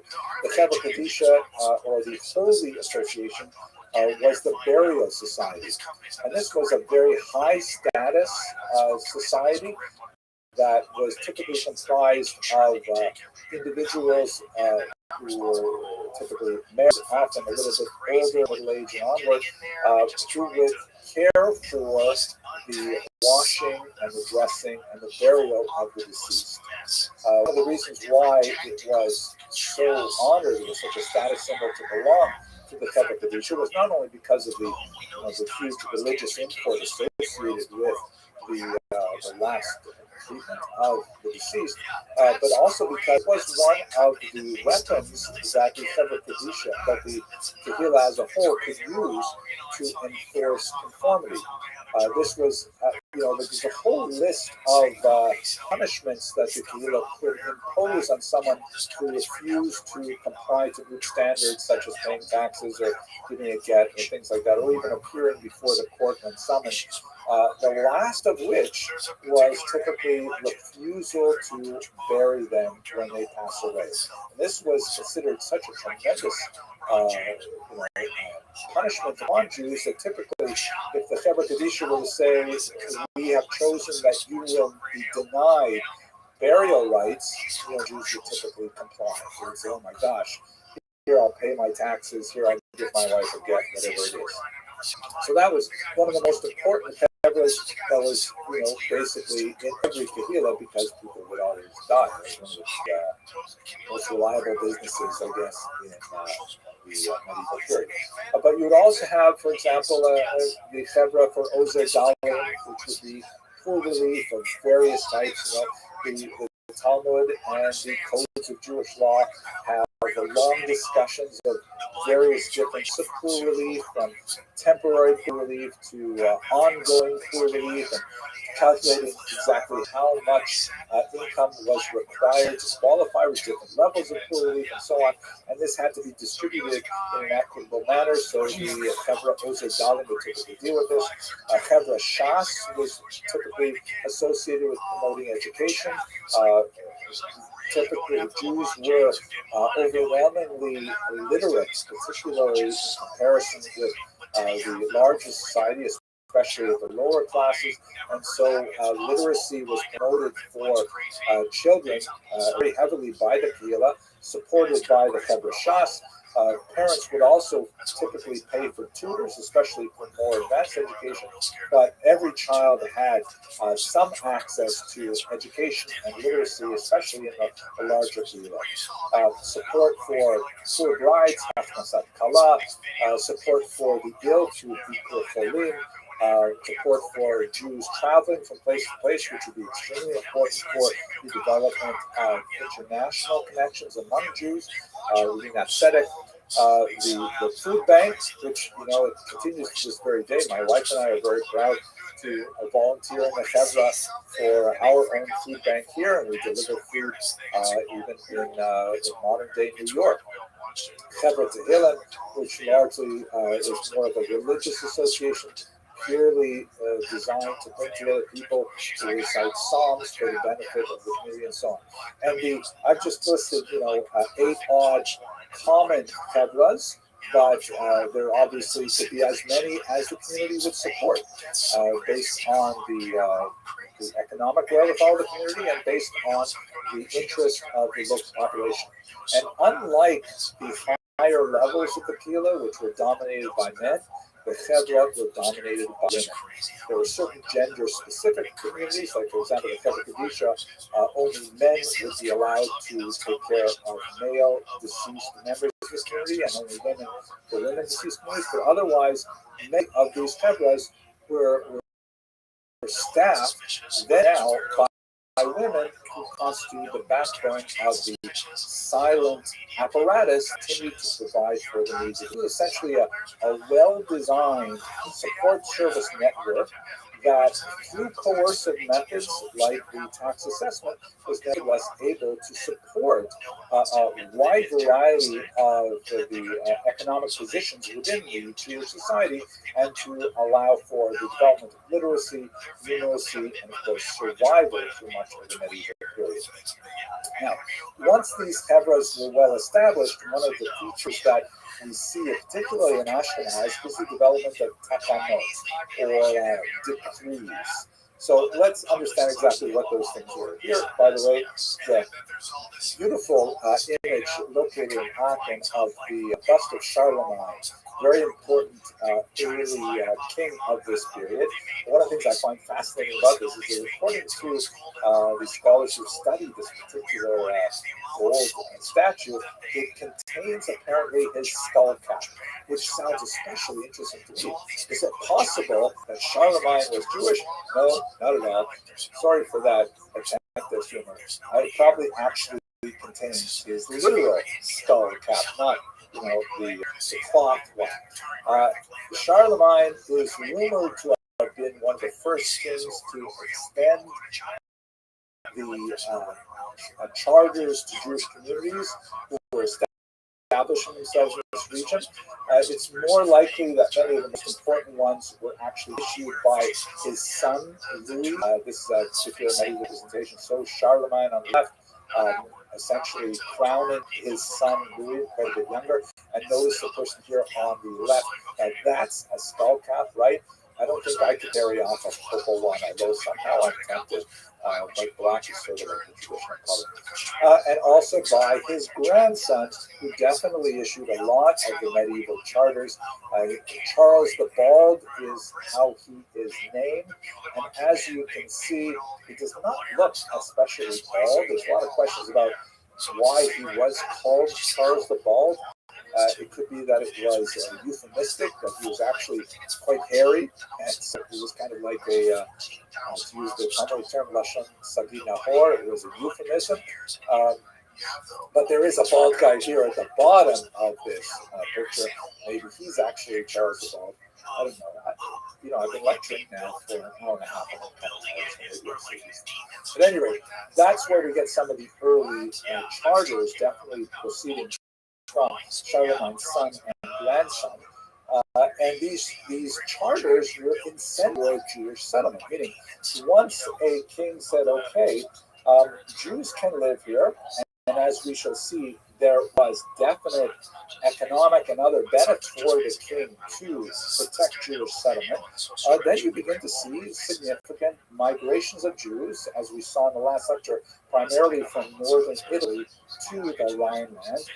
Most famous is the Colonimus family that moved up in the 9th century and were very important in establishing generations of leadership for these burgeoning communities. They're also associated with a group called the Hasidei Ashkenaz, which we'll explore in a later lecture. There's this kind of like chain migration that says, hey, things are really good for Jews in the Rhineland. We've got this great charter with these fantastic privileges, which will allow us to maintain our safety. And I heard they're developing a great Kahila structure there. So I'm definitely going to check out the Rhineland. Once they got there, one of the things that characterizes these early Ashkenazic civilizations is the establishment of local takanot. The term takanot, singular takana, essentially means a repair, but it is kind of like a rabbinic decree or ordinance that says, to deal with the local conditions here, political, social, economic, religious, we're going to make a rule. Anybody who wants to live here has to abide by this rule. One of the most important of those rules was the so-called Cherem Hayishu, kind of a complex, sophisticated rule, which essentially would maintain settlement rights for Jews within the Kehillah. In other words, let's say you were a Jew living in, Rome, and you decided you wanted to make your way up to Speyer, and you were a shoemaker. It could be that the community of Speyer would say, hey, I'm sorry, we have a Cherem Hayishuv that only these families can be shoemakers in our town. We do have an opening, however, for anyone who can bring us Asian food. And so if you want to open up a restaurant, Chinese, that would be great. But shoemaker, sorry, it's off the list. So the Cherem Hayishuv, which has its positive and negatives, was one of these kind of takanot that was associated characteristically with Ashkenaz. Another one, very important, Gershon ben Yehuda, who's known as the Meor Hagodah, the light of the exile, who was actually associated with the town of Mainz. He was associated with a very, very important takana, which obviously had long-lasting repercussions to this day. He banned polygamy. We should understand that the custom of Jewish men marrying more than one wife is something that has biblical roots. Abraham, of course, had Sarah and also Hagar. Jacob, of course, had 4 wives, actually 2 of them wives. 2 of them were so-called Pilagshim, but I'm not going to go into those details. And so Gershon ben Yehuda, however, and that, by the way, that was typical and entirely appropriate living within Islamic countries later on, from the 7th century onward, but it was not typical of Christian countries. And so one of the things that Gershon ben Yehuda did was he said, you know what, in Ashkenazic lands, we're going to make this rule, and it's going to last for 500 years. It was later renewed. that Jews in Ashkenaz or Ashkenazi Jews may not marry more than one wife. A lot of implications for this in terms of women's rights. Actually, there are many other takanot associated with the Mayor Hagdolah that had to deal with women's rights and privileges, actually very advantageous, particularly within that frame. But it also meant that the nature of the Jewish family in Christian lands was much more incongruence with Christian norms, and that could be extremely beneficial. But these are the kinds of takanot that would be established by these communities that had long-lasting power and reach within Ashkenazic lands. Some of them are much smaller, like, for example, we're coming up to the holiday of Passover as I speak these words, and I have a daughter who married a Sephardic guy, and although I myself am Ashkenazic, you can tell I am Lithuanian derivation. Lithuanian Jews known as Litvaks are known for their, scintillating wit and precise intelligence and superior fashion sense. But she married a Sephardic guy, and all of a sudden, my daughter is no longer held the bans placed on certain foods on Passover and green beans, which would never grace my table on Passover because of Ashkenazic takanot. But since she married a Sephardic guy, she's going to have a tremendous time with Passover. So there are long-lasting Ashkenazic innovations that really come from this medieval period. We should bear in mind, however, that there were disruptors. I don't want to give the impression that over this 500 years of Jewish civilization in Ashkenaz, it was entirely uniform. Rabbis were all in charge. Everybody was totally religious.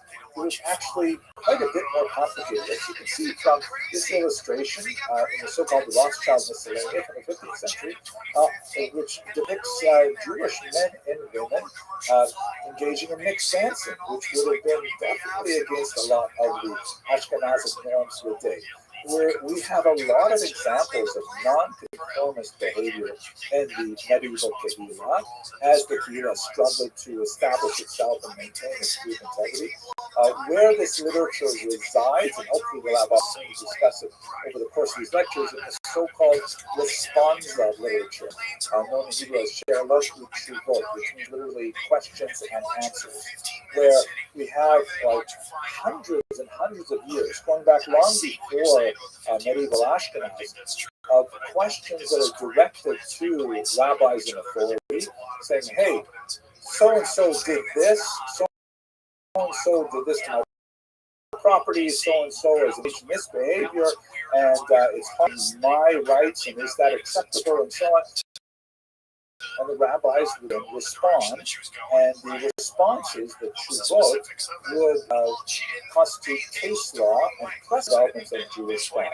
From these She'alot and Tshuvot, we actually have a really interesting glimpse into specifically non-conformist behavior, because almost always, you don't ask a rabbi a question where everything is perfectly normal and fine.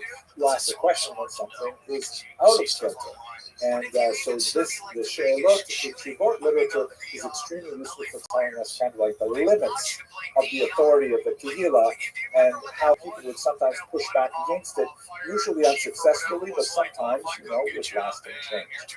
We'll also see sanctioned forms of protest that would include often gendered aspects. Like, for example, if a woman felt, it's typically women in this case, if a woman felt that she was not being treated fairly by the Kehillah leadership, one of the last resort things that she could do is that in the middle of the Sabbath services, when the Torah is about to be brought out of the ark for public reading, a woman could barge into the men's section. Men and women were typically separated for services. She could barge into the men's section. She could take a spot right in the center of the bima where the Torah would be read and refuse to allow the service to continue until she received assurances that her case would be addressed. And this was, you could do this very many times. It was one of those last, so to speak, hairy type, that's not really the right term to use in this context, but it was one of those last-ditch type of appeal that a person could make to protest against the decisions of the Kehillah. So the authority was not absolute; it was very strong, but it was not absolute at all. Let us move to the economic structure, the economic foundation, because ultimately things revolve around money, right? This is sort of like the unofficial Abramson rule of history, which is if you don't know why something happens, the answer probably is money.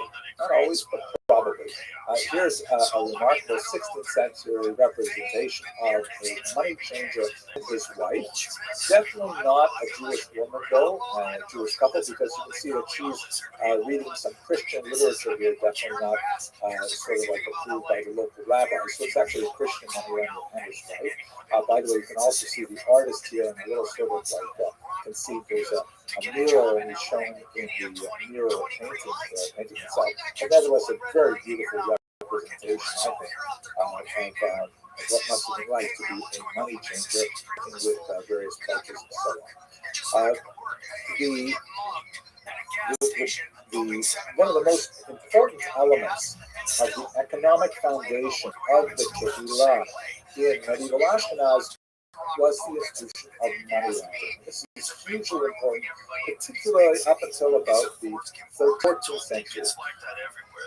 We have this passage in Deuteronomy, which Jews and Christians interpret identically, particularly at this time, which essentially forbids Jews from charging interest to each other on a loan, but they are permitted to charge interest to a foreigner. Christians interpret this that Christians may not loan money and charge interest to fellow Christians. It must be a free interest loan. But theoretically, a Christian could lend money to a Jew and demand interest payments, or more likely, a Jew could demand interest payments from a Christian. This was codified in Catholic law, first by Ambrose in the 4th century, and then under something called the Decretum Gratiane of the 12th century, that formalized essentially a monopoly on money lending for Jews. Now, it's not a true monopoly, because we do know that Christians also were times nonconformist, and there were Christians who were charging interest on loans at the same time, but they were definitely doing so without the blessings of the church. And credit is an extremely important element in any developing economy, especially when it's agrarian in nature and there's going to be a natural ebb and flow of income when you're waiting for the harvest to come in.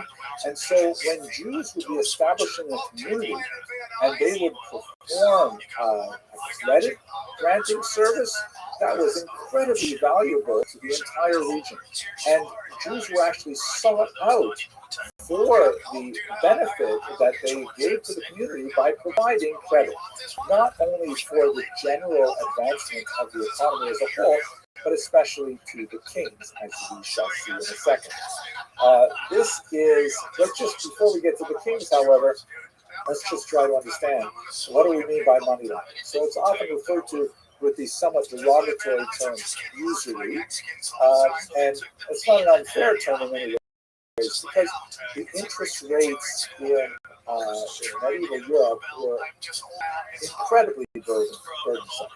We're talking about interest rates of 40, 50%. It's a huge risk to borrow money on medieval interest rates. So why would Jews do it? So first of all, contrary to popular opinion, they were allowed in almost all parts of Europe and almost all times to own land. It wasn't like they were forced into money lending, but it had lots of benefits. There were also specific risks to landowner. I mean, if you own land and then you were expelled, what are you going to do with that land? It was typically, as we see in the Spanish Inquisition and onward, it was typically confiscated by the state, and then you were left with nothing. So landowning is a very difficult thing to manage. It also goes along with the joke, which is no longer technically true, but they used to say that why are there no great Jewish pianists? Now, of course, there are, but back then, why are there no great Jewish piano players? The reason is because it's very hard to run while carrying a piano. Right? That's why Jews prefer the clarinet, the snare drum, the flute, things like that, which are much easier to carry. So money lending had huge benefits. First of all, it was an urban occupation. You could set banker's hours literally if you were a banker. That allowed you time to live close to other Jews, so you could live within walking distance of a synagogue, walking distance of a mikveh, ritual bath, walking distance of an Asian restaurant. It's almost lunchtime, so I delivered this lecture. And that was, tremendously advantageous. It was not back-breaking labor like agriculture was. And so it was well suited to what would become an urban Jewish lifestyle. But it had significant risks at the same time, because if the debt burden grew too heavy, then Jews would risk the possibility of popular uprising. We're going to see a really important example of that in a few lectures when we look at the 17th century with the Khmelnytsky rebellion. Furthermore, if the debt burden was owed to the nobility, as we'll see, for example, in England, it's not impossible that the nobility could say, wait a second, we owe just way too much money to the Jews. Let's just expel them and cancel our debts then. Frequently, as in France, the Jews would be expelled because the debt burden was too high, and then the local inhabitants said, wait a second, it's too hard living without credit, let's invite them back. And the Jews would be re-invited, and then typically expelled again later. It was a terrible kind of situation with those risks. So it had the high potential for profit, and in fact, the way the church had set their Decretum Gratianum, they had a near monopoly on it for several centuries, but it also carried significant risks as well. Now, what about the benefits to the king? This is extremely important because we're talking about a medieval economy where a lot of transactions simply happen in barter. We're talking about, exchange of goods rather than a cash-based economy driving much of this economic medieval structure. So the Jews who are dealing with precious metals, cash money, are actually very valuable source of taxation for the king. And so one of the things that develops out of Ashkenaz at this time is this notion of the Jews being servi kamerai regis, which means servants of the royal chamber.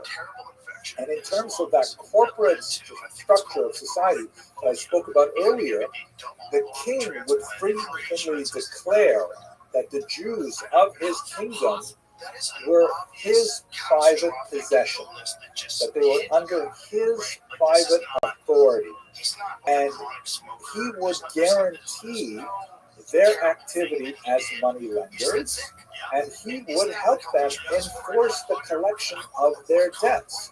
So in other words, if you were a Christian who went to a Jewish money lender, like in the image we're seeing right now, that debt was essentially guaranteed by the king.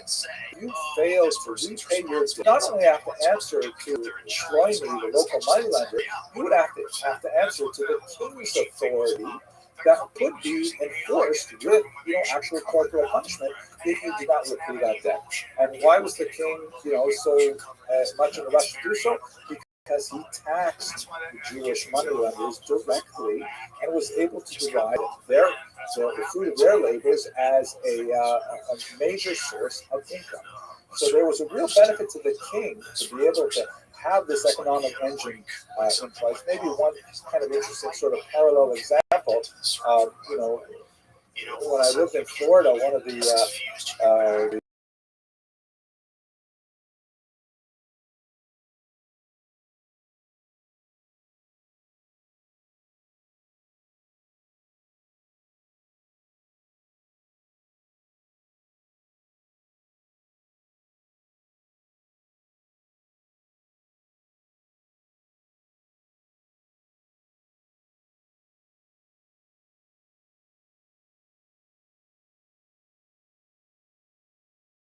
that activity. It has to be kept within certain boundaries because they don't want the evils of gambling to spread throughout society as a whole, but they want to kind of siphon it and direct it so they can also benefit from it economically. And the Jews, for many of the centuries that we're talking about here, are very much involved in that economic system. Now, there are elements of continuity and discontinuity throughout. This image, by the way, is fascinating, just on a very quick tangent. This is the tripartite Matzor. This actually is from the page we're referring to, the holiday of Shavuot. On the left, you see Moses receiving the Ten Commandments. There's Aaron, his brother, there next to him. And then you have, in a kind of a hierarchical fashion, you see a group of male Jews wearing the traditional Jewish hat called the Judenhut, associated with the Fourth Rothschild Council. We'll get to that later. And then behind them, you see a group of Jewish women who are portrayed with animal heads. This zoomorphism is something that is very typical of the 13th century Ashkenazic regions, and we'll speak about them later. Notice, however, that they're not portrayed in a negative light. They're actually kind of like cute. But most theorists today looking at these images assume that they are portrayed as animals as a sort of gesture to female modesty. At any rate, we should understand that during this period, we looked at society, we looked at economy, we should understand there's not only continuity, meaning that these social and economic structures persisted throughout centuries, there's also fundamental discontinuity, where a lot of these structures, social and economic, broke down under various pressures. Some of those pressures were competition with non-Jews, first in trade through the guilds, which largely excluded Jews, and Jews had to find, other industries. Jews are historically become early adopters of new technologies, particularly because they were often excluded from existing technologies, and also trade. That Jews would have faced certain competition from other groups within cities and villages and towns where the charters become extremely important. So depending on the relative strength of other economic interests in these societies, you will see the social or economic status of Jews go up or down. Then you also have a very important element, which we'll explore shortly, church versus state issues. The church, in particular in the 13th century, gained significant ascendance.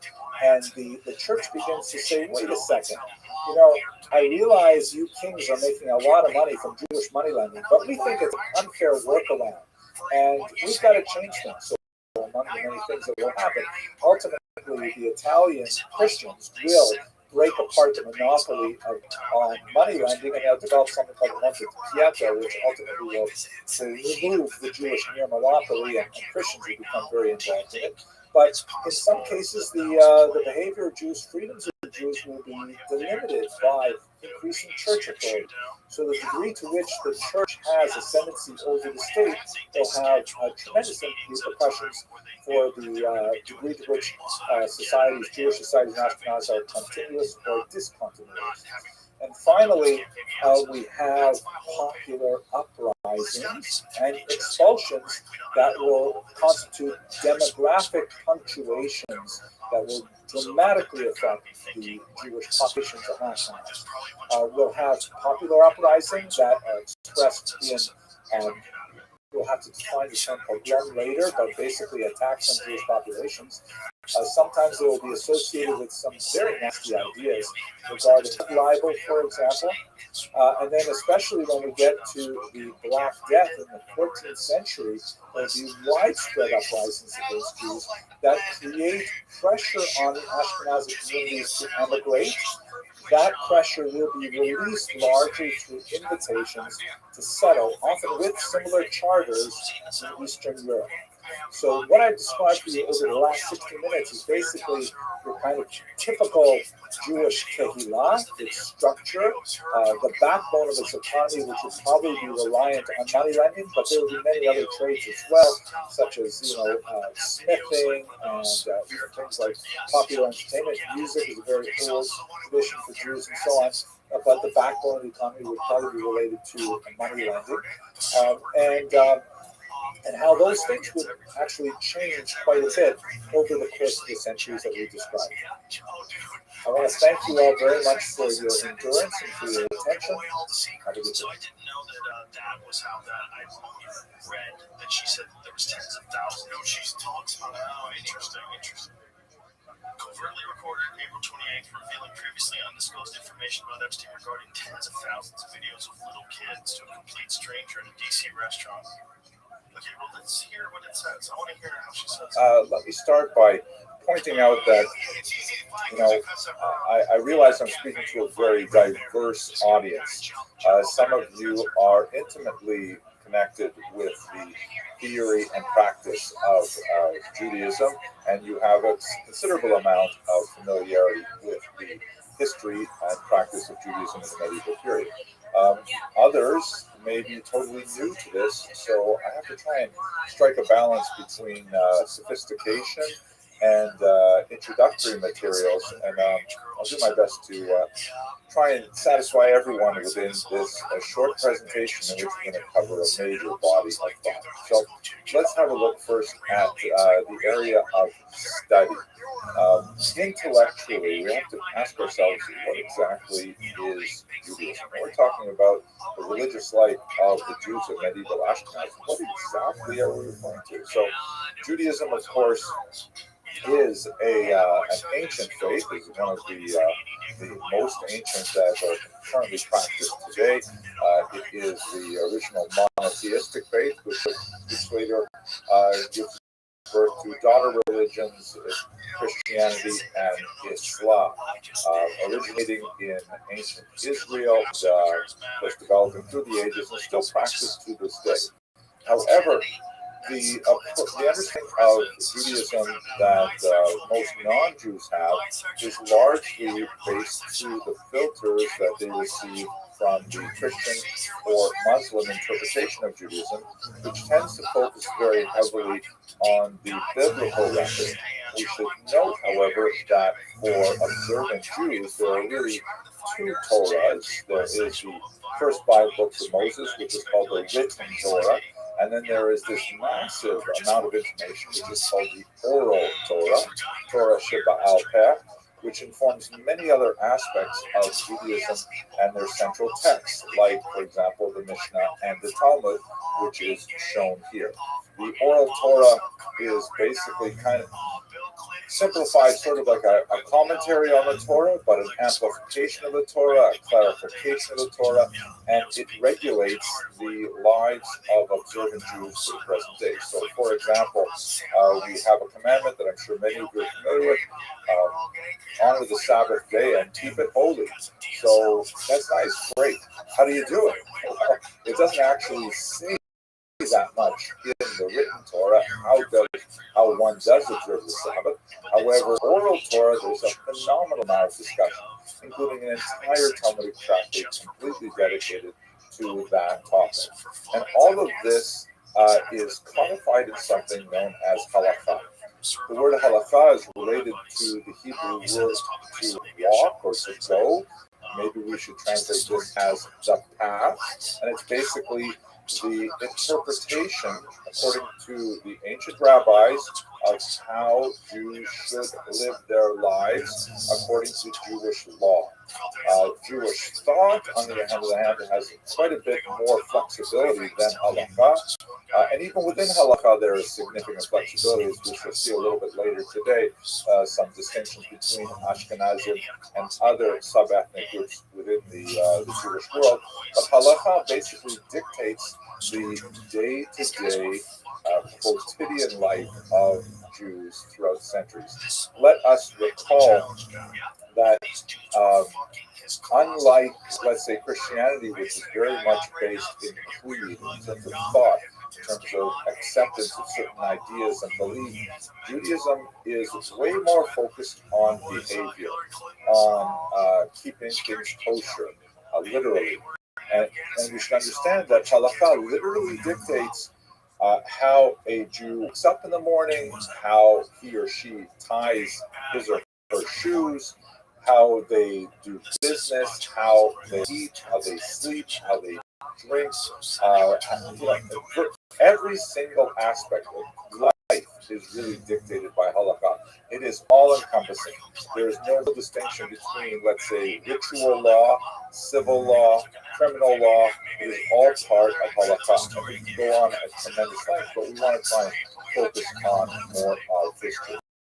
In terms of text, without doubt, the most important document to understand halakha and by extension observant Judaism. I should also mention, by the way, we're now talking about the medieval period where there really is, you don't have what we would later call denominations in Judaism. You don't have like Orthodox, conservative, Reform, and so on. In the ancient period, there was basic Judaism or a limited number of heresies like the Karaite movement, the Samaritan movement, which are kind of like cousins to Judaism, with significant friction between the main body of certainly Ashkenazi Jews and split off. So we'll talk tomorrow about some major splinter groups of Sabbateans and Frankists that are very significant to Ashkenazi history. But basically, for the mainstream dominant Ashkenazi Jews, they're looking to the Talmud for guidance. The Talmud is, as I mentioned earlier, an expression of the oral law.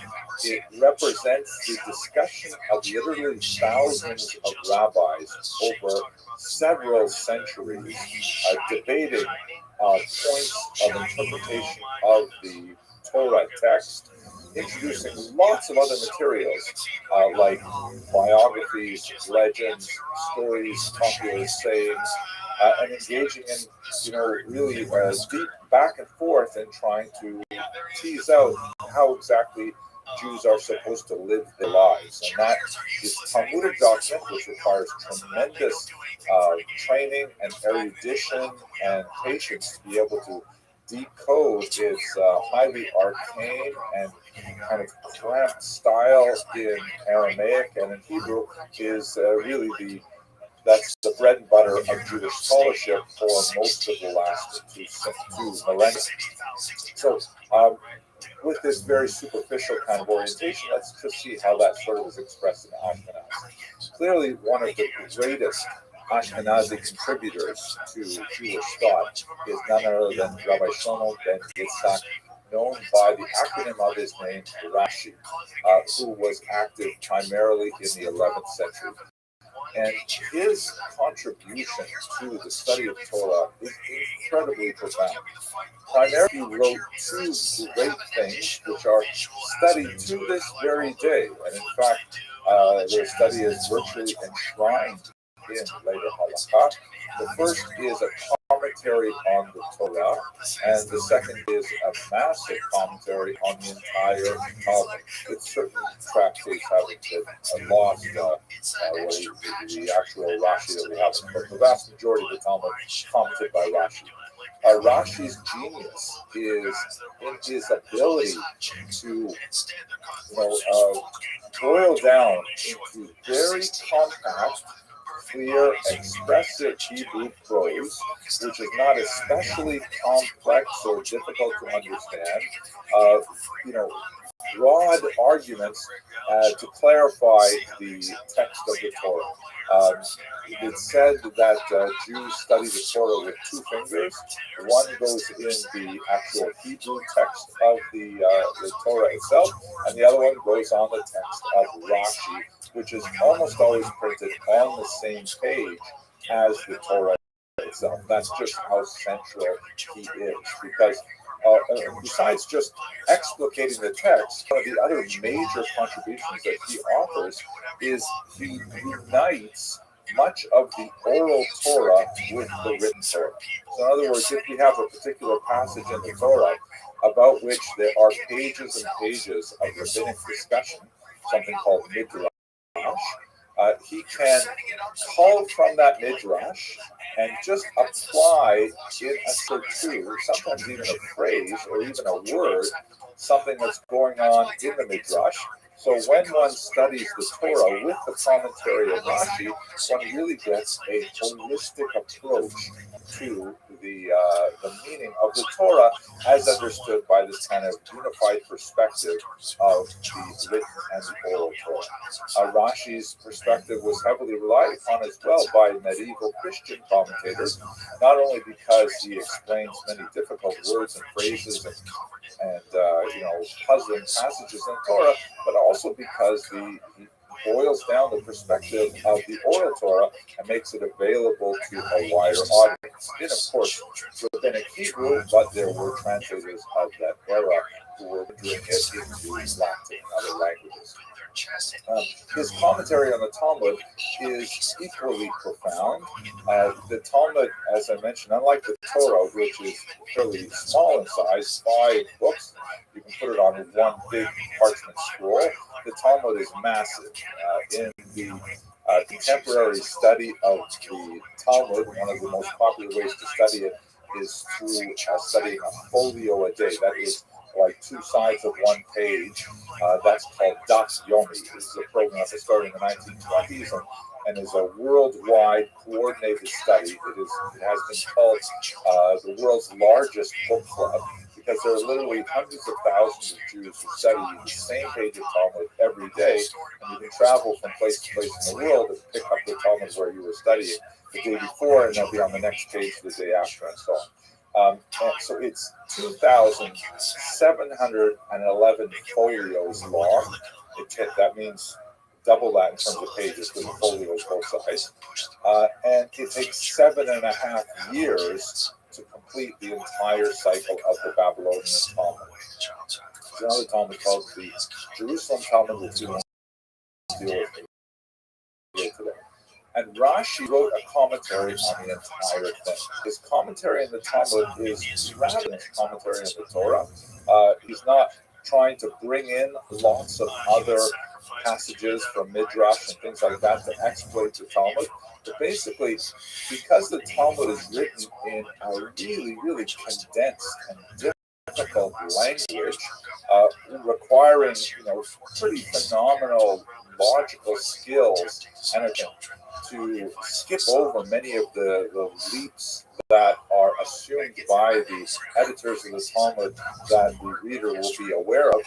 Rashi essentially guides the reader, taking him or her by the hand, typically him, as we shall see shortly, and saying, what it means to say is this. And here, what that last passage was should be read as a question, not as a statement.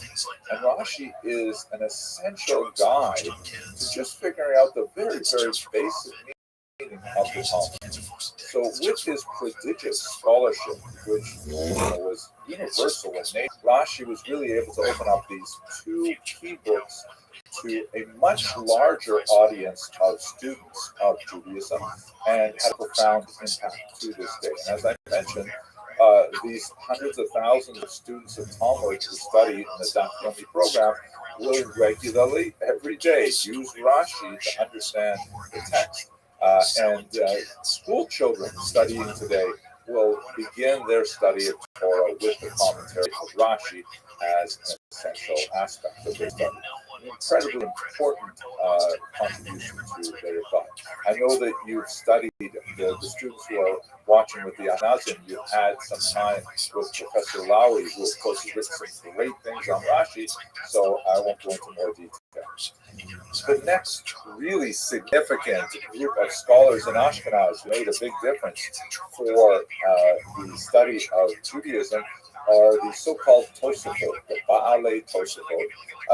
The word Tosafot means additions, and it refers to an entire school of Talmudic students, including Rashi's grandchildren, who were prominent among them. So now we're talking basically 12th century into 13th century.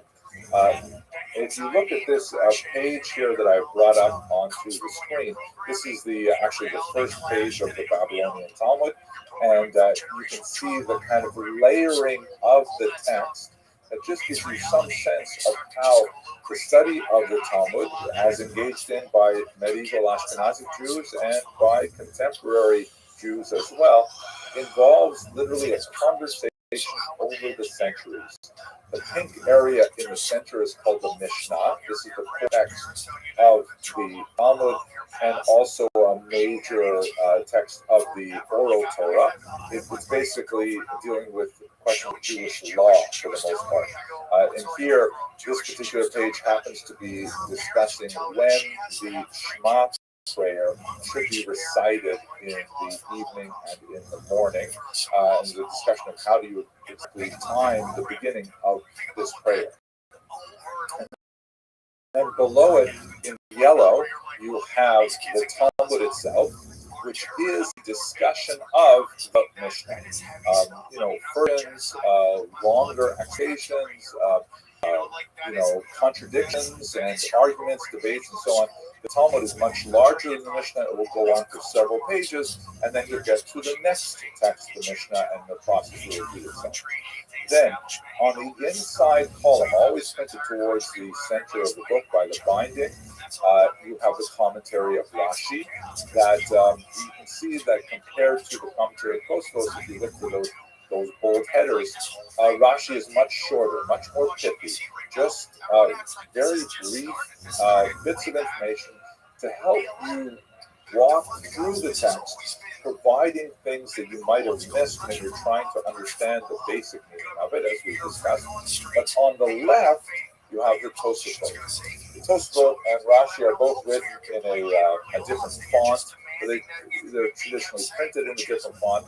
It's called Rashi font, primarily because printers used it at the time for Rashi, and it was associated with him, although it's really just an italic form of the regular square font that's used in the Mishnah and the Talmud. Tosafot has an entirely different agenda to Rashi.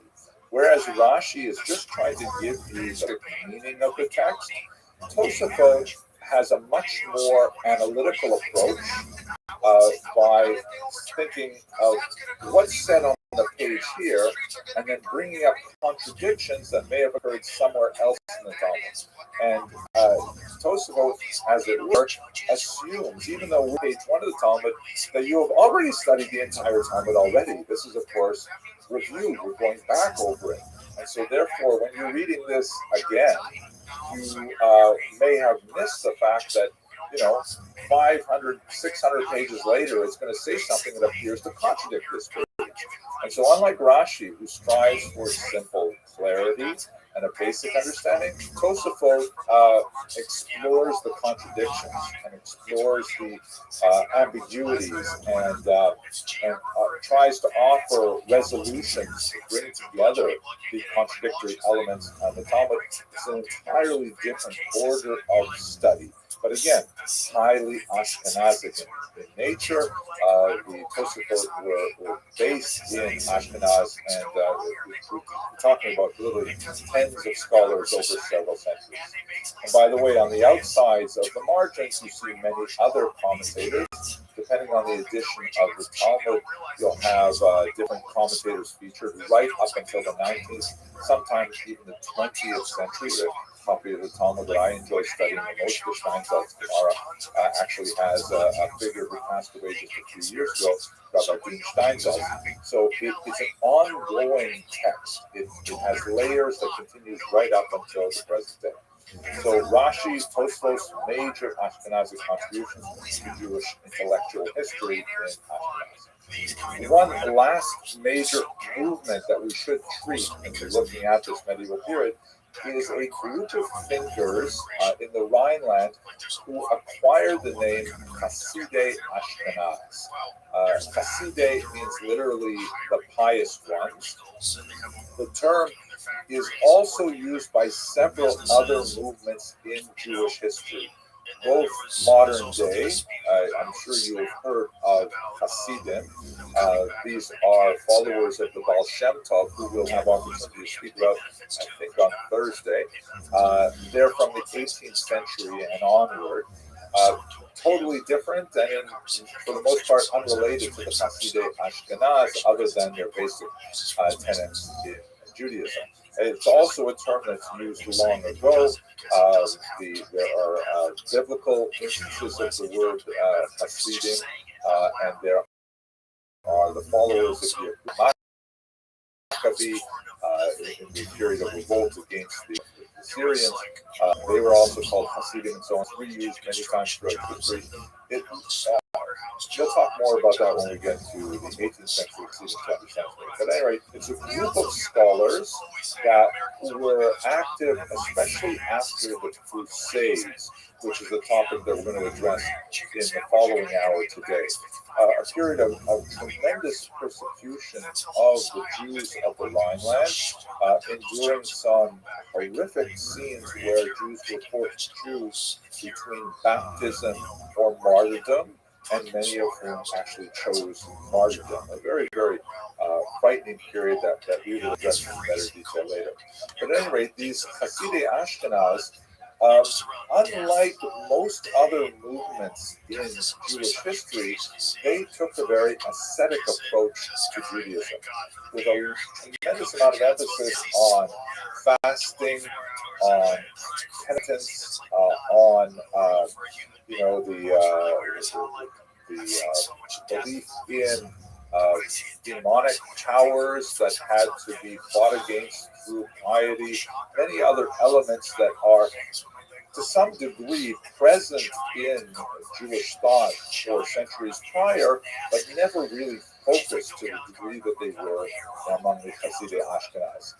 They adopted a lot of fascinating and sometimes bizarre practices, such as self-mortification, rolling in snow naked in order to develop one's penitence and to atone for one's sin.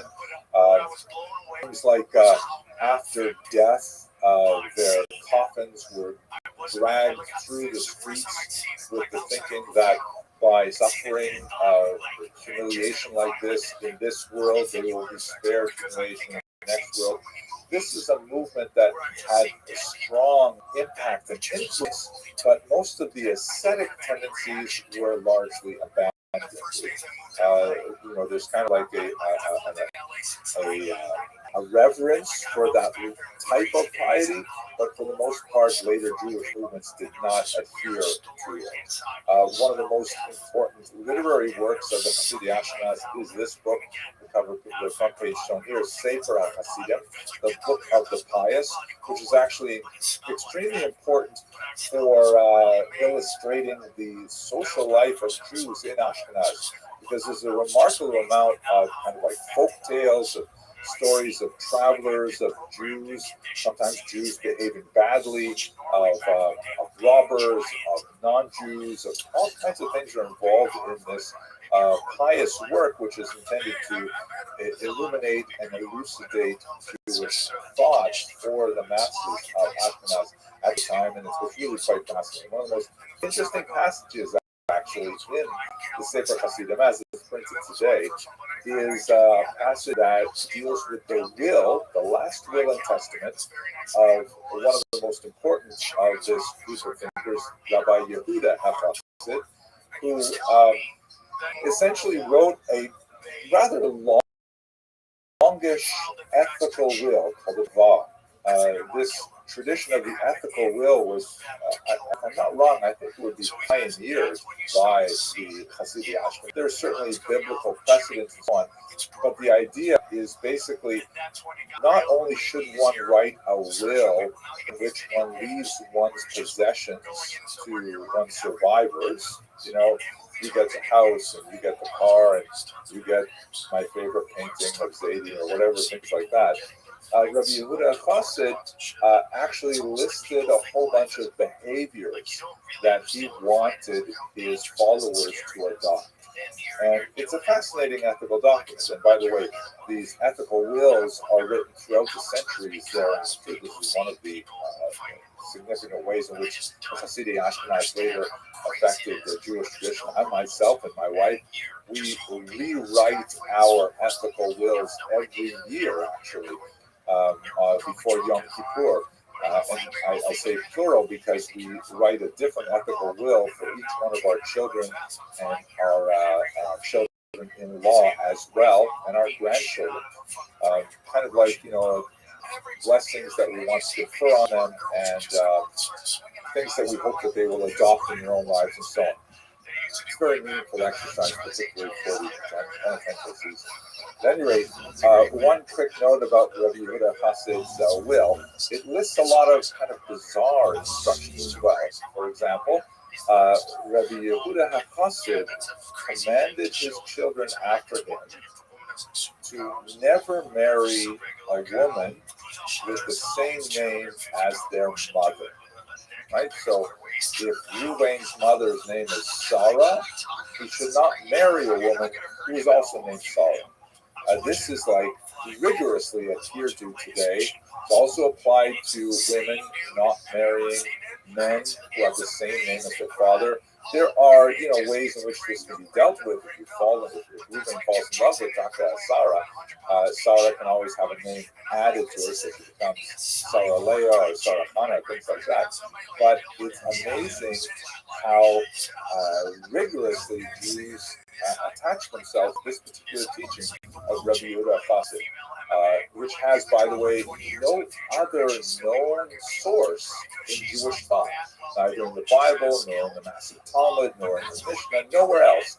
Rabbi Yehuda Chassid appears to have originated this practice. Centuries later, the great Husker Rebbe, who was a member of the Hasidim of the 19th century that we'll talk about tomorrow, by the way, he once quipped that if Rabbi Yehuda Chassid had known just how seriously people would take every aspect of his last will, he should have included the 10 Commandments in there as well. I don't know if you're allowed to, it's hard to tell when I'm speaking through Zoom, but I hope you enjoy it. Okay, one last detail about the study of Judaism in medieval Ashkenaz, and then I will pause for some questions before we go on to the next item.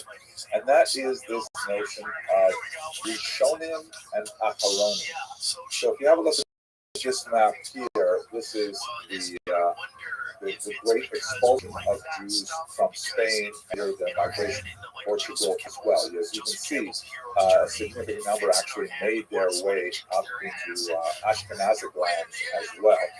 And the Spanish expulsion is a major scene in Jewish history.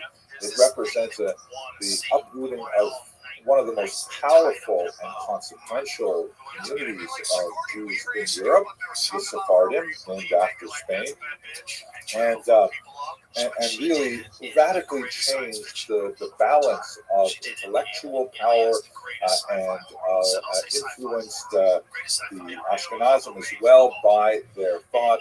But we'll get into that probably in later classes. But I want to illustrate that here as kind of like a rough dividing line between two major periods of intellectual inquiry. We should preface this with this concept that is very basic to traditional Judaism, this notion of the so-called decline of the generation, the Yeridat Hadorot. There is this notion in Jewish theology that when the Jews received the Torah at Sinai, back in the ancient period as described in the Bible, that was kind of like the highest possible spiritual attainment. They were as close to God as one could imagine while still remaining in a human body as a mortal. And then, as we move forward in time, away from that moment, there is a successive decline in spiritual sensitivity. And the Jewish thought kind of groups the bunches of generations within categories separate they are from Sinai. And I won't go through the earlier groupings, but two that are related to us today as we talk about Ashkenaz are the so-called Rishonim and the later Acharonim. The word Rishon means first. So we have these people called the first ones. It really is the first ones, the first thinkers after the last major group of thinkers called the Geonim, who were primarily centered in Baghdad. in Iraq, kind of like the post-Talmudic thinkers. The Rishonim include people like Rashi and the Balei Tosfot, who we spoke about earlier. The Sefer Chassidim were all among the Rishonim, and they represent several hundred years of thinkers who are very active, not only in Spain, but also in Spain, North Africa, and elsewhere. The Rishonim are occupied with somewhat different priorities than earlier generations. So one of the things the Rishonim do, for example, is they try to systematize the commandments. In traditional Jewish thought, there are 613 commandments, a considerably larger amount than the 10 as listed in a couple of passages of the Bible, or 10 commandments. And so the Rishonim strive to codify, okay, let's count them. What exactly are the commandments? And they have disputes. Some people say this is a commandment. Other people say, no, it's not a commandment, just a rabbinic law, and so on. But basically, they work with those commandments. Then later, they try to codify those commandments into, okay, how do we practice them? And organizing them into major works like Maimonides' Mishnah Torah. Maimonides, of course, was a Rishon, not an Ashkenazic figure, but that's basically what's going on for the period that we're discussing right now. Around the period of the Spanish expulsion, there is a seam-like figure, or a transitional figure, Rabbi Yosef Caro, who flees Spain, ends up in Constantinople, and later in Safed, Israel, and he is the author of a major code called the Shulchan Aruch.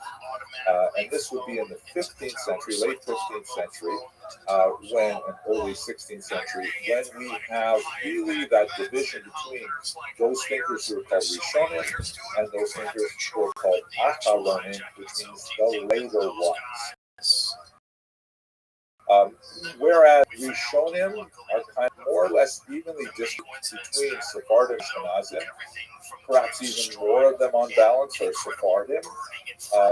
When we get to the Acharonim, it becomes a much more Ashkenazic enterprise. In other words, from the year 1500 on, Acharonim are much more associated with the traditional Ashkenazic lands in Germany and France, but heavily in later Poland, Polish-Lithuanian Commonwealth, certain regions of Ukraine, Lithuania in particular, the Great Vilna Gaon, for example.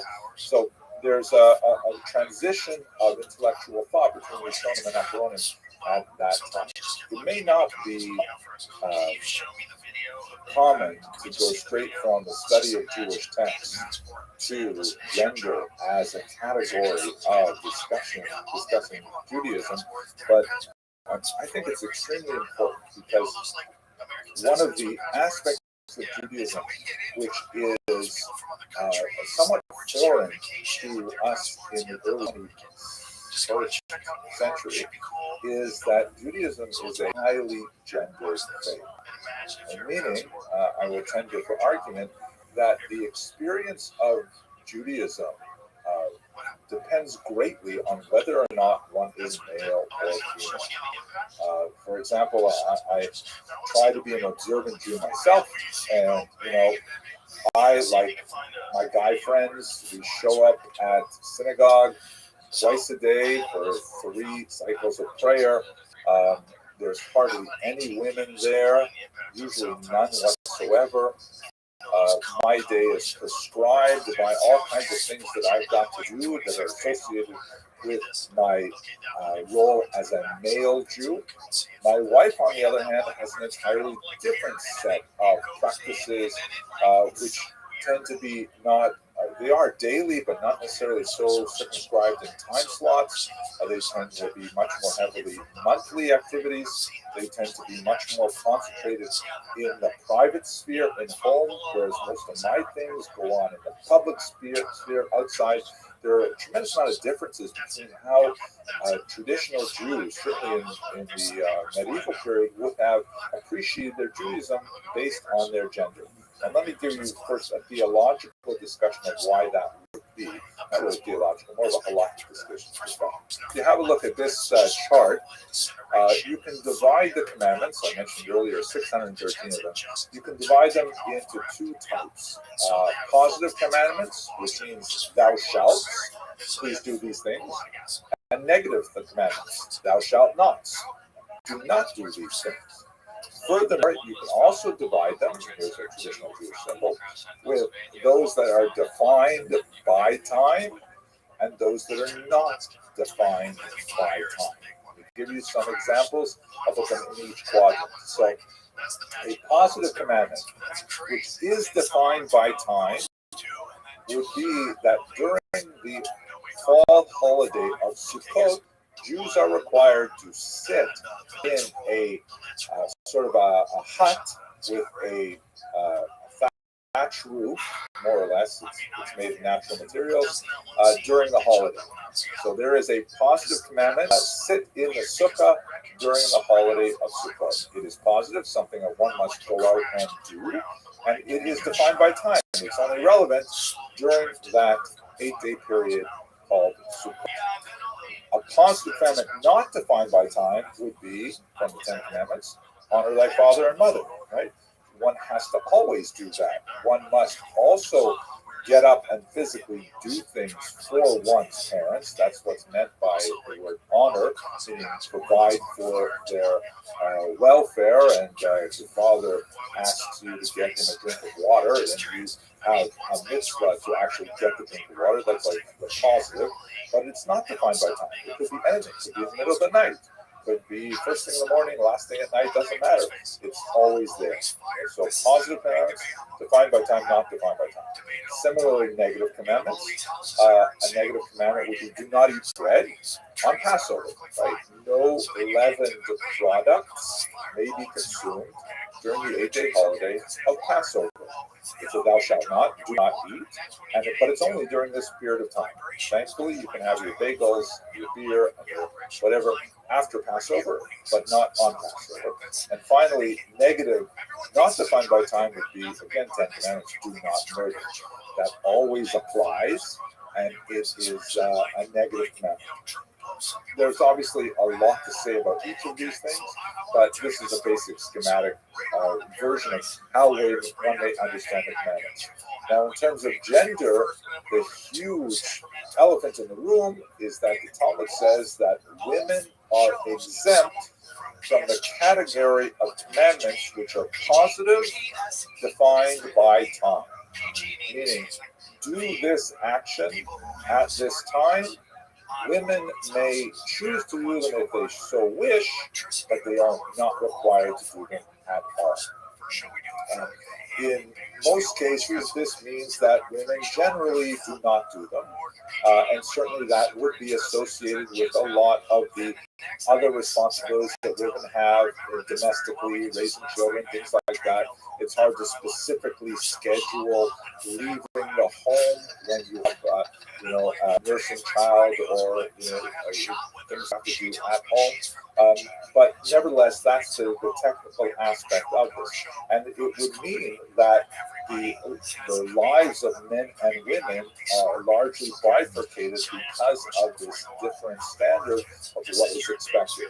Now, there are exceptions to that, whereas certain commandments, like let's say, for example, lighting candles on Friday night, right, for the Sabbath, that is a mitzvah that actually women have priority over men on. And it's only on Friday night where there is that mitzvah. But with the exception of those things, drinking 4 cups of wine on Passover, for example, and several others, the general rule is positive defined by time. Women are exempt, and this has tremendous implications for how they live their daily lives. There are also commandments which are specific to women, and one of the most significant of those is the immersion in a mikvah, which relates to the laws of what are called family purity. In Jewish thought, there's a lot more to say about this, obviously, but in brief, any kind of connection with death renders a person somewhat defiled. It's not a good translation, but the Hebrew term would be tameh. So, for example, after sleeping, which is kind of like a taste of death, that unconsciousness, one has to wash with water. Afterwards, water is the universal solvent for this defilement, this tuma, which is sometimes also translated as impurity. I don't like that word really either. And one of the things that is definitely associated with death is menstruation, because menstruation represents the loss of a possible life. And before husband and wife can return to regular married life, the woman has to wait a certain amount of time, and then she immerses in a particular ritual bath called a mikvah. That's what we're showing, by the way, in the background of this picture, a modern mikvah. I'm going to show you now a brief video that I actually made in connection with my synagogue. I'm going to jump ahead to a particular part in the video where we will enter the mikvah of Carpentras, France. It's a remarkable 14th century mikvah, so you can get a feeling for what it must have been like. I'm actually going to show you a little bit more of the video because we get the opportunity to see the synagogue. I just want to let you know in advance that the synagogue there was renovated in the Baroque period in the 18th century, so the interior has that kind of feel to it. So when we go in the basement, you'll see an 18th century mikvah, and then you're going to go even lower and see this 14th century mikvah, which I think is absolutely. To look at the medieval synagogue of Carpentras, which I had the privilege of visiting a few years ago. And let's have a look at the exterior, moving into the interior, and then to the remarkable discoveries that were made in the basement. The synagogue is located in Jewish Carrière, or the Jewish street. One might call it a ghetto, particularly for later times when it was actually sealed. At one point, as many as 2,000 people, something like 15% of the town's population, lived in this tiny space. When applying for badly needed renovations in the 18th century, there was quite a tussle with the local bishop. The bishop insisted that there be two windows, horizontal windows, added to the left and the right of the two vertical windows, such that when Jews actually entered the synagogue, they would be walking directly under the shape of a cross. This is resonant with much of the activity that was going on with forced sermons and conversionary activity at the time.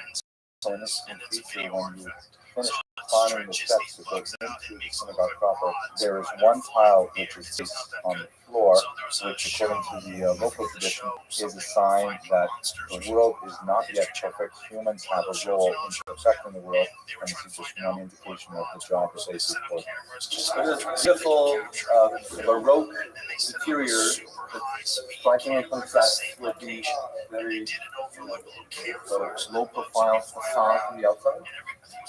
And it's the oldest active synagogue in France and the second oldest active in Europe. There are some remarkable and charming idiosyncrasies, like a miniature chair of Elijah that sits in an alcove on one wall. And up there, so you can see it. Yeah, of course. Oh, wow. Look at how tiny it is. Amazing. Another interesting feature of this 18th century Baroque style, the Torah would have been read on the opposite side of the room, and on the second floor. You actually have to go up some stairs to see the original Shulchan. The synagogue administration was so welcoming to us here in Carpentras. We were coming from a significant group with Kosher River Cruises. A lot of important people are traveling with us. So they not only showed us their prized possessions, the Sefer Torah with a Sephardic style case, but up the area behind the Aron to show us all of their antique Sefer Torahs, which were to warn letters had faded, no longer could be used for public reading. They had behind the Aron a dark space which lovingly preserved some very, very old Sefer Torah, centuries old. And they allowed me to go in back. This is incredible.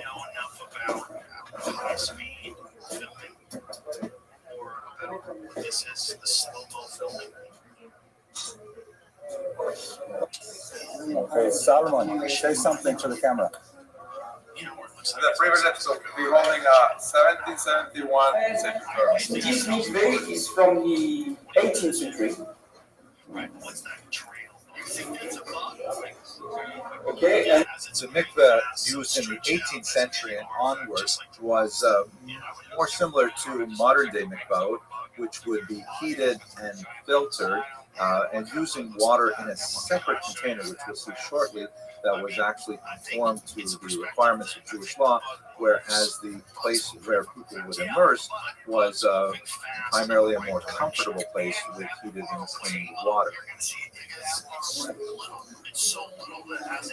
Okay, so this was the 18th century, the water from the mikveh. So you put some wood under, and you make it heat, and then the water goes.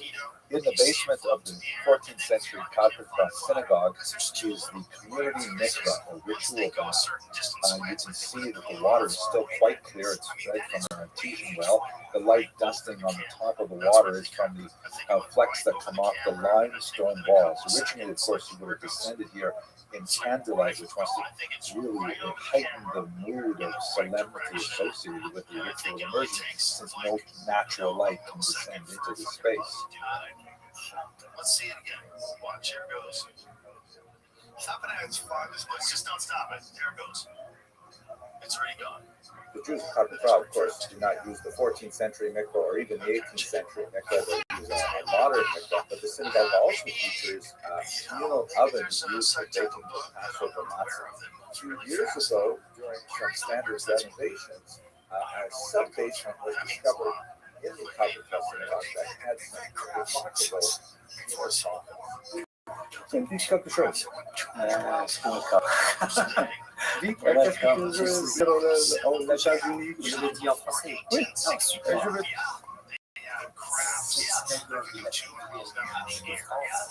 Elle est exceptionnelle parce que nous avons un synagogue et c'est unique dans le monde et qui quand même date de 1367. Et vraiment, si vous pouvez venir le voir, vous serez superbement accueillis parce qu'elle mérite vraiment cette maison. Et chaleur à tous. Ok, qu'est-ce qu'il y a ici? Voilà ce que je voulais vous dire. Il y a une Genisa ici. Ok. C'est une Genisa de documents. Il y avait des documents. So you're telling me that in 1865, Incroyable. Vraiment incroyable. Non, c'est la première fois.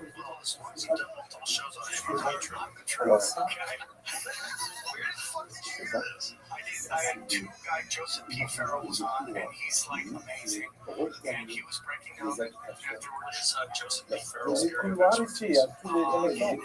religion. Anyway, this is self-taught. No, he's a great interview, man. I mean, he's a self-taught. On pense que c'est la Genisa de la synagogue. Parce qu'on a retrouvé beaucoup de livres.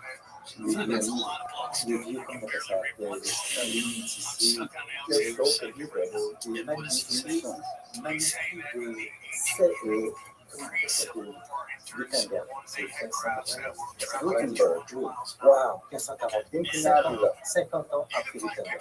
What I find especially fascinating and meaningful about these discoveries in the sub-basement of the Cathedral synagogue is that they literally had corridors physically connecting the homes of the Jewish quarter with the synagogue. That the Jews wanted, perhaps for security reasons, a direct and immediate and secure access to the synagogue from their homes. So that's, I hope you enjoyed that little quick trip to France, so we've got a chance to look at a medieval synagogue, in particular to look at the medieval mikveh underneath. Of course, they don't use the 14th century mikveh anymore, they don't use the 18th century mikveh either. By modern standards, they're kind of like, yeah, but a huge advance from the 14th century to the 18th. The 20th century looks more like a spa than anything. Let us conclude our discussion with a very brief discussion of religious cycles. And again, I'm going to horribly compress some amazing information into a brief period of time, but we can't understand the way in which Jews would have appreciated the world around them unless we are cognizant of their association with time. Of course, one of the most important cycles would be the life cycle, and as I intimated earlier, very different understanding of the life cycle depending on whether one is male or female. Generally, males tend to get a lot more hoo-has, as my grandfather would say, grandmother, Shalom. There's a lot more celebrations associated with the birth of a boy, the circumcision ceremony, the bar mitzvah, and so on. Then, for women, of course, the massive celebration would have been the wedding. I should mention, by the way, bar mitzvah was definitely not a big thing. The 13th birth of a boy is definitely not a big thing in medieval Ashkenaz. It was quite a bit later that it began to become the party that it is today. Sometimes people say it's more bar than mitzvah. But the bat mitzvah, although theologically the concept of bat mitzvah was certainly present, it goes back much further. The idea that a girl becomes an adult at the age of 12 is the celebration of that life cycle that was basically absent until the 20th century. The huge hoo-ha, as shown here, though, is the wedding, which is much more oriented towards the women's experience, I would argue. But nevertheless, the life cycle was basically associated with these kind of patterns of coming of age.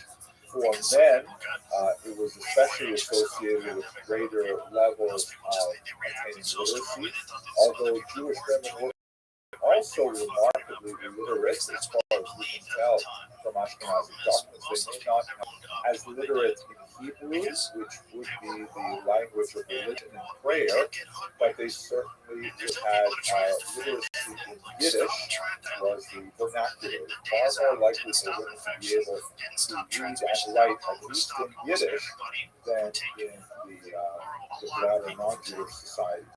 And this, of course, the pattern that would hold true right up until modern periods. Then you have, of course, and the last element of life cycle, of course, is the ritual of death, which, as I mentioned in yesterday's lecture, was very highly controlled by the fellowship. Actually, it's not like death was actually controlled. Death is out of our hands. But the process of burial, mourning, and so on was largely managed by this high status committee called the Federation. The weekly cycle is something that Jews will experience most immediately, and that relates obviously to the holiday, this once every 7 days of the Sabbath.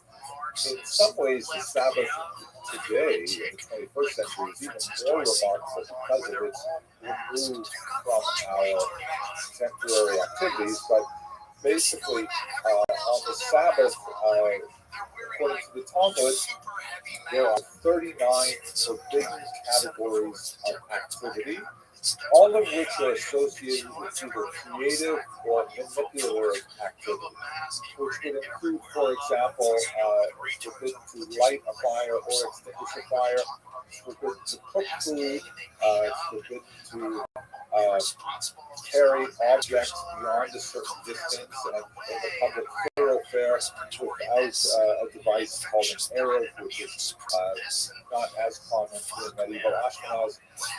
And basically, it represents a complete cessation of all other activities, all business activities, to be sure, and much more of a focus on the family and on the community.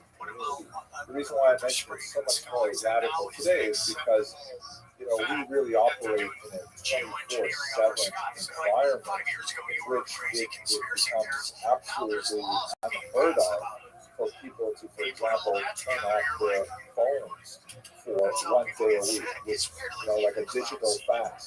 Whereas for observant Jews, well, of course, you turn off your phones. Of course, you ignore anything with the broader world.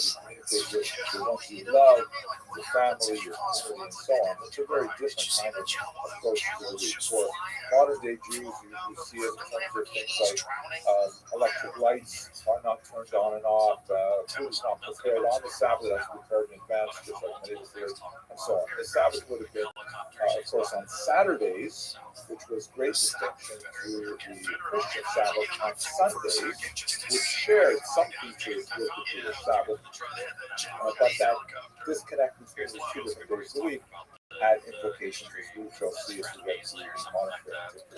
And then, of course, there is the yearly cycle with a group of holidays that appear throughout the year.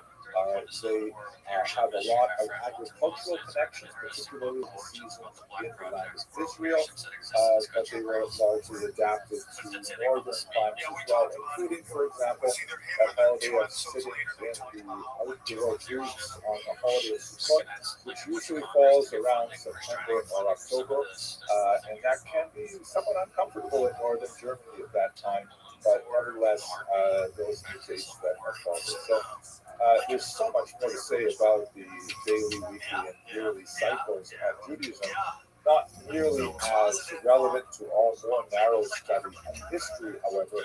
So I'm just going to leave you with that as kind of like an overview. So what I'm going to do is I'm going to thank you for your attention now. I'm really grateful that you're studying with me. So thank you all very much for watching. There's a certain so is that supposedly a thing where a person can get in? Oh yeah. So boats of airbags. I've seen other flying machines here. Okay, so what that looks like is like sails, right? Can you show me that? Look at that, Sam. That's like sails, like sail. Our task now is to look at a much topic in Jewish history. We're going to look at the Crusades and the development of medieval anti-Semitism in Ashkenaz. So I'd like to begin with a little bit more generic work in trying to define what exactly we mean when we use this term anti-Semitism. As we shall see, we're actually using it somewhat anachronistically, but primarily because it relates to the topic at hand. And it is a term that is unfortunately au courant.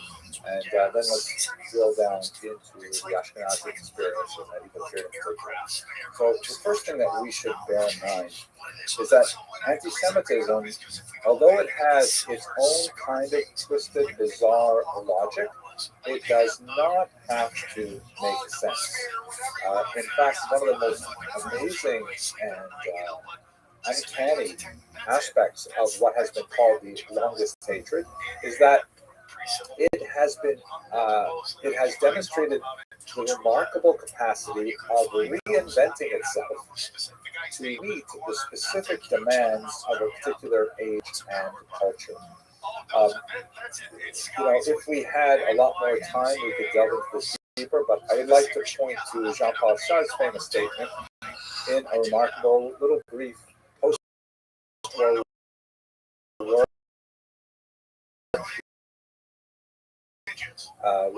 called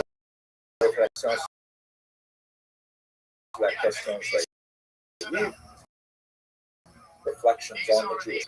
Si le Juif n'existe pas, l'antisémite l'inventerait. If he did not exist, Semites would invent, meaning that anti-Semites need Judaism and need an enemy in order to focus their understanding of the world around them. That's why, when we have questions, it's certainly exploring graded. Anti-Semitism is often seen as a reason the Jews provide a convenient foil upon which individuals who feel disconnected from the world around them are able to somehow, explain their situation by looking at the Jews as to being to blame.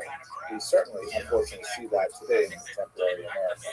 But it is not at all uncommon. For example, if you look at this remarkable publication that comes out of Tokyo in the year 2004, a Japanese translation of the Protocols of the Learned Elders of Zion, one of the most notorious anti-Semitic works, a forgery of a rather bizarre discussion of a Jewish world conspiracy.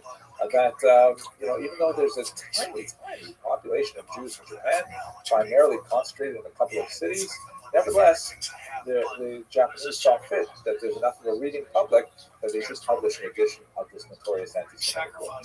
So much more to say about this in general, but let's just focus on a couple of things. First of all, I'm going to use the term anti-Semitism. Now, this is, as I mentioned, somewhat anachronistic. The term anti-Semitism was actually coined by this man, Wilhelm Marx, in the late 19th century in an attempt to find a more polite or at least acceptable term alternative to words like Judenfeinde or Judenhass, which are much more vulgar in nature. So anti-Semitism, capitalizing on linguistic theory that was developing language families around this time and developing the notion of a Semitic family of languages, which includes Hebrew, it also includes Arabic and so on, but anti-Semites are rarely speaking about Arabs when they're engaged in anti-Semitic talk. And so saying one Semitic means one is against Semitism. Semitism is understood in the modern age as kind of this bizarre imaginary world Jewish conspiracy to dominate the globe. And therefore, many scholars today, since there is no such thing as Semitism, there is no such world Jewish conspiracy. I'm embarrassed I even have to actually say that. But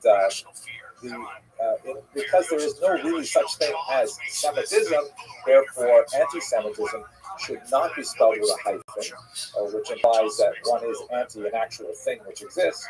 Therefore, it's spelled generally with a lowercase s and no hyphen, anti-Semitism, meaning it's a word used as a phenomenon of hatred towards specifically Jews. Now, the term anti-Semitism, with its heavy reliance on the idea of a world Jewish conspiracy, is decidedly modern, and it would often be inappropriate to use that term retroactively to the medieval and certainly to the biblical period, but for the sake of simplicity, since that term has become in wide usage, I will use the term in this lecture as well.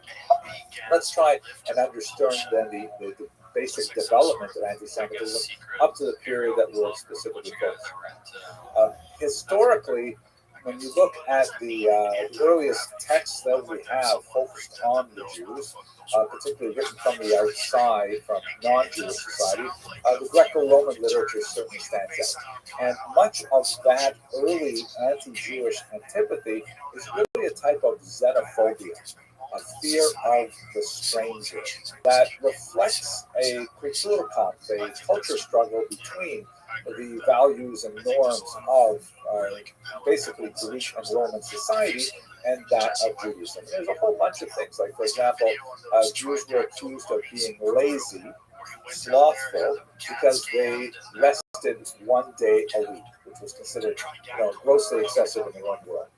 They were considered misanthropic and clannish because they reserved membership in the group only to men who were circumcised, for example. You couldn't be called a Jew unless you went through a conversion ritual, if you were male in particular, in the ancient world. And of course, there was conflict with the Jews. There was two pretty significant revolts against Rome, three if you count the Titus rebellion as well, that resulted ultimately in destruction of Jewish sovereignty in the land of Israel, and then later in a further persecution under Bar Kokhba. And it's noted, for example, in this famous arch, the Arch of Titus, that was erected in Rome to commemorate that victory of the Romans over the Jewish rebels in the first century, that they have this depiction of the Jews forced to carry off the temple spoil, the temple of Jupiter in Rome. Now, this is what it looks like. Steve Fine has actually done some great analysis of the chemical composition. The Romans rather garishly painted their statues, and this is what it would have looked like in the first century. Now, all of this, although Jews don't necessarily feel good about it, I mean, seeing their goods being hauled off to be displayed in the temple for Jupiter, that definitely is not a nice thing for Jews to experience. But is it anti-Semitism, or is it just regular cultural conflict that is, demonstrated in war victory propaganda?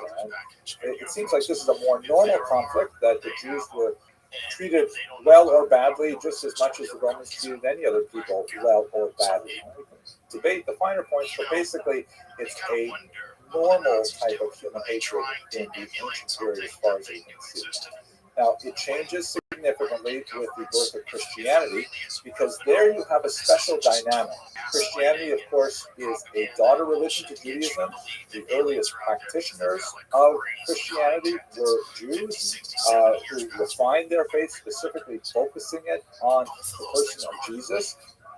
And when you get into the second century in particular, and there is more of a sharpening of the distinction between some of those early Jewish Christians who were still going to synagogue, still keeping kosher, still observing Passover, and things like that, and a much larger group of non-ethnic Jews who adopted the Christian religion.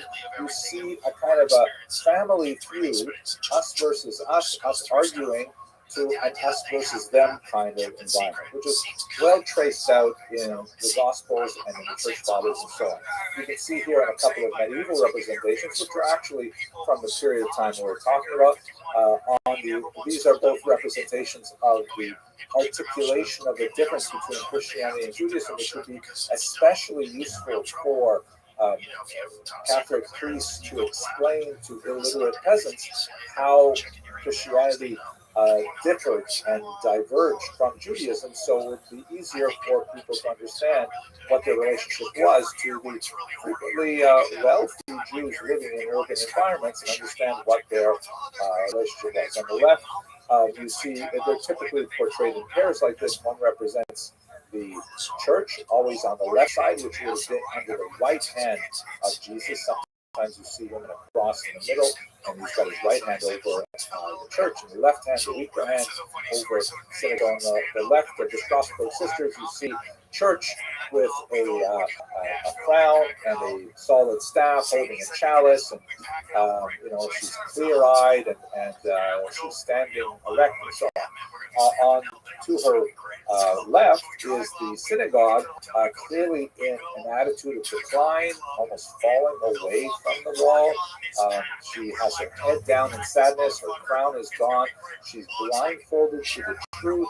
Her staff is broken, kind of like a symbol of her loss of power.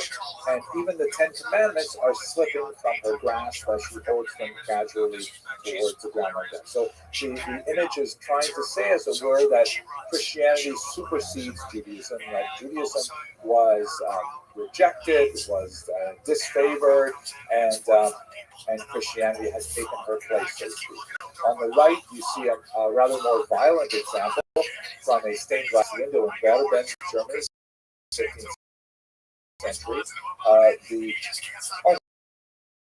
Is the church riding on a tetromorph dignifier with the upright sauce, and a hand descends from heaven and crowns her with a halo of divine favor.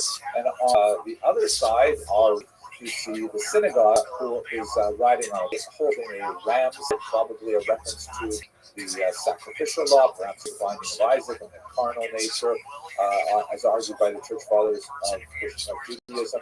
Her crown is off her head. She's blindfolded. These motifs appear over and over again in literally hundreds of examples of ecclesia and synagogue images that we have. Her staff is broken, and just in case you missed the point, there is a sword descending from heaven and penetrating the top of her skull, indicating that she is no longer in favor. So this is a special kind of animus that is largely a result of a religious dispute between the younger faith that among the older faith and a rejection of the older faith. It's qualitatively quite different from the earlier Roman Greek xenophobia.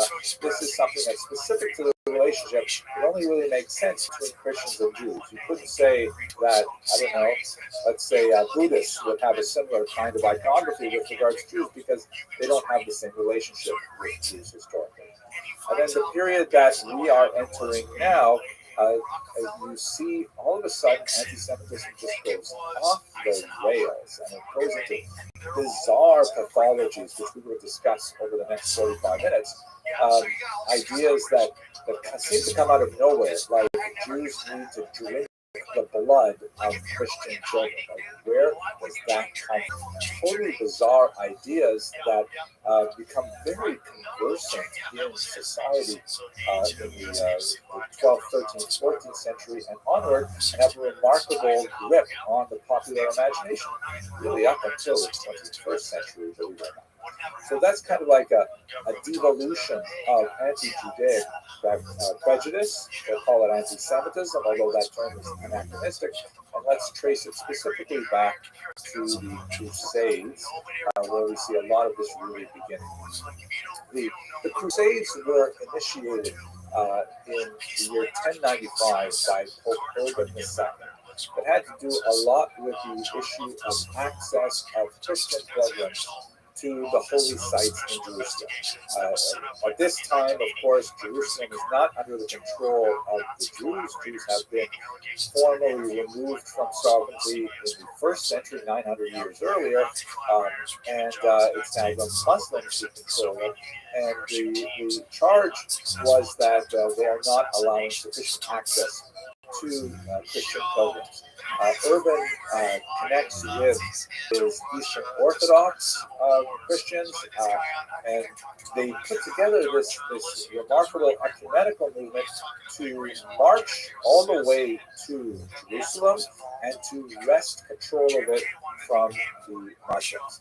Now, for our purposes, we are less concerned with what happens in Jerusalem. There are Jews living there, and actually they end up defending the city along with their Muslim neighbors from the Christian crusaders.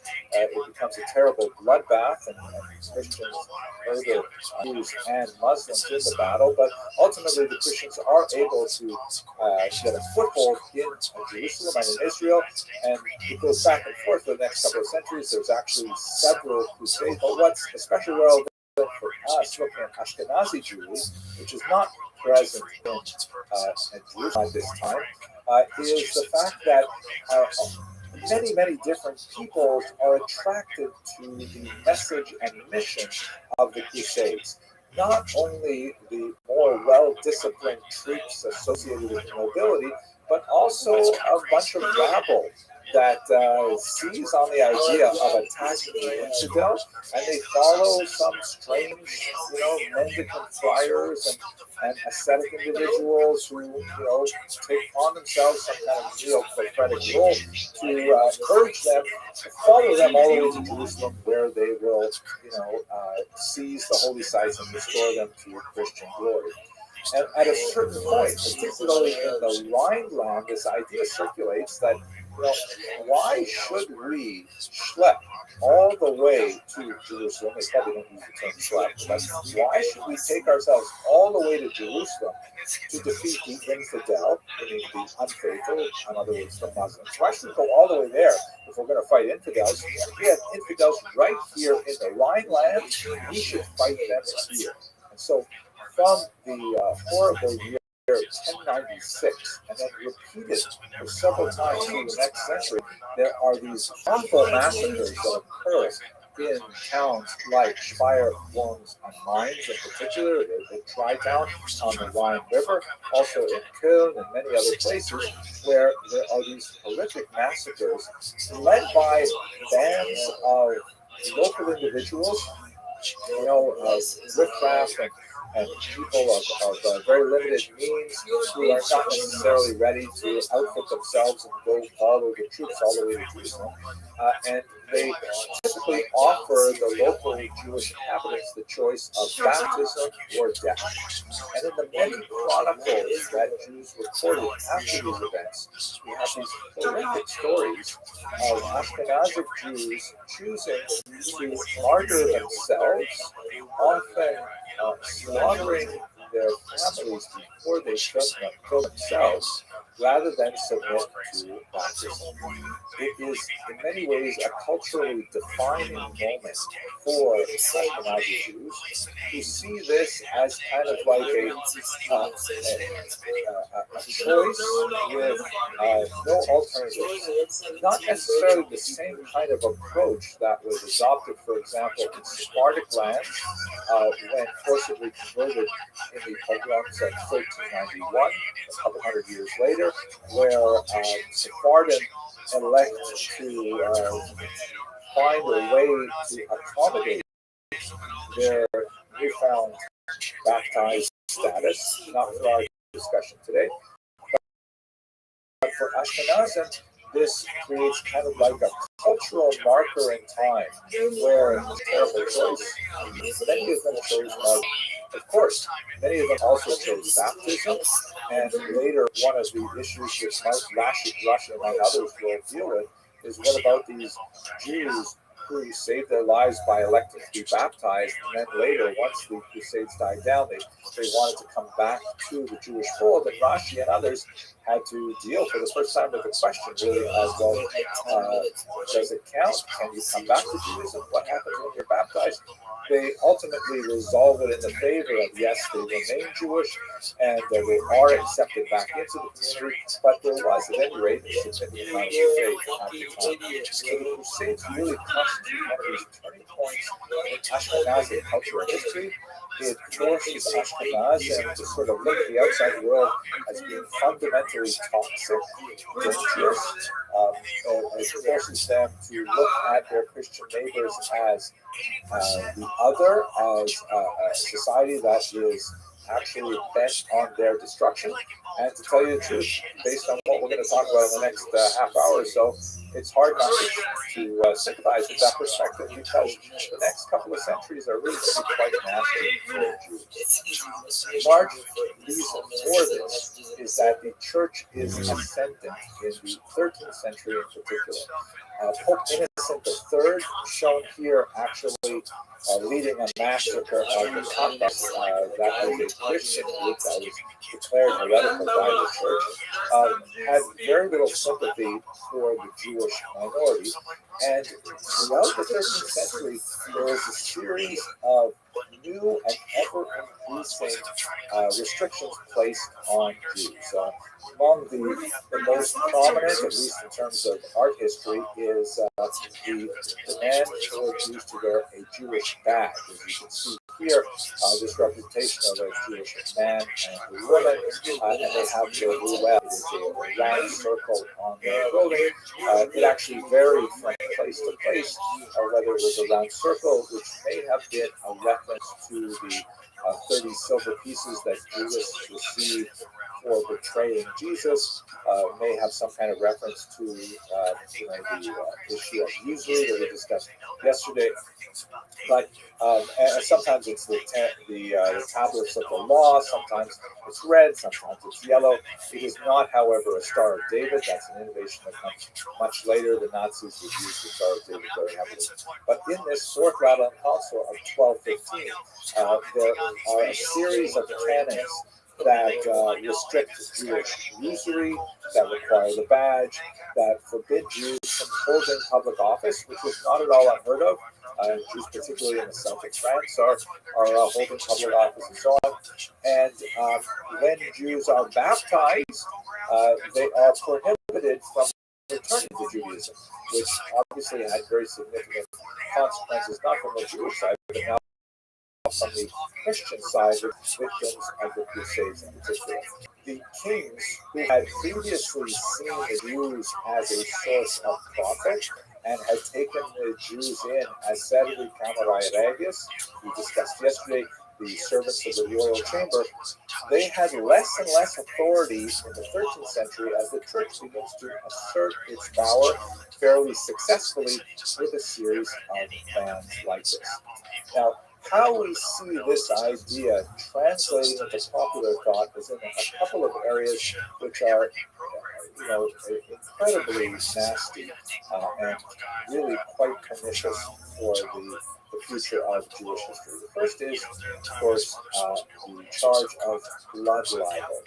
It first emerges in the 12th century in the form of what is called ritual murder. This charge that Jews need to reenact the passion of Jesus by, God forbid, crucifying a Christian child. William of Norwich in 1144 is understood as a child who was associated with this ritual murder, which of course is a complete canard. That particular case has been thoroughly debunked. But let us understand this in a broader perspective. Unfortunately, then and now, we have some despicable adults who will prey on children. God forbid, it should not happen to any of us. And those children, once harmed, especially if they are murdered, are later discovered by the local population, and they are justifiably angered and they want to find a culprit, it is remarkably easy to blame the Jews, to say, aha, the Jews did this. And yes, well, why would the Jews do this? And say, oh, the answer is because they have to reenact the crucifixion of Jesus. That's the argument, basically, of the charge of ritual murder. From England, it spreads to the continent, and here you can see it throughout the entirety of Ashkenazic lands. It actually penetrates Sephardic lands as well. The numbers represent the centuries in which a blood libel was specifically charged against Jews. I forgot to mention the charge of ritual murder, which essentially refers to the murder of the like a crucifixion, that devolves into the blood libel, which is sort of like an enhancement of this story, that not only did the Jews need to kill this Christian child, they need to drink its blood, drink the child's blood, for reasons which are like as fantastic as you can imagine. It was widely asserted that Jews had a unique stench that could only be resolved through Christian blood, that Jews were infertile, and this was a way of restoring Jewish fertility, that Jewish men menstruated and they needed to replenish their iron by drinking blood. Absolutely ridiculous, insane kind of assertions, but each one built upon each other in a conspiracy-like mentality, and it proved to be a dramatically powerful thought that was able to communicate throughout Europe. In many cases, they actually had attacks on Jews when there was no body of a Christian child ever found. It was just simply, the rumor went out that a Christian child was murdered, no body was ever found, no one ever reported a child missing, and the Jews would nevertheless be attacked. It was absolutely a horrific period of time, and as you can see from the numbers here, it goes all the way up to the 20th century. If you move outside of Europe, you actually have blood libels in the 21st century, particularly in some Muslim regions. And again, I feel constrained to point out this is completely imaginary. This never happened, but nevertheless, the belief that it did happen was sufficient to cause these terrible riots, these show trials, and so on, right up until the modern era. And in fact, we have some really disgusting, perpetrations of this idea right up until the 21st century. This is something right from the beginning of the COVID era. It was like things couldn't get worse. This is a contemporary artist named Gasparo who actually, painted a scene based on the same blood libel of Trent, extremely evocative, incredibly anti-Semitic, and just perpetrating this element of hatred in contemporary society for no reason that I can possibly justify. So the blood libel just races through Europe from the 12th century onward and has a lasting hold on the popular imagination. Let us move to the next element, which is related to it, and that is the charge of post-desecration. Let's just recall in Catholic practice, Orthodox practice as well, actually, there is a ritual known as communion, in which a member of the church will confess sins and will receive penance and absolution. And at the end of that, they are allowed to participate in this ritual of communion, which involves the consumption of a ritual item of food, typically a small wafer, like a little round cracker, could be a cube of bread, like in some churches, and drink some wine. And this has significance, obviously, within Catholic practice. So the argument is that this actual consumption of the wafer and drinking of the wine represents to the doctrine known as transubstantiation, the actual body of Jesus. And so the thought goes, and by the way, during the 14th century in particular, where you had the Eucharist controversy, Eucharist is another word for this thing called the host, which refers to the cracker. the church really wanted to let people know about this idea of transubstantiation. There was a certain amount of pushback. I'm not really adept in Christian history, but I understand that many Christians were not enthusiastic about believing that the food actually was the body of Jesus. But nevertheless, it certainly reinforced the church's position if there was this notion that the Jews, since they were inveterate haters of Jesus, they also must hate the host. Since the host is the body of Jesus, not symbolically, but really, then Jews must want to torture the host like they want to torture Jesus through the charge of ritual murder and blood libel. So you have this series of stories that, like the blood libel, race through Europe that do not involve the abuse of children, but do involve the abuse of the host. And unfortunately, the end result is very similar. Jews are rounded up, there will be a trial, sometimes just a facade of a trial, and then there will be public burnings and massacres of that nature. Really horrific kinds of things. Here is a 15th century representation of the host desecration from Passau, Germany. And you can see the story is laid out kind of like almost in a comic book form. It makes it kind of interesting. On the left, there is a Christian individual who's gone into the church, and you can see that he's surreptitiously looking over his shoulder as he sweeps up the host and puts them into the bag he has at his side. In the second panel, he goes to the Jews. You can see they're labeled with the ruel there, and he offers the host in exchange for money. The Jews take this back to their synagogue in the third panel, and in the fourth panel, you can see that they are stabbing the host. You can see in the background, the artist is obviously unaware of Hebrew lithography, and he's tried to represent the Ten Commandments tablets in the background there.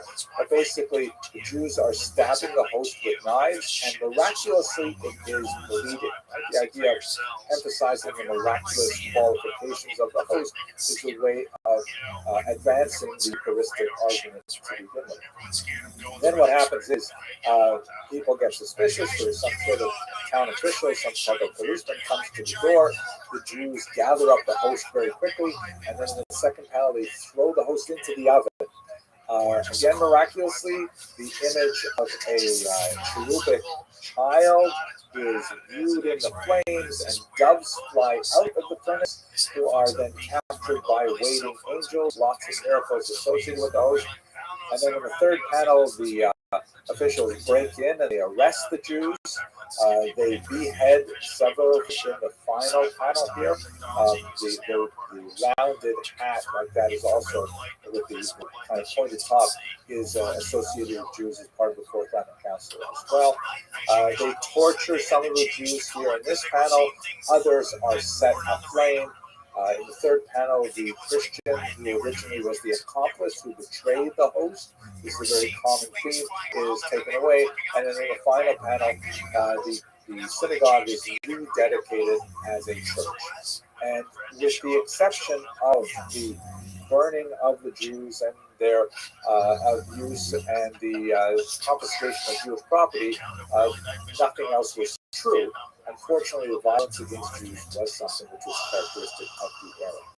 Now, here you can see in this map the progress of the host desecration notion, which makes its way from France in particular, and then eastward throughout Central Europe and Poland, also makes its way south into Portugal and Spain.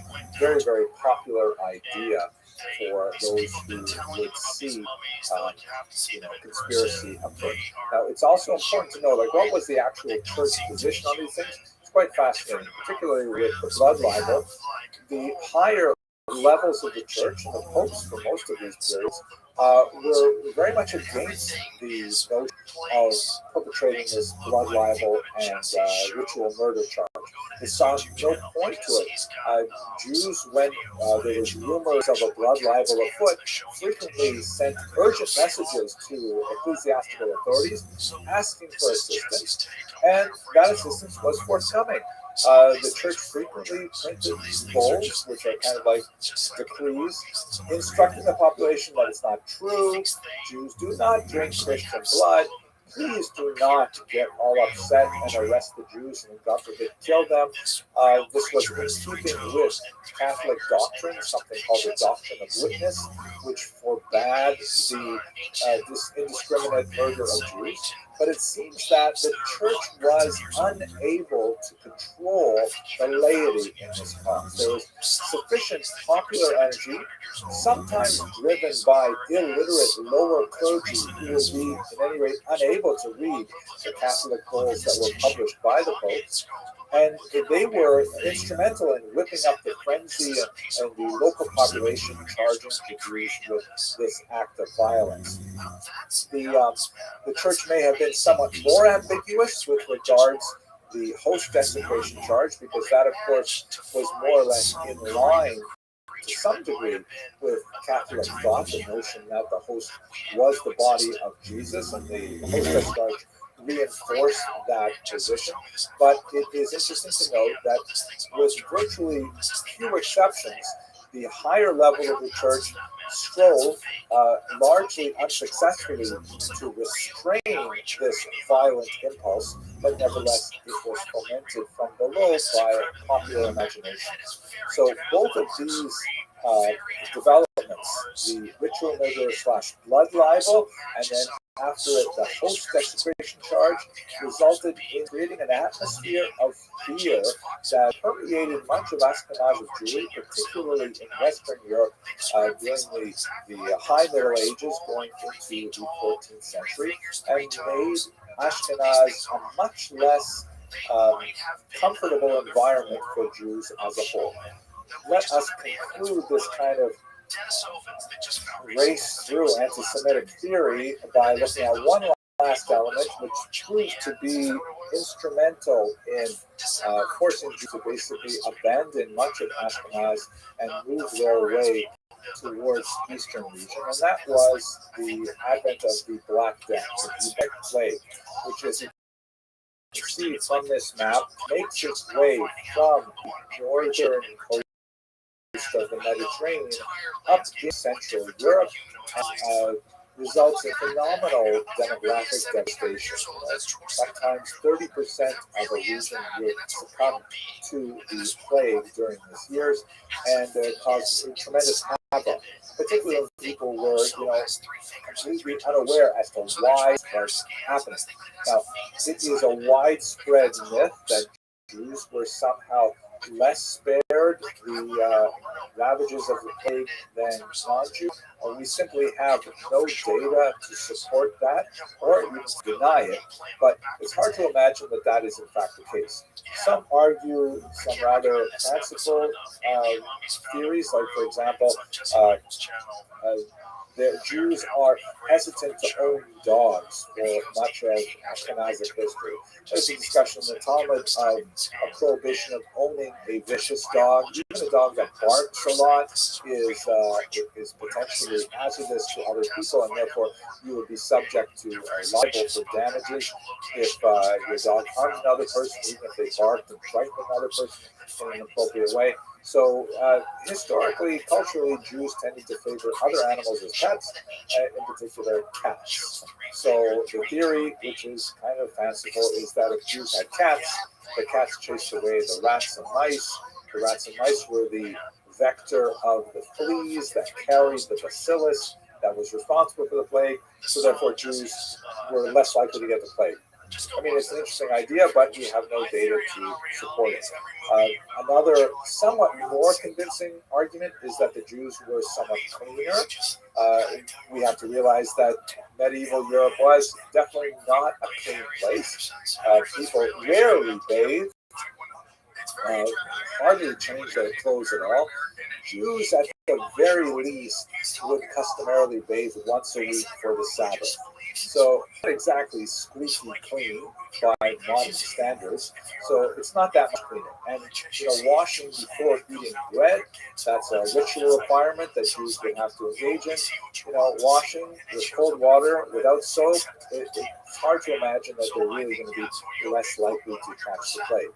On the contrary, there are good arguments to suggest that Jews would have been more likely to contract bubonic plague than their neighbors, primarily because of what's called the urban charge. I remember that term correctly.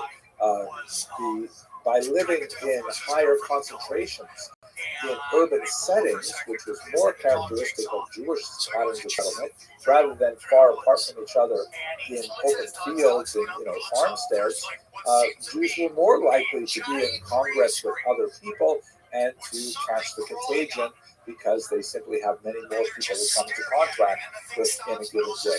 So that urban debt or that urban charge would suggest that Jews probably suffered more from the plague than others.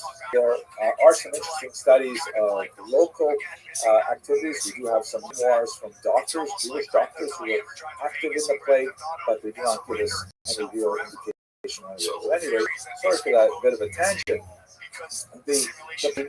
Not surprisingly, advanced more anti-Semitic theories, because one of the popular ideas was, well, it must be that Jews caused this plague somehow. Some of the more bizarre ideas were that Jews were in league with the devil, and they had received the help of lepers that somehow allowed them to conspire together to poison waters of Europe. In this image here, there's a representation of a Jew standing on the left, and he's wearing some kind of like a turban, which is like the artist's impression of perhaps some kind of Middle Eastern garb. There is the victim of a ritual murder on the cross there, and wounded, probably also of blood libel, and using, as the legend goes, some of the murdered flesh of lepers, which is apparently in that leather bag he's about to drop into the well. The Jews were able to concoct some kind of secret recipe that would create the plague. And then he's dropping this into the well, and you can see sort of spinning out of the well is a demon that urinates back into the waters and poisons them. So, the rest of the story you can probably finish for yourself. People get very upset. People blame the Jews, and then you have mass arrests of Jews and spontaneous burnings of Jews, as we have in several Ashkenazi locations in the wake of the Black Death. So taken together, this rather nasty period of growing anti-Semitism creates an environment in which Jews are not wanted, and Jews don't want to be there that much either. In many cases, their departure from Ashkenaz is accelerated by numerous expulsions. As you can see in this map, there's a whole range of them. This includes, of course, the great expulsion from the Iberian Peninsula in the 15th century. But the expulsions from places like France were primarily economic in nature, less associated with blood libels and host desecration, and but nevertheless very much connected with arguments over debt load and things like that. You see the same kind of thing happening in England. Sometimes the expulsions are a result of misanthropy, meaning that the Jews are charged with various human-hating activities. That's really misanthropy means, like, or misanthropy, hating other people. And we see that expressed in the blood libel and the host desecration. Both of those things are entirely fabricated, have no basis in reality whatsoever, and nevertheless, have a powerful hold on the imagination. And then finally, it's related to panic over contagion related to the Black Death. But taken together, the economic, the anti-Semitic, and various cultural popular movements conspire to make Ashkenaz a far less attractive location for Jews to settle. This is moving into 300-400 years since they originally arrived in Ashkenaz, and that begins to push Jews more towards the east. As they move to regions like Poland, Lithuania, southern Ukraine, there they find not only are they free, at least from the time being, from these charges, but they're also welcomed, much like they were earlier, as Serve Camerai Regis, as servants of the royal chamber. They're welcomed as administrators and middlemen in a latifundia-based economy that we'll discuss a few lectures when we get to specifically the Eastern European economic situation and its impact on the local population. But for the time being, this has kind of been a lightning tour of elements of anti-Semitism in Western Europe, in the homeland of Ashkenaz. And thank you very much for sticking with me through this difficult lecture. And it just, they're like, what happened? What happened? Maybe it was mushrooms. Maybe it was also, maybe mushrooms are aliens. And that's real possible. That it's an alien life form that, like, exists on our planet and gives you enlightenment if you can swim. I want to microdose through jiu-jitsu. That's what I would like to do. I would love to do. Didn't you just hear that one politician on the Let us begin right away by going to our topic, which is, of course, the Khmelnytsky uprising and Ashkenazi Jewry. This is part 5 of the lecture series regarding Ashkenaz. Yeah, I hope you can all see my screen all right. I want to begin with a short historical trigger alert, because we're going to be speaking about some aspect of history which is, especially in the present moment, somewhat controversial, and there's actually been the source of a certain amount of grief for me personally, as I hope to explain. Let me begin by taking you into a little bit of a historiographic discussion, and then we'll focus in on the 17th century. So, introducing you here to 3 very important historical figures. On the left, you have Rabbi who is one of the most important 18th century, 19th century historians, whose approach to history was really very straightforward. A lot of people can appreciate it. He says that historians should really concentrate on, in his famous phrase, was es eigentlich gewesen war. What actually happened? And just try and drill down on getting just the facts, as they would say in common parlance. And that's, a little bit more complicated than many would think, as Von Branca would explain as well. Then in the middle of your screen, you have Julius Wellhausen, who was known more for his discussion of ancient Israel and biblical studies in particular. And I think one of the most contributions that he brings to our discussion and to historical scholarship in general is the notion that historical works are more about the period in which they are written than the period which they purport to describe.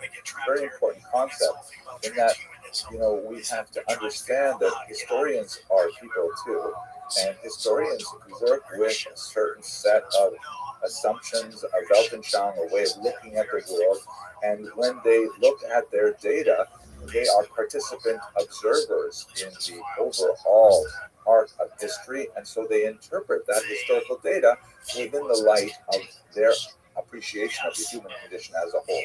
And as we shall see, this is extremely relevant for today's topic. And then on the right, you have the incredible encyclopedic Jewish historian Salo Whitmire-Baron of Columbia University, actually a native of Ukraine originally, who spoke about the present moment in particular for 20th century Jewish historians, and he criticized what had been known as or what he termed as the lachrymose conception of Jewish history. Lachrymose meaning full of tears. Now, there's definitely a lot to cry about in Jewish history. Most of Baron's great work was written, for example, after the Holocaust, which we will discuss in a few lectures. And this is an incredible, colossal Jewish tragedy and world tragedy over which, there's tremendous amounts of space for lament. However, Dr. Barron really emphasized that we should not reduce Jewish history to a cycle of books and pogroms and books, meaning this kind of model that Jews are extremely intellectually active, producing all these fantastic literary works that generate tremendous contributions for global culture. And then they are unfairly attacked in these horrible acts of violence, and then nevertheless they come back and they create more works of lasting literary value and so on. This kind of cycle of intellectual activity, unfair persecution, intellectual activity, and so on.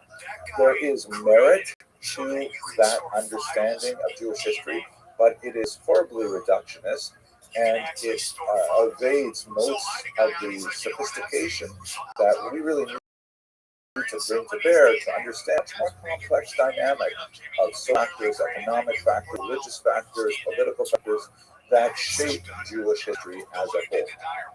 Now, if we take these three things together, if we try to understand process eigentlich gewesen war in the 17th century, what actually happened in the Khmelnytsky rebellion, specifically with regards to the Ashkenazic Jews that are our subject of study for the series.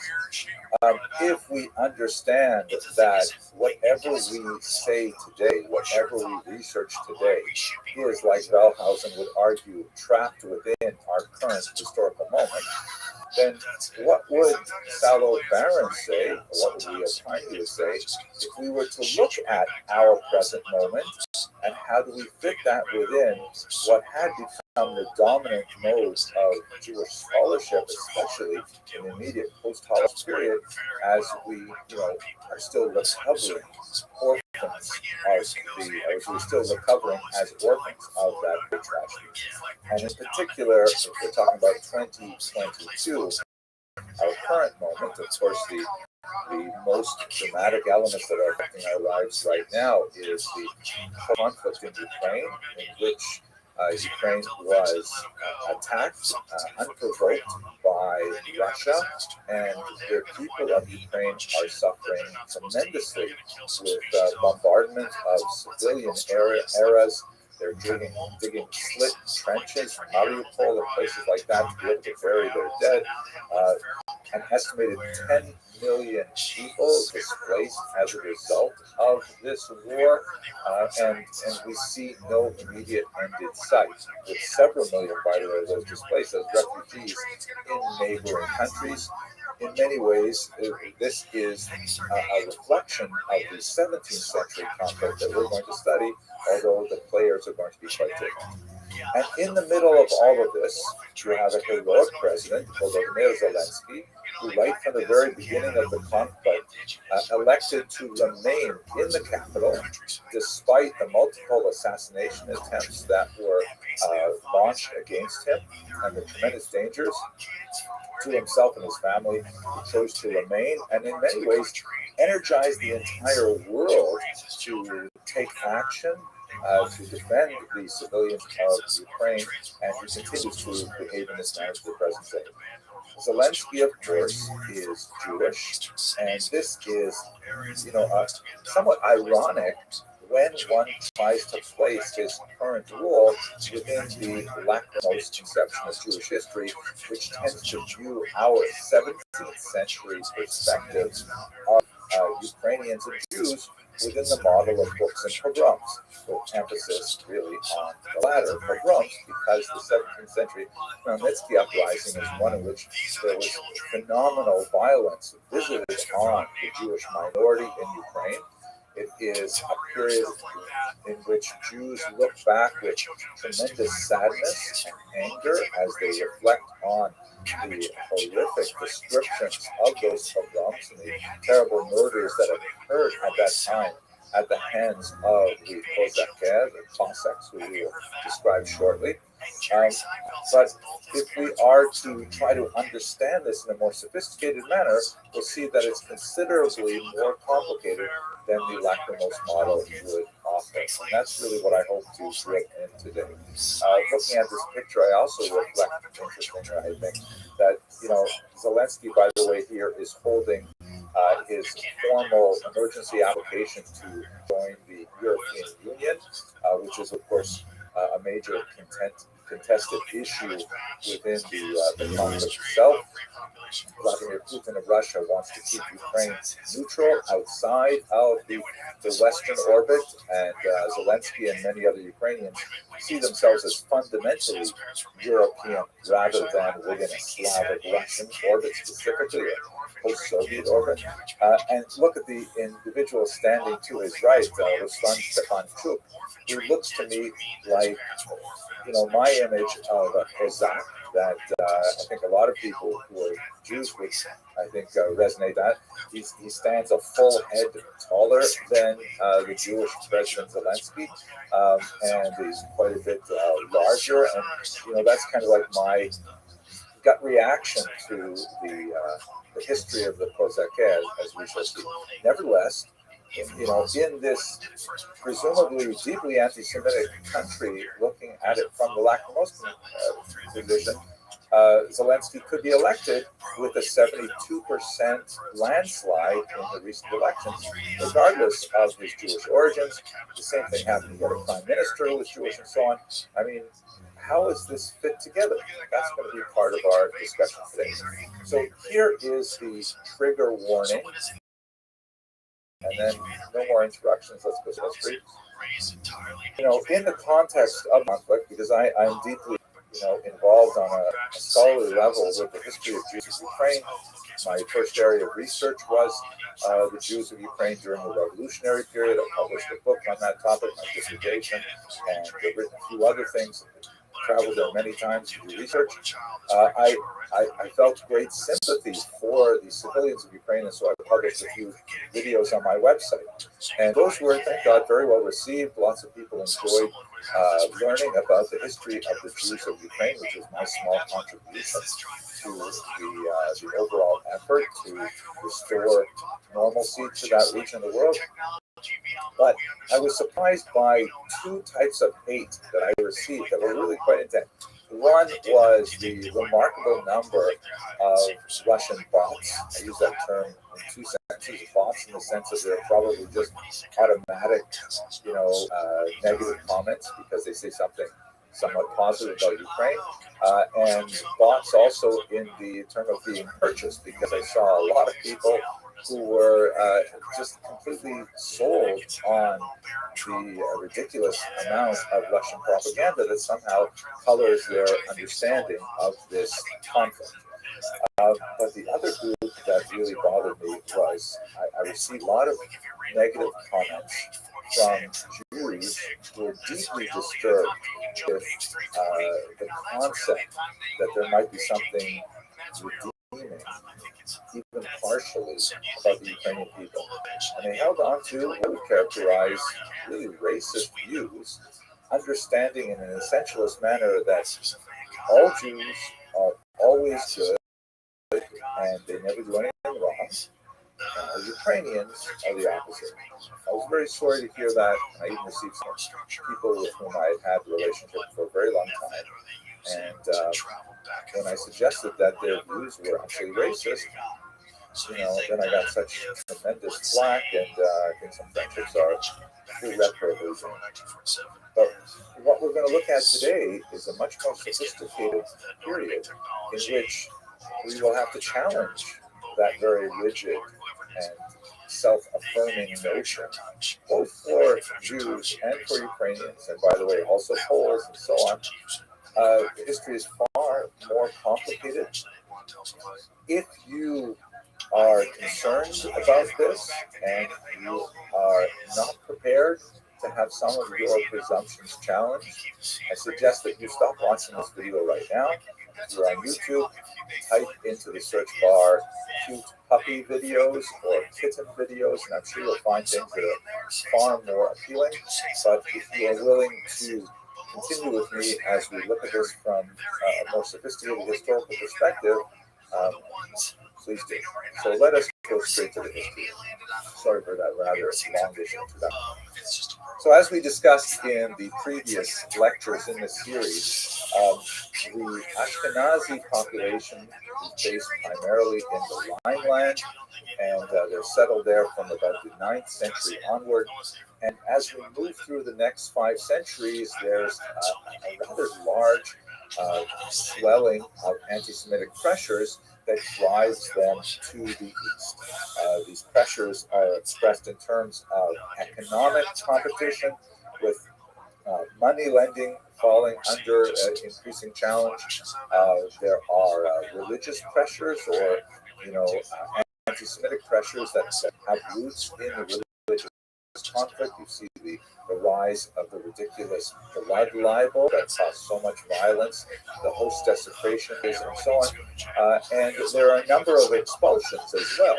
France expels the Jews several times in the 14th century, as we discussed. So there's like anti-Semitic pressures which are driving Jews out of the Rhineland, and at the same time, there's kind of an invitation, literally an invitation, I should say, an economic opportunity vacuum that opens up in the Polish-Lithuanian Commonwealth that draws many Jews into new settlements there. They're still living under the corporate structure that we described for the Rhineland, and it has set up similar communities with charters and privileges and so on, as we discussed. But it is going to take on a somewhat different character economically, as we shall see. Here is the Polish-Lithuanian Commonwealth at its greatest extent. This was a political union, really a dynastic union of the Lithuanians and the Poles that lasted for several hundred years.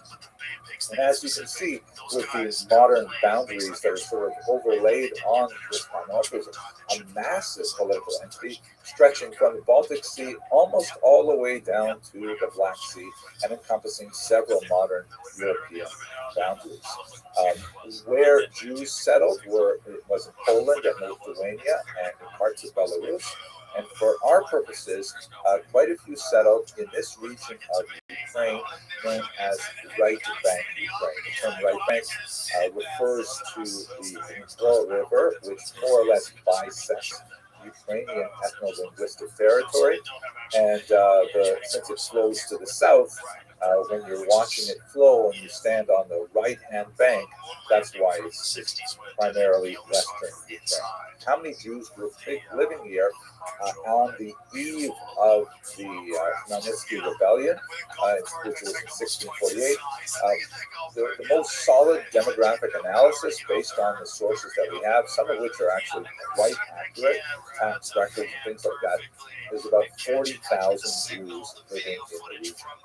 The most important pioneering research that I'm going to be relying on for much of this presentation is the work of Shaul Stamfer of Hebrew University.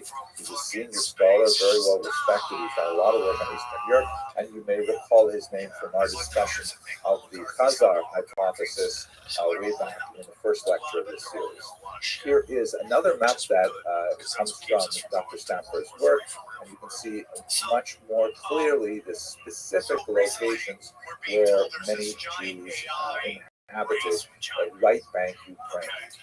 So what exactly is going on with the Jewish communities there? What was the cause of the uprising itself? Let us understand that the Jews actually continued their development in right-bank Ukraine in a very, very positive manner, primarily through an institution which they called the Council of Lands, the Council of Four Lands, Arba Aratzot, which essentially was, if you recall our discussion a little while ago, like the Kehillah structure. It was a remarkable federation of local Jewish municipalities that aimed to regulate Jewish life throughout the entirety of the Polish-Lithuanian Commonwealth. It was primitive by modern standards, but by early modern and certainly by medieval standards, it was a huge leap forward, and it allowed the Jews, who were a non-territorial minority, meaning they They did not inhabit a single contiguous territory where they were the dominant population. They were always a minority wherever they lived.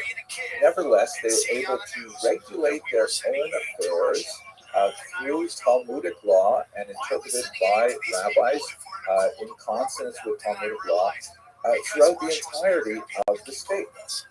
Most of the activity of the Council of Lands was primarily with regards to economic activity, for example, things like protecting copyright, trying to impose social legislation that would have beneficial economic implications. Like, for example, the Council of Lands had a lot of sumptuary legislation, which basically talks about the limits on how much Jews may spend on their social activities. Like, if you have a wedding, you can only invite so many guests, you can only serve so many kinds of foods. The idea being that since Jews are a gregarious people and there is a natural kind of human desire to outdo one another and make a bigger party, a bigger simcha than someone else, that would have deleterious impact on people's home finances. So they're trying to tamp that down with sumptuary legislation. This is something, by the way,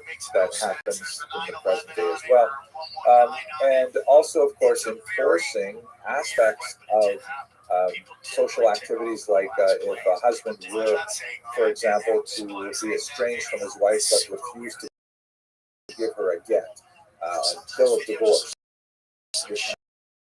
There's tremendous consequences. The wife cannot remarry under such circumstances. The husband also cannot remarry, but there are, for our discussion today, but make it a little bit more easy for him to nevertheless continue with his life. If he moves from one town to another, then the Council of Lands would be able to track him and to report to the town that he comes to that he should suffer ostracism and so on for what he failed to do or did in some other town. So the Council of Lands was actually a remarkable, almost a state within a state for this minority. Many historians, like Shimon Dubno in particular, looked at it as really a high point, as an ideal of Jewish self-government in the period. So in many ways, Jews had a remarkably safe and comfortable existence in the regions of the Polish-Lithuanian Commonwealth, including Ukraine, so much so that they used to refer to the land of Poland, in Yiddish Poland, as a place where they would rest, which is actually what the word means in Hebrew. Polin means here we will rest. But finally, after the persecutions that they had endured in Western Europe, many Jews felt that Poland was this paradise for them. Poland writ large, meaning the entire region, including the Ukrainian area that was dominated by the Poles. And so for a certain period of time, some centuries really, Jews actually enjoyed their existence in Poland tremendously. The Chmielnicki rebellion would be a dramatic turnaround for them, a phenomenal persecution and upheaval and disruption that would color their memory of Poland for centuries to come. Let's look at the economic status of Jews in the Council, in the Polish-Lithuanian Commonwealth, which would be extremely important for understanding the basis of the uprising. Here is a remarkable early 20th century representation of a typical Ukrainian spectma, an inn, which was an institution that was actually dominated by Jews for a very pragmatic economic reason. Let us recall that in Ukraine, for most of its history, really up until the 20th century, the vast majority of the population were agrarian, living in the very rich farmlands, the black soil Chernozem of the region, but Jews tended to live in the small villages where they tended to provide a whole variety of commercial services. To a certain degree, small money lending. We definitely were not really at the scope that we saw earlier in the medieval period in Ashkenaz. Lots of commerce, lots of small trade, like in spoons and forks and simple things like that. but one of the areas in which there was a certain popular demand was in the distillation and sale of alcohol. So let us understand what's going on in Ukraine in particular. The region was multi-ethnic. The vast majority of the population were basically Ukrainian farmers. Ukrainians are a Slavic people. Religiously, they are predominantly Orthodox in rite, although to the west of Ukraine, a Uniate church was formed in which they kept the Orthodox rite, but they owed allegiance to the Pope in Rome, a Catholic hierarchy. This particularly in the region of Virginia, Galicia, Galicia in particular, towns of Rabbi, for example, are right in the heart of that Eastern Catholic region. Whereas most Ukrainians were actually Orthodox. This will actually play into our discussion here. They were, however, basically landed serfs, and they were literally owned in that capacity by Polish landlords who largely lived far away to the north, in Poland in particular. The Polish landlords would own these huge tracts of land called latifundia, and they would be the ones who would derive most of the profit from these lands. Now, the difficult aspect for the Poles was how do they manage these massive latifundia upon which many Ukrainians are essentially working the land. That's where the Jews come in. So the Jews are migrating to this region, and they are receiving charters from Polish noblemen and Polish kings to be involved in various activities. Some of the earliest activities involved their role as minters, meaning they're literally making money, like making coins. Some of the earliest coins that we have from Poland are actually written in Hebrew characters, referring to King Neshko and things like that. Rather remarkable. Because the Jews brought with them a lot of economic expertise that they have developed in Western Europe. Jews were overwhelmingly literate, they were numerate, they tended to live in villages and towns, so they were engaged much more in kind of like information work and things that involved the mind as opposed to the back. Very few of them were involved in actually dealing with agriculture. They're much more involved in more urban types of economic activity. One of those was the distillation and sale of alcohol, which was frequently given to Jewish communities as an exclusive right called proprietary. So this is something that the Polish noblemen would grant to the Jews and give them the exclusive right to do so, the monopoly to do so, because then the Polish noblemen could tax that activity much more effectively. And they banned the production of moonshine, samahon, things like that, rather directing it through Jewish auspices, which were frequently conducted in these taverns, these inns, as you see in this particular picture here, where you have, the very, typical types of activity. There's a Jew standing behind the bar who is, pouring a drink of vodka, and you have another Jew involved in music, also very classic Jewish occupation, and then you have well-dressed Ukrainians who are coming to enjoy the environment of the tavern. Now, this becomes especially problematic for reasons that I'm going to describe right now. I described how the Ukrainians are living primarily on these big latifundia. There is, of course, a much smaller Ukrainian urban class that is literate and that is numerate and so on. It's a professional class, but it is really a small slice of the population. Overwhelmingly, they are agrarianists, agriculturalists. The Jews are brought in not only to engage in propanatsia, as shown in this image, or as klezmer musicians, but they are brought in to be middlemen. They're brought in by the Poles to manage these large estates and to collect the income, which is then taxed by the nobleman. And this was done through a system called the arenda. The practitioners were called arrendators, and it's really basically something which is called in Western Europe tax farming, and it goes basically like this. You'll recall how we discussed the sort of feudal aspect of Jewish structure, of really social study and structure in general, that people were grouped into their caste-like classes, like peasants as a whole, noblemen as a whole, and Jews had their own little box as well. Rather than being addressed as individuals, they were dealt with as a community.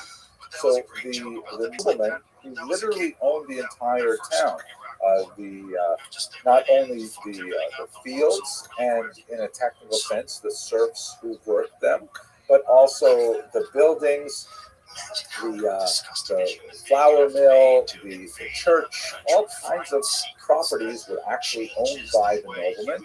And the nobleman would essentially say to the Jews, listen, I don't want to live way out in right bank Ukraine. I want to live here in Warsaw, where I have a lot of my other Polish noble friends.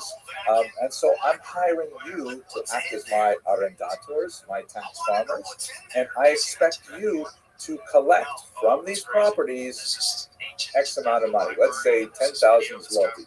I expect you to collect over the next year 10,000 zloty from my latifundiers. And this would be something that could be delivered as the demands of the entire community. They would have a representative of the Kahal, the Kehila, who would be negotiating with the nobleman, the Poretz. And the nobleman would say, okay, I want 1,000 zloty from the territory. You can collect it any way you want. If necessary, I will back you up with my armed forces, but that's what you have to do. So the Jews would say, all right, fine, we'll negotiate that amount, 10,000. They would go back, and then they would have to find the way to collect 10,000 from the Ukrainian peasants. Obviously, a large portion of that would be in terms of agricultural output, in terms of grain.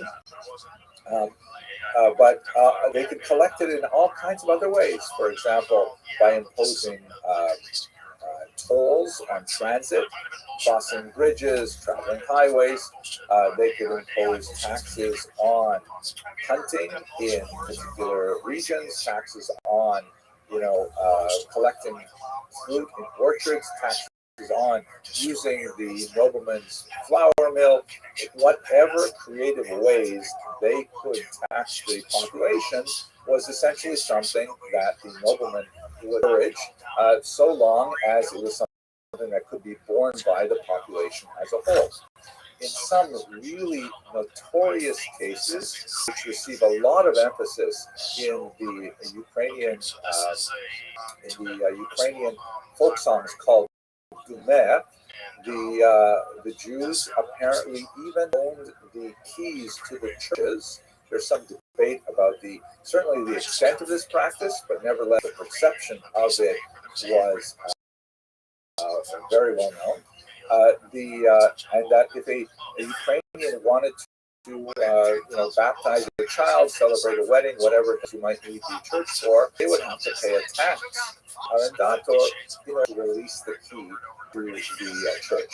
Now you can imagine that this must have been a very difficult system to exist under for all parties, really.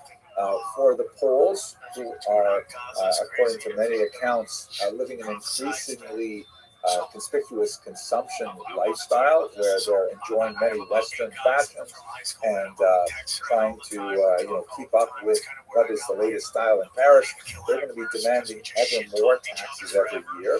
This is, I think, a reality of life that when you can charge more, you will. The Ukrainians have to deal with a greater debt load, and the Jews, who are the tax collectors essentially, have the difficult situation of trying to exact that amount from the local population and then transmit it to the nobleman. And by the way, I should mention one fact about tax farming. The Jews have to be paid as well for their services, and the way they are paid is whatever above and beyond they are able to collect in taxes, that's what they can keep for themselves.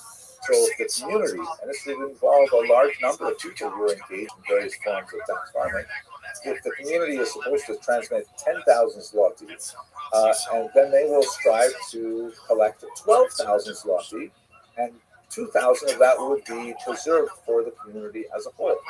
The arenda, in other words, was an exploitative economic system that was directed by the whims of the noblemen in Poland, but the Jews were the front-facing aspect of the entire enterprise, and a very difficult one it must have been. Shimon Dugno described this as being caught between hammer and anvil, which I think is a very apt metaphor. The Polish demand, the anvil being the Ukrainian peasantry, and the Jews are sitting in this very difficult situation.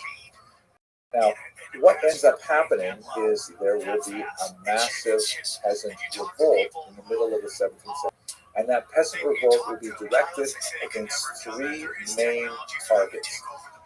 The rebellion was led by a man named Bogdan Khmelnytsky. You can see here that his followers were the so-called Kozakai, or Cossacks. Who were these Cossacks? Cossacks, or Kozakai, to use the Ukrainian pronunciation, were basically Ukrainian peasants who had, for one reason or another, abandoned their traditional lands and had migrated to places where they were out of reach of the Polish latifundia. Since they, as serfs, were technically owned by the noblemen, and their refusal to labor under this system was a type of rebellion, they were essentially a type of outlaws, and they engaged in a variety of freebooting and banditry-like activities.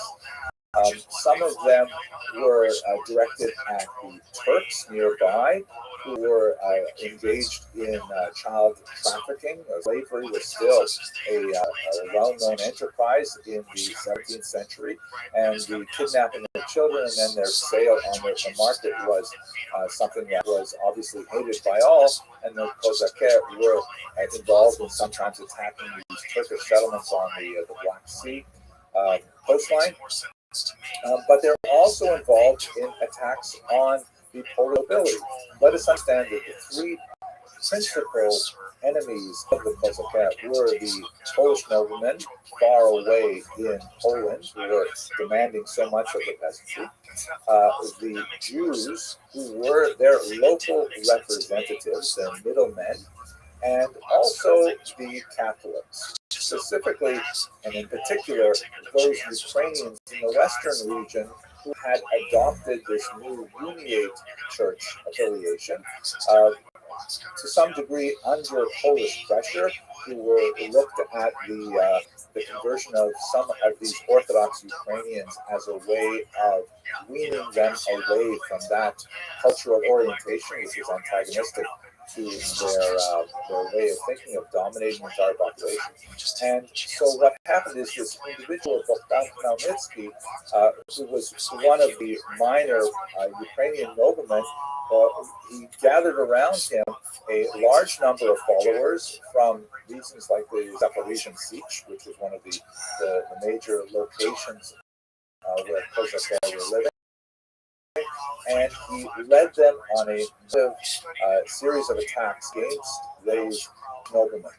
The attacks, of course, had to make their way through right bank Ukraine up towards Poland in order to achieve their objective, and they actually ultimately achieved their objective, created their own state at the time. But of course, on the way, they are wreaking tremendous havoc against Jewish communities. This became what was known as, in Hebrew, the Gezerat Tafetat, the decree of 1648-49, which was an absolutely horrific period of awful pogroms, which are recorded in a series of chronicles from the era, including most famously Nathan of Hanover's Abyss of Despair, Yevon Metzulah, which was a terrible, highly evocative description of these pogroms, these attacks on local Jewish populations, which are described in such emotive and powerful language. And this was a period of tremendous Ukrainian violence directed against the Jewish population. But surprisingly, most people who have a passing familiarity with Ukrainian history will, look to this period as one of great devastation and of great anti-Semitic activity. But if you actually read Nathan of Hanover, you'll see that he describes much of the uprising as a reaction to the economic conditions under which Ukrainians were living. In other words, he hardly soft pedals the anti-Semitic attacks on Jews. In fact, his descriptions, the details, grisly descriptions of the violence are really heartrending. But he also, applies blame to the Jews who were engaged in exploitative economic practices, which Nathan of Hanover argues was a major cause of Ukrainian dissent to begin with. And let us recall that Jews are living in Ukraine by this time, certainly since the 13th and 14th century. So they've been there largely living in peace for 200-300 years before this uprising occurred. There will be more of these uprisings in the future, including the 1768 Haganah uprising, which was similar in nature, and the massacres in Uman, where Nachman of Rothschild would later choose to be buried because he wants to be close to those Jews who were killed in similar uprisings, and it would become a trope in Ukrainian Jewish history of Ukrainian violence directed against Jews. But if you look at it from the perspective of the chroniclers, although they clearly have an interest in describing the pogroms with a tremendous amount of emotive value, they're similarly still discussing the economic roots of this particular uprising. Now, what about how many Jews died in this uprising led by Rothschild? If you recall Stella Baron's depiction of the lachrymose view of Jewish history, particularly when you're viewing Jewish history from a post-Holocaust perspective, one tends to see an inflation of numbers beyond what is logically possible for Ukraine. The number 100,000 dead is frequently used by not only 17th, 18th century commentators, but even by 19th and 20th century historians. And it's largely based on sloppy scholarship. First of all, the 17th century commentators had no way of actually calculating those demographic numbers. They simply didn't have the tools at their disposal to actually figure out how many people were even living there to begin with. And later on, you see this 100,000 number, balloon to sometimes 250 and even 500,000 deaths. Now, none of this is possible because, as Dr. Stamfer has clearly demonstrated, there were only 40,000 Jews living in right bank Ukraine by 1648.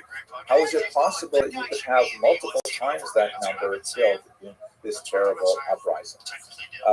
Furthermore, as Dr. Stamfer demonstrates, after 1648-49, when the situation begins to calm down again, the Jewish communities begin to bounce back fairly quickly.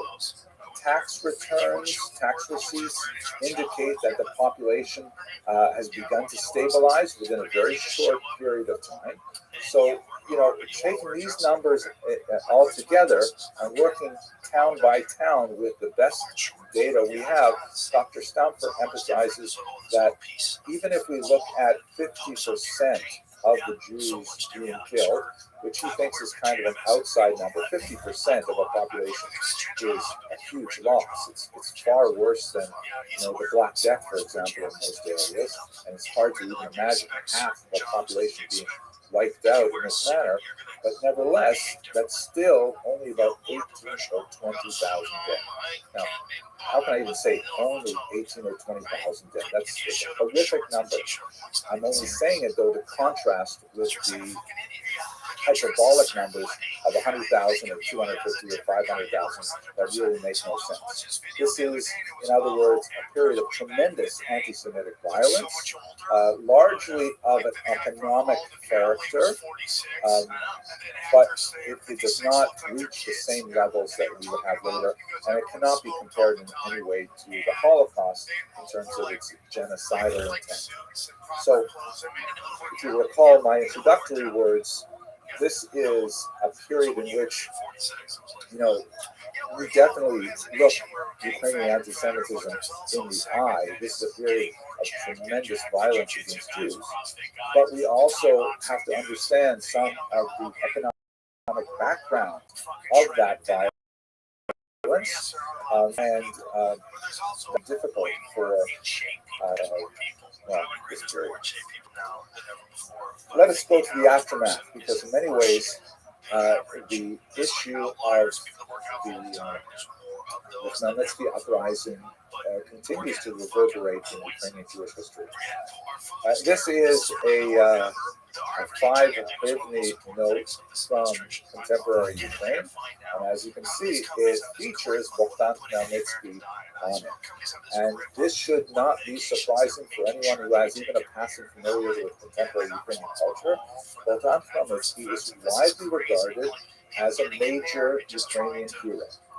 This is because, on a surface level, he was able to wrest Ukraine from Polish control, and for a brief time actually create an independent state of Ukraine in the middle of the 17th century. The Cossack state was, of course, supported by these freebooting cowboy-like individuals called the Kozaké, and so Cossacks as a whole are kind of like a major heroic image in Ukrainian minds. Jews, of course, look at Bogdan Khmelnytsky with revulsion. I remember in my first trip to Ukraine, when I first met someone who was dressed, and this happens in contemporary Ukraine, he was dressed in contemporary Ukrainian costume with the traditional walrus mustache and the embroidered shirt and things like that. Felt real fear. I said, "Oh my gosh, a Cossack!"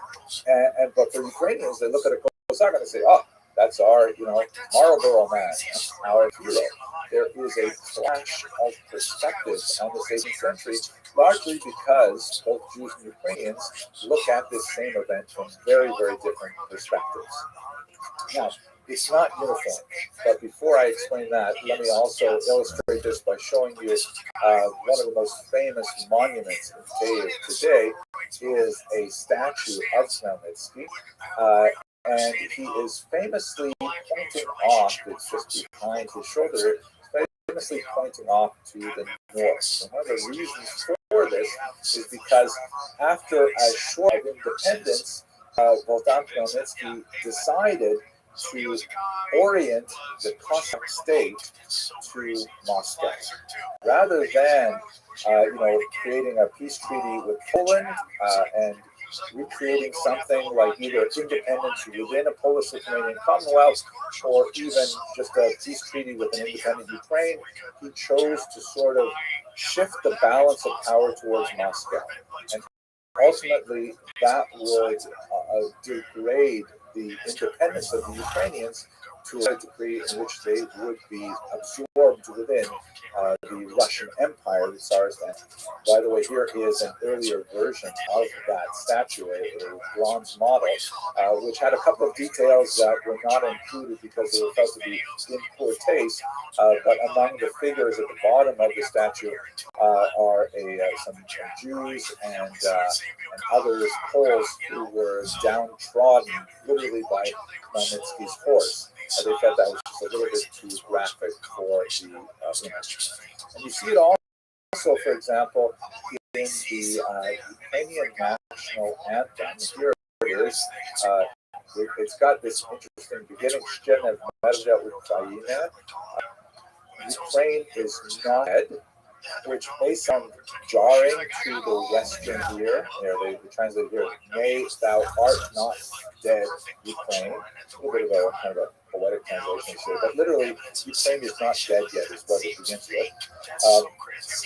The Poles have a similar kind of refrain, and even the Jews in Hatikva, we had Odlo Avda Tikvatenu, right? Our hope is not yet lost. So it's not an uncommon trope during the national uprising. But a look at the very end of the national anthem, which refers to Ukrainian as Bratia, Kozatskohu Rodu. How do they translate it? Okay, it literally is translated as brothers, the Cossack people. They translate here poetically as ourselves proud Cossacks are. The literal translation is that we're all Cossack brothers. I don't know how many Jews actually feel like Cossack brothers. That seems so foreign to them, but they're not alone. Here are the original lyrics of the poem that inspired the national anthem. And if you look at the last stanza that I've shown here, there's actually another stanza that I didn't squeeze on. There's this lament. Oy Bogdan, Bogdan.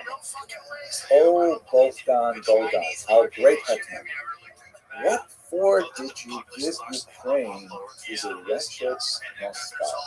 Why did you give us to Moscow? Why did you forfeit our sovereignty for the Russians? There is a strong thread among many intellectuals in the 18th, 19th century and later, including some very, very harsh words from the great poet Taras Shevchenko regarding this decision of Khmelnytsky to orient Ukraine to Moscow. So it's a complex story altogether from the perspective of Ukrainians, from the perspective of Jews, and from a global perspective as we meditate upon this 17th century in the 21st. Thank you very much for your engagement. Have a good day. The turrets where they shoot arrows from, that's facing inward. Inward, not outward. Not like to guard people from coming over the wall that way. It's the other way. Yeah. It's like, okay, who designed this? What are you doing? What are you trying to accomplish? Why would you Let us continue our discussion of the history of the Jews of Ashkenaz by looking at a really important movement of the 17th century that had remarkable repercussions really for the next 200 years easily, and then I'd say even into the present day in certain areas. Specifically speaking about the neo-messianic movement of Shabbatai Tzvi, shown here in this background image, and also to some degree of a successor movement of Jacob Frank that has some significant differences, but in many ways fused to the same Shabbatai Tzvi. And just while we're on this image, have a look at the Shane upon him, the visage of Shabbatai Tzvi, and on the right you can see there are some strange sort of scratches. One of those words looks like the word Ezekiel, Chezkel. Hard to make out the rest of them. I think what happens quite often in the Christian iconography of the Shabbatai Tzvi movement, I'm going to show you several examples of this, where his story was actually big news for the entirety of Europe, really, in the Eastern Mediterranean, and we have lots of examples of Christian publications talking about Shabbatai Tzvi because it was really quite a novel thing to suggest that the Jews had produced another Messiah and that he had gathered a large following, and so all of Europe really watched this with great interest. But let us try and understand first some of the intellectual, political, and technological background to this really important movement that reverberated throughout the 17th century. I think the most important thing for us to start with is the dramatic rise in Kabbalistic study that occurred in the city of Tzfat in northern Israel, Safed, northern Israel, in the 16th century, prior to the advent of Shabbat Tzvi. Perhaps the word advent inappropriately. There's, everything is connected. The great expulsion of Jews in 1492, and the subsequent slow emigration of Portuguese Jews after the forced conversion of 1497. This had a dramatic impact on all aspects of Jewish life in Europe, certainly on a demographic level, with the huge numbers of Jewish refugees fleeing the Iberian Peninsula and desperately seeking solace and refuge elsewhere in Europe, and also in the New World. Ultimately, even where I'm sitting right now, New York City, with its great reserve of Jewish population, is directly related to the refugees from the Iberian Peninsula. It also represented a huge religious upheaval, a split in the earth theologically for many Jews who regarded Spain as such a major important center of the Jewish diaspora, and to see it turned upside down after having created so many phenomenal works of religious literature and other works, that many Jews were convinced that the Messiah was right at hand, right? 1492. Convinced that something this devastating could not happen unless we were living the Ikvesa, the Mashiach, in the footsteps of the Messiah. When you can hear the footsteps of the Messiah approaching, that we're talking really about being on the cusp of a brand new era. One of the focal points of this energy was undoubtedly this northern city of Tzfat in Israel, which has recently been opened up to Jewish migration by the Ottomans, who controlled the land of Israel at the time. And they instituted some favorable tax policies that attracted Jewish merchants, particularly textile merchants. And it was a site of significant attraction to a lot of these refugees from the Iberian Peninsula, including the family of Rabbi Moshe Cordovero, one of the early Kabbalists who ultimately settled here in Tzfat. There was also kind of like a specifically spiritual attraction to Tzfat as well, because the graves of many of the righteous individuals of the distant Talmudic past had been identified in the environs of Tzfat, and so many Jews moved there to be close to those holy sites. It's a little bit like what we talked about in the very first lecture, or perhaps it was the second, the centrality of a cemetery as being kind of like a central center where Jews are drawn to it, not the centripetal center of Jewish migration. That's certainly true of the holy graves of Tzfat. And of course, once a lot of these Kabbalists in particular moved to Tzfat, creating cemeteries like this famous one with their characteristic blue stone or blue painted stone, blue being a color associated with warding off the evil eye, not quite the shade of the background behind me, but you sort of get the idea. These graves in turn also attracted tremendous pilgrims and so on.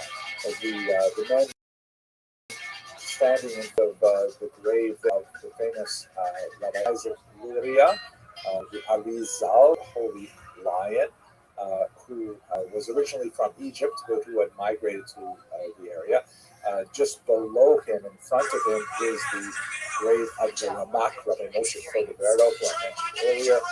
Up on the top right, you see the marker for Rabbi Shlomo Alphabets, the father-in-law and teacher of the Ramak, and also the composer, among other things, of the famous Lecha Dodi hymn that is read every Friday night in synagogue.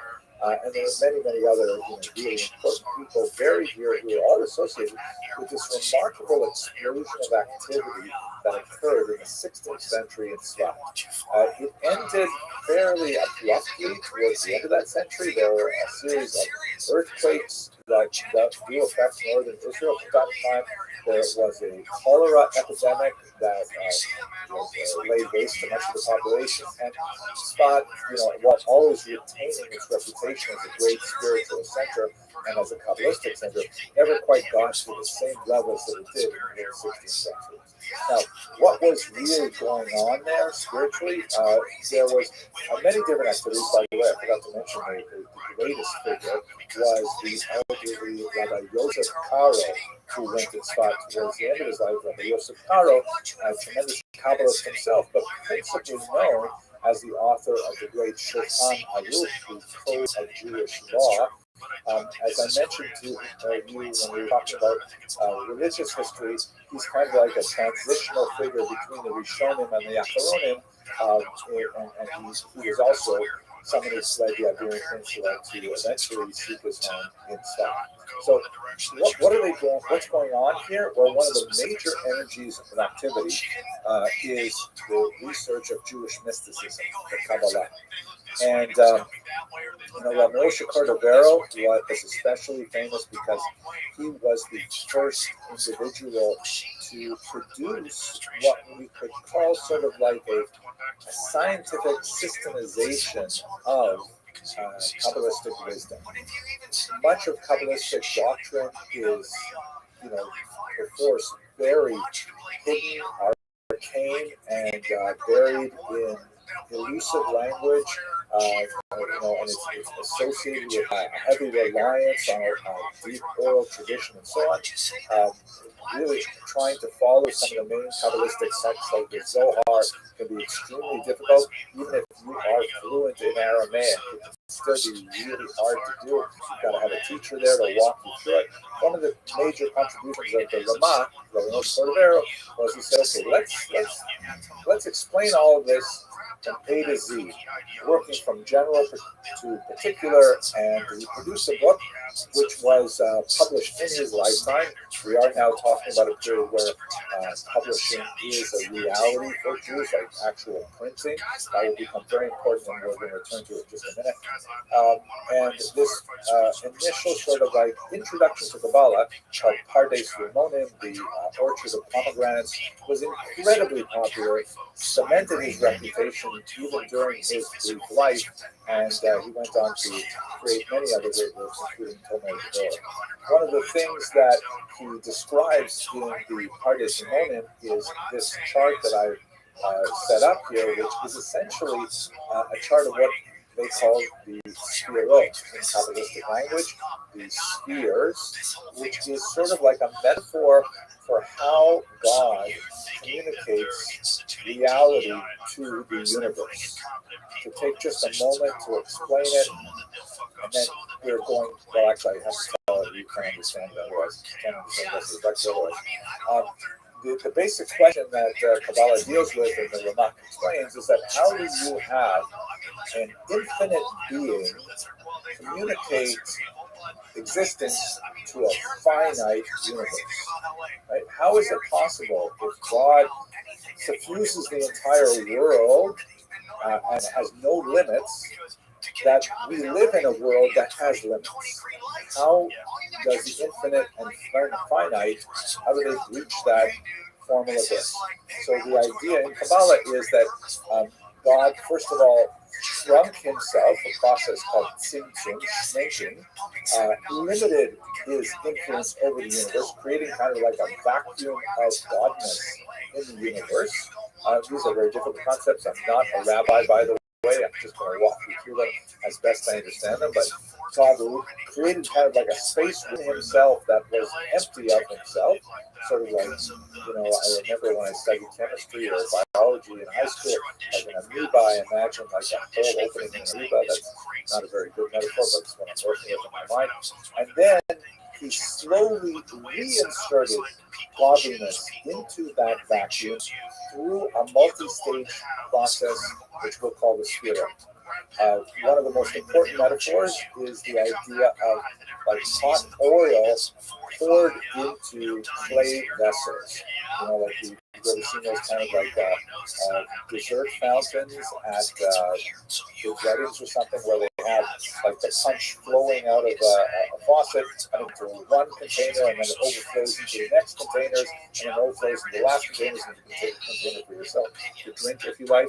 So that's kind of like the idea. The hot oil pours into one of these containers, called a keli, which is essentially a model for the spirot, and then it overflows into the next keli, into the next keli, and so on, until you get to our world at the bottom, which is the repository of all of these emanations. Another way to look at it is, you can't look at the sun with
because it was simply too hot, too intense, and each of those kelim, those containers, shattered. So as it were, in the Arizal's conception, the oil came into the first keli, and then it exploded, and the mixture of oil and the destroyed keli fell into the next one, and then it shattered as well, and this happened all the way down until finally you get to the 10th keli, and the heat of the oil is sufficiently reduced, and it's also mixed with the actual material of the broken vessels that it's able to exist in this world. So that's the doctrine known as Shvirat HaKelim, the destruction of the vessels.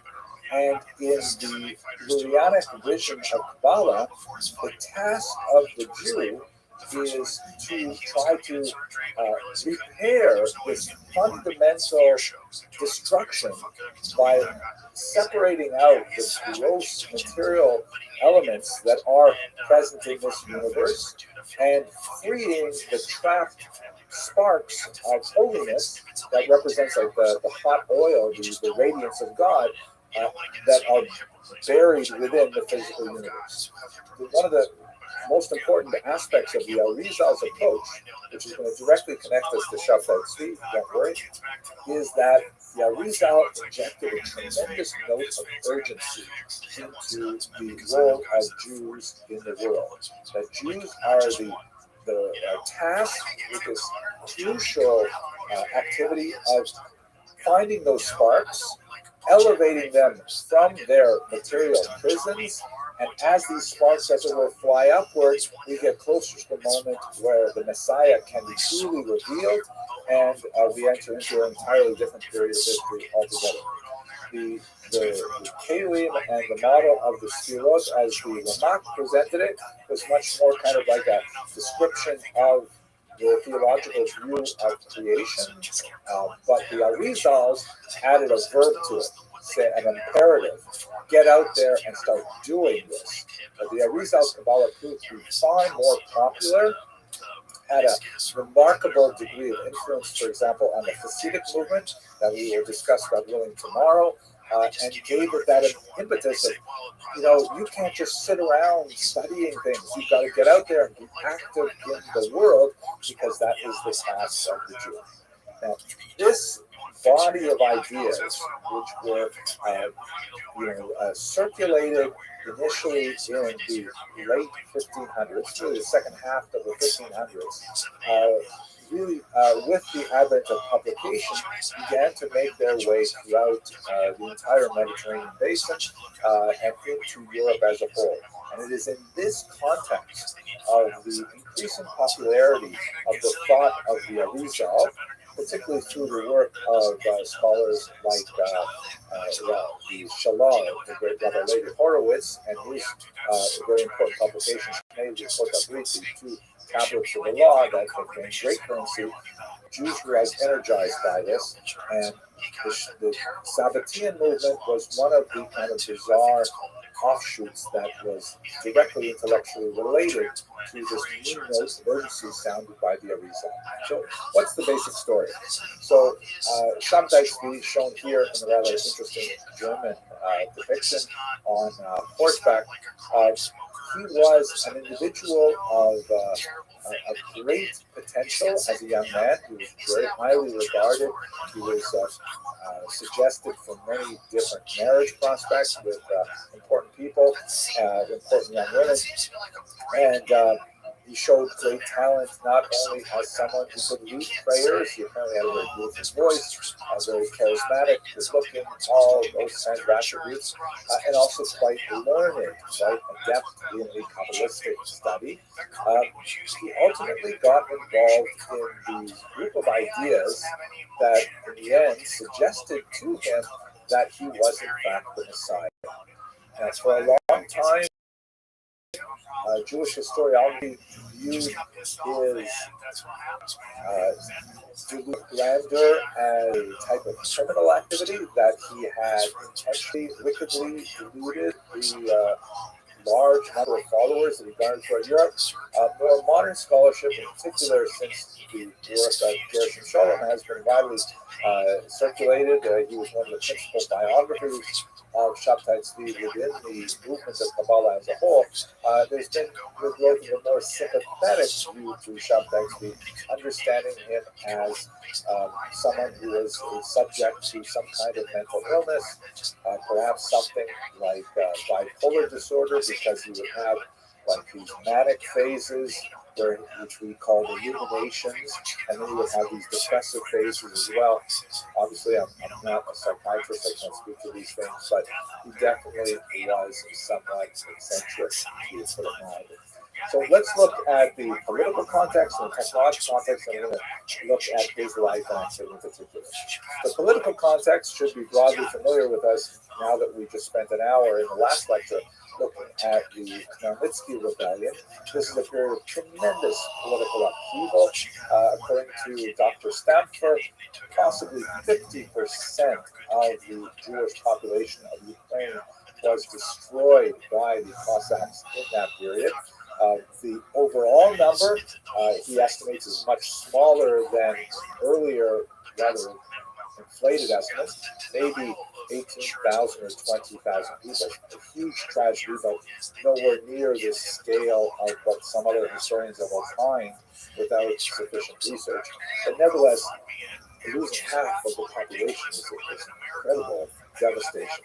A large number of displaced populations were dispersed through Europe.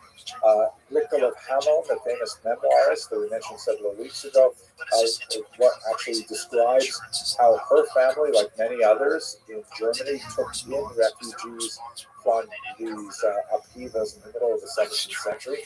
And Shabtai Tzvi's main activity really occurred in the 2 decades following this tremendous peasant upheaval in the 17th century that had such havoc wreaked on the Jewish world.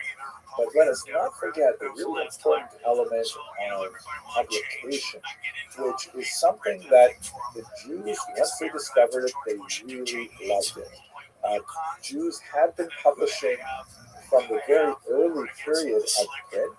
In fact, there are some possibility that it was actually Jews in Provençal who even invented movable type, which was a key element in the technology necessary of efficient printing. But although that particular thread has not been completely developed, we do know that by the late 15th century, Jews were already publishing many titles, including the Talmud, and in the 16th century, in Venice in particular, publishing just exploded for Jews. Jews rushed to it, and because it was great, right? It meant that all of a sudden, all of these works which had previously only existed in manuscript and could only be copied laboriously and expensively by professional scribes, and then they were very fragile, easy to lose, and if they were seized by the church, as happened several times, they could easily be burnt and hard to replace. But with publication, with printing, all of a sudden the price drops out the bottom, that no longer are we talking about, like these contemporary terms, a Torah scroll, I think, costs about $50,000 to produce because of all the man hours that go into actually writing the scroll out. Whereas you can go to a Judaica bookstore and buy the same information for $10, $15. I mean, it's a tiny fraction of the overall cost, and Jews love the idea of being able to read so much more. So over the next few centuries, Jews become passionate purchasers of books. They really become the al-Kitab, the people of the book at that point. Previously, before that, they were the people of the scroll, I guess, the people of the manuscript. And works like this one here, the Shnei L'Sot become extremely popular, and ideas circulate with accelerating rapidity throughout the 17th century and onwards. This also has tremendous impact on the democratization of knowledge. So once information can be distributed at a much lower cost, it becomes accessible both in terms of an expanded range of classes of people, but also to women as well. Women who, were typically much more literate than non-Jews historically, but generally not as literate as their menfolk. They typically would be literate in the vernacular, like Yiddish, but less so in the language of the state, and less so in the religious languages of Hebrew or Aramaic. Only very exceptional women could make out more than, let's say, perhaps the prayer book. In fact, in Ashkenazi synagogues, it was very common to have one educated woman sitting in the women's section of synagogue and repeating the Torah reading, or if there was a sermon in Hebrew or something like that, repeating it to the less educated women who had no access to Hebrew whatsoever.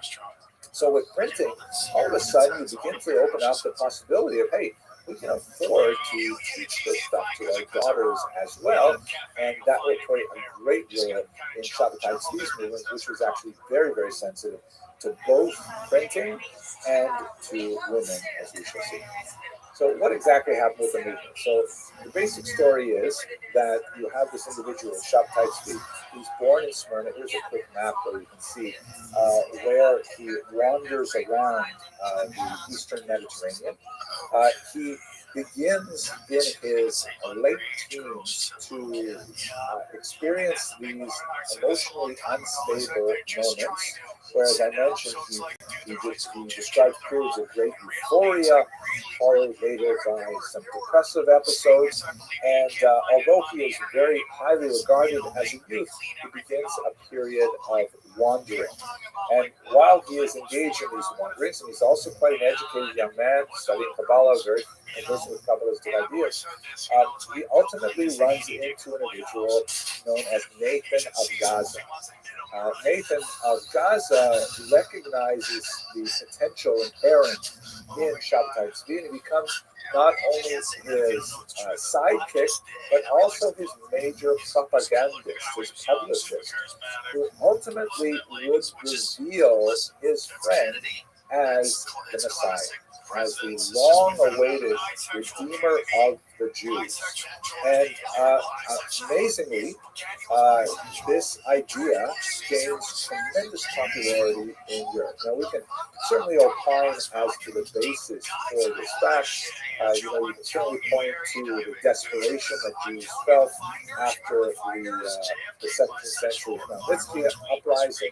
You can point also to the influence of the Kabbalah of the Arizal. Certainly, Jews have been at this now for 100 years since the Arizal, and maybe it's time already that since the Arizal's teachings have been revealed to the world, another century has passed, and now it's actually coming to fruition. You can point to the rapid change in society that's happening all over Europe. Non-Jewish society in particular is going through many changes in the 17th century, and this all comes together, and Shabtai Tzvi actually attains a significant following, sometimes among very well-respected figures in Cairo and in Jerusalem, and he eventually, perhaps egged on further by Nathan of Gaza, he believes it all the more himself, proclaiming himself as Messiah, making all kinds of interesting proclamations about his life and so on. He goes through several phases as his, let's say, dementia grows and grows. He engages in ever more bizarre activities. For example, claiming that he can levitate, claiming that he has the power of Bitzot Haderech, right? The shrinking of distances, his ability to transport himself or teleport himself from place to place. You can see a woodcut that's labeled Shabbatai Tzvi, the false Messiah, and attributes to him some of the many activities that he's engaged in. He also engages in a heavy antinomian campaign that we're going to have to explore right now. Here is one of the prayer books that were composed by his followers associated with his new teachings. What were actually the teachings of Shabtai Tzvi? Well, the first is obviously the notion of messianism, that he has come to actually represent the end of history and the beginning of a totally new era. That messianism is precipitated by an adherence to antinomianism, which literally means opposing lawfulness, right? Nomos meaning like law in Greek, and antinomos. And when it was kind of like moderate, his antinomianism was expressed in things like the nullification of fast days. You have, of course, the famous fast of the 9th of Av, which occurs usually in late summer, that corresponds to the destruction of the temples in Jewish thought and the exile of the Jews. But in Jewish thought, that fast day will be transformed into a day of gladness and feasting in the era of the Messiah. And so Shabtai Tzvi says, okay, that's it. 9th of Av is now a feast day. So for his followers, this was great, although it was a very radical kind of thing for those who were less positively inclined to his teachings. Other antinomian activities were considerably stranger. Like, for example, his insistence on entry into a synagogue one Sabbath that he was denied access to. He used an axe to break down the door on the Sabbath, a clear transgression of the Sabbath. Once present in the synagogue, he essentially took over functions, would call up women to the Bima for an Aliyah, which was another aspect of his thought. He was extremely egalitarian. He really looked to women as a great source of his movement, and it's hard to gauge exactly how much that contributed to his overall popularity, but many of the things which he proposed were later actually adopted by more liberal movements in 19th and 20th century, in particular Judaism. He would, speaking of women, he was actually married several times. It's quite likely that the first two weddings were never consummated, that may have something to do with his mental illness in way or another. He later, however, married an orphan woman who had some kind of a checkered past. There were some questions about, her level of promiscuity prior to meeting Shabtai Tzvi. This actually appealed to him because there is, of course, a couple of prophetic characters who marry women similarly accused in the Bible. She was actually an orphan from the Khmelnytsky rebellion itself, which distinctly appealed to Shabtai Tzvi. She proved to be his most devoted supporter, and we'll meet her in a moment. He also at one point actually married a Torah school. That is exactly what I mean by what I said. He actually performed or had performed a marriage ceremony between himself as the groom and an inanimate object, the Torah scroll, however holy, as the bride. You get a sense of just how wild this went. Later on, there were credible rumors, although certainly inflated because of their salacious nature, of a widespread activity, especially among his followers, of what was called Avera Lishma, which means sinning for the right reasons.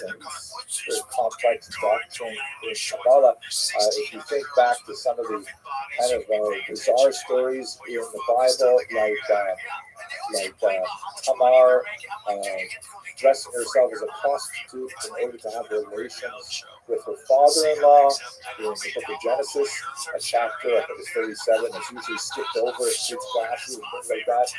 And this idea that even for, or on a lesser level, Rebecca, deceiving her husband Isaac in order to make sure that Jacob gets the blessing rather than his brother Esau. So difficult discussion theologically, but his followers definitely picked up on this idea of a very Lishma and used it principally to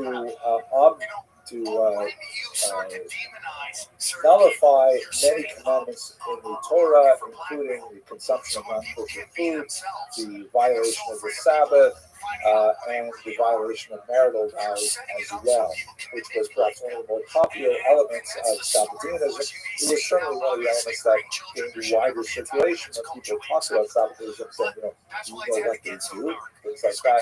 So that was definitely part of the story surrounding it. He was open to change in a very big way, not only in terms of his own Sabbatean message, but as I mentioned, when he would take over synagogues, he would demand that rather than reading from that Sefer Torah, which was okay for him to be married to, but not okay to be read from publicly, and he would demand that people use the newfangled printed Chumash, the printed Sefer Torah, rather than the old style scroll. Now, as he's moving on his career, his mania increases.